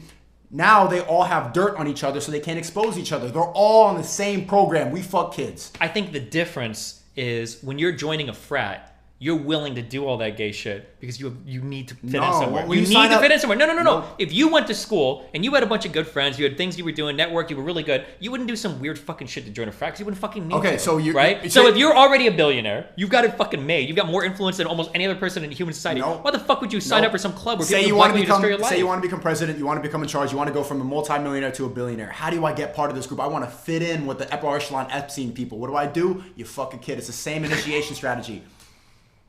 It's the same. How do you go from having little power to more power? I think you do it by investing, by growing businesses, by real estate. You guys seem to love that on Fresh and Fit. I don't think you need to. Yeah, but that's minor. That's like low level shit compared to those people. Those people who could just make decisions like that. They can destroy. You think Jay-Z and like Kanye West are like fucking kids? Aren't they both over $1 billion now? Oh, so for when it's black Jay-Z, people, you don't think black people fuck kids? That's what it is, huh? Okay. Jay-Z, I'm not gonna say anything about. I still respect Jay-Z and everything, but like. But he's there. I hope not. I don't think he was on the island. I think overall that's some white people shit. I ain't gonna lie. Oh, I think that's some white people shit. Okay. I think flying to Epstein's now Island this is some is white the people reverse shit. privilege shit that you guys are talking about. You can accuse me and my people of being fucking pedophiles. Okay. I don't really think black people be touching kids like that. Yeah. Didn't R. Kelly just go to jail for fucking like 2013 year olds? He peed on one. I think he did a little bit more than pee on He them. wasn't doing sacrificial rituals on an island. He peed on one. We still like his music. I don't know if Epstein was doing sacrificial rituals. I think he was just fucking kids. Oh yeah, he was. Was he? Is that confirmed, proven? I mean, bro, there's no way to. But I think so. I think that's how they summon the devil. That's how they like separate morality. Maybe he's just a pedophile. Maybe. Yeah, but pedophiles. You think about why a pedophile is a pedophile in the first place? Because they're attracted to kids. No. You think they want to summon Satan? It's the power. It's wanting to separate morality. It's wrong. They like doing evil, wrong shit. Nobody's attracted to kids. That makes no sense. You want to do the most evil, power-corrupting thing, like molding a little child that has no control. That's literally why it makes no sense, because they're fucking pedophiles. It's not supposed to make sense. Yeah, I know, but the left people are just like, it's a sexual orientation. Like, the LGBT shit's going so far, they're like, they try to claim pedophilia as an orientation, when it's not. That is wrong. But it's a decision they make. I don't think that's true. You think it's just natural? Some people are just born I think some people pedos? are wired that way. It doesn't make it right. It doesn't make it okay for them to fuck kids. But I don't think they choose to How be. would you be wired that way? That makes no sense with biology. Fucking Down syndrome doesn't make any sense. What do you mean? There's a lot of things that happen in our body. Type 1 diabetes doesn't make any sense. Yeah, but that's a physical defect. Being a pedophile yeah, and so is can being a rich pedophile. dude. You can have mental defects, no? Okay, why are pedophiles usually the richest, most powerful people? I don't think that's true. I think we just hear about the really rich and powerful ones. I'm sure there's some fucking Durenthal, the fucking kitty raper that's a school bus driver in fucking Detroit that you've never heard of before in your life because you just don't hear about these people, no? Yeah, but he ain't going to the island. Probably not, but he doesn't need to go to the island. He's got school kids to fuck. Yeah. I'm just saying there's probably a lot of poor pedophiles. Okay, you when you right? describe that person, what race was he in your head? Where? The school bus driver. What race was he? You pictured him in your head. What race was he? Well, I said Detroit, so I'm thinking black person. Really? Yeah, you thought of a black school bus driver? I'm sure there are black pedophiles. R. Kelly! He did it! 15. It was like 13. He was like flying 13-year-old girls. Okay, R. Kelly was on some. Thank you. Give me R. Kelly. Okay, and I'm gonna. You have hold R. on. Kelly. I'm gonna take one more black person from you. Fuck. Michael Jackson. And he was white when he did that shit, though. Well, only not in spirit. He was white when he did that shit, though. We're not in spirit. He was born. It's Michael Jackson. Yeah. If you want to say Michael Jackson's white, that's fine. But then we get Thriller. Okay. White people get Thriller as an album. We get Eminem and we get Michael Jackson's music. But okay. you have me as a black spokesperson here, as if I'm not a quarter black and half Asian. You know I'm a quarter white. So you might be a quarter white, but only one of us here can say the N-word and not get in trouble for it. So, I mean, at the end of the day, it is what it is. Yeah. Did you ever get in trouble for that? Yo, I reacted to you and Hasanami, the N-word. I was like, whoa, you guys got into some heated debates about the N-word, yo. You got on panels and stuff like that. The pros and cons. I was like, wow, yo. You wouldn't understand, but like among us white people on the internet, the N-word is a very, very, very important heavy topic, subject. Okay? I'm like, what? The N-word to white people on the internet is like the age of consent to libertarians, okay? It's all we fucking talk about. It's the most important thing, all right? Yo, Mr. Girl had me dying laughing, yo. You have some funny people on your panel, bro. He did get triggered. Can you not lie? You got a little bit triggered. Yeah, of course he did, yeah. Yeah, it's really easy to trigger. He's like, bro, I don't know why, like, a lot of white streamers get on, they got a blue Yeti on a pole, and then they think they're a politician. Like, we're here entertaining people on a screen on Discord. Well, he's a very serious guy. I'm a very serious guy, generally, but I can, like, switch gears. But... You could be funny, though. Like, these people, like, they think that they're politicians because they got a blue Yeti on a pole. Like, it's like, chill out, bro. Laugh it off. People are here watching. Everyone's like, getting all wired up and psychoanalyzing. It's like, chill. He's new. He just started streaming like maybe 6 months ago. I started streaming fucking 2 months ago. I ain't doing that but you're weird like shit. on the internet since you're like fucking 14, okay? How old is that dude? 30 something? Yeah, but he hasn't been on the internet that long. He's been on the internet the same amount of time as me. He's been watching YouTube. YouTube's been around since 2005. Internet, doing content. Okay, so I'm more mature because I've been doing YouTube since 2013. You're more in this world. You can switch gears. Okay, fair. Funny though. I'm curious. When you do psychedelics, because you're a very type A, aggressive, like always on person. When you're on psychedelics, are you like really chill, or are you still like I'm pretty really aggressive? introspective. I'm really like, I get quiet. I can get really quiet too. I like being by myself a lot. Even though like, yeah, I like fucking hoes and shit like that. I like to be by myself. I would call myself a deep thinker. More than like a lot of people I know. I don't want to say that and people are going to clown me for that. Yeah, of course. But more than the people are around me, like I can spend a lot of time just being alone, journaling, traveling by myself. Like I can be a quiet person, like especially psychedelic. Even when I was smoking weed, that was like just my meditative state. Definitely. But like when I'm on camera, it's like people are here listening, like turn it up. Yeah, of course, yeah. You got the YouTube brain. Yeah.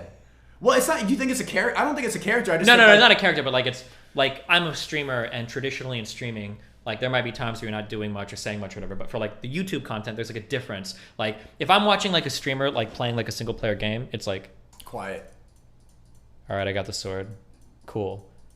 But if I'm watching a YouTuber, he's like, "Oh, guys, this is like the Valhalla realm," and I was like, "Oh my God, there's a dude over there, and he's looking at me, and that's real funny." And they're like, "It's like it's like Dan TDM." And I have an 11-year-old son, so I have to watch some of the shit, that he watches sometimes, and it's like fucking blows my fucking mind how much these guys are like always on. But I guess they can like clip it and cut it together and everything too. So the difference is I watched a Ludwig video before I started streaming because I really wanted to get into streaming, and Ludwig said that the best way is to stream for YouTube. And I'm a YouTuber, so I always picked up on that. I saw like a lot of people like cutting up reaction videos that were just like clips from their stream. And I'm like, bro, this is double dipping. Not only can you stream for 6 hours, but I can make fucking 10 YouTube videos all reacting. Not only that, it's long form, it's short form, and it's TikTok form. Because people then can take up the parts where I'm going, blah, and like going crazy, and then that goes viral on TikTok. So I stream specifically for YouTube. I'm thinking all this is going to be pre-recorded, all this is going to be seen again. People are already clipping up and like analyzing everything I say on a level that most people are not used to. So I know everything I'm saying is like, it's going to be seen again. Streaming is like the ultimate, like low effort, ultra high reward content. Because I can sit, I'll sit here and I'll stream for like 10 hours. And even on my stream today, I'll get like 3 YouTube videos made of it. I've got shit I can tweet about. I got people that'll push it on TikTok, and it's like everything. And you're not even like planning out and scheduling shit or whatever. I plan out everything. Before I stream, I have like all the tabs open. I plan it out. I write a list and everything. Everything is planned specifically so I could re-upload. I'm a YouTuber at heart. Sure, okay, so gotcha. That's what I think about it. Streaming, like, I don't know. I don't like watching streams where people are like, okay, bomb, guy behind you. In the corner. Like, it's just like, sure. That's not my shit. And also, I want to bring real life experience to streaming too, because I think there's like they call it the Poggers community, and then the WRL community. Like the Poggers, like people who are like Lasanabi, like stream, just like all day long, just complaining about shit. It gets old, and that's when you create an echo chamber, and that's when you have an audience that just wants you to say the right thing all the time. Sure. So instead, I like to like be outside. Like I went to traveling to Puerto Rico, and I'm always going around trying to get life experience talking to people who disagree with me, so that I'm not just like having an echo chamber. I'm anti that completely. My whole thing is like I want freedom of speech back. I want YouTube to be fun again. I don't want people to always agree with me, or that content creators to think that you need to be right all the time. The other YouTubers like in New York that I was fucking with, bro, if they didn't have a mask on, canceled. The whole comment section is like, why would you not wear a mask? And it's just like, fuck off. And they're like, well, don't post this because there's been a rise in cases, and can you wait 2 weeks until the case, like, fuck off. This is what I'm doing. Why should I have to hide from my audience? Fuck what they think. Some random people in the chat, I don't give a fuck. I'm sick of that. Fuck, I was supposed to wear a mask to pick you up. I don't know. Fuck, I had like 2 of them too, but yeah, no, I know what you mean. Put on a mask right now. I think that like it's hard because like there are things that I feel strongly about that we should be serious about, but everybody on my side like takes everything so fucking far, and it gets so stupid that like you'll see like the most innocuous shit, like the Batman or the Catgirl movie or whatever gets canceled. People are like, oh, they're trying to discriminate against like Hispanic actors. Shut the fuck up. Like, come on, like, are we really being serious about this? Like, Latinx people are being marginalized. Or people made like these like, I don't know if you've seen like the Dark Brandon memes or whatever. But somebody made one for like the Batman shit, and people were like, that eagle behind him is actually a Nazi sign, and you guys are taking memes from 4chan, and that's where the Nazis. And it's like, bro, come on, like really? We're not allowed to do any memes for anything anymore? And then there was this thing when everyone got mad about the. Oh, dude, that was the thing that turned me the most. Where I was like, okay, we need to stop talking about dog whistles because you guys are losing your fucking mind. Yeah. Where like there was a lady in Congress once that did this behind somebody, and people were like, I think that like Nazis infiltrated Congress. I was like, bro, or like police officers will do like random pictures, and people try to pick out like like actual. And y'all call me a conspiracy theorist, and I think that's funny that I get called a tinfoil hat, and then you guys are on here. What does this mean? Like, sure. yo, yeah, that's conspiracy shit. It was some Bohemian Grove shit. But that shit is real. That shit is real. This shit means nothing. Bohemian Grove is actually a thing. Yeah. And they just moved to the islands, bro. The reason they took that shit out of San Francisco was because like normies could walk in there. So now they started flying out to private islands. What do you have people that work for you yet? Yeah, I got an editor, yeah. Oh, that's good, okay. I got one person that just joined my business for Creativity Kit. When did you get an editor? That's when everything started turning up. Yeah, because I was gonna say the hardest part for a small business owner, which includes people like us, is when you start doing content, you want to do everything because you want to make it all special. You want to control every video, you want to do every thumbnail, and it's really hard to take that first step of like, I'm gonna trust one more person to like work on some shit. But as soon as you do it one time and it works, you're like, oh my fucking god! Like my quality might have dropped like 2%, but I just got like 500% more time. Like it's unbelievable. Yeah. But I'm still really picky with my main channel. My main channel, I edit most of that. I can't. That's like my artist. I want to turn that into like a cinematic thing too. Sure. I want to be an artist. I want to do everything. I want to feel like I can put my foot in everything. But having my editor Musa, like hiring him, absolutely turn everything up. You have a guy who does your shit too, right? Yeah, I don't touch my YouTube channel. Yeah. What does he think of me? Do you know? I mean, you're good content. We're farming the fuck out of you, so. Yeah. Bro, I hopped in Discord on my fucking MacBook with no mic, no camera, and then they're like just farming. Bro, my face card is high right now, man. Yeah, true it is. Yeah. Everybody asks me to be in the podcast. Everybody wants to be on your do your shit. Yeah. What does he think though? I was wondering, based on the thumbnail, he got like me ripping my shirt like that. Oh, he always picks like whatever the most bombastic shit is that he can find. So yeah, I saw it on your I think the thumbnail that your guy used or you picked for yours. It's like a really old one of me like shaved, and I'm like I'm like screeching or whatever. That wasn't. That's my guy, bro. I don't know. No, it's funny. I get it, but it'll be funny when like somebody will come on my stream who's not like part of that world as much, and they'll be like, "Why the fuck did you choose the worst thumbnail of me?" Like, why? And I'm like, it's just a picture of Google Images. Yeah, bro. It just well, it's supposed to be provocative. Gets the people going, you know. Gets the people going. Exactly. Would you get into politics? No. I have way too much baggage. I tried to do like politics in Omaha, my city where I'm from in Nebraska, and the school that I didn't graduate from, but the school that I went to for college. Cancel you? They wrote an article about me about how I wanted BLM people to get murdered by white supremacists. Bro, you get all the same effects of like red pill right wing people. Yeah, without even being red pill. How annoying is that? You're a leftist and they're canceling you for BLM. True, I got banned from Twitch for being transphobic. Yo, you can be red pill in 2 years, man. No, I don't think you so. can be red pill in 2 years. We'll convert you when you come on Fresh and Fit. Oh yeah, we'll bring you to the that's good gonna side. be fiery. That's gonna be a lot of fun. What do you think you're gonna say? Like, what are some debate points? And what's your overall? Like, I don't know. You really want to dislike the red pill shit, but I think that you see an ounce of truth in it. There is a lot of truth in it. And that's always the thing that makes it the most difficult to combat is that like people on the left won't tell you the truth anymore. No. Right? People on the left will say shit like black crime stats are totally made up. No. Or, women love you for your personality. No. Like people on the left will say some wild shit. Delusional. And the problem is you'll look at it and you're like, you motherfuckers are lying. So then they'll look at the red pill and it's like, well, you guys are at least telling the truth. But then again, I think they go like so far with everything. And that's like what. So how are you still a leftist if you're saying this? Because I'm the omni-liberal, okay? We have our own little space carved out, all right? So you have your own. Yeah, I have like my there used to be this idea of being like a coastal elite like 10 years ago. And those people were cool. Like the edgy liberal like 10 years ago was a guy that was like pro-gay marriage, like thinks that like we should have like racial justice. Yeah, and that became normie. Yeah, now that's like the loser position. That's like Biden, right? Now people want you to be like AOC. They want you to be like insanely far. They want you to be crazy. Communist. They want you to be communist. Yeah, exactly. Yeah. That's the left is literally communist now. Yeah. Then you can still fuck with that. You still gonna vote for Biden again? No. I'll never vote for communist. Biden's not a communist. AOC's a communist. AOC's a communist. Yeah. Oh, there you go. I'm glad. Yo, we really agree on a lot of shit, bro. You gonna convert, man. You gonna convert. We'll see, man. The red pill is just the truth. The red pill, and you think it's all just about women shit. The red pill, you know the idea of it. It's the blue pill. The red pill is the problem is that the left spent so much time attacking like the concept of masculinity that I think people on the right started to embrace like the more toxic aspects of it. So like you talking about it like a guy. Don't get triggered for that word again, okay? I'm not talking about. Funny. You're a toxic male. You talking about like a man can't cry if he does it, his woman will leave him. That's not true. You just can't cry all the time. You can't be a cry baby. It's better.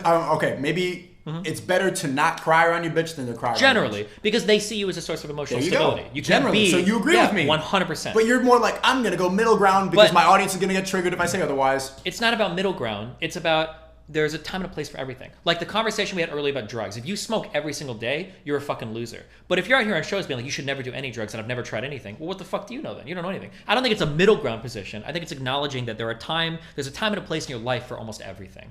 There might be a time and a place to have a hoe phase. There might be a time and a place to have a family phase. There might be a time and a place to try LSD. Or there might be a time to like grind really fucking hard and put everything else, on the back burner while you focus on your career. But like it's important. Like the hard part isn't doing these things because anybody can grind, anybody can do drugs. Anybody can fuck bitches and whatever. Generally, no. The hard thing. No, maybe not. Don't say that. But the hard thing isn't doing those things. It's finding when it's appropriate to do those things. And I think that's like the key. Is like the moderate. Like when is it the time in my life to be grinding? When is it the time in my life to be aiming for these things? And figuring out that I think is more important than just obsessing. So what are your over, ambitions like, now? Hustle culture. Do you have goals? Yeah, so my goals now, I feel like I'm in a pretty financially secure place. Yeah, millionaire, W-chat. Yeah. Omni-liberal with $1 million. In Miami, I don't know how long that'll last. I want to do a big project. Humble yourself. A what project? I want to do a big project. I want to start a media company. That's my goal now, heading forward. I'm working on to like change my minds in Texas. I want to do like some big events like that, but then I want to have like a media company, so like a Daily Wire or whatever. I think would be a lot of fun. Yeah, I want to do the same thing. I want to make my own streaming platform, my own media. Yeah, I want to do the same shit as you because I'm gonna get canceled. I'm gonna get fucking deleted off YouTube eventually. That's what I felt on Twitch. That's why I've got like this is like my website with my subs and everything that I manage on my own. Oh, so you double stream? Kind of. I have an embed, but I get like a lot of money goes through my own site. I don't double stream because there's a lot of bandwidth for that. But at least the money is on my side, and then I've got like my YouTube stream. So yeah, that's the goal. What happened? What was your? Can you describe like your falling out? What's your overall opinion? I didn't watch your Nick Fuentes video. Why do you not like him? It seems like your fans hate him. Well, he's right wing, so you're supposed to hate him. Well, but he's not. Okay, he was making a lot of sense to me. He's like a. Okay, so he used to be like a Nazi. Okay, now he's kind of still a Nazi, but not 100%. But he would call himself a Christian nationalist or like a Christian fascist, maybe. Sounds like a Nazi. A little bit, but like what they believe in is what Fuentes would say is we need a country that has like almost like a Christian leadership, almost like a theocracy. We need like a Christian leadership, and all of societal morality should be like hardcore enforced. No more gay people, no more trans people, or whatever shit like that. Okay, yeah. And everybody should like fit into like these. They should be like culturally enforced to fit into these like traditional. You think trans people are real? Yeah, of course. You think okay? So like I could become a woman.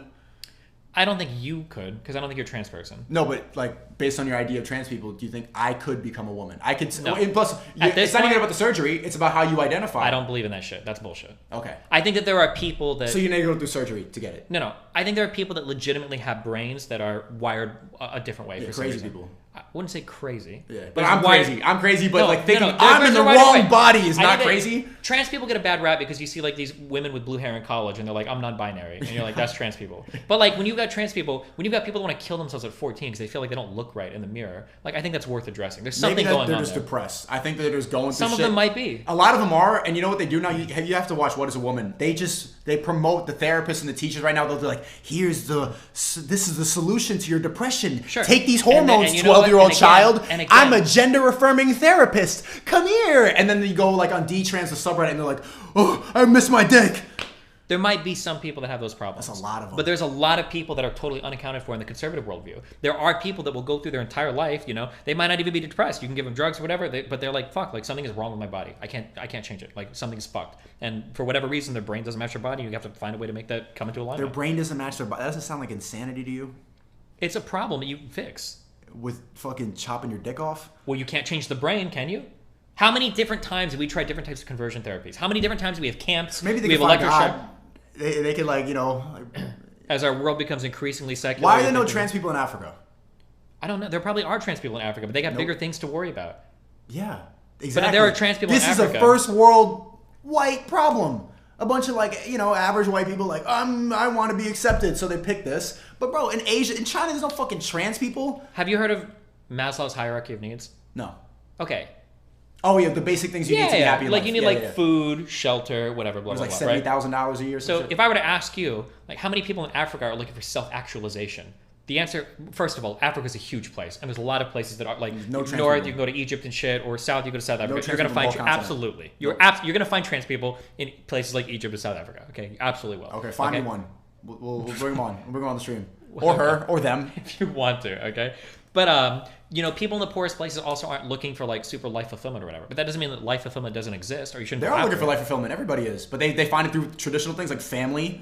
If you're grinding like a motherfucker, and when I say grinding, I don't mean selling crypto and e-commerce. I mean when you're trying to like fucking put food on the table, you don't have time to go after that. Why do you keep belittling crypto and e-commerce as if it's not like just a new way of money? Because e-commerce is bullshit. What you do is like a step away from that. You're making money online. E-commerce, having an online business and providing value for people. What's different? E-commerce is like scamming arbitrage. What is it? Like you buy shit from China and you try to resell it to people at a markup? That's exactly what Nike does. I don't care. That's exactly what every business does. Number one, that's not what Nike does. Okay. Well, yes, it's exactly what they do. No, it's not. That's what iPhone does. Everything is reselling shit from China. No.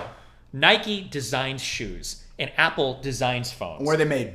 Doesn't matter where they're made. They're made okay, in so China. the e-commerce people who sell headphones and resell them, where they made? China. It's the same shit on a smaller scale. Rebranding somebody else's shit that they made and then trying to sell it at a higher price because somebody doesn't know better isn't providing. If all of e-commerce in the world disappeared, we wouldn't lose anything. If Nike and Apple disappeared, we'd lose shoes and the iPhone. That's the difference between e-commerce and Apple on and a Nike. smaller scale, just a product with less value. E-commerce is like the dudes you live in New York. They're like the guys in Central Park selling bottles of water for like $2 each. Yeah. Hustling. Yeah, exactly. What's they're wrong not with making hustling, man? There's nothing wrong with it, but I'm just saying that like so why are you so mad about it? I'm not mad about it. You're like crypto's OnlyFans. Like, what are you talking about? Because one, not everybody can make it in crypto. Everybody can. How? By definition. Everybody can, most won't. But everybody can. That's a simple thing that you and I don't understand. Like, everybody can get rich if you have a phone. That's true. Everybody has the opportunity to get rich. You're making it's like a grammar trick. Is that not true? It's not a grammar trick. I know like you don't want to offend people who are never going to get rich, but that is a true statement. When you say everybody can, everybody can't at the same time. But everybody can. Any individual could. Yes. But if I'm preaching, if I've got 10,000 people listening and I'm trying to give them a message, I want to give them a message No. I want to give them a message that if I've got 10,000 listeners, like 10,000 of them can walk away and do it and apply it to their life and succeed. They could. The 10,000 here could be better than the 10,000 not If I'm watching. talking about crypto and I'm talking to 10,000 people and I give the best advice in the world, of those 10,000, maybe 50 will walk away and make money. Yeah, because most people are dumb. But then what? Not everybody has to be dumb. Most people choose to write an essay psychoanalyzing, and instead of it like doing the right research and putting themselves in the right position. Most people cry instead of actually applying themselves. Yourself. If you want to do the research, put yourself in a good position, then work on yourself, gain skills, get education, Yeah, like learn a trade. most of these people are. Trading, but getting your phone and sitting like here all day, like trying to become a millionaire is not like the way to do it. You're not developing like any skills. And most of the people that try that are going to fail miserably at it. And they're going to be even more poor and more fucked. And they've wasted time, the most important thing you have in your youth. Bots, dummies. Yeah, but not everybody will be a dummy. Some people But most people can't make it in that world. So, sorry. Winners and losers. Do you want the majority of your audience to be losers? Because that's what you're setting No, them up I want for. most of my audience. I want people to watch me to have ambition. And the first step to start getting rich is mindset. That's why I know I'm going to be technically right now I'm in debt. By the end of the year, I'm going to be a millionaire. Why? Because I'm applying myself. I have the right mindset. I know it's going to happen. But you're all going to see it. You have the foundation of work behind you, right? Yeah, everyone can make excuses, but everybody has the foundation of work behind them. Everything they've done in life is the foundation behind them. I'm using all my good lines for Friday.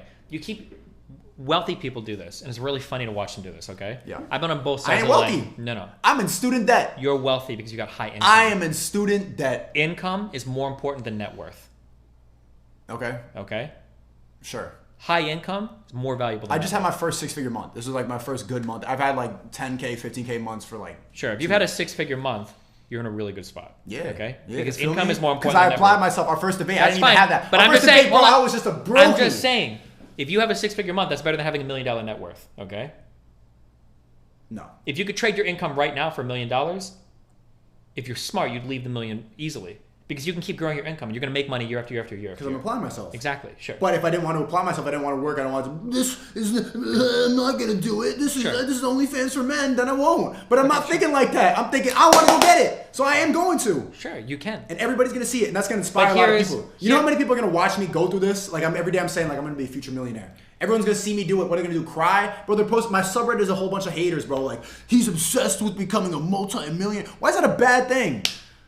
Why are we talking about reasons? But something you guys talk about, people say this all the time. Poor people blame themselves. Okay? Yeah. Poor people are blaming things. Poor people, they're not doing the right things in terms of like accounting for their life. Wealthy people don't do it either. Wealthy people look at poor people and say like, oh wow, like you're blaming, your environment and everything around you. Wealthy people will try to take credit for everything they've done when their environment is like helping them just as much, Not to say that like you've had the best life, or I don't know your background 100%, but I do know that at 14 years, you had the ability to be super online and be posting YouTube videos. So just by virtue of that, you were already ahead of like I was putting in work since I was 14. Yeah, but you were in a position to put in work. Who put myself in that position?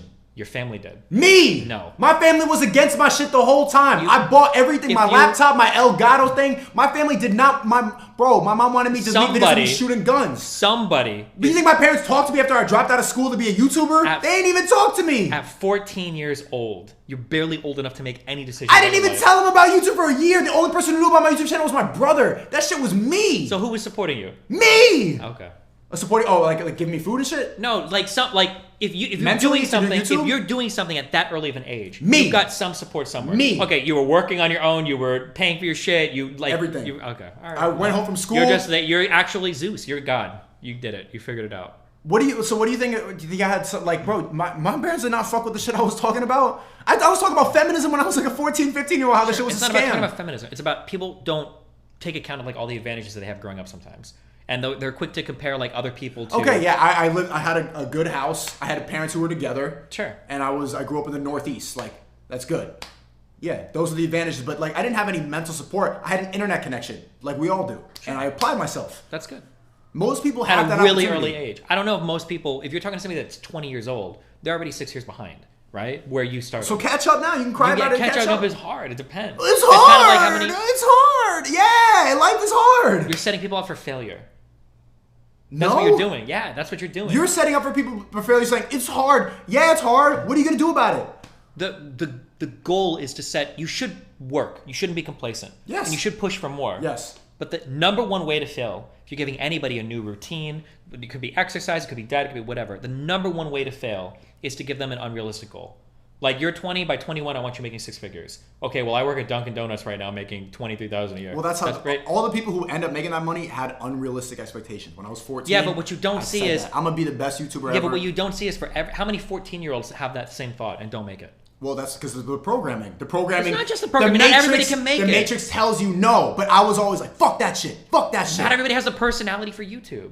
Not everybody has the personality. Yeah, but to be a whatever personality you are, it doesn't have to be YouTube. Anything you go into, you could be like, fuck that shit. I know it's unrealistic. I'm gonna do it.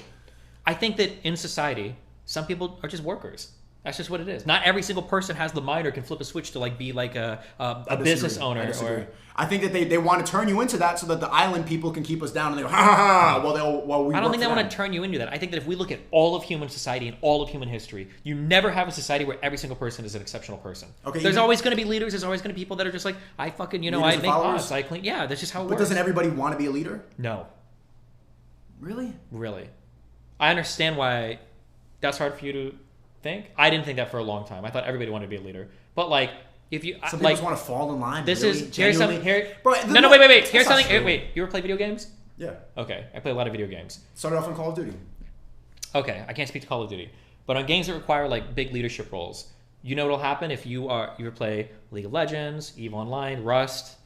Any of these games? No, big team. When you play these games and there's team-oriented things going on, and nobody really knows what to do, nobody wants to speak up and be the leader. Because when everybody thinks of being a leader, they think of the fun things of like, you get to make decisions, you get all the rewards, it's awesome.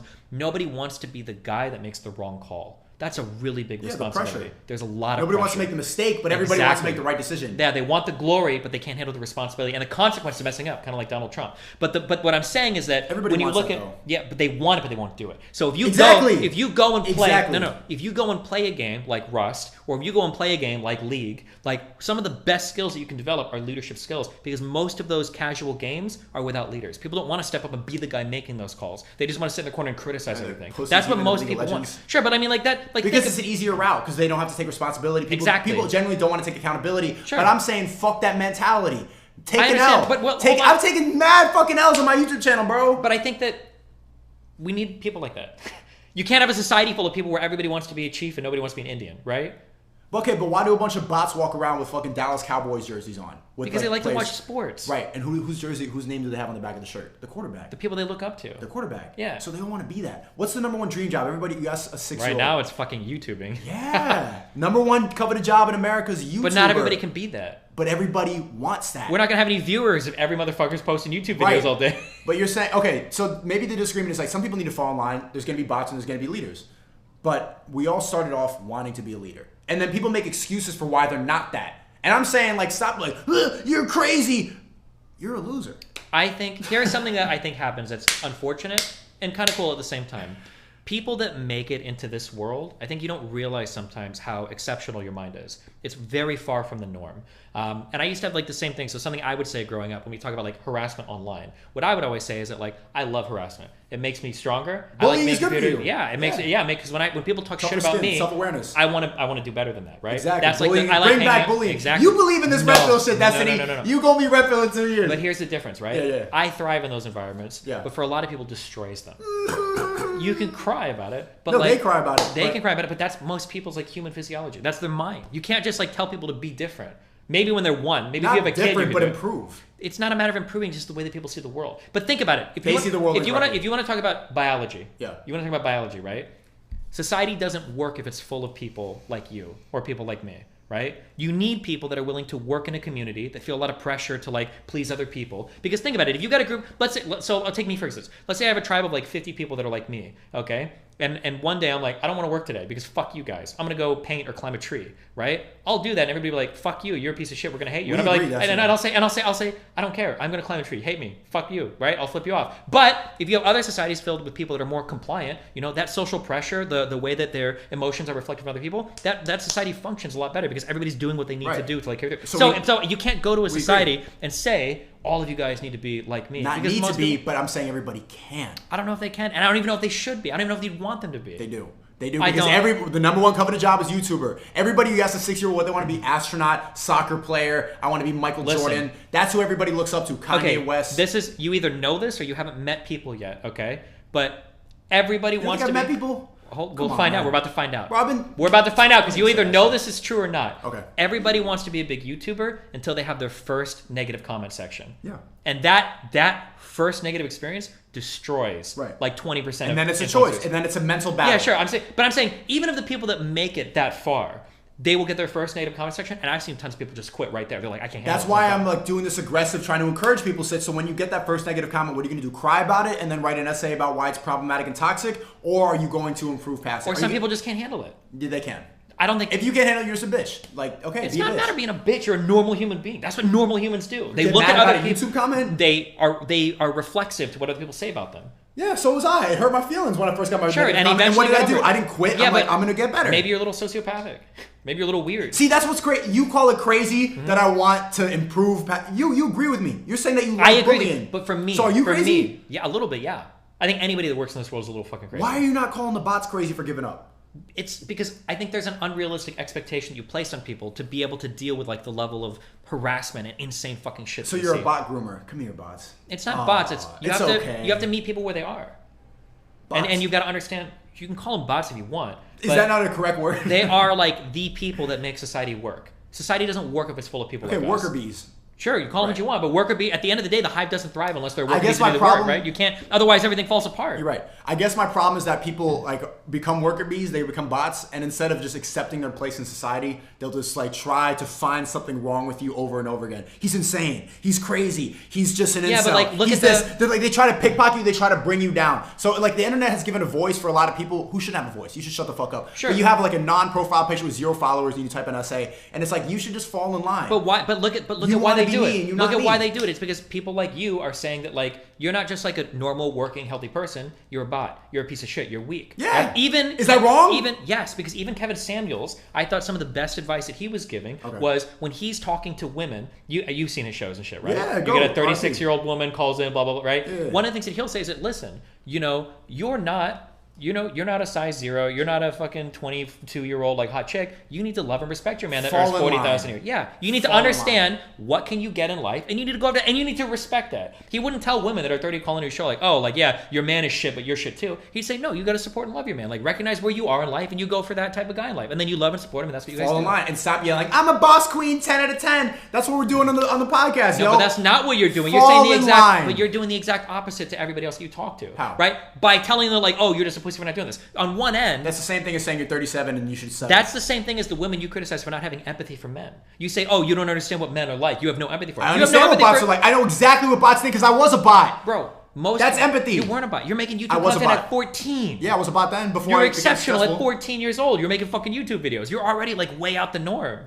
Yeah, but I had to. Well, before I was doing that, I was a bot, and even then, you like, might have been at 13. You were a bot. I even quit YouTube for like 3 years. I was working at Subway. I was doing Uber Eats. I worked as a secretary. I was doing all these fucking bot jobs. And sure, but I'm just saying, like, I was in college, bot. I was a bot. So I know what these people are like. The women's lack of empathy for men is that they don't understand. I understand bots. I know where they're mad. Their life is mid. Okay, that's cool. We agree? No. What do we not agree about? I think you need to, well, for me, I try to recognize where people are, and then work with them like in that space. Like, how can you achieve the most or go for the most? You're just kinder to the bots, but we think it's not about being kind. It's about recognizing where they are, not degrading where they are, realizing that society needs people that work in these positions. I'm just saying, y'all should shut the fuck up so much and stop trying to psychoanalyze, call me crazy when your life is kind of mid. We agree. We just have a different approach to them. You're like, yo, it's okay that you're mid. I'm like, yo, you can get out of this shit. Instead of crying and writing essays, why don't you apply yourself? You don't need to be like the rest of them. I could have been like that too, bro. I think I'm about the to pay issue, my students. I'm about to make this shit out, bro. Sure. The problem is that ultimately what you're selling is a message of despair and hopelessness to the majority of the people that watch you. If I get people that are watching me and they're like normal people, they're engineers, they work jobs, they might be janitor work, they work jobs. The reality is that you can live your best life and you can find the most fulfillment that you could ever find in your life without being a millionaire, without trading crypto, and without doing fucking e-commerce. There are things in your life that you can go after. There are talents and hobbies that you can develop. Okay, there are women that you can pursue. There are women that you can pursue that will make you happy, that will give you the most fulfilling, awesome life in the world. Yeah. Right? Yeah, and you'll be happier with them than Tate, who is raping women in fucking Romania, or who has no fucking solid relationship at 35. You're a trafficker guy. Who's a guy that's at 35 hitting on 18-year-olds or 17-year-olds on fucking Twitch, right? That you don't have to be that guy. No, it's not a W. It's a massive fucking L. And when he's 40 or 45 or 50 and he's getting older, and I know that guy doesn't sleep well. I know that dude doesn't feel like it. 100%. That's what y'all need to think. Anybody that projects that much insecurity is absolutely somebody that is not like insecurity. Absolutely. You stuck. You're a millionaire and you're thinking like a bot. I'm a millionaire and I can live a life where I'm a happy person. I don't feel like I have to tell everybody I'm a millionaire. I don't feel the need to show everybody how powerful I am or show everybody how masculine I am or scream about that all day because I don't need to. I feel secure in myself. I'm happy with what I do. I love my life. I got a lot of fulfillment in my relationships, my friendships, and my everything. Yeah. And the people out there that are screeching constantly about, you need to do this, and if you're not fucking 30 million, blah, blah, blah, blah, blah. Like, bro, who you shit like that motivated me a lot. Who do you think is the most important person to impress at the end of the day? Yourself. Exactly. So why the fuck are you out here on stream trying to impress every other motherfucker? Because it makes you laugh. No, come on, bro. Dude. When I go like, bots, suck my dick, bots. It makes me laugh, insecure. bro. It's because you're insecure. I can watch. It's not I'm insecure. I watch the shit back and I'm laughing like bots, and I see him get mad. It's funny for me. You know what the funniest thing is for red pillars? What? The funniest thing for red pillars is as much as they talk shit about women, say women don't have empathy, blah blah blah blah blah. At the end of the day, all of their value comes from women's approval of them. What is the most important thing as a rebel person? I'm fucking 10 women, 20 women. Why? Because women are the ultimate source of validation for some of these people. Women are motivators. How is that not? Women motivate. No, they're not motivators. They are. They're filling you with validation. They're like the most important part of a red pillar's life. Come on, you know that. Women are some of the biggest motivators in life. Like having a lot of women around and like feeling the need to like be on top of your shit and be a masculine guy, that shit will bring you up. I know they're a big expense, but that shit helps you out. A good woman will bring you up. A good woman will bring you up. Maybe two. But 20 hoes, that's not bringing you up. That's not building you up. It's a lot more. That's just getting you accustomed to using Google Calendar to schedule fucking hookups, okay? That's a different type of life than there's one or two women or there's somebody like really important or special that I'm going after. That is like you're running a small business and then 20 women, man, I got a whole corporation. I got a whole bunch of employees that all depend on me. That's different. That's being a small business. Wait, hold on. 20 women you fuck and 20 employees are two totally different things. No. See, if you have my wife, that's a small business. That's a mom and pop shop. I want to run Walmart with all these employees. I want to be the big dog. You want to go to the little clinky store, and it just walks in, and it's just like little like trinkets and shit on the desk. From mom and pop, nice shop. What do you think is a harder challenge from now Walmart till a year? Do you think Walmart is the harder challenge, or Than having a shop? partnership with one person where you've built something real and lasting over a year? I think Walmart is harder to run than a mom and pop shop. Okay. You could agree on that. No, I don't. It's more pressure to run Nike and Apple. Not if once you've made the position, it's not that hard. What? If we're in a position like Imagine the pressure Steve Jobs was under. Imagine the stress he was dealing with. Hold on, are we talking about business or fucking a lot of women right now? It's this. I'm making the analogy. Well, hold on, no, because they're different things. No, it's not. No, because once you're at a position like we're at, fucking a lot of women is not like that's not like a challenge anymore. Having a solid rotation of 10s is a challenge. It's maybe like a solid rotation of 10s, sure, but like you could be fucking like 7s, 8s, and 9s like every fucking weekend. maybe a different one every weekend. Yeah, but I don't want just that. I don't want like random girls like just sucking my dick in a hotel. I want to get like, you know, a roster of 10 employees in my house, all have their position, like, and they do their thing, they know their role, like Walmart. Are you like, is this some like Islamic shit where you're trying to have like, this is my wife that does dishes, this is the one that does the pool, this is the one that scrubs the floor, this is the one for head, this is the one for Do you think that they're gonna like all want to live with you at the same time? Yes. Okay. It's harder to run Walmart than a mom and pop shop. That's some cool shit. It's gonna be hard to do it, but I'm gonna do it, bro, because I got big dreams, I got big ambitions, man. A lot of people just give up on their dreams before they, you know, they let the one YouTube comment hold them down. I'm like, fuck that, bob and weave all the haters, man. Keep going to the top, and you're all gonna see me get to 1 million, man. Watch. All right, if that's how you want your life to go, man. Listen. Are we getting dinner tonight? One bitch for the left toe, one bitch for the right toe. You know what I'm saying? Yeah. One for the pinky. How long are you shooting for? You hungry? I'm pretty hungry. Yeah. There's, you know, the Dan guy. Dan who? Dan. He was on the show yesterday. He's just like a chill dude. He does real estate. You might like him. Okay. But he lives in Miami Beach. We might meet him for food if you want. I'm down. I'm hungry. Okay. Anything else you want to hit before we? I had fun, man. It was good to meet you in person. I'm looking forward. Yo, tune in to Fresh and Fit. We're gonna be round table. Me, Destiny, Myron, and Freshman CEO. The boys having a Red Bull debate. We're going to convert them, so tune in on Friday at 7 p.m. I think it started. You're going to meet the hoes too. The college-educated thoughts. And beautiful women. I'm going to love talking to them. All the queens. Like queens. Yeah, you'll be on their side. You'll white knight for them. It's going to be great. Will be. Can I get this VOD? Can I clip this up too? Yeah, you can always cut my shit. Cool. It's all good. Chad, do you hate me still? Do you hate me? Destiny killed you in the debate. I'll give you one compliment. Okay. That I hope you never change, okay? I disagree with every single thing you're saying. I think you'll grow out of it. But one thing that you do that's really good is I admire that you challenge yourself. Like you are seeking conversations that are challenging. Like that takes a lot. There's a lot of people. Stimulating. Yeah, there are a lot of people who never do that in their entire lives. So that's good. It's good on you to do it. Yeah, true. Yeah. Okay. Well, I might be back tomorrow night or tonight. We'll see. I don't know. Any final words? Final shout outs? Yo, chat. Love y'all. Peace and love. Praise God. Fuck bitches, get money. You feel me? Beanpod and OMW. Thanks for the memberships, guys. Cool. Have fun. I'll see you guys later. Peace out.